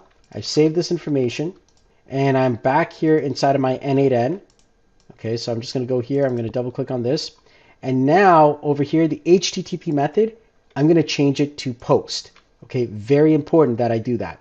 All right, so now let's just save this here and let's actually listen for a test event. Okay, so first and foremost, make sure you refresh this page here. All right, and as you can see, this is updated. This is the post one. All right, listen for a test event here. All right, just put in hi. All right, it's going to return back an error. There we go, because we don't have our ending node, which we have to connect it to. So let's actually just connect this guy up here. All right, just like that. Okay, let's save it and let's do that again. Okay, test workflow, send. There we go, hi, hello. And as you can see, this time it came in and the chat input is there again, but this time it's coming in via post. And that is an important distinction because now it's a lot harder for some programming language to inject inside of a URL. All right, so that's going to save you, even though it's still possible, but this is now just another layer of security. All right, anyways, we've set that up. There was another reason why I showed you, the ChatGPT editing, and this is really important. What you can do now with ChatGPT is take this and edit this to any way that you want. So if you want a better set of visuals, you can now say to ChatGPT, here's my code, and who knows, maybe you want to add some images to it. Maybe you want to make it look really, really nice. Maybe you want to, look at some other websites and say, hey, make my site look like this. You can do all of that now with this code. All you have to do is just copy paste this in and say, here, ChatGPT, here's my code. I want you to make now the front end to look, something similar to, I don't know, this drawing that I draw on a piece of tissue. I want that front end, whatever you want, right? And it'll do that. And now it's already got the interconnections. All you need to make sure of is that your actual connection to your n8n is here, okay? and you have to make sure you updated it for whether it is in test mode or in production mode. All right, those are the two URLs. Okay. All right, so now let's get back in here, and we're going to continue working on this programming challenge. Basically, going back to how we actually do things. If you haven't seen my last video, I'm going to lay it out here again. All right, we are going to be using the acronym SPLAT. Okay, so that stands for the user story. So what's a story? All right. P, problem breakdown. Okay, so problem breakdown. Next is L, where we lay out the automation. Next is AI. So, check if AI is needed. Okay. If it is, put it in. All right. And then finally testing. Okay. So we want to test this, make sure it's doing what we, expect it to do. So we're going to use that entire methodology again here. So the user story in this case here is that, the customer wants to take a text message, right, on their phone. Okay. And then they want to actually paste it into a web form. Okay. And then, generate emails, okay, 2 of them, all right, as drafts, 1 in English and 1 in Spanish, okay. They need to extract, all right, so they need the phone number, email, and name, okay, that's probably first name, last name of the customer, all right, whoever it is. So they're going to get this text where the customer has shared this information with them, and all they're going to do is they're going to copy and paste this in. All right. So basically, we're going to now break down this problem here. Okay. And that's what we're doing now in the next step here. So what is the breakdown here? So we've got a text message. All right. So this is some message. All right. So we know something's coming in. So this is the input. All right. Then they're going to paste it in. All right. So that's going to go into the web form. We need to then generate emails. Okay, 2 of them in English and Spanish, all right, from this. And the way we do that is we would have to understand, their name, email, and phone number from, some text input.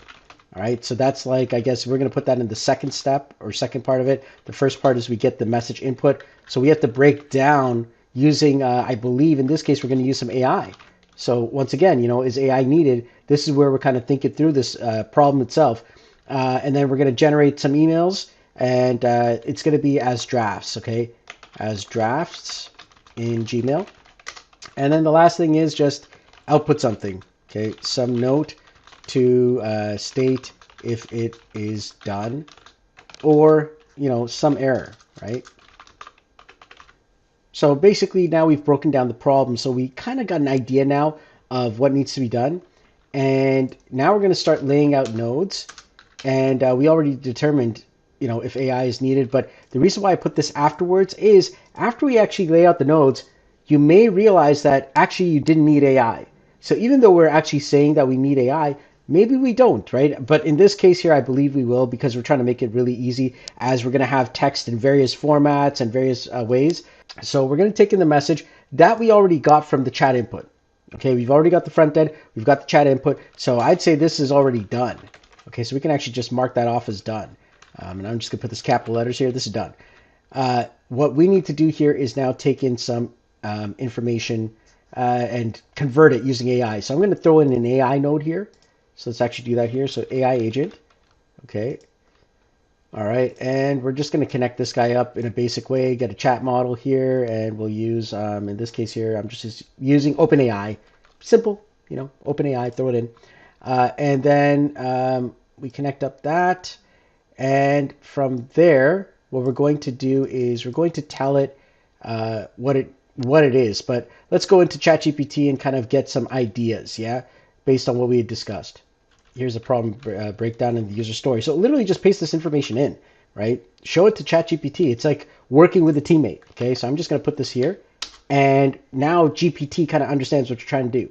So I'm going to literally just take this and we're just going to set this up just like this. So that's the beauty of this, is now it's kind of like worked out the flow for me in n8n. And I'm just going to copy that there. I'm going to go over here, go into my AI agent, and I'm going to now change this from the user message to define below. Okay, I'm going to paste this information in, And I could actually do this here. I can actually change this to expression. That makes it a little bit easier. And then this little, icon here at the bottom right, click on that, and it gives you like a bigger view. Okay. In this case here, the text that's coming in is actually going to be the chat input. Okay, so that's what we want to paste here and delete this guy here. Okay, so that's it. So now it's interconnected. All right, and what we want to do is we've got the result as JSON, and so we also want to add a few more items here. So we've got, extract the person's first name, last name, email, phone number from the text. All right. So another thing that we want to put inside of there is that we want to make sure that it always outputs JSON. So always output JSON. Now, here's the next thing is there's times where GPT will not output this. So we have to add another node to this here. So if I come back here now, I need to have an if statement. Okay, so if, all right. And what we're going to be doing is first I need to run this. Okay, so now as you can see here, I put this if statement, inside of there, and every single time it's kind of outputting like this. So what we're going to do is we're going to get ChatGPT to help us out here. All right, and we're going to ask it to create us an actual code using some JavaScript here. And so I'm going to say to GPT, all right, so GPT, my AI node keeps outputting like this.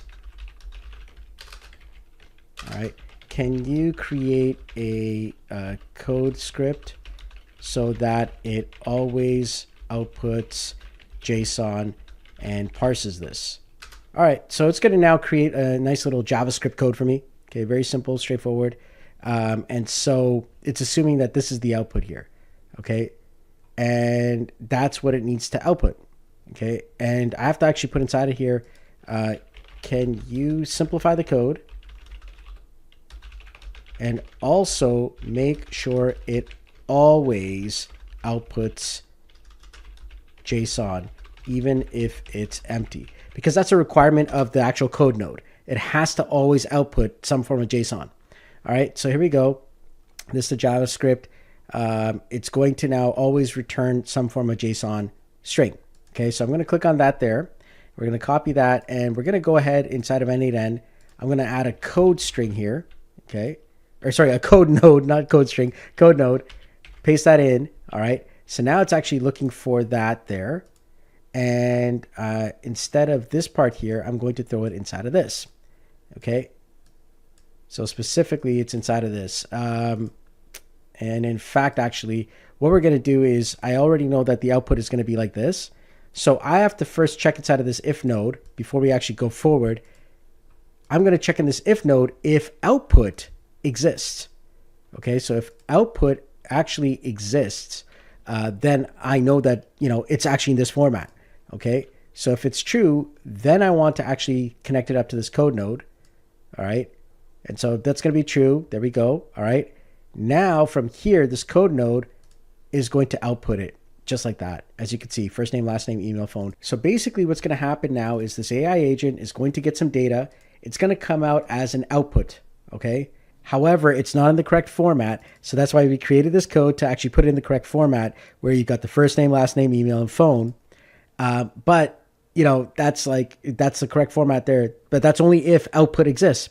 If output doesn't exist, maybe, AI already got it correct. And so now what we need to check is, does JSON.firstName exist?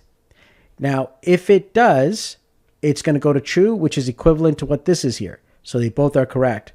And if it is not, what we need to check now is, well, okay, I want to actually loop this.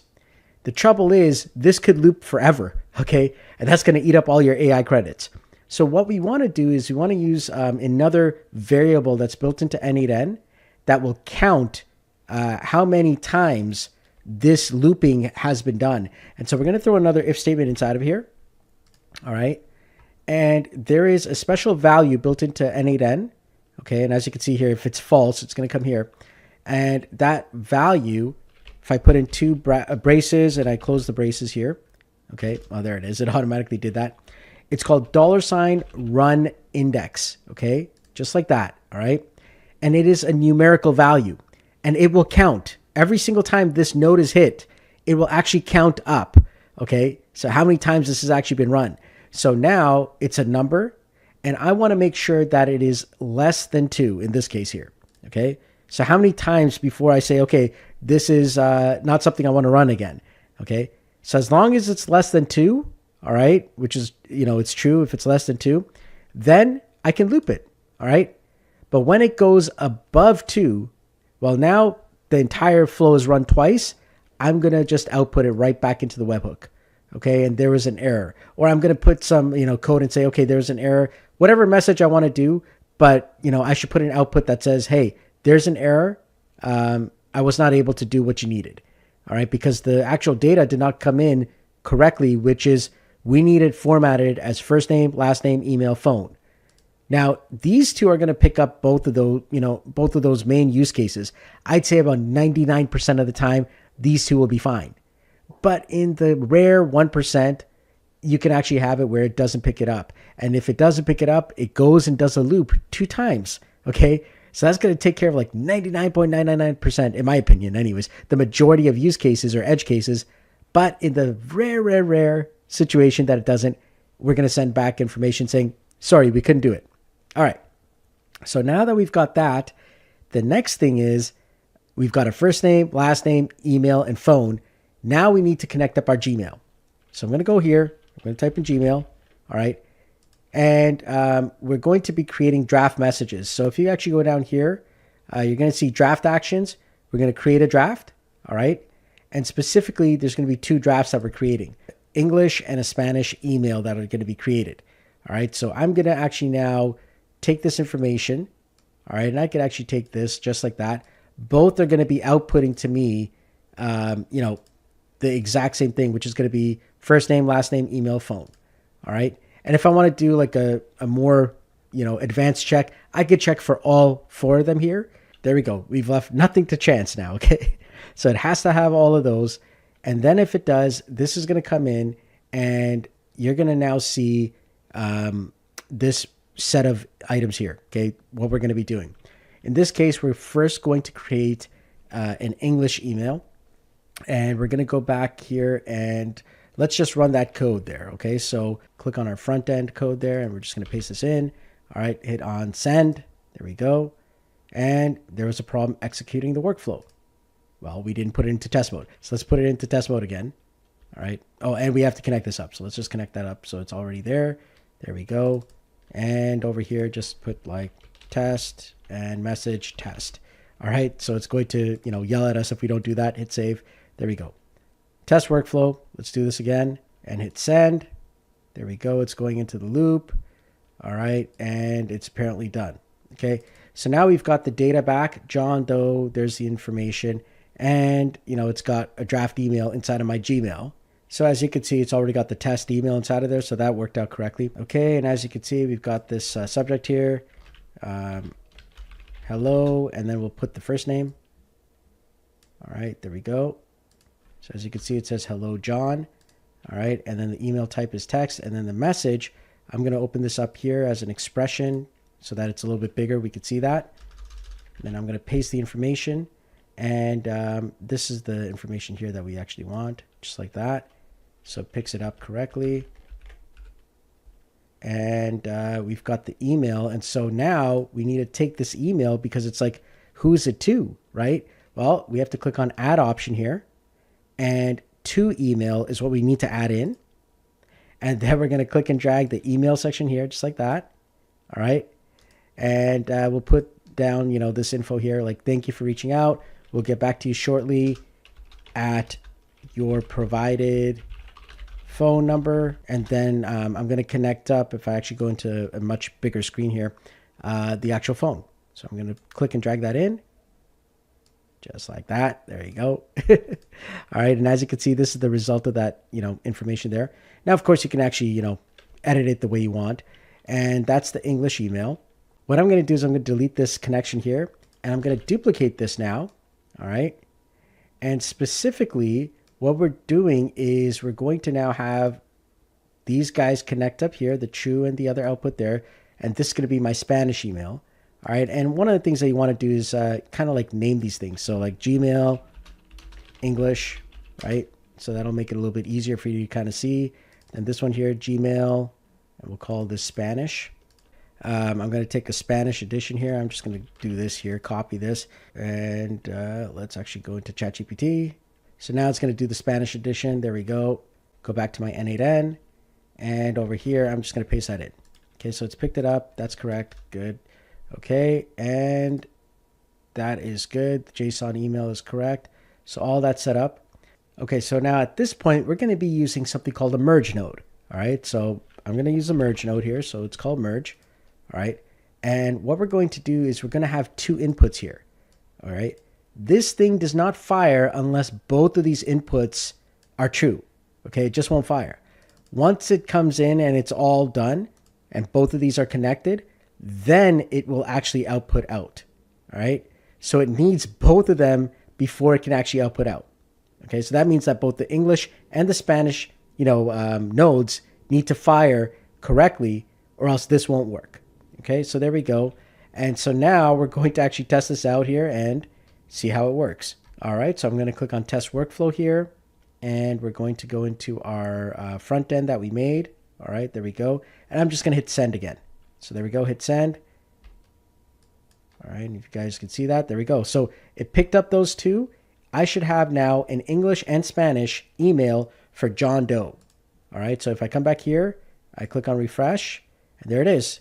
English and Spanish. So here we go. We got a little bit of a bug. All right. So we didn't get the name correctly. So let's go back and see what happened here and kind of, try and decipher what's going on here. So right here, the code was supposed to get this information here. Now, unfortunately, this is what happened with the output. So that's another bug. And we want to kind of start addressing these things. And now you're thinking through the testing. Right? Do you remember how we were discussing Splat? We've laid out the nodes, so that's done. All right. We determined that AI is needed, so that's done. But now we're in the testing phase. This is the last step before we actually have the final flow ready to go for our customers or our clients. All right.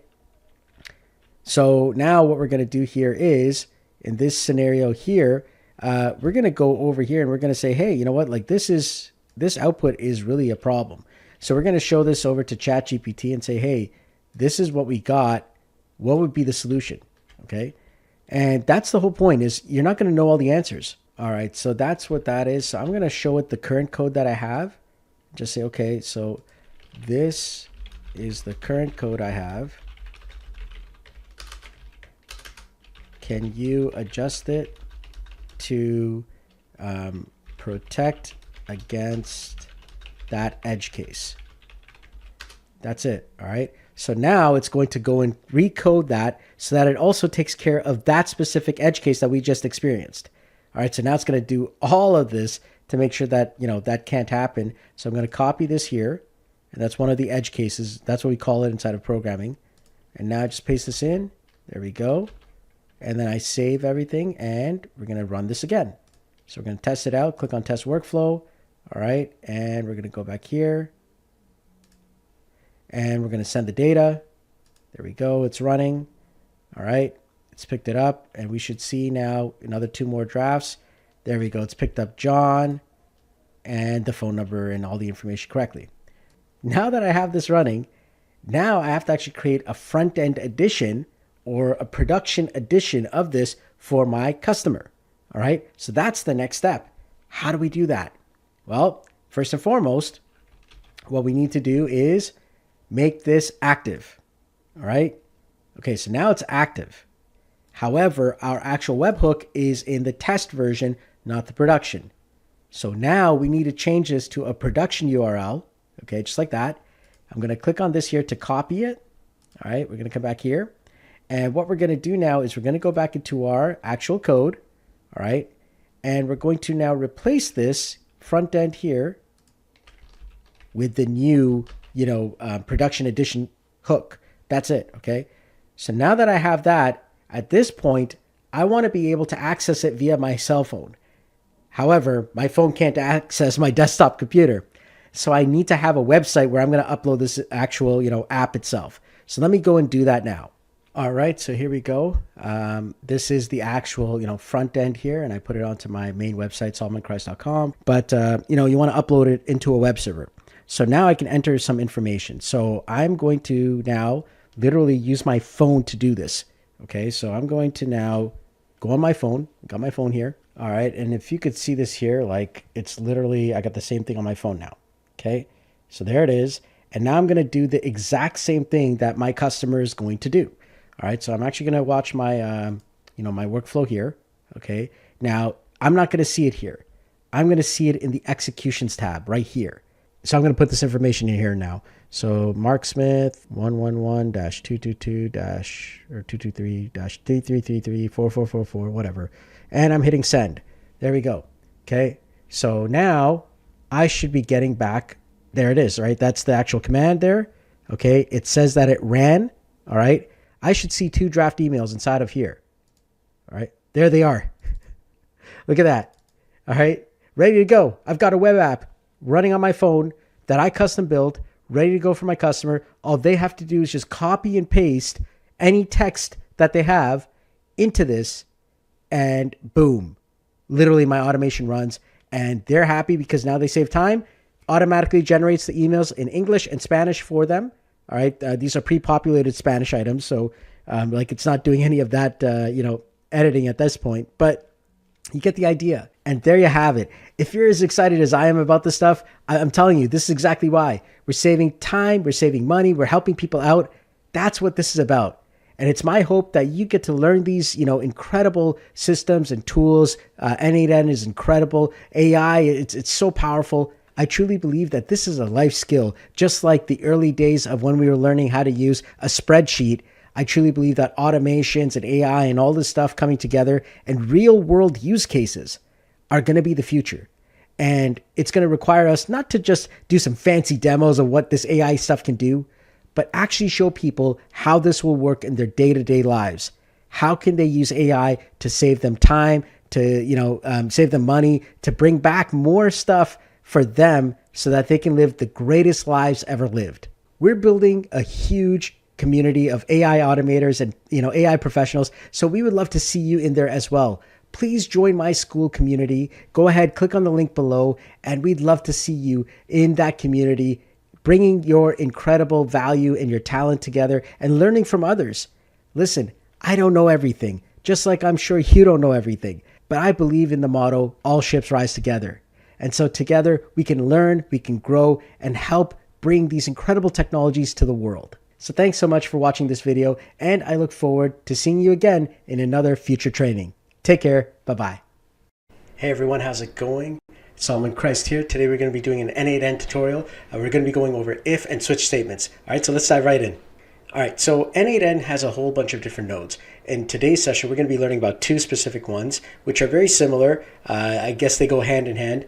It's the if statement and the switch statement. Now, if node and switch node. Basically, inside of code, we actually use if statements and switch statements a lot. So this is actually, the visual addition of that inside of nodes. So go ahead and hit add first step.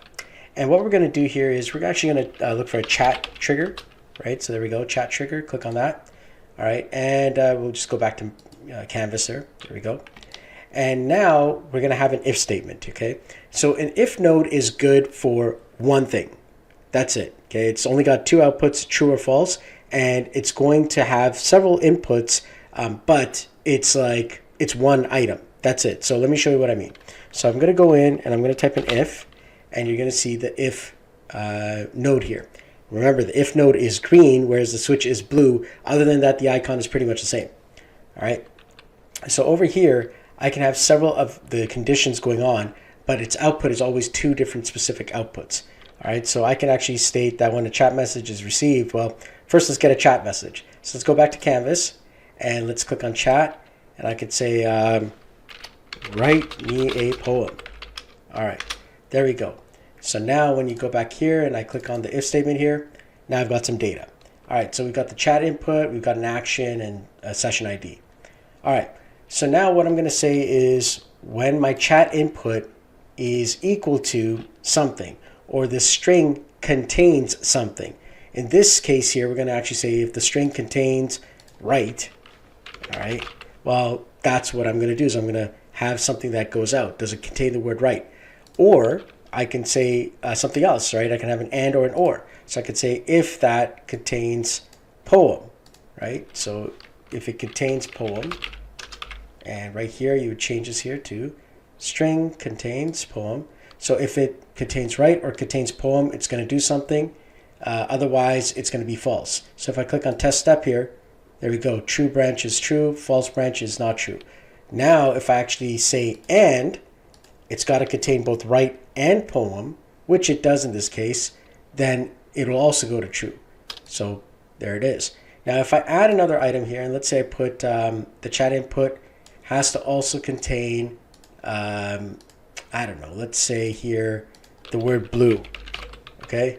Well, now all three of these have to be true together, and you'll see the false branch came up, all right? So the thing is, I can have several, items that it's going to check for, but it's usually one input and two outputs, a true or a false, all right? So that's how the if statement works. All right, so now let's look at, the situation where I need multiple outputs. So I still have a one input, but I need multiple outputs. So instead of an if, I'm going to need something called a switch. So I'm going to go back here, hit tab to open that, or I can hit the plus button here. It does the same thing. And I'm going to type in the word switch. Here we go. And now over here, I can actually, get even more stuff. So first I need to go back and connect this up. So I'm going to click on back to canvas, and I'm going to click and drag this here to the switch. And I could delete this one here. All right. So now inside of switch here, I've got the chat input, and I could say, okay, the routing rules are, I'm going to put this guy here, and then my output is equal to something. So what is it equal to? Well, I don't know. Are we looking at write me a poem? I'd have to put that exactly. I'd have to put in here, write me a poem. All right. And if it does that, that's the thing there. So if I actually click on test step here, all right, so it says write me a poem. And now it's going to showcase that as 0 because, well, there's only one output. So now if I wanted to actually have blue, let's go back to canvas here and let's click on the chat here. So I'm just going to click on delete there. We're going to go to chat message and I'm going to type in the word blue. All right. And now you see it goes into output 1. And as you can see, that was literally the word blue. Okay. Now here's the thing. If I want to actually state blue or, this other one, I don't want it to state output 0, output 1. I can click on rename output and I can say this was blue. Okay, now it actually shows up inside of this output here. As you can see, it says blue here. And I could do that a multiple amount of times. So I can have several outputs. So maybe I have another routing rule here and I say, okay, is this chat output equal to, maybe there's reading, read, write, and then over here, let's put listen. All right. And let's rename them as well. So in this case here, rename the output here. So read, all right, over here, not blue, we're going to type in write. And over here, we're going to put listen, and we're going to rename the output listen. All right. And we're going to change it to contains because I want that inside of the string to contain. And there we go. We'll do this one here. It contains. All right. And then over here, this one here, we'll change it to contains, string contains. Perfect. All right. And so now I'll go back to canvas, hit Control S to save. All right. Always save. And if I type in listen, all right, it goes to listen. If I type in read, it goes to read. If I type in write, it goes to write. And you can see that. Now, what happens if I do all three? Well, this is interesting. So watch this. If I type in read, write, listen, it goes to read. What happens if I type in write, read, listen? You'd think that, it would go to write, but it goes to read again. And that's because the order of operations is whatever's on the top. So the first item is always the preference, then the second item, then the third. I hope you enjoyed that little lesson on n8n. Look forward to seeing you in another video. Hey everyone, how's it going? Solomon Christ here with another tutorial training. This one is on Comfy UI. That's right, we're going to be using Comfy UI and n8n together. And in this training here, you're going to learn how to integrate both and work together with them. It is an incredible training and it is a lot of fun. And the stuff that you're going to be able to create is just amazing. So let's dive right in. Okay, so here we go now. And as we're going to be installing and setting up Comfy UI, the first thing that we need to understand is that we're going to be setting up Comfy UI for our local system. So from our main system where Comfy UI is going to be installed, we're going to be actually having Comfy UI access our n8n system via an online tunnel. All right, so that's going to be the first area for the online system, and through the offline system via our Docker. And so these two systems have a different way of setup, but ultimately we want to get to our n8n so that our Comfy UI can be accessed. So over here in the first part, we're going to be using a tunnel system. All right, and that's going to basically take our local IP address here. All right, so we've got an IP address here that Comfy UI gives us, and it's most likely going to be 127.0.0.1, and the port number is going to be 8000. As you see later on, I'll go into the settings and I'll show you what the port number is, and you could change it as well, but in this tutorial, it's going to be 8000. And so what's going to happen is we need to be able to access that outside of our network with a tunnel system so that we can actually get into one of two specific areas. The first one is going to be n8n Cloud, and the second one is n8n VPS. Both of them are going to be using the same URL that comes out of the tunnel system. Now, on this last part here, when we're doing it locally, we're going to be using Docker. Now, Docker has a computer within our main system, basically. That's what it's like. So we can't just access, 127.0.0.1, which is considered localhost, because we're in another computer type of system known as a Docker container. It's within the actual main system. So we need to have something else that is going to be allowing us to access the Comfy UI system through the Docker. All right, so these are the three main systems. And so now let's quickly go over what these two, tunnel system and Docker system are. So specifically for the tunnel system, we're going to be using a service called Cloudflare.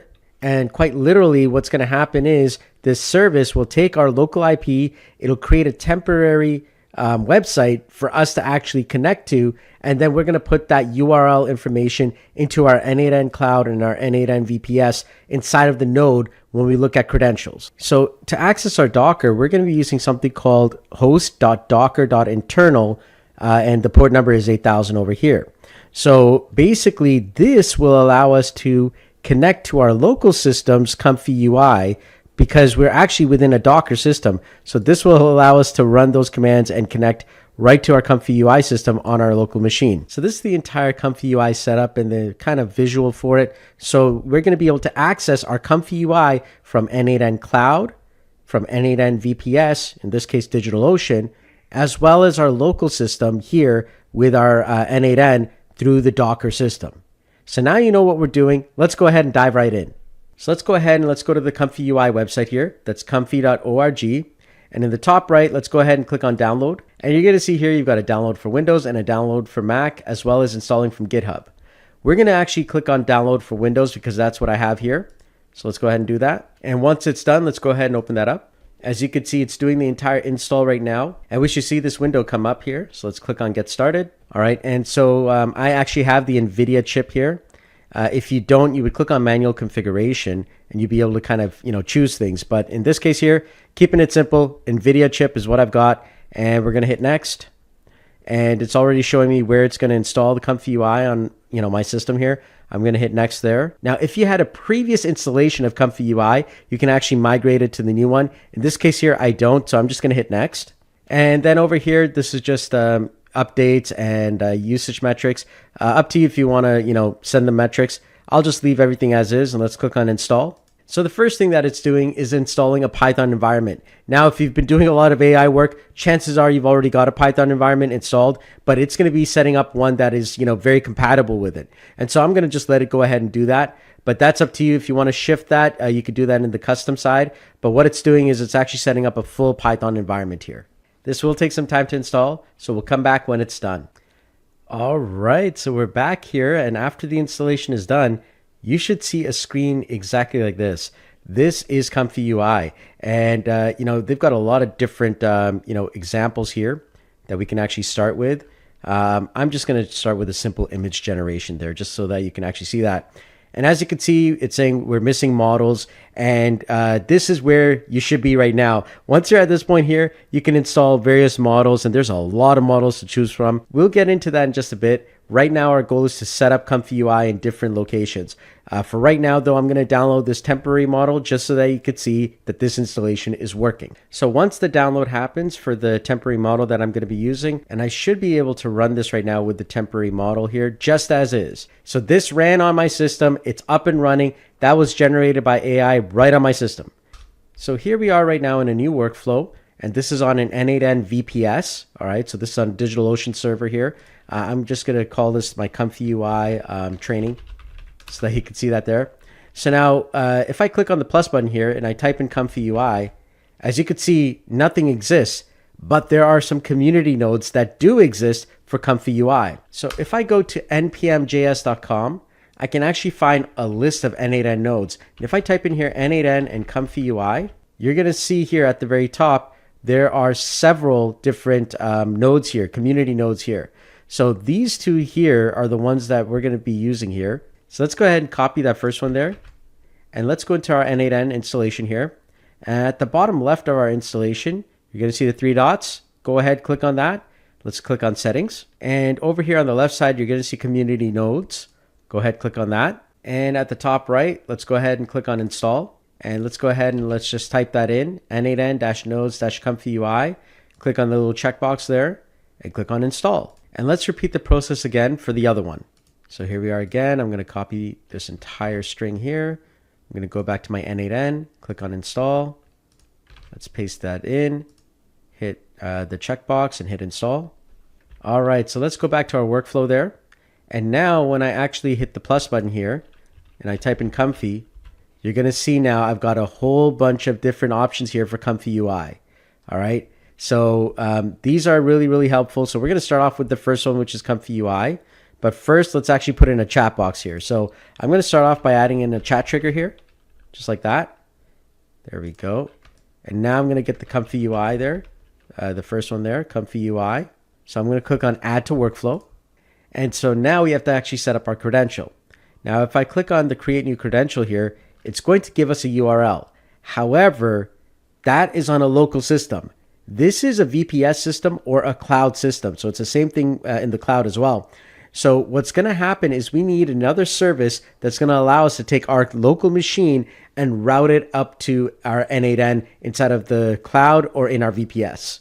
So the company that actually has a tool like that is Cloudflare. If you'd like to learn more about how Cloudflare Tunnel works, you can actually click on the Cloudflare Tunnel link here, and they'll tell you more about Cloudflare, which is the app that we're going to be using. But specifically, I want you to click on the Downloads button here for Cloudflare Docs. And then if you go down here, you're going to see the Windows edition here, 64-bit. All right, and you're going to see this executable here called Cloudflared-Windows-AMD64.exe. That is what we're downloading. So if you click on that, it's going to download that right into your computer. Once that's done, keep it somewhere on your system. Usually I keep it on the C drive in a temporary folder, just like this here, as you can see. And all you have to do now at this point here is literally run this thing. All right, so I'm going to show you how this works here. So I'm going to right click here, click on Open in Terminal. So now I can actually, start up Cloudflare here. Okay, as you can see, just like that. However, I need to add in more information here. Specifically, what is the IP address that we want to actually put out into the world? In our Comfy UI, we would actually go inside of here, and we would actually go to the bottom left here in Settings. And then you're going to see here where it says Server Config. This tells you where Comfy UI is. And the IP address here is 127.0.0.1, which equals localhost. And the port number that they have here is 8000. All right. So keep that in mind. So now we've got our port number and our information. So let's go into command line now that we know our IP address and our port number. And let's type in Cloudflare-Windows-AMD64. Then we're going to put a space. We're going to put the word tunnel. All right. Then we're going to put a space. Then we're going to type in --URL. And in this case, we know it's localhost because localhost is usually 127.0.0.1. So let's just type in localhost. And we know that our actual port number is 8000. So let's go ahead and type that in and hit enter. And there we go. We get a URL here that we can now place inside of our n8n system. So let's go ahead and copy this here just by clicking and highlighting it, just like that. Hit Control C on your keyboard. So go ahead and paste that there and make sure that there's no spaces in that URL that Cloudflare just gave you. And you don't need an API key, so just hit save. And as you can see, the connection was successful. So now I'm actually connected to my physical system here through a Cloudflare tunnel. So the next step is, once I've now got that connection coming in and I can connect to my Comfy UI, I actually need the Comfy UI JSON workflow. So just like n8n has workflows that are in JSON, same thing with Comfy UI. So let's go ahead back into Comfy UI. The first thing we want to do is save the workflow in Comfy UI. We do that by clicking on workflow and save, or by hitting Control S on the keyboard. Next, we need to export this workflow using the export API command here in workflow export API. Make sure it is the export API version, not the export. I'm just going to call this Comfy UI 1, hit save. Next, you're going to open this Comfy UI 1 or whatever you saved it as, the JSON file, inside of a notepad or text editor of some kind. I'm in Notepad++. I'm going to copy this entire JSON here, and this is what we're going to paste into our n8n. So inside of here, what we're going to do here is where it says workflow JSON, let's go ahead and change it from fixed to expression, and then click on this little square icon here. And now let's go ahead and paste our entire JSON inside of there. And then let's exit here, hit save. And let's just run a test here. So I'm just going to type in test and hit the chat button. So right now it's running, but our chat and our Comfy UI are not connected as yet. And there we go. It's now completed. That took about 3 minutes to do. Let's take a look at the result. So let's go ahead and double click there and click on view. And as you can see, it's created this here. Now at this point here, I can now edit this JSON here. And this here is a Comfy UI JSON. And so the really nice thing is that I could now create any, Comfy UI workflow that I want, paste it inside of here, and then I could actually take my n8n chat inputs or any input that I want and now manipulate the JSON data to actually get whatever I want as an output. So as you can see here, if we go through the JSON here, you're going to see the input here is over here. It says beautiful scenery, nature, glass bottle, landscape, purple, galaxy, inside of the bottle. So if I just highlight this text here, if I delete that, and now if I click and drag my chat input right to where the text portion is, now whatever I type in should be the result. So let's go ahead and let's try this again. I'm going to type in sports car. So let's try that out. All right, so there we have it. Let's take a look. There you go. All right, so now it's actually creating anything that I want, and I don't have to worry about credits. I've got unlimited usage of this now. All right, so now that we have that running, the next thing that we want to probably do is, of course, inside of Comfy UI, get a different set of models that we can use. Right now it's using this one here. We probably want to use a different model, especially as we're hearing all these new models coming out that could do all kinds of incredible stuff. So when it comes to models for Comfy UI, there's two major areas that we're going to find the actual models. Hugging Face is the number one place. This is where every AI model exists for all kinds of different AI things. But then there's something called Civet AI, and that is actually for a lot of the Comfy UI stuff and a lot of user-generated content models. Custom model here, as you can see here, this is the base model that we just installed. But you're probably going to want to install some additional stuff. So going to your manager over here, you can actually see your model manager here, and you can install custom models. There's a lot of them that are available, for you to install. It'll download it, and it'll actually set it up on your system. So take a look, see what you like, but you could get started right away with different types of models. There are so many available, so definitely check that out. But that's how you would update models within the Comfy UI. As I said, this is not a Comfy UI tutorial specifically. This is using Comfy UI with n8n. All right, so if you want to go deeper on Comfy UI, I'd recommend checking out some of the YouTube videos that are available to do that. So now that we have Comfy UI working with our n8n via VPS, we're going to now make sure that Comfy UI can work on our local system as well. All right, so here we are now on a local system. And this is assuming that you've already set up, the AI starter kit from n8n. So if you've not seen that, go check out my other video on setting up various forms of n8n, both on local and VPS and cloud. So this is the local one here. So now I'm going to create a new workflow here. And once again, we still have to install the community nodes. So we're going to start off with a chat node here first. So it's just an empty chat node. We're going to save that. And this is going to be our Comfy UI training. All right, so save that. And so now at the top here, we're going to grab these n8n items here for our community nodes here. So this is the first one here. And then let's go over to our local host here. And at the bottom left, we're going to click on the three dots, click on settings, click on community nodes, click on install community nodes, paste it in. Click on the checkbox and click install. All right, let's do that again. This time we're going to choose the other one here for image to image and go ahead. And let's go ahead and click on install. And then afterwards, let's hit paste and click on I understand, click install. All right, so now we've got these two nodes installed here. So let's go back to our workflow. And now from here, if I hit tab, I should see Comfy UI. There it is. Click on that and click on add to workflow there. All right, and let me just connect these guys up here. And now the credentials. All right, so accessing my local Comfy UI is straightforward. It's 127.0.0.1 colon 8000. I can do that in your URL. However, in my local n8n, if I put that inside of here, as you can see, I'm going to get an error. And what ends up happening, it's because I'm actually within a Docker. So I actually have to change this from 127.0.0.1, and I have to change this to host.docker.internal. That's the equivalent one because remember, this entire n8n system is within a Docker container. So now that's my local host of the Docker. So if I hit retry, now I can access my n8n, from my n8n, the Comfy UI. So now it's actually working. And so the same idea as before exists. I just take the JSON file of my Comfy UI and I paste that into my actual workflow here. So let's go to expression. Let's open up the square, paste that in. And then afterwards, I'm just going to create a quick little chat here. So just do a test. And then I'm going to stop this here. There we go. And then I'm going to take this and I am going to now take the chat input. And let's delete this text here, just like that.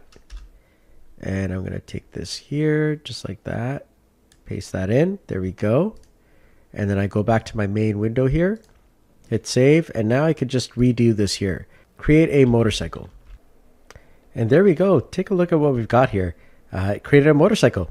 All right. So now we're up and running as well locally. Now, for those of you who don't have a powerful system, you can use things like DigitalOcean for GPUs. SimplePod is another big one, as is RunPod. Both of them also provide GPU systems, which you can then access Comfy UI on as well. So it may be a great option. You know, some of the pricing, as you can see, it is costly depending on the system that you're doing. You got per hour, per second. So you can kind of see that, you know, what the rates are. In some cases, you know, it may actually be better to just buy a computer.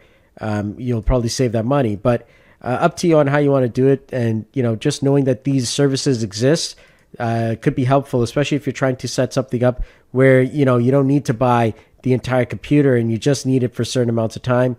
On SimplePod, this thing is from 5 cents an hour for the lower end machines, or up to $1.50 an hour. So it's a little bit better in pricing, but still it can be pricey. So keep that in mind as you are, you know, trying to figure out where to set up Comfy UI to use it. So there you have it. You've got a great little tutorial there on how to set up Comfy UI on n8n. And that could be on n8n Cloud, it could be on n8n via VPS, or even on the local hosted n8n as well. Now, of course, there's a lot of tutorials on Comfy UI. Specifically, our goal is to help you to integrate it into n8n, because from n8n, now you could do a lot of interesting things with the Comfy UI system. And that includes creating images, creating videos, creating all kinds of incredible workflows for yourself and your clients. So if you haven't already, please join my school community, and also make sure you join the n8n community as well. Until next time, I look forward to seeing you in another video. Take care. Bye-bye. Hey everyone, how's it going? This is Solomon Christ here with another video. This time it's part 2 of the Comfy UI tutorial. In this case here, we're going to be using RunPod. That's right, we're actually going to be setting up a GPU in the cloud. Coming up next. This is the price of the H100. This is NVIDIA's, you know, graphics chip. There you go. Look at that. Olive oil. Now, the olive oil needs a little bit of help. Comfy UI working via RunPod inside of our n8n. So if you're excited, let's dive right in. All right. So as we get started right now, there's a few concepts that we need to, you know, kind of understand before we can actually dive right in. First and foremost, when we're actually using RunPod, it's a little bit different than doing it, Comfy UI on the local system. If you remember here, Comfy UI before on the local system was literally, you just set it up, you get a port number, and you can now use Comfy UI and, access it via n8n. That's all great, but many times, our servers are just not that fast or capable. Even with my system here, I've got, a good 64 gigs of RAM, and I've got, an okay graphics card. It's not the greatest or anything like that. But there's times where I really need to, push things to the next level. Or there's times where a brand new model has come out that requires a lot more graphics power. And some of these graphics cards cost up to $50,000. I'm not joking. I'm going to show you the prices because a lot of you won't believe me. So here we go. This is the price of the H100. This is NVIDIA's, graphics chip. All right. That's $25,000 to $35,000 or $40,000 for these chips. Now, I don't know about you, but most people don't have 40 grand lying around just to get this chip. And on top of that, the amount of power and energy requirements to use that chip, just to even get something going, it is incredible. And so how do we actually access, the computing power and level of these chips without breaking the bank? That's where RunPod comes in and services like RunPod. And so what RunPod does, and we can go to runpod.io. There we go. RunPod gives us access to all these chips, but for a fraction of the cost. As you can see, I can use H100s here for like $2 an hour. I can use some of the latest chips here for up to $6 an hour. So this really opens up a lot of, opportunity for those who want to be able to access these higher end chips and maybe even try out some of the new graphics opportunities from Hugging Face that are coming out every single day. Such as you can see this one here, this has been downloaded over 5.3 million times. This is WAN 2.2 with Comfy UI. All right. So imagine now, and you've also got WAN 2.1 with Comfy UI, and these are video models here.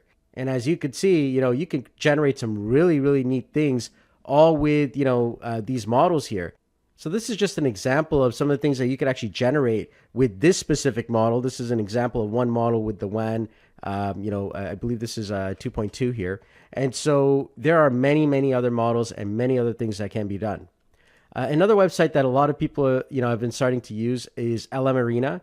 And it allows you to battle between models, some of them top secret models that have not even come out yet, and allows you to kind of gauge them against each other. All right, so now that we've actually understood, why we're using Comfy UI and, all the different types of models that we could actually do and, the flexibility it gives us, we want to be able to access these higher end chips for speed, for even usage of some of these models here that we may not be capable of. And so RunPod gives us that opportunity. And as I showed you, the pricing is there and it allows us to, test out different models on different systems. Now, to set up RunPod, we have to think a little bit differently. So RunPod is going to be split up into two specific parts. You've actually got the system that is going to be used.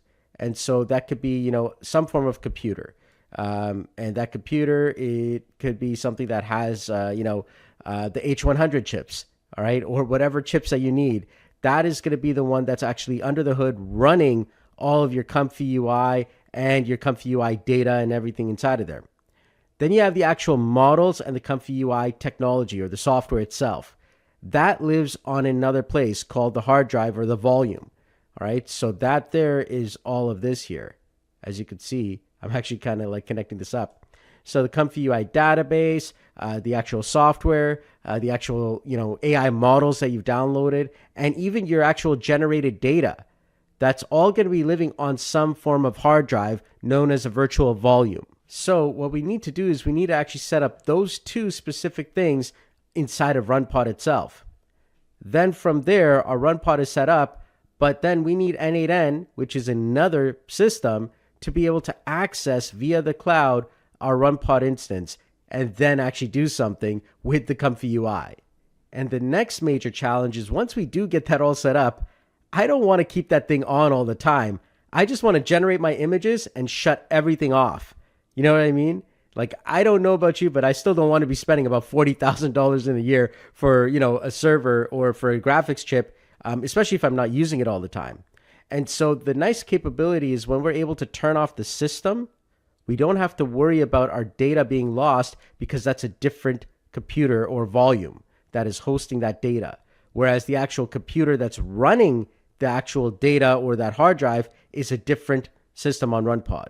All right. So I want to be able to shut off that system at any time after I've generated the images and then only turn it on or choose a completely different chip, a completely different NVIDIA chip or, graphics card for a different form of generation, but keeping the same comfy UI. And maybe I download a different model, but everything is done on that volume, but a different chip or a different set of graphics cards and memory are running that. All right, so let's dive in. So the first thing that we need to do is we need to go over to RunPod itself, so runpod.io. And there is a link, an affiliate link, okay, as you can see this. Now, the reason why I'm actually pushing the affiliate link is that when you sign up using that affiliate link, you get a random credit between $5 to $500 when you set this account up. And so do I, which is nice. All right, I actually get, a commission as well. But the point is, though, you're actually going to get more money. So it's great for you. Now, here's the biggest key. Every single time you set up an actual RunPod account, you still need to put $10 in it. That goes for everybody who's going to be using RunPod in any way, shape, or form. So regardless, if you're going to spend $10, might as well get additional credits absolutely for free just for clicking a link. So here is my actual link here, and I'll actually use it here. And as you can see, it says that you've unlocked a bonus between $5 to $500.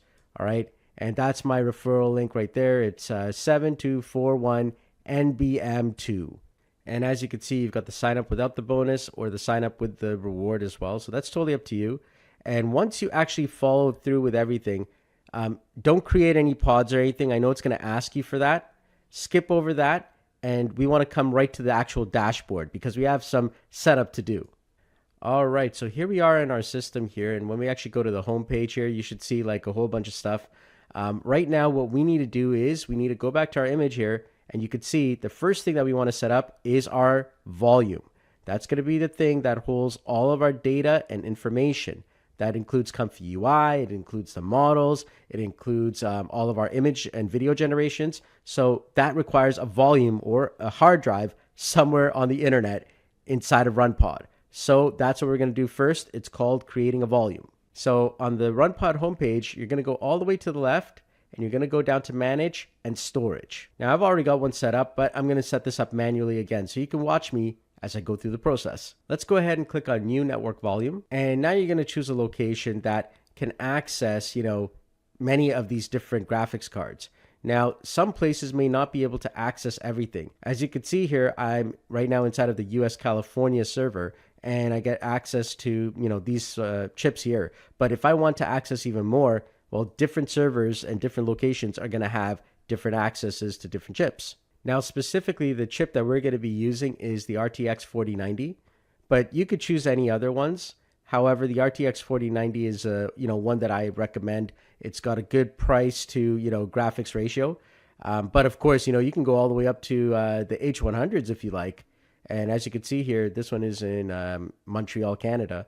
And you could access, even these higher end ones. And now, once you've selected a place or location based on the chips you want to try and, use, you want to give this volume a name. So I'm going to call this here Comfy UI Data Tutorial.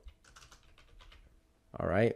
And as you can see, this is 70 cents per month. However, we need a lot more gigabytes of storage. So I recommend about 100 gigabytes. That's about $7 a month or about 7 cents per gigabyte.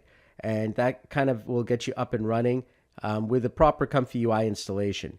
Can you do it with 50 gigabytes? Sure, you can. You could do it for half the price. I've set up some of those before.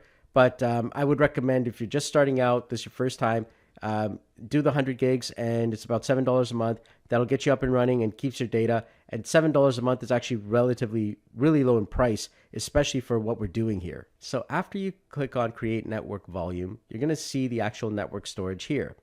Now, we want to start creating a pod. Now, I could do that through the storage and, clicking the actual network storage here. I can also go to pods and, create a pod here as well. But then I need to make sure that I select the network storage in the list here. So let's do it through the storage button there. And what we're going to do is we're going to click on the Comfy UI data tutorial one that we just created. And at the top right here, it says deploy pod with volume. So let's go ahead and click on that. And now make sure you're inside of Secure Cloud. Okay, that's going to be important. And then after that, make sure that your actual volume is the one that you created. In this case, it's Comfy UI data tutorial. Now we're going to select our chip. In this case here, we're going to be selecting the RTX 4090. It's about 59 cents per hour.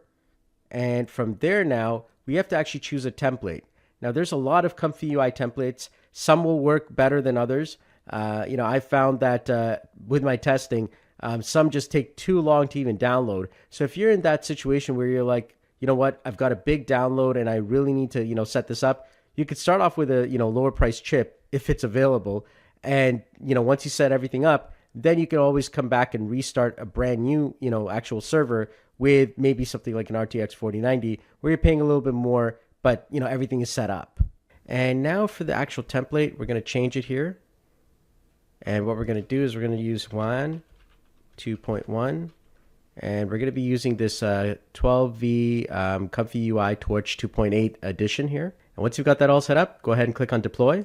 So at this point, it's setting everything up. So go ahead, take a little bit of a break, and we'll come back when everything is done. Now coming back to the image, this entire setup, we just have to do it once for every volume that we're actually setting up. So every time we're setting up a new Comfy UI, that's when it's going to take some time. But once it's set up, we don't need to do the Comfy UI setup again. All we got to do is just choose a different server and we're good to go. So that's the nice thing here. So the first time around, it's going to take some time to set up. But after that, we just choose any chip, any server that we want, and we'll be up and running very, very fast. Now, sometimes, depending on the Comfy UI system you set up, there'll be some additional instructions. So when you actually click into your actual pod here, you'll see a template README, and you can follow along just in case there's some additional stuff you need to do. But in this case here, all we have to do is literally just wait for Comfy UI to actually be connected. So just sit there and wait a little bit, and in the connect section here, you'll see it say ready when it's done. All right, so when everything is done, you'll see the status change to ready. Let's go ahead and click on the Comfy UI link. All right, congratulations. We now have Comfy UI running on our own server via RunPod, and we are now ready to dive in. So to start off, let's go ahead and hit the X button here. And on the left side, you're going to see workflows. So let's go ahead and click on that. And you're going to see this WAN workflow here, WAN.json. Go ahead and select that one there. And then click on workflows again. And now we can actually move around inside of this. Specifically down here, in order to get this tested, we've got a few actual items that we have to do first. Number one, we have to actually change some of the text here for the video positive and negative prompts. Number two, we have to also choose a file to upload. So we need some form of image. Number three, we want to make sure specifically for this one here, as we're doing a tutorial video, we don't want to increase the frame rate and resolution, or else that'll just take additional time. So let's start off with this one here. So go ahead and click on this actual link here with the left mouse. Just click and drag up, then let go. And it's going to show you, a little drop down there. Go ahead and click outside of that. All right, there we go. And now let's go ahead and let's actually upload an image. I've chosen one with eggs and toast and breakfast. So there we go. And now let's go ahead and change our positive and negative prompts here. So I've got their restaurant advertisement for breakfast, eggs and toast. I'm going to remove all the negative prompts there.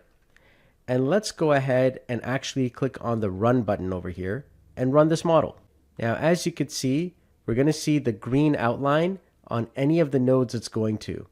And at the top here inside of the tab, we're going to see the progress bar. Right now it's at 0%. So it'll keep increasing as it moves through the entire flow. So on the left side, you're going to see a Q button. Go ahead and click on that. Now this is going to be important as we connect up n8n. We're going to see this queue mode showing us what's actually going on. So while this is actually running, we can actually see the server information. So if you go back to your pods and run pod, you could see the memories being used right here. So you can see that something's going on. So while we're waiting, let's go ahead and save this actual workflow. At the top left here, just click on the Comfy icon here, and then go ahead and click on File and Save. Now we need to actually get this workflow in order to use it in n8n. So for this next step, let's go ahead and click on the Comfy logo again. This time we're going to click on File, and we're going to click on Export API. It's important that you use the API one. And go ahead and click on that there. And keep the name as WAN, that's fine. Click on Confirm.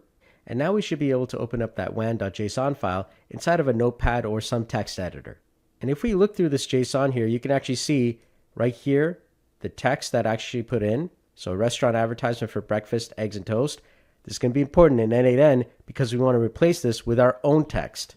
And inside of here, this is node number 122. And as you can see, we've got this image here. So that's going to be another one that we're going to be using to actually replace inside of our n8n workflow. For now, let's minimize that and let's come back to our generation. And there we go. As you can see, the video generation is pretty darn good. I am like really, floored here. And you can actually open the preview here and take a look. Like that was from an image. That was just a few seconds of video. And it looks exactly like what we actually uploaded here from the actual image there. All right, so that's the power of Comfy UI of what you can do. But now we want to do this in n8n. So let's go ahead into our n8n and let's set up a workflow. So here we are inside of n8n and I've created a new workflow. I've called it Comfy UI Run Pod Tutorial.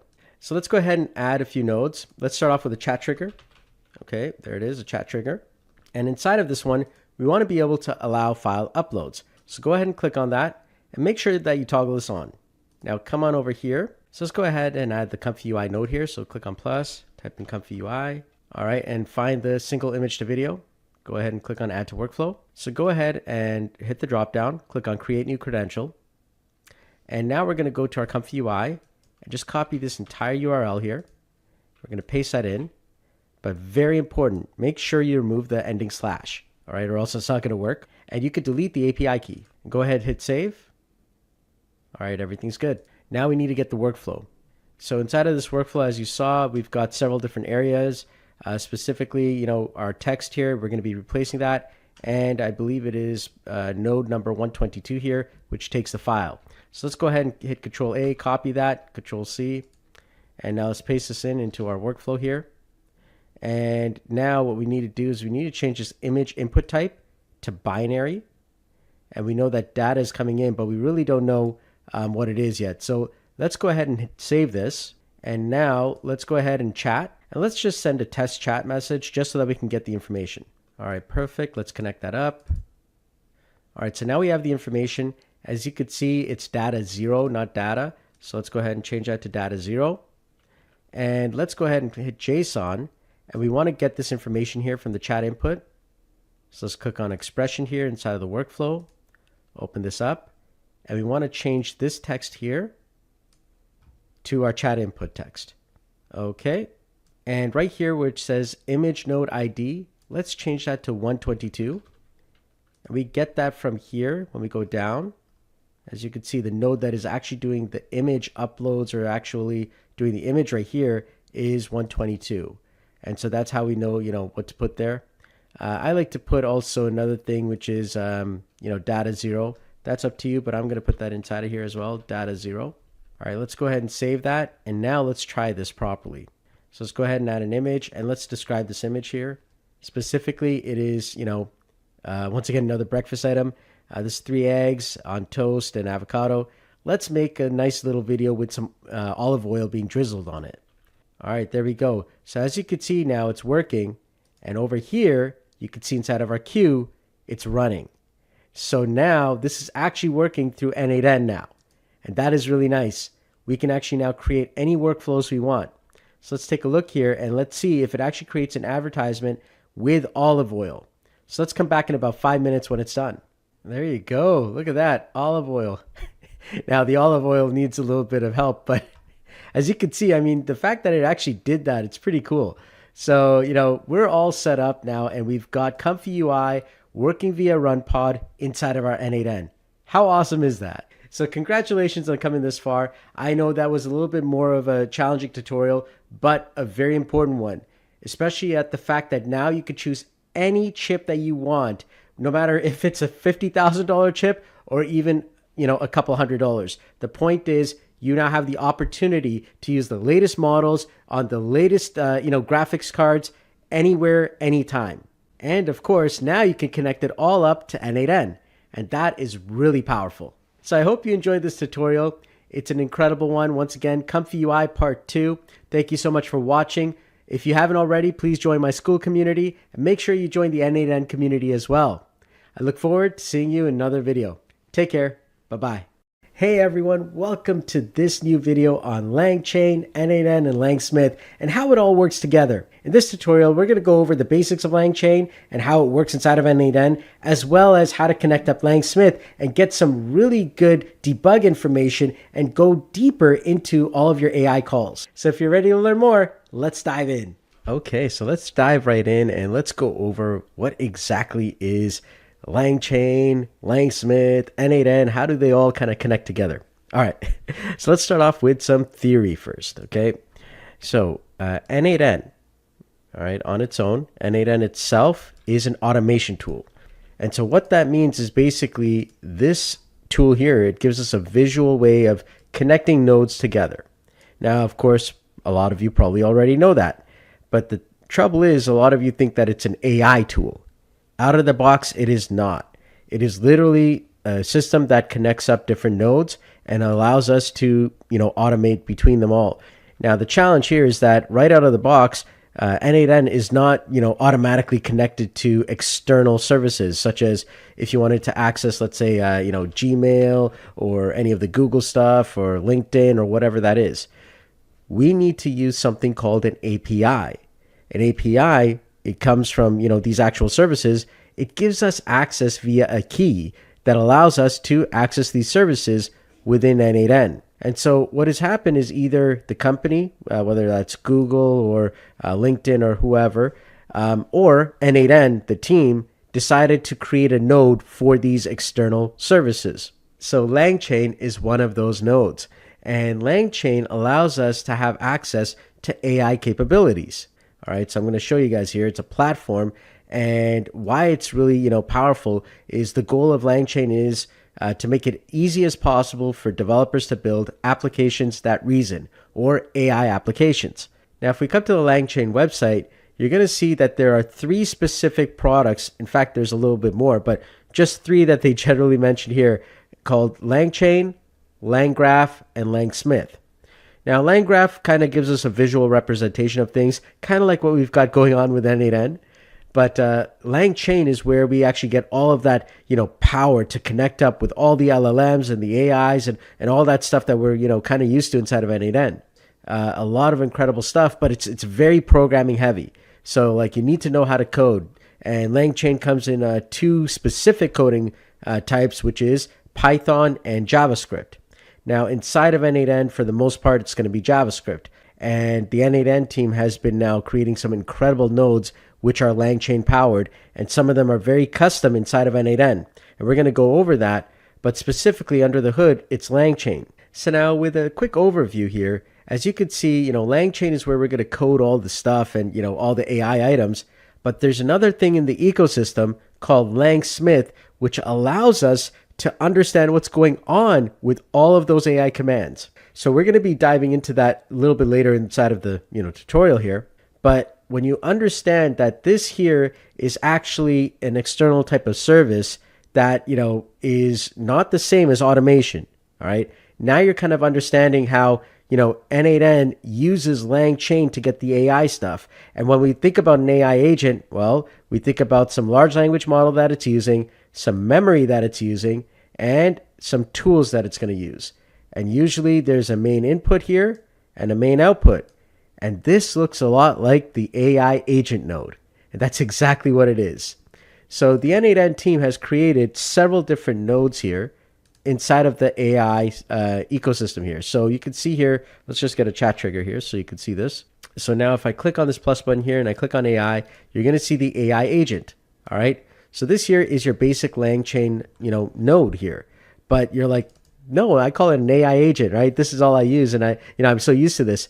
You're used to using a LangChain node. That's what it is. So we're actually going to design this right now, and I'm going to show you how this works. So if I hit the plus button here, I click on AI. So I come all the way to the bottom here, and I click on other AI nodes. Then I'm going to go down to the very bottom here. I'm going to click on miscellaneous. And then I'm going to see the LangChain code node. All right. And so just this node here on its own, it's just, a JavaScript node. And so if I double click on this here, if I just gave it like a main input, all right, so let's have the type input as main. and we'll just max connections 1, sure. And then the output as main. And then I just click on add code for execute. This is JavaScript here. I've literally created the code node. So if I type in code, these two nodes are now the exact same at this current point. They both have an input and an output, and they use JavaScript.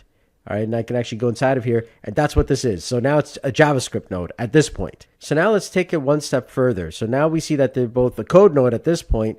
Let's say I want to now add in a little bit more, and we want to get some AI inside of this. So if I go to inputs here on my LangChain code node, I can actually select from the dropdown a large language model, which is something that we're used to. I'll make the max connections 1. Usually we have a memory. So once again, max connections 1. And then from there, we usually have some tools. And I can leave that as -1 for now. Now, when I look at this, guess what? It looks exactly like the AI agent node. And that's exactly what this is, okay? So it is a very versatile node. It could be used as a code node. It could be used as an AI agent node. It can even be used as a sub-agent node. And if you want to learn more, you can go into n8n's documentation and you could see all the various ways that the actual LangChain code node can be used. But in this tutorial, we're going to be actually focusing on the AI side of things. Now, to show you that these are pretty much the exact same node, we're going to add a chat model, and I'll do it from here. I'll add in an OpenAI chat model here, and I'm going to keep this down here so you can see this. And I'm going to connect up the language model here so it's the exact same. All right, we won't have any memory on there. Right now, as you can see here, I've now connected both of these here. And in some cases, like if you're not getting the connection, sometimes just refreshing this page will help. All right, so before running this, let's just make sure that inside of our LangChain code, we've got our execute command code here. So now we need to make sure that we tell it, the actual information that's coming in. But we need to understand what is the data coming in from the other, node. So first, let's do a quick run. It's probably going to fail, but we need to get, what is coming in from the chat message. So let's just type in hello here and hit enter. There we go. All right, perfect. It failed. That's fine. And it's a chat input that we actually need. So let's go inside of here now. And inside of our query, we're actually going to put in $input.item.json.chat input. Because that was the name of the actual, item there. And as you can see, it's chat input. And let's go ahead and save that. And now let's give this a test. So let's say hello. And there we go. So now let's look at the output of both of these. So if I double click on AI agent, I see the output here is hello, how can I assist you today? Well, guess what? Inside of the LangChain output, we've actually got a lot more. So of course we got the similar hello, how can I assist you today? But we also have a lot more items, such as how many tokens were used and metadata and so much more. So, that's the power here of the LangChain code node, is that we get to see a little bit more, and thus we can actually learn about our AI automations in a much more deeper way. So now that you understand that, the AI agent node is actually a LangChain code node under the hood. So as you can see here, there's several different LangChain code nodes that have been pre-built with n8n. And so you've got your basic LLM chain, question and answer chain, a text classifier, a sentiment analysis chain, and information extractor. And there's several other LangChain nodes as well. And you could see inside of here, there's certain, things that each one has, based on the fact that, they've been seeing what a lot of people have been doing with these AI nodes, and they've pretty much pre-built some of the most used types of, AI flows that are there, but made it really, really simple for us to kind of set these up. All right, so now that we've seen, the LangChain code node and, seeing that it's really what the AI agent node is that we're used to right under the hood, it's LangChain. There's another set of things that can be done, especially when we're trying to debug anything that's going on in the world of AI. There's another tool within the LangChain ecosystem called Langsmith. So Langsmith is a tool that allows us to understand what's going on with our AI calls. It's a very, very powerful visual type of system that allows us to take every call and kind of trace down and see what was happening. So if LangChain sends in, an AI call into Langsmith, we can now go into deeper detail to understand what that call was. One of the things that you need to know is that the Langsmith, portion here, what we're going to try and connect to, it requires environment variables. And environment variables we can only pretty much access right now via the self-hosted or VPS edition of n8n. So a VPS edition could be like DigitalOcean, because we have to actually go into the Docker and, actually set up the YAML file and actually add in certain environment variables. So you can only do that right now on the self-hosted system. So if you got the community edition, that's a great way to do this. So we're going to follow through and get you set up with Langsmith right now. So let's start off right here, and you go to the Langsmith website by visiting langchain.com and then clicking on products and then going to Langsmith in the platform section. And then after that, let's go ahead and let's click on sign up for free, and then go ahead and start entering your information and sign up and get an account. Okay, so once you see this screen here, what we want to do is we want to actually set up a tracing project here. So on the left side, go ahead and click on tracing projects. Over here on the right side, click on new project. And over here, you're going to see all this information. This is really important. So let's go ahead and click on generate API key. From here, we're going to be looking at these specific 4 items here: Langsmith tracing, Langsmith endpoint, Langsmith API key, Langsmith project. So I want you to copy all of these here, throw them into a notepad, because we're going to be using that for the next steps. So here I am in a notepad, and you can actually put this into anything. I'm going to just be removing all of the quotes from this. So just like that, go ahead and remove the quotes. So you get the endpoint, you got your API key here, just like that. And then you've got your Langsmith project, just like that. Okay, so I removed all the quotes there. And once you do that, you're going to be keeping this here, on the side here, because we're going to need this in the next step. Okay, so now I'm going into my DigitalOcean VPS. If you're using this on a local system, it's the same idea. We need to get to our Docker YAML file. All right, so I'm going to open up a console window here, and now I'm going to navigate to my n8n installation. So cd ...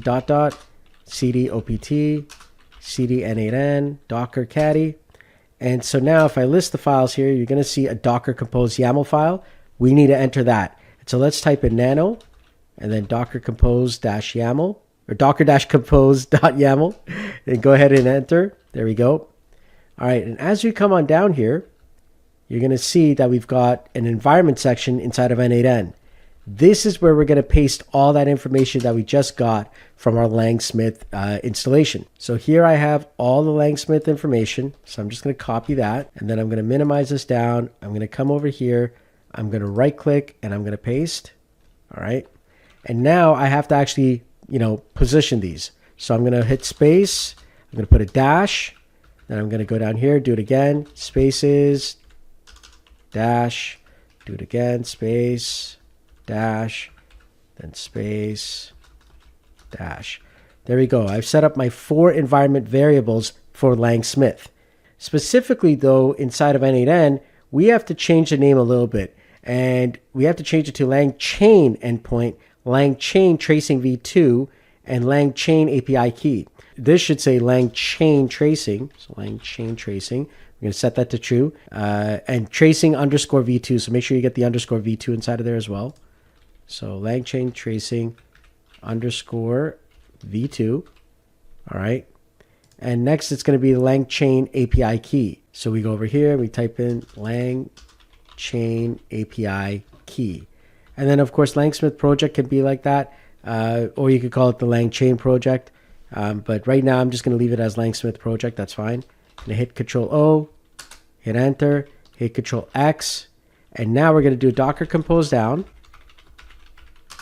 And now a Docker compose up -D. All right, and so now that we have that set up, we go into our Langsmith, and right now there's nothing. So what we're going to do is we're going to run a test. Let's do this. Hello world. Simple hello world app.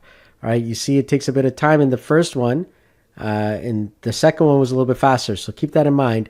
Let's go into our Langsmith, and there we go. And sometimes this takes about 30 seconds to a minute to show up, so keep that in mind when you're running these.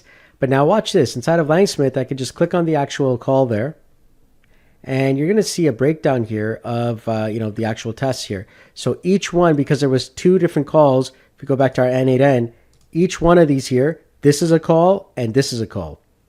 So we got 2 of them. The first one took a lot longer than the other one. As you can see here, this was the first one here, and I can actually go inside of it and we could dig deeper. So if I actually click on that, it's going to show me now what my AI was thinking. It tells me what AI I was using, how it generated it, right? So the human said hello world because that's what I put in. If you actually see here on that run, here it is, hello world. All right. And then basically, how many tokens it took, the prompt tokens, the total tokens, was 18 here. And then you got your feedback, you got metadata.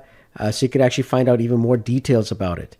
All right. So this is really great if you're trying to iron out, what's going on with your LLMs and specifically with all of your AI calls. Langsmith is an incredible tool for that. So there you go. You now have Langsmith interconnected with n8n, and you understand that LangChain is underneath the hood of these n8n AI agents. You also set up Langsmith, giving you a little bit more control over how your AI agents work. So I definitely recommend also checking out LangChain's tutorials and how-to guides.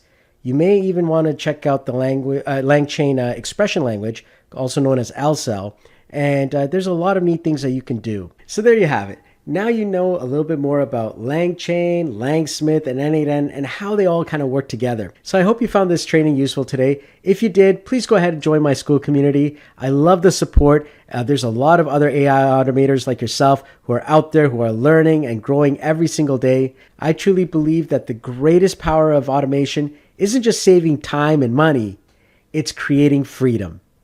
So until next time, keep on automating, keep innovating, and keep building the best life ever lived. I'll see you in another video. Take care. Bye-bye.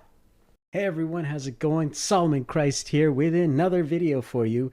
Thank you for coming on in. Listen, I am getting frustrated today. Oh my goodness, ChatGPT went down. That's right. Okay, it completely went down. And now I am sitting here saying, why am I doing this? Aren't I like a software developer and I can figure all this stuff out? All right. So in this episode, we're going to figure out how to have a local AI of some kind on our server and connect up n8n to it.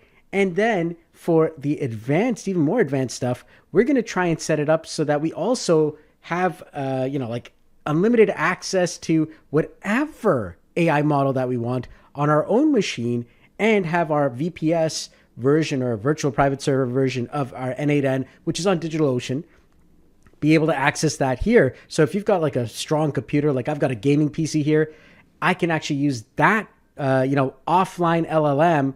I can connect it online and be able to access that and use that power rather than having to go out to an API. And guess what? I don't just have to rely on just one model for OpenAI. I can go to Hugging Face and get every single model, anything that I want. And so in this video, we're going to learn how to do all of that and connect up from n8n on an actual local server, something small, maybe Olama, and some really tiny Olama or something like that, where it's like really, really low in cost. I'm going to do it on a $12 server. Okay, seriously. And then from there, I'm going to make it so that from that same server, I'm going to access a much more powerful model on my gaming system, which is 64 gigs of RAM. It's got like a really cool gaming card on there and a graphics card, and it's got an NVIDIA and blah, blah, blah, blah, blah, blah, blah. You know what I mean? It's powerful, okay? And I want to be able to access that from my n8n, remotely, online, from my n8n dashboard. Okay, so I'm going to show you how to do all of that in this video, okay? And save you a whole bunch of fees on API calls. There we go. Let's dive in. All right, so in this video, we're going to be using Olama. Now, Olama gives us access to a lot of different models, and it's really, really powerful that way. So if I click on models here, and this is olama.com, you could see all the different models that we can actually use with this. All right, and there is a lot. All right, so we're just going to start off by setting up the Tiny Llama, right, just to start off. But then, you may want to upgrade to something like Phi, which will give us a better output. There's several others, and so there's different things that you want to try, but we're going to start off with Tiny Llama just to get it up and running. So if you can see this right now, here we are right now. I spent like $16 in credits, and literally it's running an automation where I was able to go through about 300-400 files. I've got 10,000 files I got to go through. This is not going to be cost effective at all. And I need to be able to reduce the cost. So especially if this is just like, 300 files and it's like $15, 10,000 files or, 30,000 files, that's going to be like $1,500. Yeah, not going to let that happen. So a better solution is to actually put an actual AI on our machine, or you can actually connect it online as well. And so we're going to use maybe one of the two services. I'm thinking either we're using Jan, or we're going to use, there's another one called LM Studio. So we're going to use one or the other to kind of, make an API call to that on our local machine, and all the processing power is going to happen right here. All right, so here we are now inside of our, virtual machine here. This is on DigitalOcean.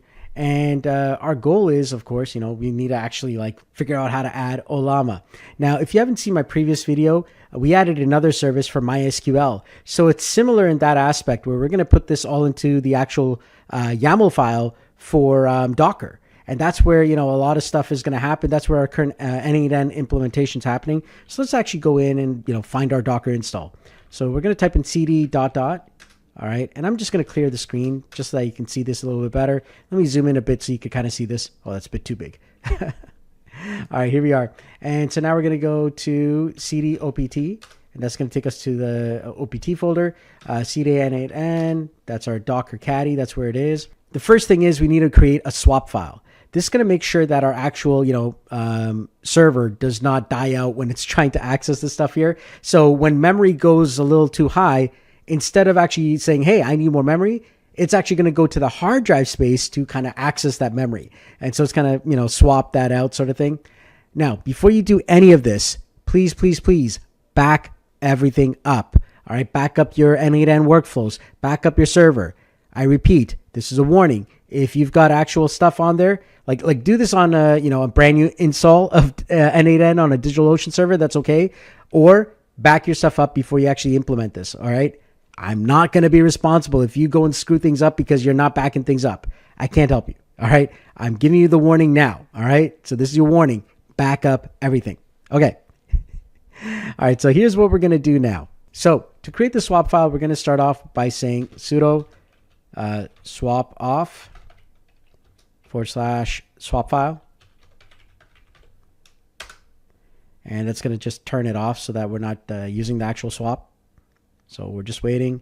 All right, there we go. And so now, if everything went well, we're going to basically delete that file temporarily as we created, a new one. So we're going to do sudo rm-f / swap file. Okay, there we go. So now I've removed the swap file. Sudo dd if equals /dev /0, and I'm just gonna move this out of the way so you guys can see this here. Of equals / swap file. Bs equals 1m. Count equals 2048, which is 2 gigs. Status equals progress. All right, let's do that again. So this is going to manually create the actual 2 gig swap file there. As you can see, it's writing it there and it's showing us what it's doing at the same time. So now we're going to do a few more commands here. So we're going to do a chmod here. So sudo chmod 600 / swap file. All right. Then we're going to do sudo mkswap / swap file. And then we're going to do a sudo swap on. We're just turning the swap on / swap file. All right. And now we have to make it persistent so that, when you reboot the actual system, it's not going to, cause any trouble. So let's do an echo here and then / swap file. So we put dash / swap file. Let me just move my mouse. None swap sw 0 dash. And then we're going to put a pipe and we're going to say sudo ttee. And I'm just going to move this over here because I think you guys are having a little bit of trouble now seeing it. So let me actually just put this over here on one side, and I do apologize about that there. There we go. All right, so you guys can all see that there. All right, sudo t, there we go. All right, so it should make it a little bit easier for you guys there. Sudo t -a, and then /etc, and then /f stab. All right, so I'm going to hit enter, and there we go. So now it's actually, got a persistence, across reboots.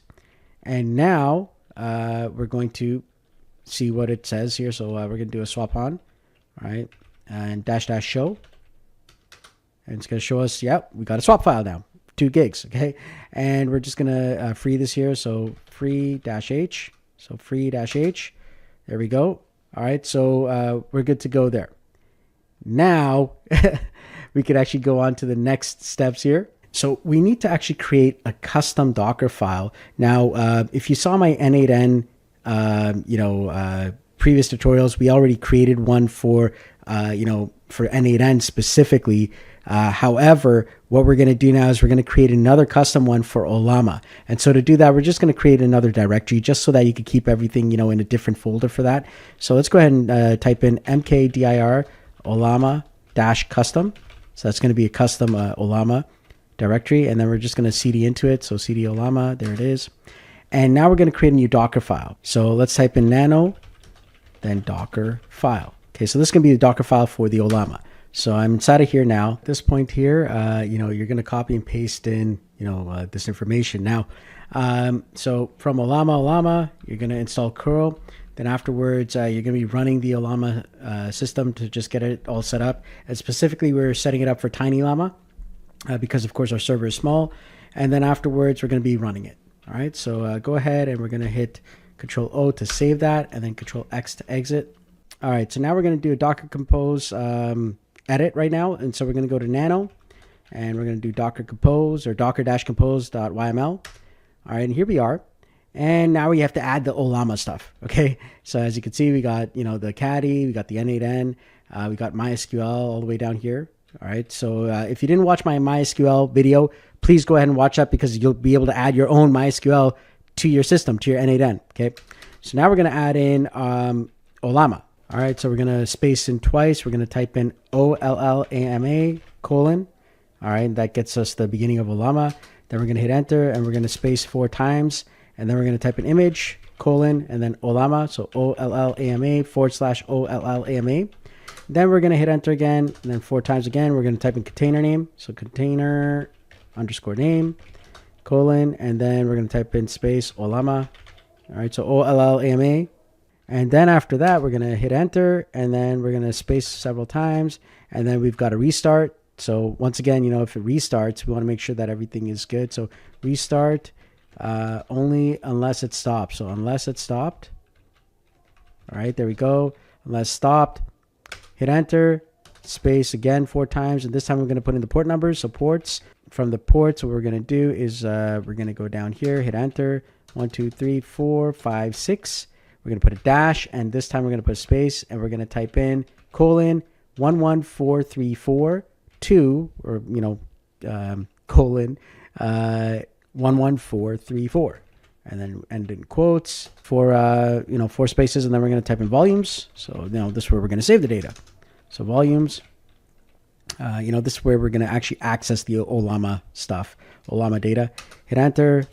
Okay, space 4 times, 6 times on that one, and then dash, and then we're going to do a space, Ollama, and underscore data. So there we go, colon, /root, dot OLLAMA, so dot Ollama.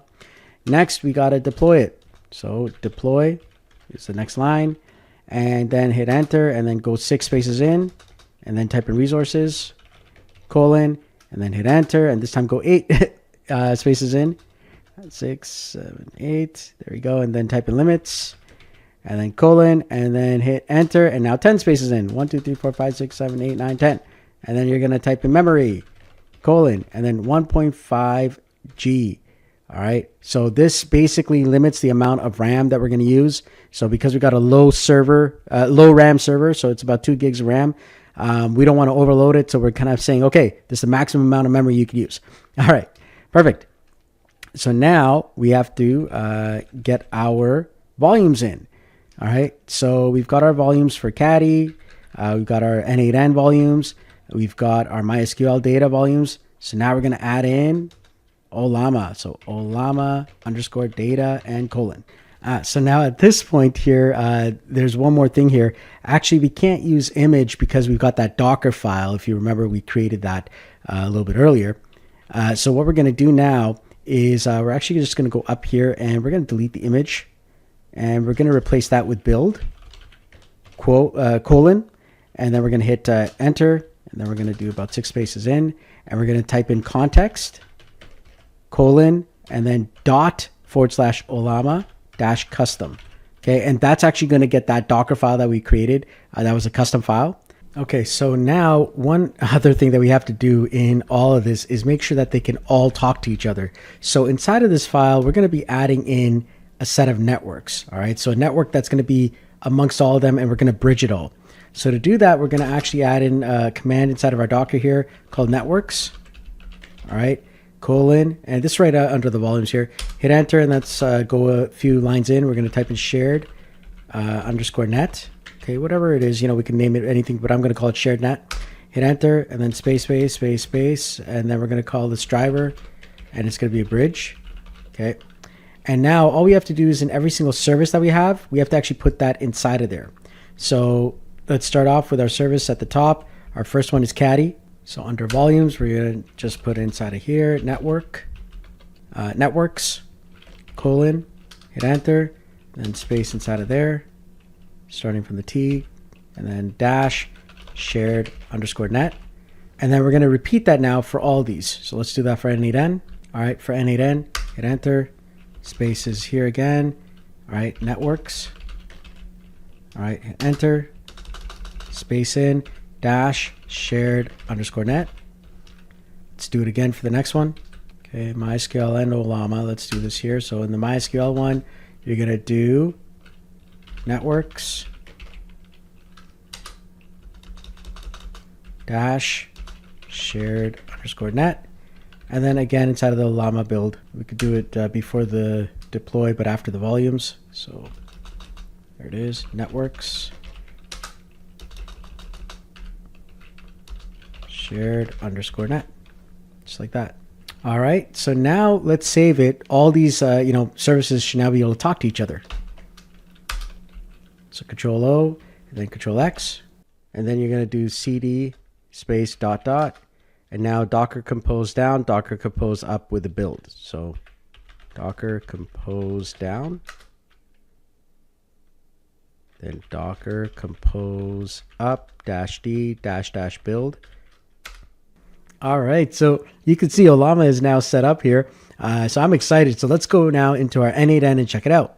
All right, so we're going to create a new workflow, and we'll just call it training local AI example. All right, and we're going to start off with a chat trigger here. So just chat trigger, there it is. And from here now, we're going to add in an AI agent. So AI agent, there we go.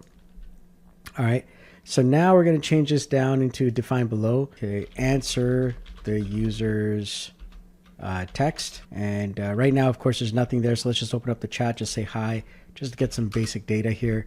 It's going to come here, and there's nothing in there yet. So I just want to click and drag this chat input and just, kind of put it there. All right. Now what we're going to do is we're going to add a chat model. So click on the chat model here. And at the bottom here, you're going to see Ollama. So go ahead and click on Ollama. All right. And then at the top here, you're going to see select credential. We don't have anything yet. So let's go ahead and click on create new credential. All right. And what you're going to notice is over here, you're going to see that it's already got the correct port, but it's saying localhost. Like if I save this right now, it's not going to work because our actual host is actually Ollama. So you're going to type inside of here, replace localhost with Ollama. And now if I hit save, there we go. Connection tested successfully. So we are now connected. However, we need to make sure that we get the right model. So right now it's going to say, okay, I don't know this model. So simply just hover over this and change your thing to expression. And instead of Llama 3.2, we're going to use Tiny Llama. Okay, just like that. All right. Now you're going to get an error at first, but that's okay. It's going to ignore it anyways. All right. So let's go back over here. Let's hit save and let's type in hello. All right, there we go. And it's like, hello there. I'd be happy to help you out. Now this here is running right on my server and I got unlimited, usage of it. So I can use it as much as I want. All right. And now the next thing is we want to add some memory so that it actually remembers our chat. So just go ahead and click on memory and click on simple memory. And it'll just remember the 5 chat items there and then hit save. And this is right on my server now. I don't have to worry about, losing credits. There you go. Hello there. Please feel free to ask any questions or provide feedback. It thinks its name is Solomon. This is hilarious. Some of the primary capabilities of Solomon include NLP. This is hilarious. It can analyze textual data, image recognition, sentiment analysis, data mining. All right, so as you saw, it was like really funny how it was doing all kinds of weird things. So what we want to do is we actually want to, at this point, edit this model a bit, right? And, change some of its inputs to get a better output and also make it a bit faster. All right, so what we're going to do now is we're going to double click here and we're going to click on add options. And this is where you actually get to play around with some of the stuff. So for example, I'll put a top P of 0.9. I'm going to put the sampling temperature over here. I'm going to put it to 0.2. I'm going to set a repetition. I'm going to set a repetition penalty of 1.1. I'm going to put the max tokens to generate to 25. So then, it keeps it short and it'll be a lot faster. And if you want like tighter control, you can change top K and stuff. So if I want to do top K, let's see here, top K, I'll put it at, let's say 40. Presence penalty, I'll put it at 0.1. And then using memory mapping. All right, so now let's test this out here and see how it responds with these tighter controls here. All right, I'm going to type in now who is Shakespeare. So it should have hopefully some of that data. Let's see what it says. If it's not been trained on it, it's going to hallucinate. So who is Shakespeare? In fact, Shakespeare is one of the most famous and influential writers in history. He wrote plays, poems, and so on. So, it does some basic stuff, right? So I could do something simple like, what is a computer mouse, right? So let's actually see what that is. And I mean, Tiny Llama will work. And this is great for actual, simple use cases. If you got some simple AI items that you need to do, you really need to describe it well. So I'm going to look for another model now. And you can go through these models here. You can kind of see what's available. There's a lot of different ones here. So QN has a smaller edition here, only 398 megabytes. This is 500 million parameters. So it's apparently smaller than Tiny Llama. So let's go ahead and use that one there. Okay, so right now at this point here, we're going to actually change the model. So as you saw in the last portion there, Tiny Llama just really was not cutting it. So we're going to now upgrade the model to a different model. So we're going to come back here and we're going to go to CD and our Ollama custom section there. And let's actually go ahead and I'm going to expand the screen just a bit here. And what we're going to do is we're going to change this here to a different model. So let's go ahead and hit nano and we're going to do Docker file. Okay. Install the QN 2.5. I'll put that. And there we go. So once you've updated that Docker file for Ollama, you want to come out here and you want to actually do a Docker compose down. All right, that's going to allow us to have access to these drives. Now to figure out what drives are available, you want to type in Docker volume ls. Okay, just like that. And it's going to show you all the different stuff. Specifically, we need to remove the Ollama data because that's where Tiny Llama is right now. And so in order to do that, we have to kind of remove the Ollama data. All right.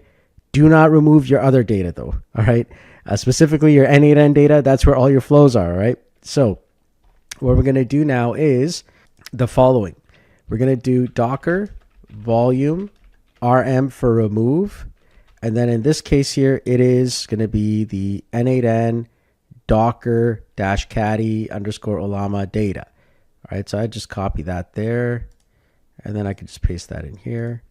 All right, so now it's going to remove that. Okay, it's now done. It doesn't have that anymore. And if we need to actually get more data back, meaning we want to clear all the cache stuff, we're going to run a docker system prune -a, and then we're going to hit yes. There we go. We got 6 gigabytes back. Now we're going to do cd space .. And now we're going to do a docker compose up -d -- build. There we go. Hit enter. All right. So if everything went well, we've got the QN edition here. This is the 500 million parameter model.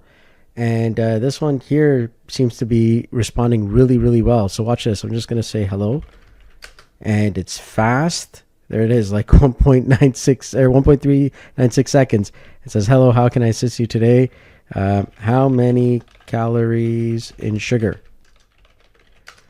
All right, there we go. And, it's hopefully going to come back. Let's see how long it takes. 6 seconds, 7 seconds, 10 seconds. All right, there we go. Sugary foods and drinks typically contain about 10 to 35 calories per serving. All right, nice. So this is pretty, good. If I put a little bit of memory to it, it'll remember more things.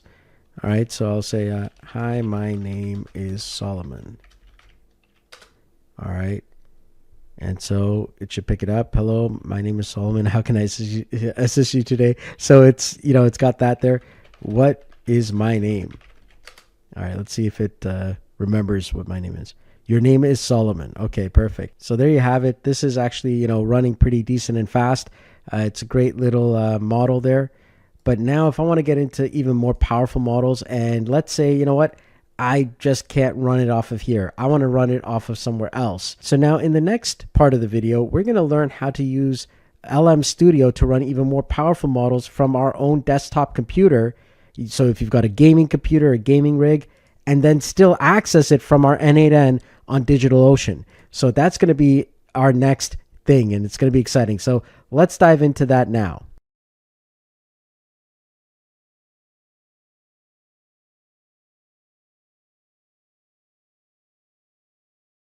If I really want a larger model, well, I now have to upgrade my server to a higher server on DigitalOcean to get access to some higher models. Like if I want to do full Olama, or if I want to do, higher models, well, then, it costs more. But for a lot of us, for a lot of people who are, especially in the tech space, chances are you're using like a very powerful system that has a graphics card. Or you're going to be buying a system that is a gaming computer, and they go for around, $2,000, $3,000 US approximately, if you want like a really good, decent one. But I mean, you can actually get some used ones for as low as $500 that might have a graphics card on it, and it could probably do the job. The point is, we want to be able to run advanced models without running up a bill. And so in our next part, we're going to continue onwards, but this time we're going to set up the actual AI, system, the actual LLM or the large language model on our actual local machine, wherever we are, whether it's in an office space or at home. And then from there, we're going to open up the ports so that our online n8n, installation will be able to access that. And then all of that processing power is going to be happening. All the processing power at that point is going to be happening on the local machine. And that means that we can actually put in some very powerful models, DeepSeek, you name it. You can actually test out all these models. And so in our next part, that's what we're going to do. All right, so the first thing that you want to do is you want to go to lmstudio.ai inside of your browser and download LM Studio for Windows. Once you've done that and installed it, you're going to end up getting a window that looks like this. All right. Now, there's a lot of different models that you want to be able to, look for. On the left side, there's a little Discover button. So click on that. We're going to use, DeepSeek because that one's available. R1. There's the Llama edition. There's the Q1 edition. So I have this one here. So I'm going to be using that one there. So download whichever model you want, and then you can use it immediately to chat. So we're going to test this out here. Click on New Chat. I just type in hello. And there it is. So I know that it's up and running on my system. So that's great. I've got now a local offline AI. However, I want to use this in my n8n, system, which is on DigitalOcean. So how do I access this? All right. So now if I want to run this as a service, where I can access this from a web browser, what I need to do is first I need to just open up a command window here inside of my Windows. All right. And then I'm going to type in LMS server start. That's it. All right. So it comes, from LM Studio. So I just hit enter. And now I've got a server running on port 1234. So all I have to do now is go into a web browser. And I could just type in localhost 1234, just like that. So it is working on the local host here.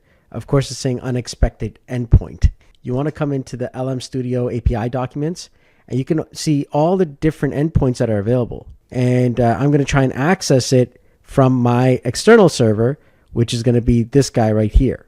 All right, so at this point here, right now, we've got, our actual LM Studio telling us what's available, and, everything is able to run right on our system. What we want to do now is I need to be able to access this on my DigitalOcean server here. I need to be able to at least connect to it some way, somehow. Well, LM Studio has the REST APIs as well as compatibility APIs. So if I actually do this here, /v1 models, so if I just take this here and I just go like that, and I just paste that in, I should get access to the same thing as if I was, using the OpenAI models. But now, I can actually see here, I've got all these different models that I could choose from and so on. So it's got that compatibility mode built in. All right, so we're going to be using the OpenAI node to actually access our system. But I still have one more challenge, and that is I need to be able to access my local machine from my n8n, which is in the cloud. It's a virtual private server, VPS. So I need to be able to access it somehow. Well, there's another tool, and that tool is called Cloudflare. And it is basically from Cloudflare, the company. Cloudflared with the D at the end is what we're going to be getting here. So the link is inside of the description below, or inside of my school page. You can actually choose whichever one you want. We're going to click and download the 64-bit edition here. All right, and what this is going to do is it's going to take our local machines, local host, and then make a URL out of it with an HTTPS, which allows us to easily connect to it. All right, so once you've downloaded Cloudflare, you're going to have it here. So just put it inside of a directory that you can actually access it from. So in this case, I put it inside of the temp folder. So cd / here, and cd temp. So first I'm going to do dir, and that's just going to tell me where this is. And now I'm going to type in Cloudflared. So Cloudflared, there it is. Without the exe at the end. And I'm going to type in tunnel, and then -- URL, and then it's http :// localhost, and then 1 2 3 4, just like that.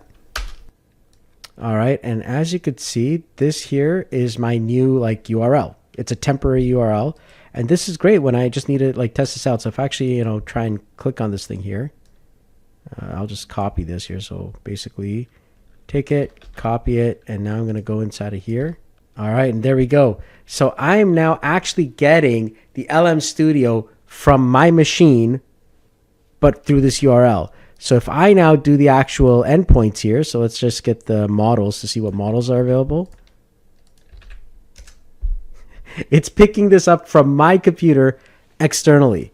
I can now access this just like I can anywhere else. So all I have to do is just take this part here with the V1, but this time I'm going to choose OpenAI chat model, okay?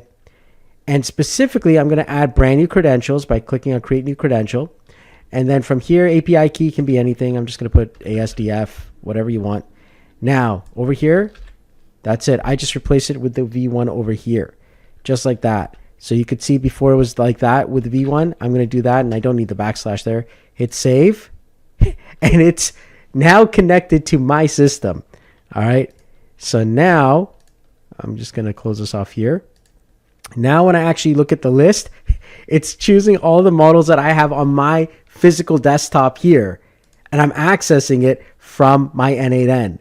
So now I'm going to type in hello, and this time my computer should respond. So let's actually just clear this here. So it's getting it from my desktop. Hello, how can I assist you today? So imagine I now have access to any model that I want, which is inside of my LM Studio here. It's incredible. So watch this. I'll go into my LM Studio, and so I can download now any new model that I want from here. Okay, so let's try the Mistral one with 7 billion parameters here. Mistral is about 3.8 gigs, so I'll give that a shot there. All right, so here we go. Mistral is up. Let's test it. And yep, it looks good. All right, so now that I know Mistral is running here on my local machine, we should be able to check it out here. Drop down, and there's Mistral. All right, let's give this a shot. Let's clear this up. Let's type in hello. There we go. Hello, how can I help you today? And it's fast, right? It's super fast. And, I'm like, dude, this is incredible. So I don't have to worry about OpenAI right now. So I'm going to be like, okay, sum of 5 plus 5 is 10. Like this is now like literally 0.888 milliseconds. That's a lucky number too, by the way. But yeah, it's like, look at this, 46 tokens. It was super fast. So this is so powerful because now I don't have to pay for OpenAI ChatGPT anymore. Literally, I could just get all that I need from here, from my powerful system. I've got a 64 gig desktop system, and it's all running from here. And I can also access this, locally as well. So that's huge. All right. So this is something that you are going to definitely use, especially if you're growing your AI business. You do not want to be spending hundreds or thousands of dollars on, just API calls when now you can set it up locally on your, DigitalOcean server or locally from your machine and access it from a virtual private server as well. All right, there you have it. It took me like 2 days to record this entire thing from beginning to end. But for you guys, it's a lot shorter, which is great. But now you got to see like literally that you can set this up on your own local system, on your virtual private system on DigitalOcean. And so, you're saving yourself time, money, the amount of calls, especially if you're doing automations that take a lot of data, right? They're going to do a lot of calls. One of the clients that I'm working with right now, their amount of calls is not just a couple hundred. We're talking about tens of thousands potentially. And yeah, like I need a long-term solution. And this is it, where my actual cost is the server that I'm actually paying for, in this case here, DigitalOcean, or my own physical box inside of my office. So, I get a good, gaming PC, $2,500, $3,000. And now that's it. I'm set for, the next amount of time. Whereas others are paying, a lot of money. I don't have to worry about that. And on top of that, I actually made this video because I got frustrated with ChatGPT because it went down. And when you're running an AI business, you cannot have that happen. And just not being able to control that sucks. And so I said, okay, you know what? I'm going to figure out how to do this on my own. So you guys are lucky that I got really upset with ChatGPT. And now you guys also get the benefit of this video. Listen, if this video helped you out, please do join my school page. Come on out and, connect with other community members. Your support helps me to keep on going and creating more videos like this one. And on top of that, join the n8n community and everyone who's in the community. All right. n8n is growing every single day. It's an incredible, tool, and I use it every single day in my own business. And I know a lot of AI automation businesses out there, AI businesses out there are using it as well. If you want to learn, please come in and join our videos and continue to keep on learning, keep on trying. And don't just take, my advice only. There are so many other incredible creators who are creating, automations and tutorials all online, and not one size fits all. Everyone is doing it in different ways. I bring it more from a developer perspective as much as possible because I'm from the dev world. All right. Others are going to have different techniques and different ways they teach. So open up your mind, try out everything, learn different automations. That's what we're here to do, and become better and better and better, and touch and change lives around the world. I look forward to seeing you in another video. Take care. Bye-bye. Hey everyone, how's it going? Solomon Christ here with another video. This one's all about debugging. That's right. It's so important to, use this skill and have the skill with you when you're creating workflows, when you're, working day in, day out with AI and automation. Knowing how to debug things is very, very important, and understanding what the different types of bugs are can really help you out. So in this video, we're going to go over various different forms of bugs and situations, and even some ideas on how to debug them. So if you're excited, let's get started. All right. So whenever we're working with, AI and automation, there's a lot of different types of bugs and issues that are going to come up. So I'm going to go over the various types of ones and how I actually, work through them. And hopefully this will help you out as well. The first type of major bug that you're going to experience is the most common one, and that's known as a runtime bug. So a runtime bug is when an actual, run of your workflow happens and something fails. Okay. Hence the name runtime bug. So with these ones here, they're generally the types of bugs that, you can usually figure out. So Maybe there was some data that came in that, it was incorrect, or maybe there was something along the flow that broke. Many times, it's like just information that is not formatted correctly. So let's just dive into an n8n workflow here. And as you can see right now, I don't have anything. So I'm just going to throw in a trigger here, just like that. And right now I'm going to create, let's say, an HTTP request. All right, just like that. So now if I try and run this here, you can already see I've got, a runtime bug going. So I hit the execute button and boom, I've got a problem. The workflow has a problem. And usually it's saying what the actual problem is. So if I actually double click on this, as you can see, well, guess what? It doesn't have a website. So now I'm just going to type in anything here, ASDF. All right, wonderful. So that one is a very straightforward one. Other times you'll have runtime bugs where it's like the data that came in or came out was incorrect, but you won't know that until you actually run the workflow. Okay, so that's what the runtime bug is all about. The next type of bug here is known as a non-runtime bug. These are a little bit more harder to figure out, and many times they have to do with either logic or data. This could mean that, like, at this point here, as we're looking at this here, my logic could be off. So I'll show you an example of, a non-runtime bug. So a logic bug. So watch this. I'm going to put Markdown here. And usually if I get a proper website, so let's get SolomonChrist.com. So as you can see, I've got the data from SolomonChrist.com. And so now the idea here is that I want to take that data and throw it into a Markdown. Okay. And this is actually, like the actual logic is out of order. So this ran as a runtime, but it is a non-runtime bug because the logic is wrong. This is my output, but the output is HTML, raw HTML. I didn't want that. I wanted it to be in Markdown. Well, guess what? I have to move my nodes around, and now I will actually be able to fix that non-runtime bug, which is a logic bug. So now when I execute this workflow, watch this. There we go. Now I've got the correct output. And that is what the non-runtime logic bug is all about. One of the things that I like to do is I like to pseudocode things. And pseudocode is a fancy word for write this out in plain English, step by step by step. And so in this case, I want to get a website, I want to parse the website, and I want to make some JSON from the website. That's pseudocode. I wrote it out in plain English and I can understand it. All right. Then from my pseudocode, I'll go out and I'll draw out what I need in the nodes. And that could be either me doing it manually or using some form of, vibe coding tool like Claude or something like that, where I have it actually, create my entire n8n workflow for me. All right. So the next type of bug is known as a ghost bug. And these sorts of bugs are the ones that are very, very hard to find. Some of the most challenging ones. And they usually run after, a certain amount of time. This could be such as, you hit an API, maximum. And so now let's say Google, for example, is locking you out. You won't know that immediately. You'd have to run your actual workflow many times to say, oh my goodness, after like every 10 times or maybe every 15 times, it's just breaking. I don't know what's going on. That's a ghost bug, right? And so now maybe after every 10 times, 15 times, you go into like your execution log here inside of n8n. You're like, oh, okay, I see. It's breaking on the Google API. Maybe I got to put like a 5-second wait timer on that. All right. But you wouldn't have been able to find that ghost bug unless you ran this thing several times and saw, oh my goodness, it's an API, timeout that's going on. It's not a logic bug. It's not a data bug. It is literally that, whatever service I was using was dying out. That's a ghost bug.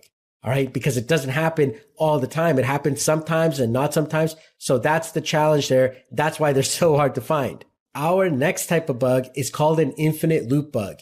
This is a type of bug where it's notorious that, it'll shut down your servers. And that's what it's known for. And you got to be very careful. If you're doing any form of loops, any form of recursion. So a loop is you literally get a loop here, right? Okay. A loop over items, and it's just going on forever. You've got a massive amount of loops and it just won't stop, right? So that will either time out your server or just keep running until you're like, what's going on? Right. So your server will shut down, or you're just like, it's just not stopping, right? So in that case here, you can go into your executions, and sometimes you'll see an execution that's going on forever and ever and ever. Well, guess what? If you're running a self-hosted like VPS server, you could shut those down. In other cases, you may have to, go out to support, maybe in cloud or whatever you're using, to actually say, hey, you know what? I need some help. Can you shut down the server? Because I've got an infinite loop going on. Other infinite loop bugs can happen right inside of your AI agent. So there's times where I've had an AI agent, for example. So, AI agent node, and, I put it into like either some MCP, or maybe you've got some AI agent setup here, and I'll just throw in some OpenAI here, right? And then you ask it to go back and forth with a tool. And you may even put inside your instructions, keep on going until this is done. Sometimes the AI agent itself, or the service that you're using, goes in an infinite loop. So that one there is kind of like a ghost bug. It's kind of like a mix between those types of bugs. But, if that is constantly going on, you want to, number one, lock down your tokens, because that's going to eat up all your money. And number two, you want to actually, check your execution log. All right. So this next one, the wrong node bug or the wrong node version bug. Many times you'll get like an entire workflow that you've copied and pasted off the internet. So many of us are, notorious for doing that. Or you've got something that you used a vibe code app like Claude or some other app like Perplexity to generate the entire workflow, but it coded it using an older version of n8n. And now when it comes in, it's using an older version of the node. In that situation there, all you have to do is just kind of like delete the node and hit tab and get, the latest version of the node. That will fix it. Other times it's like that actual node no longer exists, or you might have to find a replacement node for that specific one. I remember I had to change a few of the start nodes because it was a different type of start node that came in. Or there's times where they've got a better version of the node and you're just like, man, I just got to change it. Okay, so in those cases, those are a little bit easier to find because you know what's going on, but now that kind of gives you an idea of what you want to look for. Okay, so now another thing that we want to do is we want to put out console logs. Now, in this case here, we don't actually have console logs like we do in other programming softwares. And so one of the nice things that n8n has is, especially when you're doing a visual sort of editing here and you're trying to see visually what's going on, they've got something called a no operation node. And what that is like right now, for example, if, let me just delete this here. If I have this here and I double click on this and let's say I have an output, I have, using error output here. Well, if I run this, I can't always see this because, this just turns green. But if I actually put a no operation code here, right there, the no operation node, when I do that, now I'll visually see it. So this is actually a very useful node, especially when you're looking through a lot of different executions and trying to figure out, what's going on. There we go. So now if I actually go into my executions, look at the last execution here, and now you can see it's very clear versus if I don't do that, well, then I'll just have the two lines and I'm like, I'm not sure kind of where it went. So I could see kind of, if it was just a line, I wouldn't really see it, especially with these massive workflows. And it's like, it's zoomed out a bit and it's very hard to see, but I can clearly see the green there. Now, if I look from here and, if it's a big workflow, at least I'll kind of see, okay, you know what? I could see that flow just like that. Okay, so another way to actually debug different nodes and different parts of code, especially when you're working with workflows. This one I call seek and destroy. It's also known as needle and haystack. But basically what it is you're taking two ends of the workflow and you're constantly going in and in, just closer and closer to where that bug is. And so what you do is you start adding in specialized nodes to get the data outputs. And then I put nodes on each side to actually go deeper within that entire workflow until I get closer to where the bug is actually coming in. And that is usually done with, certain JSON elements where I'm actually going to take a code node and I'm going to say, okay, pass this variable through the flow and see if it's actually going through, and vice versa on the other end, see what's coming out. And I'm trying to get certain, inputs and outputs, which I can detect how the actual nodes in between are changing that. And so it's kind of like what we call black box testing, where I'm saying, okay, this, actual node as a black box, it's, if I put this input, I'm expecting this output. And it's like, okay, if there are 3 or 4 nodes in between, I keep on going in until I'm left with like one node right in between. And I've got the input and the output. And once I know what that expected, input output is, and I know what's going on, I now know that that specific node is the one causing the trouble. And that's where I did that, seek and destroy, or needle and haystack, going from two ends. That's how you do a seek and destroy. It's a unique debugging method. I use it a lot, and it's going to be, hopefully helpful to all of you. So now there's another way that we can actually see the console logs. And inside of Google Chrome, you can actually do this in many of the, Chrome powered, browsers. You actually go inside of the actual editor here, for example, and you type in Control, Shift, and I on the keyboard. Now you're going to see the console view. And over here, you're going to see all the different outputs, and you're going to see additional data. So that is very, very helpful, especially when you're, not seeing the bugs that hopefully are going to see in a runtime or even in a non-runtime bug. Sometimes you're just not getting it. And so now you can open up this console view here using Control Shift and I, and you'll see a whole bunch of, additional information. All right. And finally, we have advanced error workflows here. And this is the last part here in n8n specifically, where you can actually now have this go out to a specific error workflow. So if I hit tab here and I type in error, you'll see here as an error trigger or a stop an error, I can actually make a workflow that takes in an error and kind of, describes what's going on. Or I can have it forcefully throw an error at any point here if I want to kind of see how the flow is going. This is great, for example, to stop an error when you have a massive workflow and it's just too much going on. It's really, really busy. So what we want to do is in that situation, we want to have, stop and errors kind of put in between so you can kind of follow along and see, where the actual issue is happening. All right. So there you have it. Now you've seen an entire video about how to, debug, different thoughts around debugging, different ways that you can debug your workflows. It's going to become useful to you more and more as you go deeper and deeper into AI and automation. Don't forget to like and subscribe this video. And I look forward to seeing you in another video in the future. Take care. Bye-bye. Welcome everyone, Solomon Christ here. Welcome to this course on the history of modern AI. This incredible course is going to take you through a lot of, the stuff that brought us to where we are today. There's a lot to go over, so we're going to dive right in and follow along, and I hope you enjoy it. All right, so we're diving right in, and this is the birth of where OpenAI started and kind of how this history kind of unfolded. So OpenAI started back in 2015. Now, the actual modern day AI actually started in 2022. However, this was before. This was like kind of the stuff that was building up to where 2022 came about. So here you had a whole bunch of, early people coming into the space. You had people who were excited about this tech. One of them being Elon Musk. At that time, he was thinking about different things like Neuralink, and he had his Tesla stuff and all this, all kinds of crazy ideas, this really cool set of ideas that he wanted to do. At the same time, you had several, researchers and early founders such as Sam Altman and several others such as Ilya Sutskever and Greg Brockman. There's a lot of people, even Andrej Karpathy. All of these people were early people, okay, inside of here. Now, at the beginning time, they said, okay, we're going to start as a nonprofit organization. This is a very important key in the history of everything that happened. All right. This laid the foundation of what was to come. And so as a nonprofit, the idea here is that you're going to give out the models for free. You're going to try and build something that is going to be for, the safe development of AI. Keep that in mind. Safe development of AI. All right. This was the vision that they started with. Very, very important. So Elon Musk came in, Sam Altman came in, and as they started working towards this, things started changing. All right.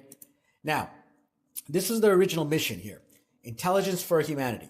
So to advance digital intelligence in the way that is most likely to benefit humanity as a whole, unconstrained by a need to generate financial return. Very, very important point. All right. There are, the first founding people who actually had this vision, but things changed along the way. And that is a big key because a lot of what you're seeing today happened because of these differences of opinion. So now in 2018, there was this big problem here. We don't have enough money to actually build this stuff out. And at the same time, we want to help out people to use this technology pretty much for free. That's the whole concept with this not-for-profit thing. And it's going to require a lot of servers, a lot of training, a lot of capital to go in. Like, how are we going to do it? So this was the balancing act. And of course, Google DeepMind was there. So OpenAI pretty much was like, we don't know what to do. So this was a pivotal moment where Elon Musk really wanted to take OpenAI and put it into Tesla and, to get kind of like some capital and all that to come in. But this was a no-no for everyone else. They're like, we don't want to do this. This laid the first part of this rift.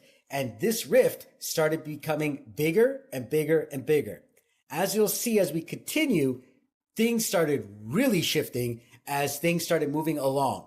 All right. So now going back to what we had actually seen here, this was the calm before the storm as you could, understand, Elon Musk was probably, really, really frustrated at this point. And Sam Altman was like, I'm going to run the show now and, kind of do stuff. So, I mean, you can imagine what's kind of going on in their minds, right? Now, of course, a lot of this, I'm just kind of giving you my personal opinion. At the same time, though, some of these things were in the news, and especially this calm before the storm, a lot of people didn't know was being built in silence. All right. Some very powerful models were being built in silence. And if you remember that first gentleman who was part of the first team, his name was Ilya. He's one of the, chief technical officers there, building out GPT-1 and 2. All right. And his entire vision was, hey, you know what? We started as this open type of thing. It's a nonprofit organization. Like, that's the way we should be staying, right? That was the vision. So it's an important thing. So remember Ilya, he's going to come into the story in just a bit. All right. So what happened was they had to train this massive system called GPT-3 on 175 billion, parameters. Huge amounts of compute is required to do that. It's very costly. They had to scale. It was huge. It was a dense language model that they built. So as they're starting to do this, of course, there's some other niche AIs that are in the space. You've got DALL-E, you've got other sorts of, little AIs that could do fun little things like, hey, let's go and generate an avocado armchair, right? And you had those fun little experiences where you're seeing these photos pop up and it's like, oh yeah, this is generated with AI, right? So it was like this fun little thing where the public was kind of seeing this stuff, but not really. It wasn't that big, but it was big in the sense of like, wow, this is what AI could do. It can make some cool images. That was about it, right? It wasn't anything else other than that. So now, for the most part, though, most people just didn't even know this stuff existed. A small amount of people were using things like DALL-E and other things like that to kind of like try things out. They were part of the cool AI club, right? Just testing this new stuff out. But really, most people didn't even understand generative AI and what it could do, really. So it was a big challenge. And in 2021, less than like 20% of US adults had any form of meaningful AI usage of any kind. So it was like, all right, people aren't using this. They don't even know what this is, right? So none of this existed. Everyone was like purely in Google.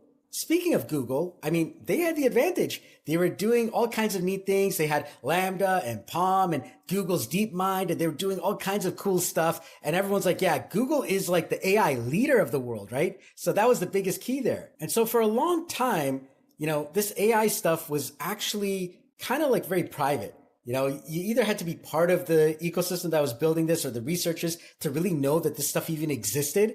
And so it was kind of like under the hood. A lot of people didn't even know this stuff was there. And so you saw this researchers club where everyone was like quietly building. They were seeing this stuff coming out, but most people had not used this yet.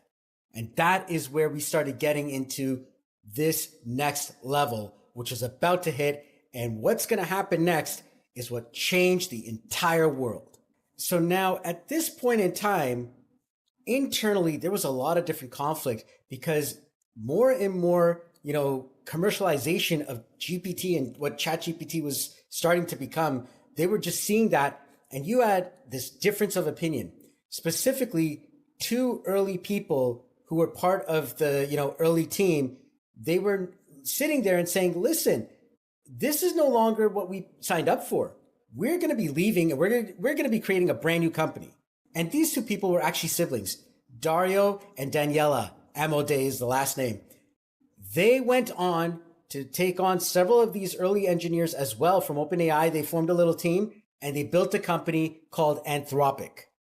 At the same time, of course, you had the pressures of the various, ideologists. So you've got the people who are just like, I want to make a profit, like Sam Altman's like, I want to go profit. And then you've got the people like Ilya who were just like, no, we got to be not for profit. I didn't sign up for this sort of thing.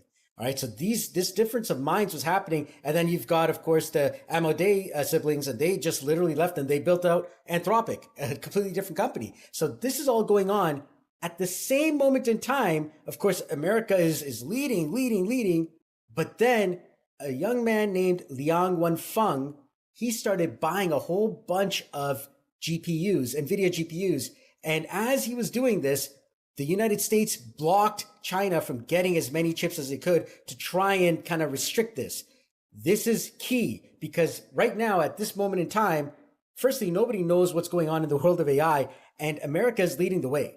All right, at this moment in time, there is no talk of China, nothing about China at this moment.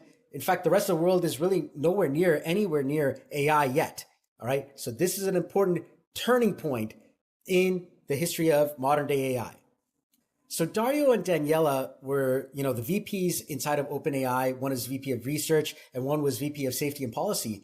And it was a challenge because, as Dario said, it's incredibly unproductive to try and argue with someone else's vision, right? And so there's a difference in vision. So they went on and they built out Anthropic, and they actually specifically set up Anthropic as a public benefit company, or a PBC, inside of Delaware. It's a type of corporation that focuses on making sure that, not only are they going to earn profits, but they're going to do it in a safe way, in a way that, helps out, the public, and it's generally their safety is a prioritization. All right.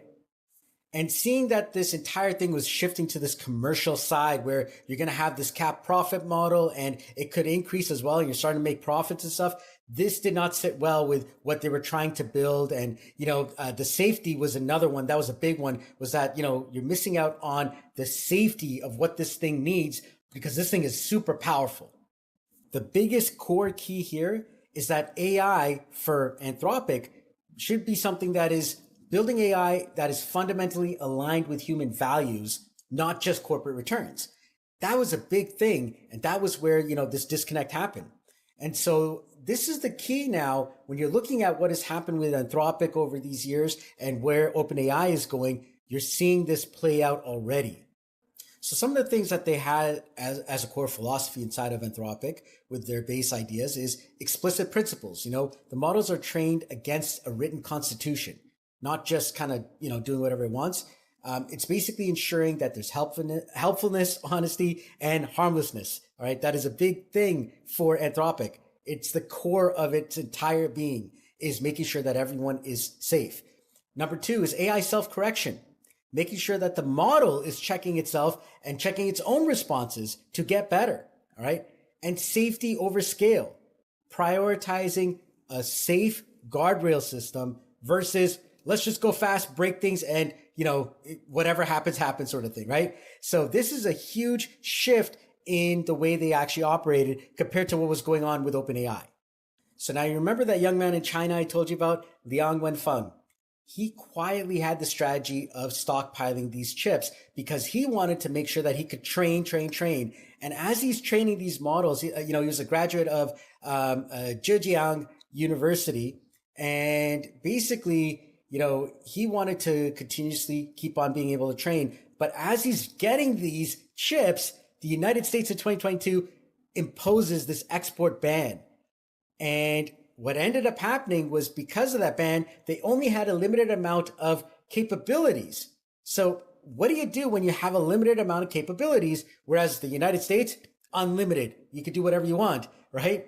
So in China, though, Liang Wenfeng, he only had this limited amount of stuff. What do? That's where you innovate.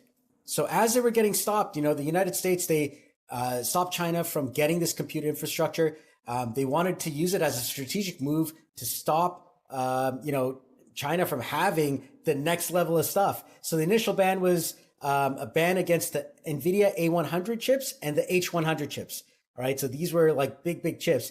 And what happened was, as they did this, their hope was to slow down China's military AI development and frontier model training. All right. So think about that. All right. So they're trying to slow them down. This forced the Chinese to, turn towards domestic hardware and start thinking of new ways of doing things. And with Liang Wenfeng getting these 10,000 GPUs, this was huge because it gave them an opportunity to build something. You're going to learn more about that something in just a moment. So here we are now. And at this moment in time in 2022, this is where AI went viral. Okay, so no one was expecting anything. I don't think Sam Altman even knew what was going to happen. But basically, on November 30th, 2022, OpenAI released ChatGPT. And it wasn't just, a new model. It was the birth of a brand new era. In fact, people call this the next industrial revolution.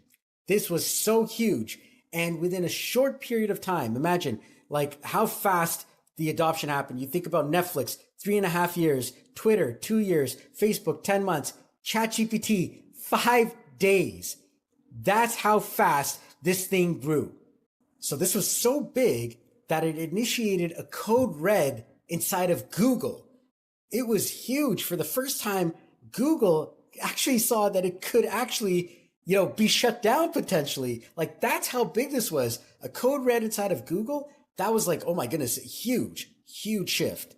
So imagine on November 30th, this launches, over 1 million users within 5 days.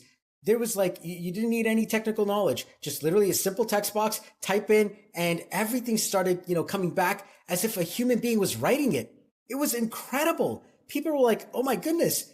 And they were starting to use this for like everything from like searches to shopping to advice, you name it. They were just constantly, this was now replacing searches, which normally you would go to Google and search something. Now you just type it in and it automatically kind of came up with a lot of results. And you're like, oh my gosh, you kind of know.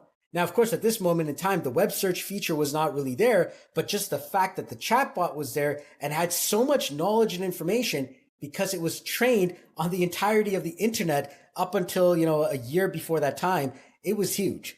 All right. It was like, wow, you actually know so much. That was a big, big turning point. By day 60, ChatGPT had achieved over 100 million users already. And this was huge. That means in 2 months' time, you have such a massive amount of growth. This is like unprecedented. This is huge. And to see that, this really made, Google say, hey, we've got a red alert, a code red inside. We've got to think of something now. So this code red scared Google so much that they thought that they were going to be shut down. ChatGPT is the first credible threat to Google's entire search monopoly in 25 years. You can imagine what was going on. And, Sundar Pichai, he was the CEO of Google at the time. And he basically said, we have to reassign multiple departments to accelerate AI development. Like, they had to build something because guess what? If we don't build something, we're done. That's how big this was. This was so big that other people just started saying that this was like, the industrial revolution of the next era. You had the PC era, you had the internet era. This is the next thing. You now have the AI era. And, you can imagine what was going through the minds of so many people. Even till today, everyone is like, AI is going to take my job. And, you're starting to see more and more of that. And in fact, as people are starting to get into this new AI world, these skills are becoming more and more commonplace to the point where you even have companies that are saying, if you don't know AI, you can't work here or even get promotions inside. It's just that big right now. So as Google was rushing to actually push something out, they pushed so hard that they pushed this thing called Bard out, and Bard failed. It failed on its first attempt, and it was so bad that they lost $100 billion in a single day. Like, that's how bad that, experience was. Or Alphabet, if you imagine, of course, Google's other system. So basically it was like, oh my goodness, this thing failed. You guys have not made anything worthwhile. Now, that's not the end of Google's story though. And as we continue, you're going to learn more about this. But at that moment in time, Google was just headed on a spiral downwards. And that was scary for a lot of investors. All right. So now we actually dive into what happened, in 2023. As 2023 is starting, you're seeing Google kind of like, oh my goodness, I don't know what's going on in that year, at the beginning of that year. And Microsoft injecting $10 billion of a promise, like they're going to invest $10 billion over the years into OpenAI. This was shifting, the opinions inside of OpenAI massively. And if you remember Ilya from the beginning, he was against this whole, profit sort of thing. And of course, several others who left and built Anthropic. So Ilya started spearheading this entire thing to oust Sam Altman. And this was a massive crisis that was going to be taken down at the end or near the end of 2023. And how did that play out? So first, Microsoft says that they're going to invest about $10 billion over the years. In fact, a multi-year commitment. And the total capital that they said over several phases will be about approximately $13 billion. That's about 27% of the ownership at stake. Of course, with this alliance came, other AIs that they were going to build inside of Microsoft, specifically, namely Copilot. And when you're seeing Copilot, it's like, how did this come to be? Well, you can imagine, of course, this, partnership and work with OpenAI has led the way to Copilot. So what they were going to do is when they were going to work together, they were going to integrate, OpenAI tech across all of their different, product lines, Bing, Office 365, GitHub Copilot. You're going to see it all there. Then to add to it, they were also going to help out and use Azure as this, cloud provider for OpenAI workloads. So you have this, partnership where they're kind of working together. And of course, this massive sort of capital investment over the years. Now, remember, they didn't just give it immediately. This is very important as a point. They didn't just give it all immediately. They planned it over the years. This is going to come into play now. This is done in about, I think, February, January time. Yeah, there we go. Near the end of January of 2023. This specific point is going to come into play as we get into the boardroom drama that unfolds. Coming back to our friend Elon Musk, all right? He was, of course, furious with what was going on. And basically he said, so OpenAI has abandoned its nonprofit mission to become a closed source, maximum profit subsidiary of Microsoft. So that's what Elon Musk was saying at this time. It's like, you guys abandoned what we actually created. So you know what? He actually got upset. And in July of 2023, he went and he opened his own company called XAI. And then they launched Grok publicly in November of 2023. Now, remember, during this time, of course, Elon Musk has taken over, X and Twitter. And now you're going to have the merging of X and Twitter into Grok. So now you're seeing how all these models that you're using today, how they came to be, all because of these decisions and disagreements of viewpoints. All of this is literally like Game of Thrones. And this history of modern AI will help you understand why we have the models that we have today and why AI is the way it is today. All right. So in November of 2023, if you remember that gentleman named Ilya, he came spearheading this entire thing to oust Sam Altman. And he goes up and he goes to the board and the board agrees. And they basically say, Sam Altman, you're out. Now, as they do that, Sam Altman says, hey, you know what, Microsoft, I need some help, right? He basically goes over to Microsoft and has a lot of the team saying that they're going to follow him. And that was a big, big move. So some of the things that people were saying about him specifically from inside was that he's not consistently candid in his communications with the board, that he did not, go for the safety first idea and the nonprofit mission. He basically instead went to the commercialization side of things. And for the first time, the market was shocked. The world's most valuable startup plunged into total operational paralysis.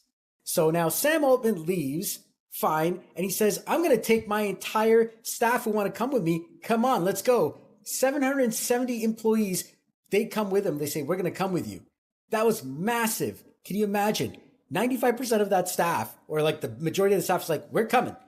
So the ultimatum by the employees was, listen, we want you, the board, to resign, and we want you to reinstate Sam Altman and Greg Brockman. If you remember those names from the beginning, all right? We want them to be leading us. And Microsoft now comes in their kind of contract, but they were the ones in control. So they basically said, listen, we're going to hire all of your staff. And we'll have Sam Altman kind of running things. Satya Nadella from Microsoft said, we're going to hire every single OpenAI employee to lead a new AI research unit at Microsoft. All right. And so the board lost all control of over $90 billion of equity within 72 hours of trying to fire, or actually firing, Sam Altman. And the key person who was the one leading the charge was Ilya Sutskever. And so as you can now imagine, all of these mindsets are just coming together. They're all battling. This is Game of Thrones to the next level. This really happened. And today you're seeing the world of AI because of these decisions. So in such a short time, it was 5 days or something like that, Sam Altman gets reinstated back into OpenAI and they completely shift the entire board. So now Sam Altman returns as the CEO. And you've got a brand new board, or kind of a shifted board of directors, with Brett Taylor as the chairman, Larry Summers and Adam D'Angelo as members. And Microsoft gets a special observer seat on the actual board as well. So you can imagine this was like a big set of moves that were happening in a very short period of time. That being said, a lot of things started coming out immediately at the exact same time. The competitors started rising. That's right. You had Google, Anthropic, and xAI all working on pushing their models out. So Google launches this powerhouse of an ecosystem called Gemini. That's right. So now you're seeing where all these models are coming in.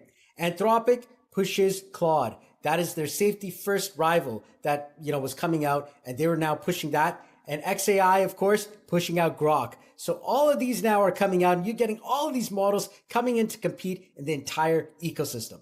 So now Google had to do something to kind of bring everything together after that big mishap with Bard. And they took everything from DeepMind and all their stuff, branded it all together into Google Gemini. And they rebranded everything into Gemini. And now at this point in time, you can imagine there was a lot of different versions of GPT coming out. More and more versions were constantly coming out. But it was like we were starting to see that GPT-4 was like the one. This was huge. At that time, it had just come out, a huge model. And Gemini was basically rivaling that. You finally had a race where you had like two specific models that you could go to, which were, quite good. Now, over that year, you had a lot of stuff that was going on in 2024 as things started to grow. But specifically, what happened was in something called LM Arena, this is where different models can go to kind of get tested. There was something weird going on. There was this image model that constantly started producing these beautiful images, and it was like really high quality. And everyone was like, this has to be the best image generator in history. And as they started using it more, it was codenamed Nano Banana. And every single time, every single person started talking about this thing called Nano Banana, Nano Banana. It's huge, it's huge, it's huge. No one knew who it was because in LM Arena, they really just didn't show you the models. They just showed you the outputs and said, this is from Nano Banana. In August of 2025, Google releases Gemini 2.5 Flash image. And that is exactly what Nano Banana was. And as the people started learning more and more about it, they didn't realize that this was actually Gemini under the hood. And when it came out that this was Gemini, boom, we actually had one of the best image generators ever created. And Google solidified itself in the space when it came to images and, graphics and all of that. It just started taking off to the next level. And at the same time, they were starting to work on their next model, which was going to literally bring them to the highest levels. And that was Gemini 3 and the 3 models. Those completely shifted everything and brought Google to a point where they basically had a mic drop moment. It was massive when Gemini 3 came out. Because of Nano Banana, in just 90 days, Google was able to bring in 200 million monthly users. And now you had a big competitor like Google really starting to eat at that market that OpenAI had captured. Now, another company, of course, that was also capturing a lot of that market was Anthropic. That's right. They became the gold standard for enterprises. Because of their safety first mentality, enterprise companies started turning to Anthropic over OpenAI. At this point, OpenAI has been losing users. It's been testing out all kinds of different products. It doesn't know what it really is. And, this has been this massive, massive challenge of what's going on. It's losing users to these competitors. Now, still in this moment in time, you notice I haven't said anything about China yet. We're going to get to China in just a bit. But what happened with China started in 2025 itself. So at the end of 2025, you're seeing basically OpenAI is having these emergency meetings for the first time since 2022. Now OpenAI is having its own internal code red because it's losing to, Google Gemini and as well the Chinese models. And we'll dive into how those Chinese models started in just a bit. But at this moment in time, OpenAI has a lot of work to do to figure out what they're going to do next to even survive in the coming wave and basically not be shut down. For the first time, you started seeing distinct use cases for each one of these big model companies. For OpenAI, they had the first mover advantage. They were, testing out new things early. For Google, you had massive compute at scale, even till today, they are some of the fastest models that you can actually see in the actual massive, ecosystem that's there. Anthropic has been known for safety first, and that's what they focused on. And Meta focused on the open source models, and they brought out their whole Llama model system. All right, so now let's go back to that gentleman named Liang Wenfeng. If you remember, he was now stockpiling a whole bunch of these chips, but they still didn't have enough compute power, to even rival what the Americans had. So with that small amount, they were able to do something super incredible. On January 27, 2025, DeepSeek was launched. For the first time, you had this massive model that was trained at a fraction of the cost of the frontier models, capable of doing pretty much the same things. And that too, open source. This was huge. And in one shot, it toppled the entire market. And in fact, the actual app store itself, this one app, it became one of the top free apps, at that time. It was huge. Specifically, NVIDIA's shares dropped $589 billion at that time because of DeepSeek. And they claimed a massive set of things. DeepSeek claimed that they could actually get less GPU power, better efficiency, and at a fraction of the cost of training. This was unheard of. And literally, they did it. In about 24 hours, 18% of NVIDIA's stocks disappeared. Literally just wiped off that entire, valuation. 18% off. There you go. $589 billion was lost in that one moment. So if you can imagine, DeepSeek reduced the cost of training frontier AIs by 98%. That was unheard of. So while the US labs were spending hundreds of millions of dollars, here you are with these Chinese models spending like only 2% of that. And this all came down to the fact that they were being restricted. If we didn't have those restrictions, China would have never been in the picture. In fact, the whole world was having these challenges to even get to this level. And now, because of those restrictions, China innovated. And now China was in the race for AI dominance around the world. That one step put China on the map. And literally immediately following that, so many models started coming out of China. You had the Qianwen family with Alibaba. You had Baidu coming out with ErnieBot. You had Tencent coming out with Hanyuan. You had Moonshot AI coming out with Kimi K2.5. You had Zhipu AI coming out with GLM. Even till now, GLM is rated as good as Anthropic's Opus models. Like, that's how big it is. And you also had Manus coming out. Manus was later acquired by Meta. Okay, so that is a big thing. So China's AI movement just really took off. And not just the AI large language models, also their robotics scene. AI and robotics has been growing massively, and China has been leading the way in robotics by leaps and bounds. And the biggest key of all of this was many, if not all of these models are open source. That's right. You could download these offline and use them unlimited. So this shifted the entire ecosystem. So what was meant to slow people down in China actually became their greatest strength.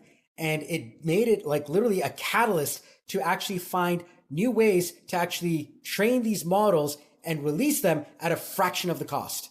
So during this time, Manus comes out. It's actually an autonomous agent. You could tell it whatever you need to do, and it would actually create a virtual computer and start taking over the mouse and moving it around. It was incredible. It was built by a company named Butterfly Effect. It was also called Monica at the time. And what ended up happening was it was a Singaporean company with Chinese founders. And it was valuated and later on acquired for $2 billion plus by Meta. It's really, really big. And now it's going to be part of probably many of your things that you're using today, such as WhatsApp and Facebook and many other things. So this brings us to a moment in time where the open source wave began. This means that now companies like OpenAI and ChatGPT, they can't just gate you anymore. Now you've got models that are just as good, fully available for open source, and you can use them offline if you want. This is a huge, huge turning point in the history of AI. For the first time, you see a power shift from a few Silicon Valley labs to now the entire world. And as you can see, the cost of inference just kept on going down and down and down. And Meta was leading the way. They brought out their Llama 1 models and then their Llama 2 models over time and really pushing this whole entire open source revolution. And this led to a big explosion in the developer community as people started adopting it more and more.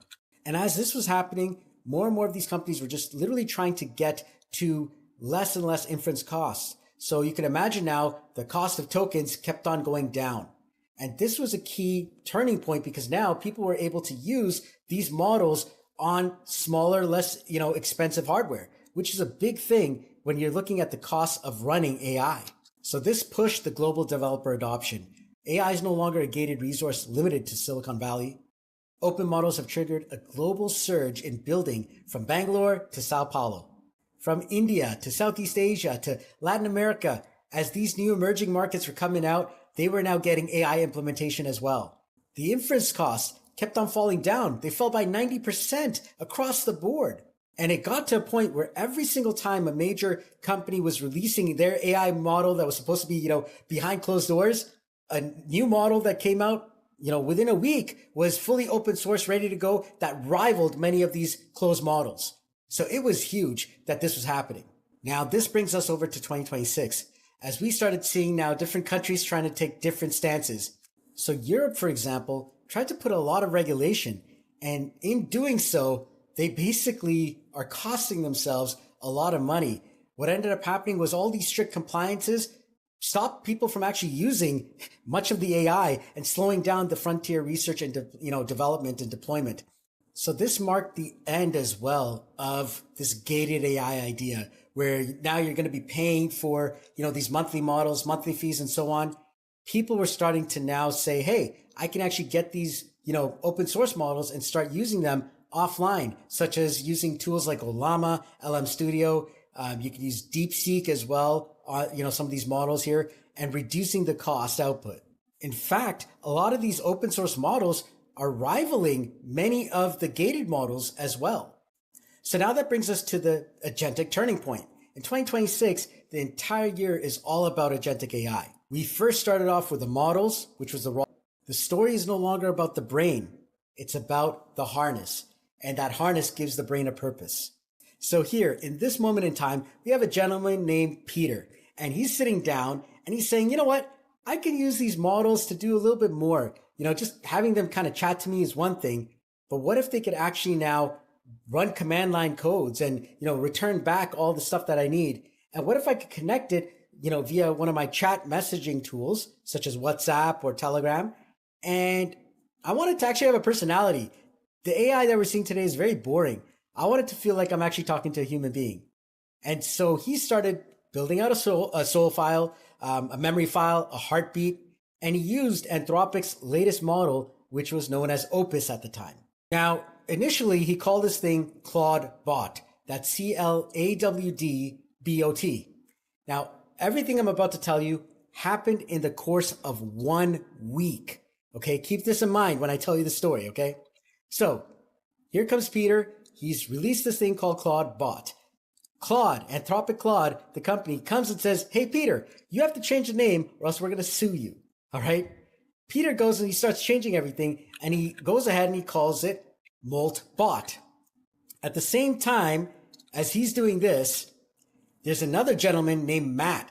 And Matt is kind of like this artist type of guy, or, he's like this developer. He wants to make something cool. So he said, okay, you know what? I'm going to take all these Molt bots and I'm going to create something called Molt Book, which is kind of like the Facebook, but for robots only, right? So he's gone off on this project called Molt Book, and you've got Moltbot there. And at the same time as Moltbot is going out, a whole bunch of people from the crypto community come and hackers and start hacking on Peter's account, taking over his Twitter, trying to force tokens and try and sell all that stuff up. Peter just kind of gave up on the project and said, it's with the community now, I'm done. But then he said, you know what? I'm going to give it one more shot. And so he quietly goes with a whole bunch of friends in the ecosystem, and he renames the entire project within like 24 to 48 hours into a brand new name called OpenClaw. And literally that all happened in one entire week. Now here's where the story gets really interesting. As all of this happened, brand new eyeballs came into the scene. And those eyeballs included Mark Zuckerberg and Sam Altman. basically you had Peter sitting down having to make these big decisions because both of these companies and several others, I'm sure, wanted to buy him and take him in and basically wanted to have access to this incredible new thing called OpenClaw, which basically grew as one of the fastest, growing, things on GitHub. It's like huge. The biggest repositories on GitHub. This was one of the biggest in history. So they were intrigued. They were excited. And ultimately, after some back and forth, Peter decided to go with OpenAI. And so now OpenAI has the creator of OpenClaw with them. So at that same time, Mark Zuckerberg comes in and he ends up buying Moltbook, or specifically Meta buys Moltbook. And so now these two, acquisitions happened at around that same time, which was a huge signal to the market and what was already coming. So these agentic harness systems started getting more and more popular. And one of the biggest ones, of course, coming out from Claude itself, right? Anthropic's Claude. And they brought out something called Cowork. Now, if you were using Code at the time, it was basically, Claude Code, but for the desktop, made really, really easy. And more people started using this. Specifically, in one moment in time, they released a plugin for the legal ecosystem. And in one shot, the entire stock market fell again. Specifically, some of the biggest legal tech firms in the world, they lost a massive amount of money. And it was a SaaS company, a set of SaaS companies that were for the legal industry because of this push of this plugin where you can now go into, Anthropic's Claude Cowork and start using this plugin for legal, documentation and so on. It instantly put that scare into the ecosystem because it was just as good, if not better, than some of the SaaS companies that were out there. So at this moment in time, Anthropic must have been a little bit jealous that they missed out on the opportunity of OpenClaw, that, they were also getting kind of like a bit frustrated because a lot of OpenClaw users were using Anthropic's Max plan to actually be able to build up a whole bunch of OpenClaw bots. Now, these OpenClaw bots were costing a lot of money. And you can imagine now, people are paying $200 a month, but, the actual compute power required to run these bots was a lot more. So they had to make a move that would kind of protect them. And in April of 2026, Anthropic restricted anyone using OpenClaw style systems inside of their system for any of their plans. So what they said was to ensure safety and alignment, Anthropic will restrict API access for unverified third-party agentic harnesses. And that was huge because in that entire week, everyone was freaking out because we didn't know what to do. How do we get our bots back up and running? And for a lot of people, they either went to, OpenAI to figure it out. They went to some of the offline models such as DeepSeek and Llama. Others went to GLM, which has been a pretty decent model. At the same time, you have Anthropic releasing something called Dispatch to kind of do what OpenClaw is doing under the hood, as well as trying to bring out its agent harness systems as well. And now this brings us into another state of things. And that was literally AI becoming geopolitical. This is huge because now AI was being used in Warcraft, literally in actual trying to, use it in military, in operations. It was pretty out there. So at this moment in time, you had the president of the United States and the US military go out and in one shot go and, get the sitting leader of Venezuela. Right? The whole Venezuelan operation happened so fast. It was like, how did this happen? How did this even go about?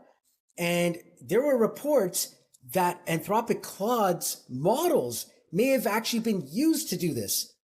Now that, just even the question of that, irked some of the people inside of the Department of Defense and so on inside of the United States government. And it was the first reported use of a frontier large language model in kinetic military environments. Now, if you remember, Claude's entire premise of being is that, they want to do it right. They're all about safety. This was a big, big deal. So at this point, as, Anthropic and some of the partners were asking, did you use our tools or our AI to actually do this? That did not sit well, as I said. And so now, all of a sudden, they're basically saying to Anthropic, we could use your models for any legal thing. And for Anthropic, they basically said, we don't want you to be spying on, United States citizens. And we don't want you to be using this for like this sort of military stuff, like things that could harm human beings, right? And the Pentagon basically said, sorry, right? Department of Defense said, nope, you are now an actual threat, okay, to our supply chain. And they literally labeled Anthropic as this supply chain risk. Now, the level of, restriction that they actually put on Anthropic in that one shot is the stuff that they do for foreign enemies. And so now this was a big, big deal because the Department of Defense literally said, we're no longer working with Anthropic because they question what we want and they're not letting us do what we believe is, by our laws, the way it's going to be. This was a massive shift across the entire ecosystem because now you had everyone who wanted to side with Anthropic leaving, for Anthropic, and the ones who didn't were staying, but they needed some AI. And this is where OpenAI comes in. And all of a sudden, OpenAI is like, all right, well, we'll work with you. And that was where that shift happened. A massive shift as OpenAI formalizes a high-level partnership with the Department of Defense, integrating large language model capabilities into national security infrastructure. The user base started massively uninstalling all OpenAI stuff. This literally was one of the biggest exoduses of OpenAI for a long time. And in a brief moment, you actually had Claude and Gemini both come out with transfer systems, where literally you could actually download all of your OpenAI data and you can easily transfer to Gemini and to Anthropic. And these were like very, very big. And of course, they didn't even say that you could actually download it just from OpenAI. They didn't take it by name. They said, you can bring it from any system, all your data, and put it into our systems.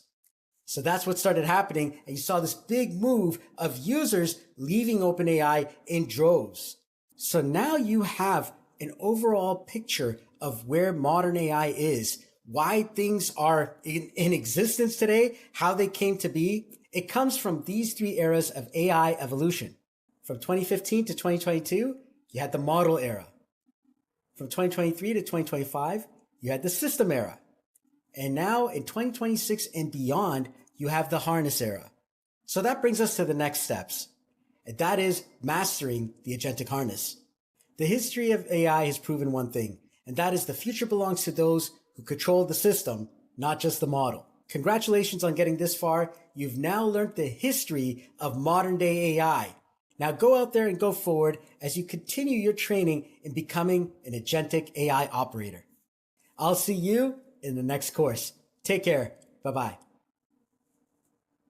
Hey everyone, how's it going? Salman Christ here with another tutorial training. This one is on Comfy UI. That's right, we're going to be using Comfy UI and n8n together. And in this training here, you're going to learn how to integrate both and work together with them. It is an incredible training and it is a lot of fun. And the stuff that you're going to be able to create is just amazing. So let's dive right in. Okay, so here we go now. And as we're going to be installing and setting up Comfy UI, the first thing that we need to understand is that we're going to be setting up Comfy UI for our local system. So from our main system where Comfy UI is going to be installed, we're going to be actually having Comfy UI access our n8n system via an online tunnel. All right, so that's going to be the first area for the online system, and through the offline system via our Docker. And so these two systems have a different way of setup, but ultimately we want to get to our n8n so that our Comfy UI can be accessed. So over here in the first part, we're going to be using a tunnel system. All right, and that's going to basically take our local IP address here. All right, so we've got an IP address here that Comfy UI gives us, and it's most likely going to be 127.0.0.1, and the port number is going to be 8000. As you see later on, I'll go into the settings and I'll show you what the port number is, and you could change it as well. But in this tutorial, it's going to be 8000. And so what's going to happen is we need to be able to access that outside of our network with a tunnel system so that we could actually get into one of two specific areas. The first one is going to be n8n Cloud, and the second one is n8n VPS. Both of them are going to be using the same URL that comes out of the tunnel system. Now on this last part here, when we're doing it locally, we're going to be using Docker. Now Docker has a computer within our main system, basically. That's what it's like. So we can't just access, 127.0.0.1, which is considered localhost, because we're in another computer type of system known as a Docker container. It's within the actual main system. So we need to have something else that is going to be allowing us to access the Comfy UI system through the Docker. All right, so these are the three main systems. And so now let's quickly go over what these two, tunnel system and Docker system are. So specifically for the tunnel system, we're going to be using a service called Cloudflare. And quite literally, what's going to happen is this service will take our local IP, it'll create a temporary website for us to actually connect to, and then we're going to put that URL information into our n8n cloud and our n8n VPS inside of the node when we look at credentials. So to access our Docker, we're going to be using something called host.docker.internal, and the port number is 8000 over here. So basically, this will allow us to connect to our local system's Comfy UI because we're actually within a Docker system. So this will allow us to run those commands and connect right to our Comfy UI system on our local machine. So this is the entire Comfy UI setup and the kind of visual for it. So we're going to be able to access our Comfy UI from n8n Cloud, from n8n VPS, in this case DigitalOcean, as well as our local system here with our n8n through the Docker system. So now you know what we're doing. Let's go ahead and dive right in. So let's go ahead and let's go to the Comfy UI website here. That's comfy.org. And in the top right, let's go ahead and click on download. And you're going to see here you've got a download for Windows and a download for Mac, as well as installing from GitHub. We're going to actually click on download for Windows because that's what I have here. So let's go ahead and do that. And once it's done, let's go ahead and open that up. As you can see, it's doing the entire install right now. And we should see this window come up here. So let's click on get started. All right. And so I actually have the NVIDIA chip here. If you don't, you would click on manual configuration and you'd be able to kind of, choose things. But in this case here, keeping it simple, NVIDIA chip is what I've got. And we're going to hit next. And it's already showing me where it's going to install the Comfy UI on, my system here. I'm going to hit next there. Now, if you had a previous installation of Comfy UI, you can actually migrate it to the new one. In this case here, I don't. So I'm just going to hit next. And then over here, this is just updates and usage metrics. Up to you if you want to, send the metrics. I'll just leave everything as is and let's click on install. So the first thing that it's doing is installing a Python environment. Now, if you've been doing a lot of AI work, chances are you've already got a Python environment installed, but it's going to be setting up one that is, very compatible with it. And so I'm going to just let it go ahead and do that. But that's up to you. If you want to shift that, you could do that in the custom side. But what it's doing is it's actually setting up a full Python environment here. This will take some time to install, so we'll come back when it's done. All right, so we're back here, and after the installation is done, you should see a screen exactly like this. This is Comfy UI, and they've got a lot of different examples here that we can actually start with. I'm just going to start with a simple image generation there, just so that you can actually see that. And as you can see, it's saying we're missing models, and this is where you should be right now. Once you're at this point here, you can install various models, and there's a lot of models to choose from. We'll get into that in just a bit. Right now, our goal is to set up Comfy UI in different locations. For right now, though, I'm going to download this temporary model just so that you could see that this installation is working. So once the download happens for the temporary model that I'm going to be using, and I should be able to run this right now with the temporary model here, just as is. So this ran on my system. It's up and running. That was generated by AI right on my system. So here we are right now in a new workflow, and this is on an n8n VPS. All right, so this is on DigitalOcean server here. I'm just going to call this my Comfy UI training so that you can see that there. So now if I click on the plus button here and I type in Comfy UI, as you can see, nothing exists, but there are some community nodes that do exist for Comfy UI. So if I go to npmjs.com, I can actually find a list of n8n nodes. And if I type in here n8n and Comfy UI, you're going to see here at the very top, there are several different nodes here, community nodes here. So these two here are the ones that we're going to be using here. So let's go ahead and copy that first one there. And let's go into our n8n installation here. And at the bottom left of our installation, you're going to see the three dots. Go ahead, click on that. Let's click on settings. And over here on the left side, you're going to see community nodes. Go ahead, click on that. And at the top right, let's go ahead and click on install. And let's go ahead and let's just type that in, n8n-nodes-comfy UI. Click on the little checkbox there and click on install. And let's repeat the process again for the other one. So here we are again. I'm going to copy this entire string here. I'm going to go back to my n8n, click on install. Let's paste that in, hit the checkbox and hit install. All right, so let's go back to our workflow there. And now when I actually hit the plus button here and I type in comfy, you're going to see now I've got a whole bunch of different options here for comfy UI. All right, so these are really, really helpful. So we're going to start off with the first one, which is comfy UI. But first, let's actually put in a chat box here. So I'm going to start off by adding in a chat trigger here, just like that. There we go. And now I'm going to get the comfy UI there, the first one there, comfy UI. So I'm going to click on add to workflow. And so now we have to actually set up our credential. Now, if I click on the create new credential here, it's going to give us a URL. However, that is on a local system.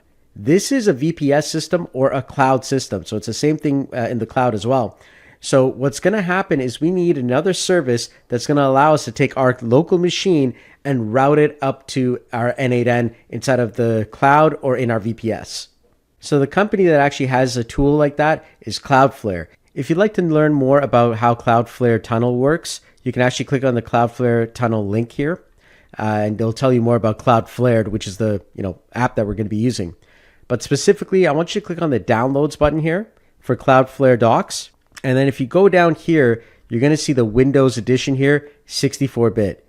All right, and you're going to see this executable here called Cloudflare-Windows-AMD64.exe. That is what we're downloading. So if you click on that, it's going to download that right into your computer. Once that's done, keep it somewhere on your system. Usually I keep it on the C drive in a temporary folder, just like this here, as you can see. And all you have to do now at this point here is literally run this thing. All right, so I'm going to show you how this works here. So I'm going to right click here, click on open in terminal. So now I can actually, start up Cloudflare here. Okay, as you can see, just like that. However, I need to add in more information here. Specifically, what is the IP address that we want to actually put out into the world? In our comfy UI, we would actually go inside of here and we would actually go to the bottom left here in settings. And then you're going to see here where it says server config. This tells you where comfy UI is. And the IP address here is 127.0.0.1, which equals localhost. And the port number that they have here is 8000. All right. So keep that in mind. So now we've got our port number and our information. So let's go into command line now that we know our IP address and our port number. And let's type in Cloudflare-Windows-AMD64. Then we're going to put a space. We're going to put the word tunnel. All right. Then we're going to put a space. Then we're going to type in --URL. And in this case, we know it's localhost because localhost is usually 127.0.0.1. So let's just type in localhost. And we know that our actual port number is 8000. So let's go ahead and type that in and hit enter. And there we go. We get a URL here that we can now place inside of our n8n system. So let's go ahead and copy this here just by clicking and highlighting it, just like that. Hit Control-C on your keyboard. So go ahead and paste that there and make sure that there's no spaces in that URL that Cloudflare just gave you. And you don't need an API key. So just hit save. And as you can see, the connection was successful. So now I'm actually connected to my physical system here through a Cloudflare tunnel. So the next step is once I've now got that connection coming in and I can connect to my Comfy UI, I actually need the Comfy UI JSON workflow. So just like n8n has workflows that are in JSON, same thing with Comfy UI. So let's go ahead back into Comfy UI. The first thing we want to do is save the workflow in Comfy UI. We do that by clicking on workflow and save, or by hitting Control-S on the keyboard. Next, we need to export this workflow using the export API command here in workflow export API. Make sure it is the export API version, not the export. I'm just going to call this Comfy UI 1, hit save. Next, you're going to open this Comfy UI 1 or whatever you saved it as, the JSON file, inside of a notepad or text editor of some kind. I'm in Notepad++. I'm going to copy this entire JSON here, and this is what we're going to paste into our n8n. So inside of here, what we're going to do here is where it says workflow JSON, let's go ahead and change it from fixed to expression, and then click on this little square icon here. And now let's go ahead and paste our entire JSON inside of there. And then let's exit here, hit save. And let's just run a test here. So I'm just going to type in test and hit the chat button. So right now it's running, but our chat and our Comfy UI are not connected as yet. And there we go. It's now completed. That took about 3 minutes to do. Let's take a look at the result. So let's go ahead and double click there and click on view. And as you can see, it's created this here. Now at this point here, I can now edit this JSON here. And this here is a Comfy UI JSON. And so the really nice thing is that I could now create any, Comfy UI workflow that I want, paste it inside of here, and then I could actually take my n8n chat inputs or any input that I want and now manipulate the JSON data to actually get whatever I want as an output. So as you can see here, if we go through the JSON here, you're going to see the input here is over here. It says beautiful scenery, nature, glass bottle, landscape, purple, galaxy, inside of the bottle. So if I just highlight this text here, if I delete that, and now if I click and drag my chat input right to where the text portion is, now whatever I type in should be the result. So let's go ahead and let's try this again. I'm going to type in sports car. So let's try that out. All right, so there we have it. Let's take a look. There you go. All right, so now it's actually creating anything that I want, and I don't have to worry about credits. I've got unlimited usage of this now. All right, so now that we have that running, the next thing that we want to probably do is, of course, inside of Comfy UI, get a different set of models that we can use. Right now it's using this one here. We probably want to use a different model, especially as we're hearing all these new models coming out that could do all kinds of incredible stuff. So when it comes to models for Comfy UI, there's two major areas that we're going to find the actual models. Hugging Face is the number one place. This is where every AI model exists for all kinds of different AI things. But then there's something called Civet AI, and that is actually for a lot of the Comfy UI stuff and a lot of user-generated content models. Custom model here, as you can see here, this is the base model that we just installed. But you're probably going to want to install some additional stuff. So going to your manager over here, you can actually see your model manager here, and you can install custom models. There's a lot of them that are available, for you to install. It'll download it, and it'll actually set it up on your system. So take a look, see what you like, but you could get started right away with different types of models. There are so many available, so definitely check that out. But that's how you would update models within the Comfy UI. As I said, this is not a Comfy UI tutorial specifically. This is using Comfy UI with n8n. All right, so if you want to go deeper on Comfy UI, I'd recommend checking out some of the YouTube videos that are available to do that. So now that we have Comfy UI working with our n8n via VPS, we're going to now make sure that Comfy UI can work on our local system as well. All right, so here we are now on a local system. And this is assuming that you've already set up, the AI starter kit from n8n. So if you've not seen that, go check out my other video on setting up various forms of n8n, both on local and VPS and cloud. So this is the local one here. So now I'm going to create a new workflow here. And once again, we still have to install the community nodes. So we're going to start off with a chat node here first. So it's just an empty chat node. We're going to save that. And this is going to be our Comfy UI training. All right, so save that. And so now at the top here, we're going to grab these n8n items here for our community nodes here. So this is the first one here. And then let's go over to our local host here. And at the bottom left, we're going to click on the three dots, click on settings, click on community nodes, click on install community nodes, paste it in. Click on the checkbox and click install. All right, let's do that again. This time we're going to choose the other one here for image to image and go ahead. And let's go ahead and click on install. And then afterwards, let's hit paste and click on I understand, click install. All right, so now we've got these two nodes installed here. So let's go back to our workflow. And now from here, if I hit tab, I should see Comfy UI. There it is. Click on that and click on add to workflow there. All right, and let me just connect these guys up here.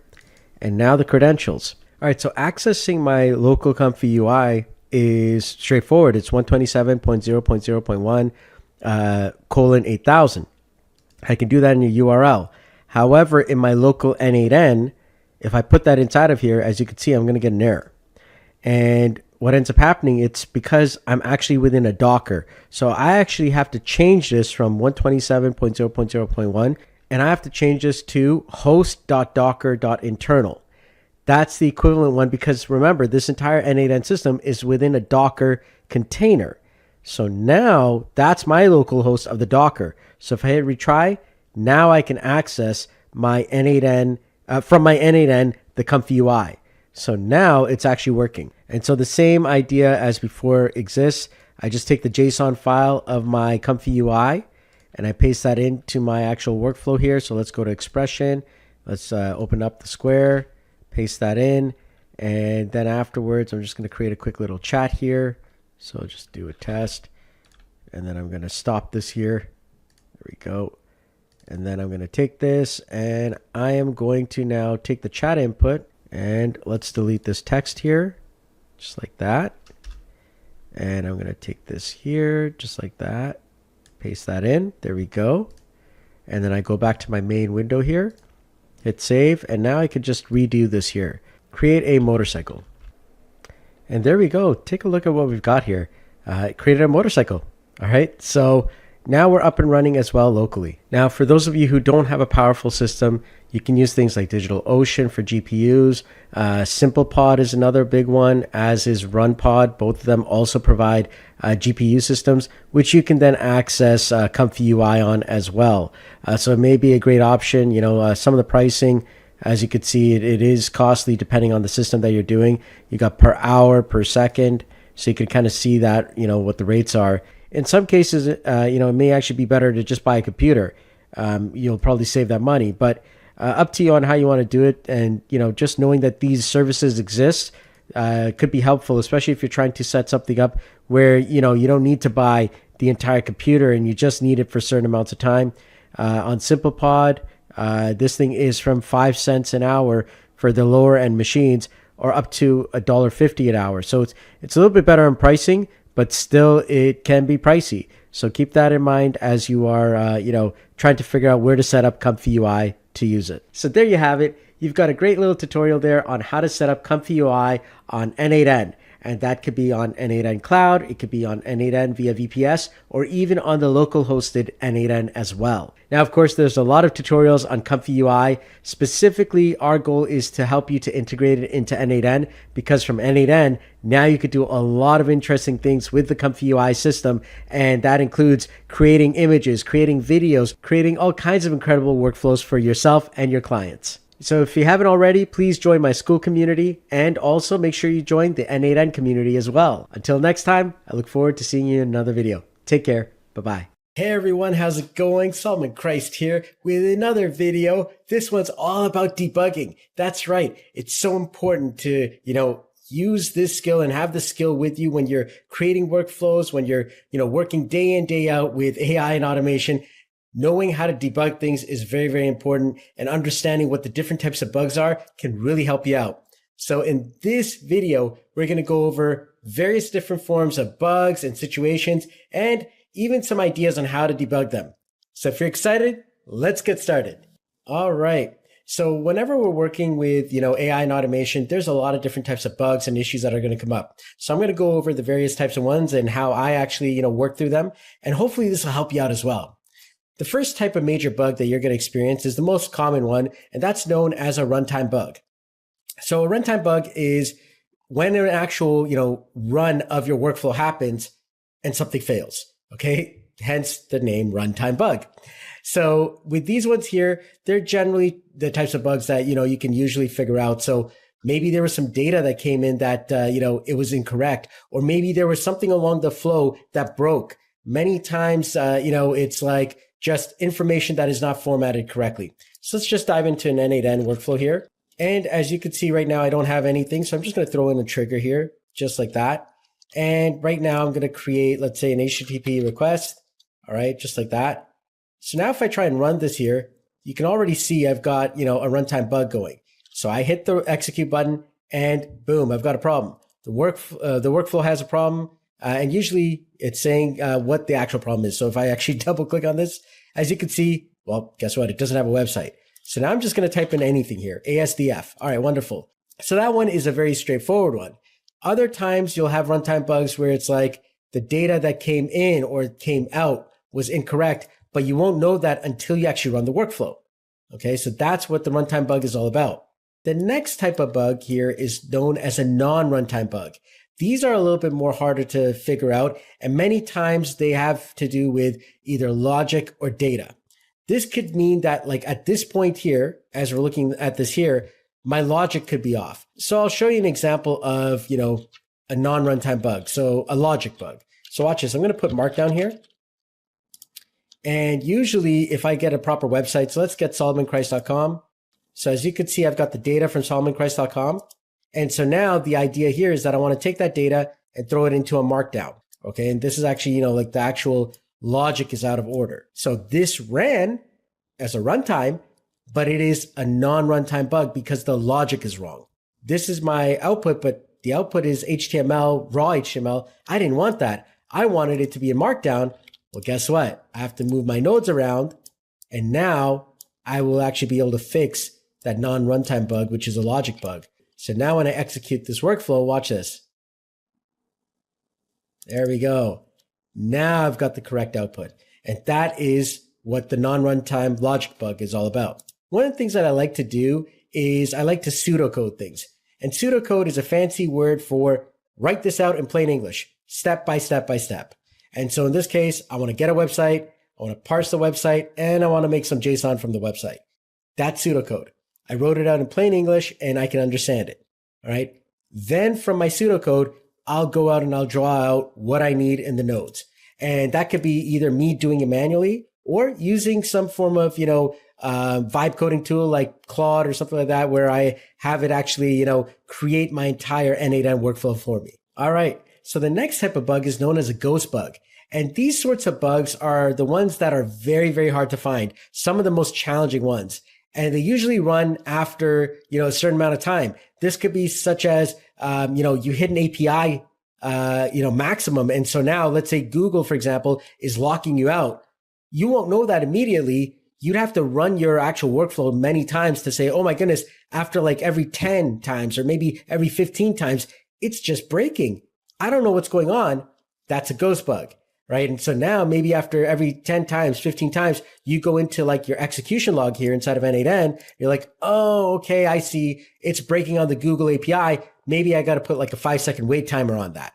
All right. But you wouldn't have been able to find that ghost bug unless you ran this thing several times and saw, oh my goodness, it's an API, timeout that's going on. It's not a logic bug. It's not a data bug. It is literally that, whatever service I was using was dying out. That's a ghost bug.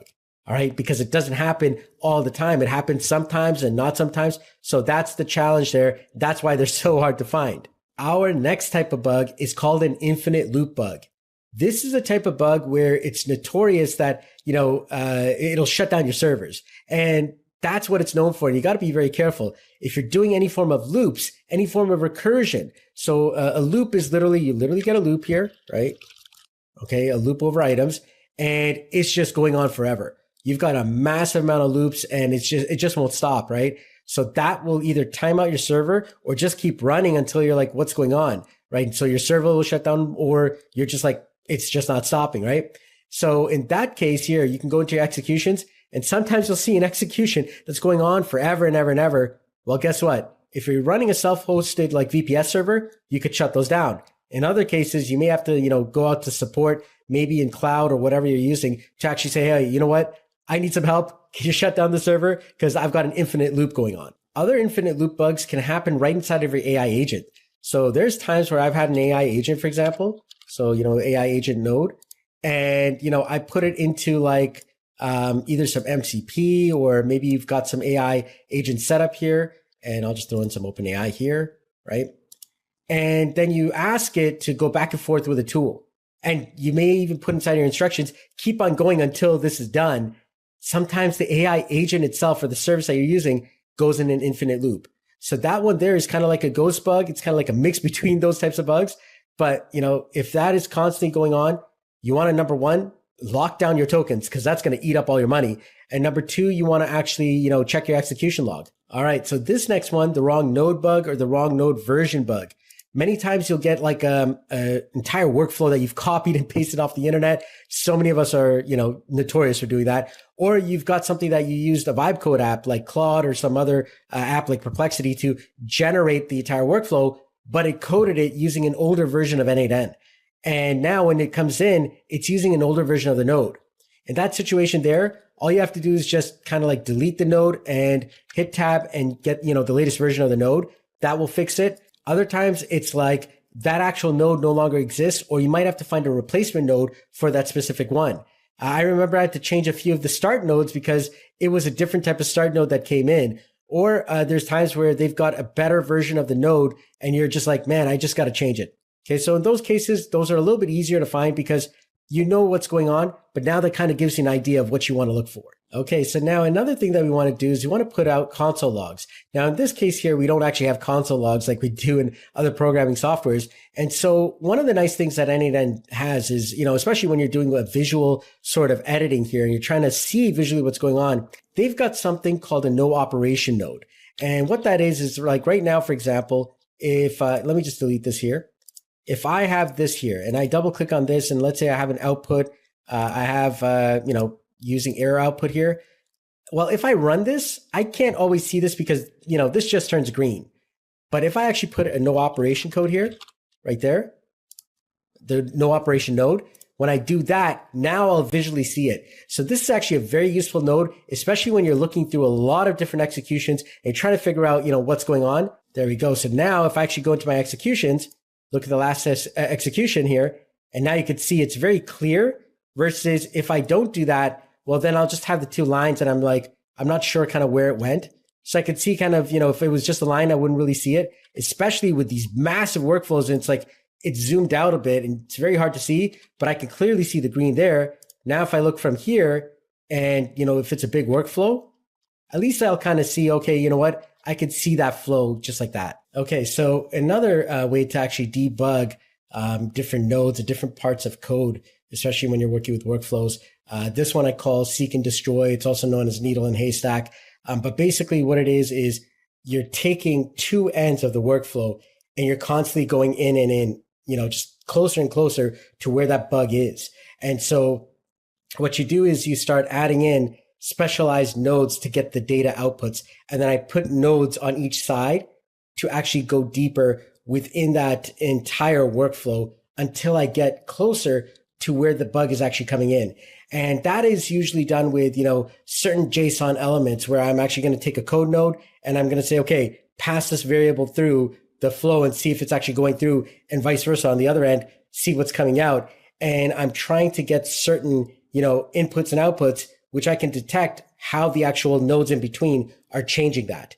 And so it's kind of like what we call black box testing, where I'm saying, okay, this, actual node as a black box, it's, if I put this input, I'm expecting this output. And it's like, okay, if there are 3 or 4 nodes in between, I keep on going in until I'm left with like one node right in between, and I've got the input and the output. And once I know what that expected, input output is, and I know what's going on, I now know that that specific node is the one causing the trouble. And that's where I did that, seek and destroy, or needle and haystack, going from two ends. That's how you do a seek and destroy. It's a unique debugging method. I use it a lot, and it's going to be, hopefully helpful to all of you. So now there's another way that we can actually see the console logs. And inside of Google Chrome, you can actually do this in many of the, Chrome powered, browsers. You actually go inside of the actual editor here, for example, and you type in Control, Shift, and I on the keyboard. Now you're going to see the console view. And over here, you're going to see all the different outputs, and you're going to see additional data. So that is very, very helpful, especially when you're, not seeing the bugs that you hopefully are going to see in a runtime, or even in a non-runtime bug. Sometimes you're just not getting it. And so now you can open up this console view here using Control, Shift, and I, and you'll see a whole bunch of, additional information. All right. And finally, we have advanced error workflows here. And this is the last part here in n8n specifically, where you can actually now have this go out to a specific error workflow. So if I hit tab here and I type in error, you'll see here as an error trigger or a stop an error, I can actually make a workflow that takes in an error and kind of, describes what's going on, or I can have it forcefully throw an error at any point here if I want to kind of see how the flow is going. This is great, for example, to stop an error when you have a massive workflow and it's just too much going on. It's really, really busy. So what we want to do is in that situation, we want to have, stop and errors kind of put in between so you can kind of follow along and see, where the actual issue is happening. All right. So there you have it. Now you've seen an entire video about how to, debug, different thoughts around debugging, different ways that you can debug your workflows. It's going to become useful to you more and more as you go deeper and deeper into AI and automation. Don't forget to like and subscribe this video, and I look forward to seeing you in another video in the future. Take care. Bye-bye. Solomon Christ here, and in this video, we're actually going to connect up n8n to FFmpeg. And not just FFmpeg, we can actually connect this to a lot of processes that are running on your server. This can be a tool or a service or something that you can actually, get onto your Unix or Linux box. So I'm going to show you how to set up something known as a system command inside of n8n. All right, but we're actually using FFmpeg for it, but you can use any system command with this entire example. All right, so we're going to show you how to do this inside of n8n. So let's dive right in. So here we are now in n8n, and this is just a blank, workflow here. But many times, when we install n8n onto our servers, we want to have access to, programs and systems on our computers. All right. In this case here, our actual computer is on the cloud. It is a DigitalOcean server. So this here is a droplet on a server right now, and this is on DigitalOcean. And what we're going to do is we're actually going to have to go inside of the actual server itself to be able to access these console-based tools. All right. But first, let's figure out, how do we do this in n8n? So inside of n8n, what you're going to do is you're going to start off with a blank workflow, and we're just going to add a step here. We'll just call this trigger manually. All right, so that at least we could call it at any time. And then you're going to have another one called execute command. So just type in execute command, and it's right here. All right. And this here will actually run a command on your Linux server. All right. So this could be anything. And I'm talking about from, adding apps, deleting apps. In this case, we're going to be doing FFmpeg, which will allow us to manipulate image data. And in this tutorial here, what we're doing is we're going to be taking a folder on your Google Drive, loading it up with a whole bunch of images. And then after that, we're going to take those images and piece them together to create a nice little video collage, kind of like a slideshow, but with images done instantaneously. And so that is going to be, how that works. But the fact that you can use FFmpeg is going to open up so many other things that you could do just by using execute command. All right, a very, very powerful node in n8n. So let's go ahead and let's connect this up here. All right, just like that. Okay, and if I actually run this right now, I'm just going to type in a simple command ls. All right, and we're just going to run this right now, and it's probably going to fail. I don't know. Let's just see what happens. Oh, it worked. Okay, there you go. But now what we need to do is we need to actually go into our virtual machine, which is the DigitalOcean box there, and we are actually set up inside of something called Docker. So I like to think of Docker like a virtual machine within this virtual server that we've got. Okay, and so a quick little idea, and I'll just do this inside of kind of like a Photoshop here. Let me do this here, MS Paint. I'm old school that way. There we go, MS Paint. All right, let me just bring this down here so you can kind of like see that there. All right, so basically right now you've got your own DigitalOcean server, or this could be any server that you're using to have your n8n running. And what ends up happening is that usually if you've set up n8n on a server, chances are you're using some form of Docker container. Docker is a system that lives inside of this system that uses similar resources, but it's like its own self-contained system. And so n8n, especially in the DigitalOcean side, if you install it in DigitalOcean, it's running within this Docker container. If you try to install it here, outside of the actual Docker container, well, it won't work because n8n doesn't actually work here. It's actually working within the Docker container inside of here. All right. So what we need to do is we need to install FFmpeg and any other service or software that we want to access inside of there. So the first thing is we need to figure out, well, where is this Docker container and how do I access it? All right. So let's start off with that first. Okay. All right. So the first thing we want to do is you want to go to your DigitalOcean, and then you want to go into your server that you have, and then you're going to click on this little console button here. All right. So go ahead and click on that. Okay, so now we need to kind of understand where our Docker is running and where, where it's set up. And specifically, if you set it up with DigitalOcean, it's running within something called Caddy. So it's a different thing here. So I'm just going to type in Docker PS, all right? So Docker PS, and you'll see it there, okay? Let me see if I can increase the text here a bit. Docker PS. So I'm going to hit enter, all right? And there you have it. It's actually showing you that this here is the name of your Docker system, all right? So that's an important one there. In this case here, it's n8n Docker, n8n Docker caddy n8n 1. All right, so now that I have that, I can access my Docker using this command here, all right? And that is Docker exec, as in execute, -it, -user, root, and then the name of my actual, Docker implementation there, which is n8n Docker caddy n8n 1, and then the letters sh. All right. So you're going to type that in and hit enter. Okay. Now, if I go back to that image that I was showing you earlier, right here, we are now within this Docker implementation. All right. So that's where we're in. So now we could start adding in our programs and our systems. In this case here, we want to install ffmpeg into our Docker system so that we can access it within our n8n. So let's go ahead and do that now. All right, and now you're going to type in apk space update space n8n space apk space add space ffmpeg, and then you're going to hit enter. All right, so this is going to do the updates. It's going to install ffmpeg onto your system. All right, now this is successfully installed on your actual n8n Docker implementation. We're now going to go back to n8n and we're going to type in a command to see what version of ffmpeg we have.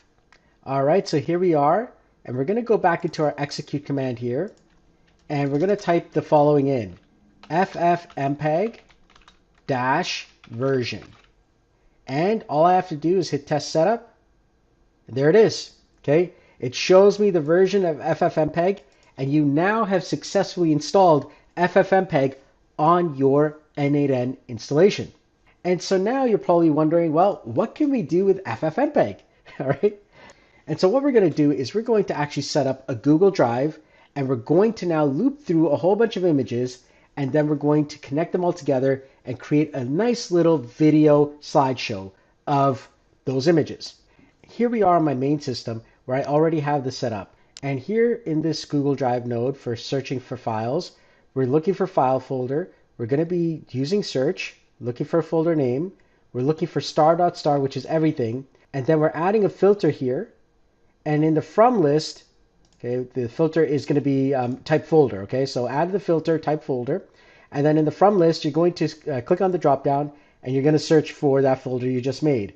In our case, it's n8n test. All right, so I'm going to show you how that works. I'm going to click on test step here, and there it is. It's picked up all 4 of the images. All right, so now we're going to be doing a loop through, and I'm just going to show you kind of how this works here. All right, so in this case here, I'm looping through all of those images. Okay, so on each image, what I do is first I actually go and I download the image via the Google Drive. All right, I then extract the data from it, so I get the actual binary format, and I also get the field information, such as the name of the actual file. Then I finalize that file because I have to actually bring it together so that I can actually name it something. In this case here, it's going to be named image something, because what's going to happen is later inside of ffmpeg, we're going to need a sequential piece of data. That's why I actually do this. And I actually create that sequential piece of data right here when I read or write to the actual files themselves. And this is where I actually do a run index, where I'm constantly just adding it up, and I'm creating something called file 0, file 1, file 2, file 3, and so on. And it'll run through that. And when it's done, it's going to come here and execute command, which is the ffmpeg command here. And then finally, it's going to output an MP4 file of all of that. All right, let's give it a shot. There it is. 1, 2, 3, 4. It's generating the video. And what do we have here? Look at this. Boom. Let's take a look. Look at that. There you go. All right, nice. Okay, so now we could generate any little slideshow, simply using any of the stuff that goes into my folder here. And there you have it. Listen, if you want to do this again, all you have to do is go right back into your server. So I'm just show you how that works. Okay, now you're inside of there. You're going to type in ls because all your files will be generated there, including your MP4. What you're going to do is you're going to type in rm star dot star. So rm space star dot star, which means remove everything.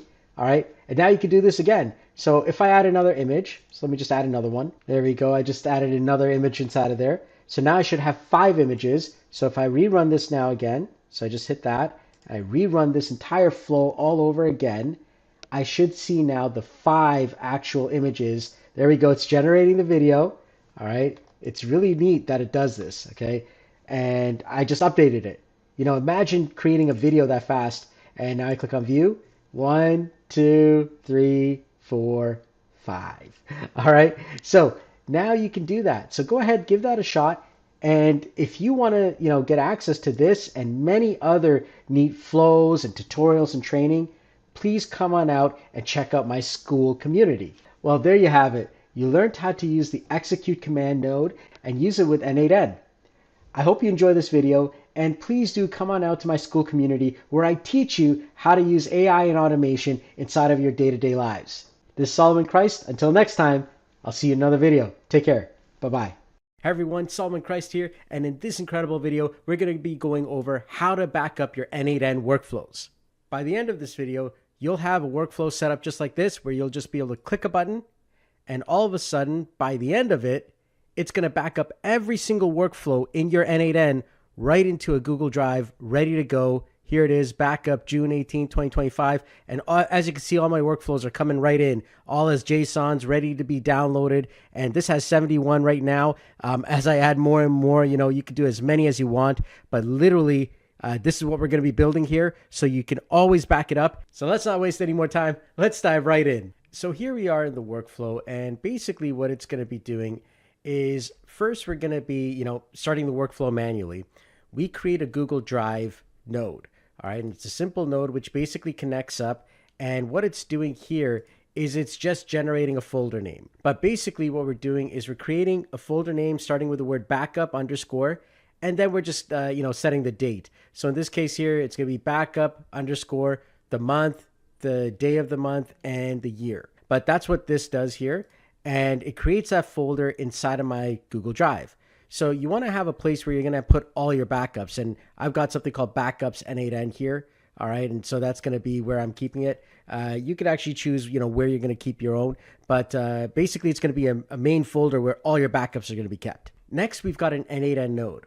All right. So for those of you who don't know how to set up an n8n node, I'm going to actually show you how to do that right now. Okay. So inside of n8n, if you actually hit tab, you're going to see here that there's a node called literally n8n. So let me just zoom out a bit. So if I type in here n8n, you're going to see this node. All right. And then you can do all kinds of different things, with this node here. All right. So I'm just going to take this n8n node here so you can see this.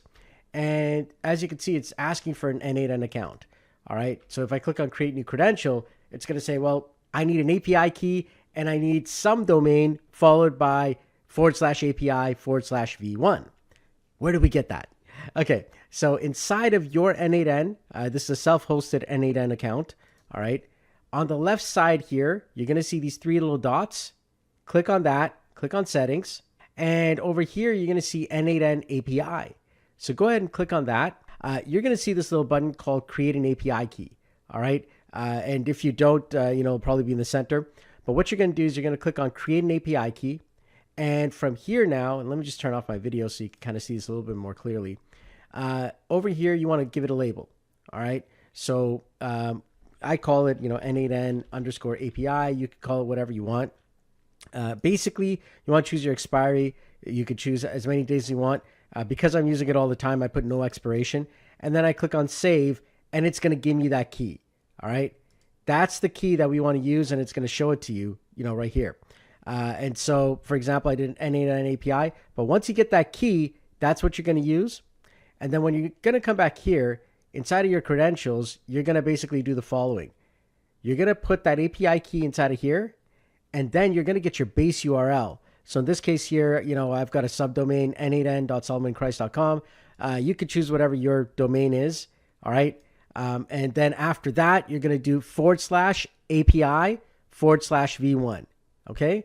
And once that's all done, you're just going to hit save, and now you have access to your n8n, okay? And you're going to be able to do all kinds of different things. In this case here, we're going to be using our workflows, and then we're going to get all our workflows by doing a get many, all right? So this gives us a massive set of opportunities. So in the future, you're going to see more videos of me doing some advanced things with this here. But for right now, we want to set up a backup system. All right. So now that we have that set up, what we're going to do here is the n8n node is literally going to choose the workflows, and it's going to get many. All right. So it's important that you get many and return all. So that's going to get us every single workflow inside of our n8n. All right. From there now, we're going to be doing a loop over items. All right. And so if you don't know what that is, you just type in loop over here, and you're going to see that. It used to be called split in batches. You can use either one, but it's the exact same thing. And what's going to happen then is we're going to go in, and we're actually going to first parse this data. And specifically what we're doing with this parse data is we're taking the input information, and then we're stringifying it. All right. So if I actually run this here, let's just run the previous nodes here. All right, so it's going to create that folder on n8n here right inside of my Google Drive. As you can see, it created it again. All right, that's one I just did right now. And from there now, it brings in all this data. Specifically, it's bringing in my very first workflow. All right, now I have about 71 of them, so this is the first one. I want to take that data from that workflow, and I want to make it just pure JSON. And then I also want to actually export a file name. All right. So I'm taking in the actual name of my workflow. In this case here, it's this is Hands for Hope in LA. We did this is one of my clients. Incredible. They do such great work with the kids in Los Angeles. So if you're ever in there, definitely go and visit them. Donate to their cause. They're so great with the kids and the people who are coming in, who need help in the Los Angeles area. So Hands for Hope. This was an image analyzer. We did an automation for them, and so that's the name of the file now that I'm going to be calling it. And then from there, we're taking the actual JSON data, and that's going to be outputted as a raw JSON, actual file. And so now these two are going to be used for us to build the actual final JSON file that's going to be it's going to be getting saved in our actual backup. All right. So once that comes out now, we're going to convert that into a text file. All right. So the information from the previous node, it's literally going to be coming out, and you can actually see the data here. We've got the name, Hands for Hope, image AI image analyzer .json, and then we've actually got the raw JSON there. All right. And so it's going to take that, and it's going to create that file name for us. And if I click on execute step, you're going to actually see we've now got our JSON file here. So there it is. Like, that's the actual JSON file. And it's actually as a text string. If I click on download here, I'll actually download it, and I'll just kind of open this up for you so you can see this here. And as you can see, this is the entire JSON, string here. Now, if I actually selected all this here and I hit copy, so if I go to an empty workflow and I just paste this, as you can see, it's the entire workflow. All right. So literally, I know that I've got this all set up. It's good. So now I just want to, be able to save this. And so our final step is actually going into Google Drive. And what we're going to be doing is we're going to be taking that actual file, which is going to be the input data field name right here.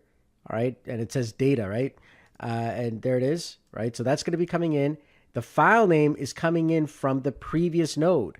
All right. And as you can see, the one that we actually, named stuff. So this is the file name inside of that custom JavaScript there. And that's what's going to come in. It's going to be the final JSON name.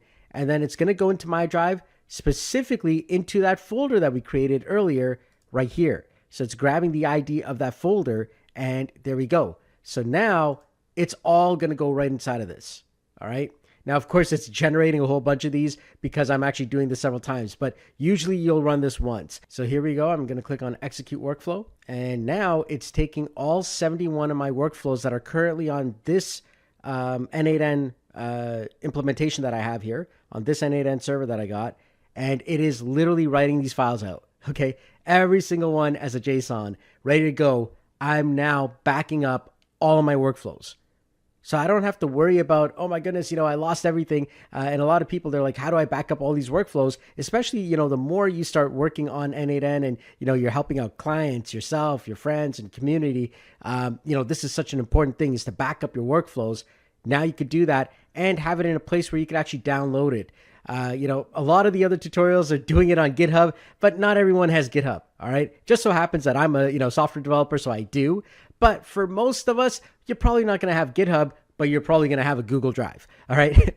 And so that's where we're going to put it. And then from there, you can even zip that up as a folder and download it to your desktop. So the code for, this part right here, and for the actual, raw JSON, conversion here, I'm going to put that inside of the video description. So at least you can, get access to that. But at the same time, if you're like, what, I just want to get this workflow, then please go ahead, join my school community. It's a copy paste, it's going to save you some time, and you get to support me and, join a community of other AI automators, which is pretty cool. All right. And so there you go. I mean, this took literally a couple of minutes to do. And now all of my, workflows are backed up here, boom, all ready to go for me. And I could just download this, just like right click here, click on download. And now, Google will make a zip file for me. And in about, 5 minutes or so, I should have a zip file literally done and downloading. There it is, done. There's a full zip. And I've now got the backup on my actual desktop of all of my workflows. So really, really cool. The fact that you could actually do this, it's fast, easy. Set this up today so that you actually get going. Now, for those of you who are more intermediate to advanced and you want to actually back up your server a bit more, and I deal with more advanced stuff. That's for me. I come from a software development background. So what we want to do here is we want to actually copy our server address here from DigitalOcean. If you're using a VPS server, whatever you're using, whether it's AWS or any other hosting provider, and we're going to go into FileZilla, and we are actually going to connect up to our actual server here. And as you can see, I've created a folder here called n8n server backup inside of my FileZilla, right in my local, computer. And so now I'm going to actually connect to that server. So I'm just going to go here. I'm going to click on new site. The protocol that we're going to be using is going to be SFTP. Our host is going to be that. Our username is going to be, the actual root user and whatever password you set up when you actually set up this actual server. So in this case, I'm actually putting that there. There we go. And then we're going to connect to this here. All right.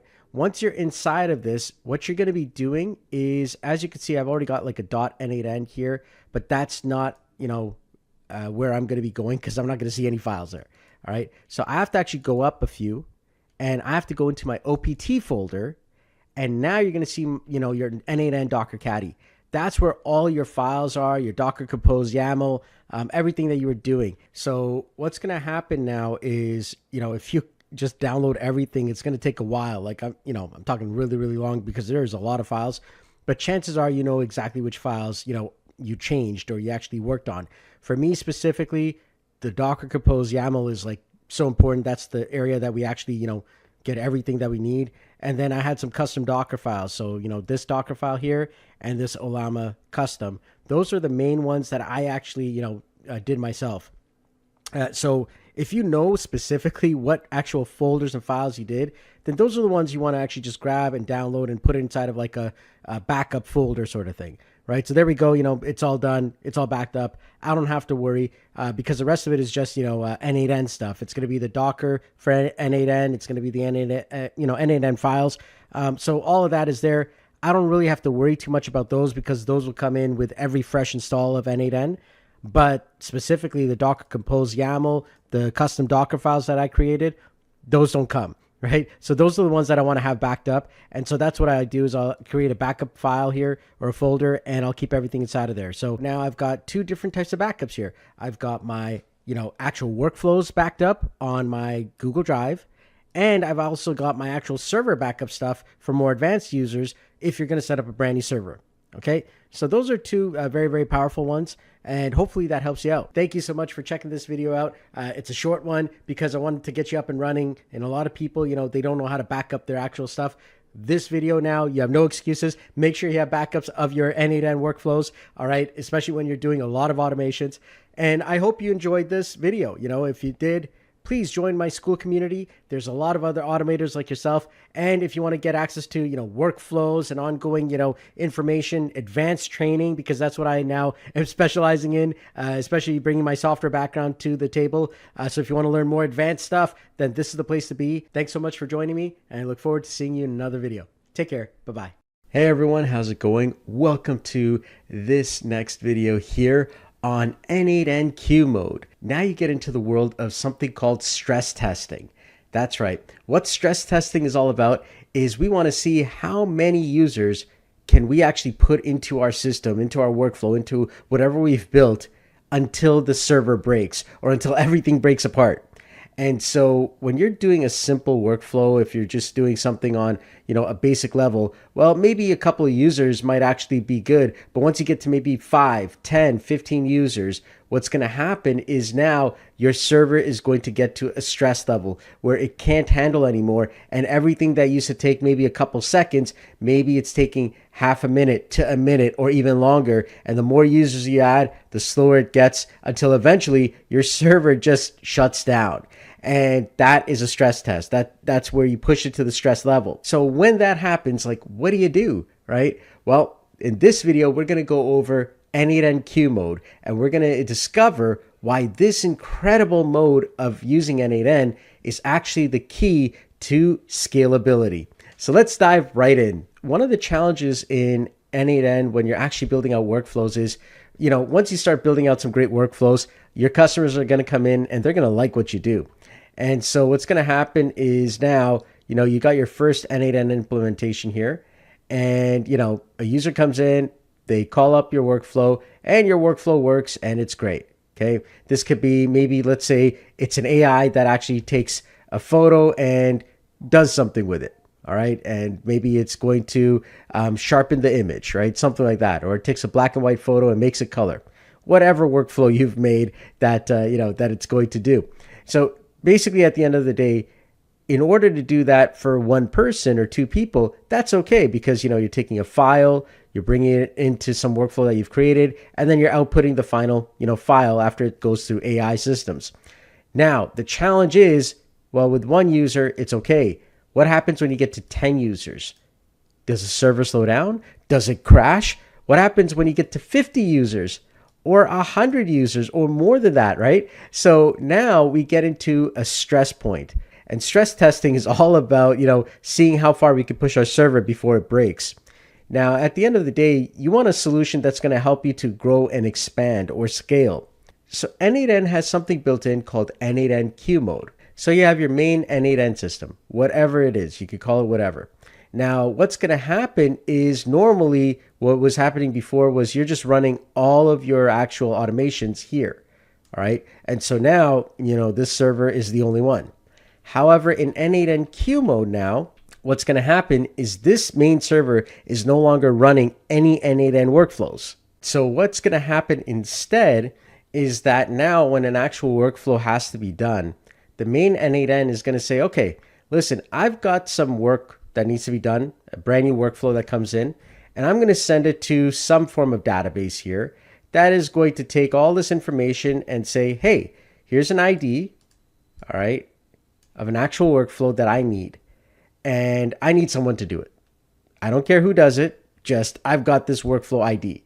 And every single time another workflow request comes in to the main n8n, it's going to go to this database and it's going to put another ID of another workflow. So it's just going to keep on doing that and saying, hey, I've got another ID of a workflow that needs to be done. All right. So all of these are jobs that need to be done. So we're just going to call this our job, system here. So just like a human, job sort of thing, instead of me doing the work, I say, hey, you know what? I'm going to delegate it to someone else. All right. So I've got all of these jobs and they've got IDs on them, so that you know which, actual workflow it is. So each job that comes in, listen, here's the ID. These are all the jobs that need to be done. Who's going to do it? Right? And so now we have to have a list of a whole bunch of n8n instances that are going to do the job, right? So you've got another n8n instance and another one. So they're similar to the main n8n. So they're the same type of thing as the main n8n, but instead what we're going to call these guys are workers. All right. So these are actual n8n implementations that will do the work. And their entire goal is to check out the job system and say, hey, is there any jobs available for me to do? And if there is, it'll pick up an ID, it'll go and do the work. So when this worker is completed the work, it's going to write that information into a database of completed jobs. And then it's going to now go back to that original job system and say, hey, I completed this work, remove it from the list. So now another worker that comes along and says, hey, I'm looking for work, doesn't by mistake pick up the exact same job, right? So the next worker in the line will come along and say, hey, okay, there's another job and I'll pick up that one. When it completes that, it'll go and it'll write the completed, information here inside of the completed jobs database. And then it'll go back into the list and say, hey, you know what? I've completed this job here, remove the ID. All right. And then, it's kind of like this back and forth sort of dance. Now, once that happens, this job system will notify the main n8n and say, hey, you know what? The job was completed. All right. Now this main n8n can actually go and check all the completed jobs, in the execution history, but it'll actually now go into that database of completed jobs and you'll be able to see all of the list of everything that's inside of there. So that's how the queue system works in n8n. So when you've got a lot of work that needs to be done and you've got a lot of users making requests, well, now this job system will really help you out. So to set up this entire vision here, we're going to need a few things. First, we're going to need something that's going to send messages back and forth and act as the job system here. Well, there is an open source tool called Redis that allows us to send messages back and forth and handle events. And now for this bottom part here, we're going to need a different database system to be able to store all of this. And just for that, what we're going to be using here is something known as PostgreSQL. All right, so we're going to be using that as our actual database system for the actual queue mode. So when we put this all together, the actual flow should look something like this. So a user is going to make a request into the main n8n. From there, the main n8n is going to send that request into the job system, which is now known as Redis. And then from there, the Redis system is going to have all the different jobs where now a worker is going to see what's available and it's going to come in and it's going to say, okay, I'm going to pick a job and then I'm going to take it, I'm going to complete it. Once it completes it, it's going to go and update the database system in Postgres here. And it's also going to go and update Redis and say, hey, I'm done. Remove it from the jobs list.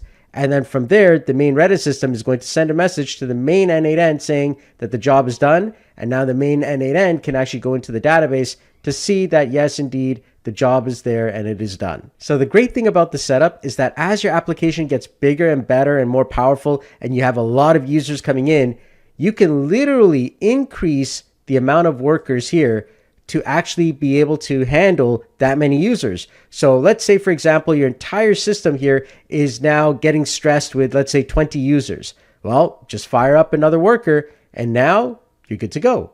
All right. If you want to do 100 users, 1,000 users, no problem. You just add more workers to the entire list and you're able to handle now much more scalable applications. So for clarity, every worker is an n8n server, just like the main server. Now, cost-wise, if we were going to do a simple setup, let's say on DigitalOcean, let's say this main server is a $6 per month server, a very simple one. Then all of these guys would also be $6 a month servers as well. And so you can imagine now, if I want to add more, it's an additional $6 per server. And on top of that, each server system, based on your automation, may require more memory based on what you're trying to do. But for this tutorial, we're going to start off with a simple system, and we're going to be using DigitalOcean to set this entire thing up. Now, if you go to n8n's main website about the queue system, you're going to see here they have a similar image here with the main instance going into Redis with all the workers, and then the workers are going to write to the Redis and to the database and really just going back to the main instance. So it's a similar image there. So you kind of get the idea, but I wanted you to walk through the flow so you understand what's going on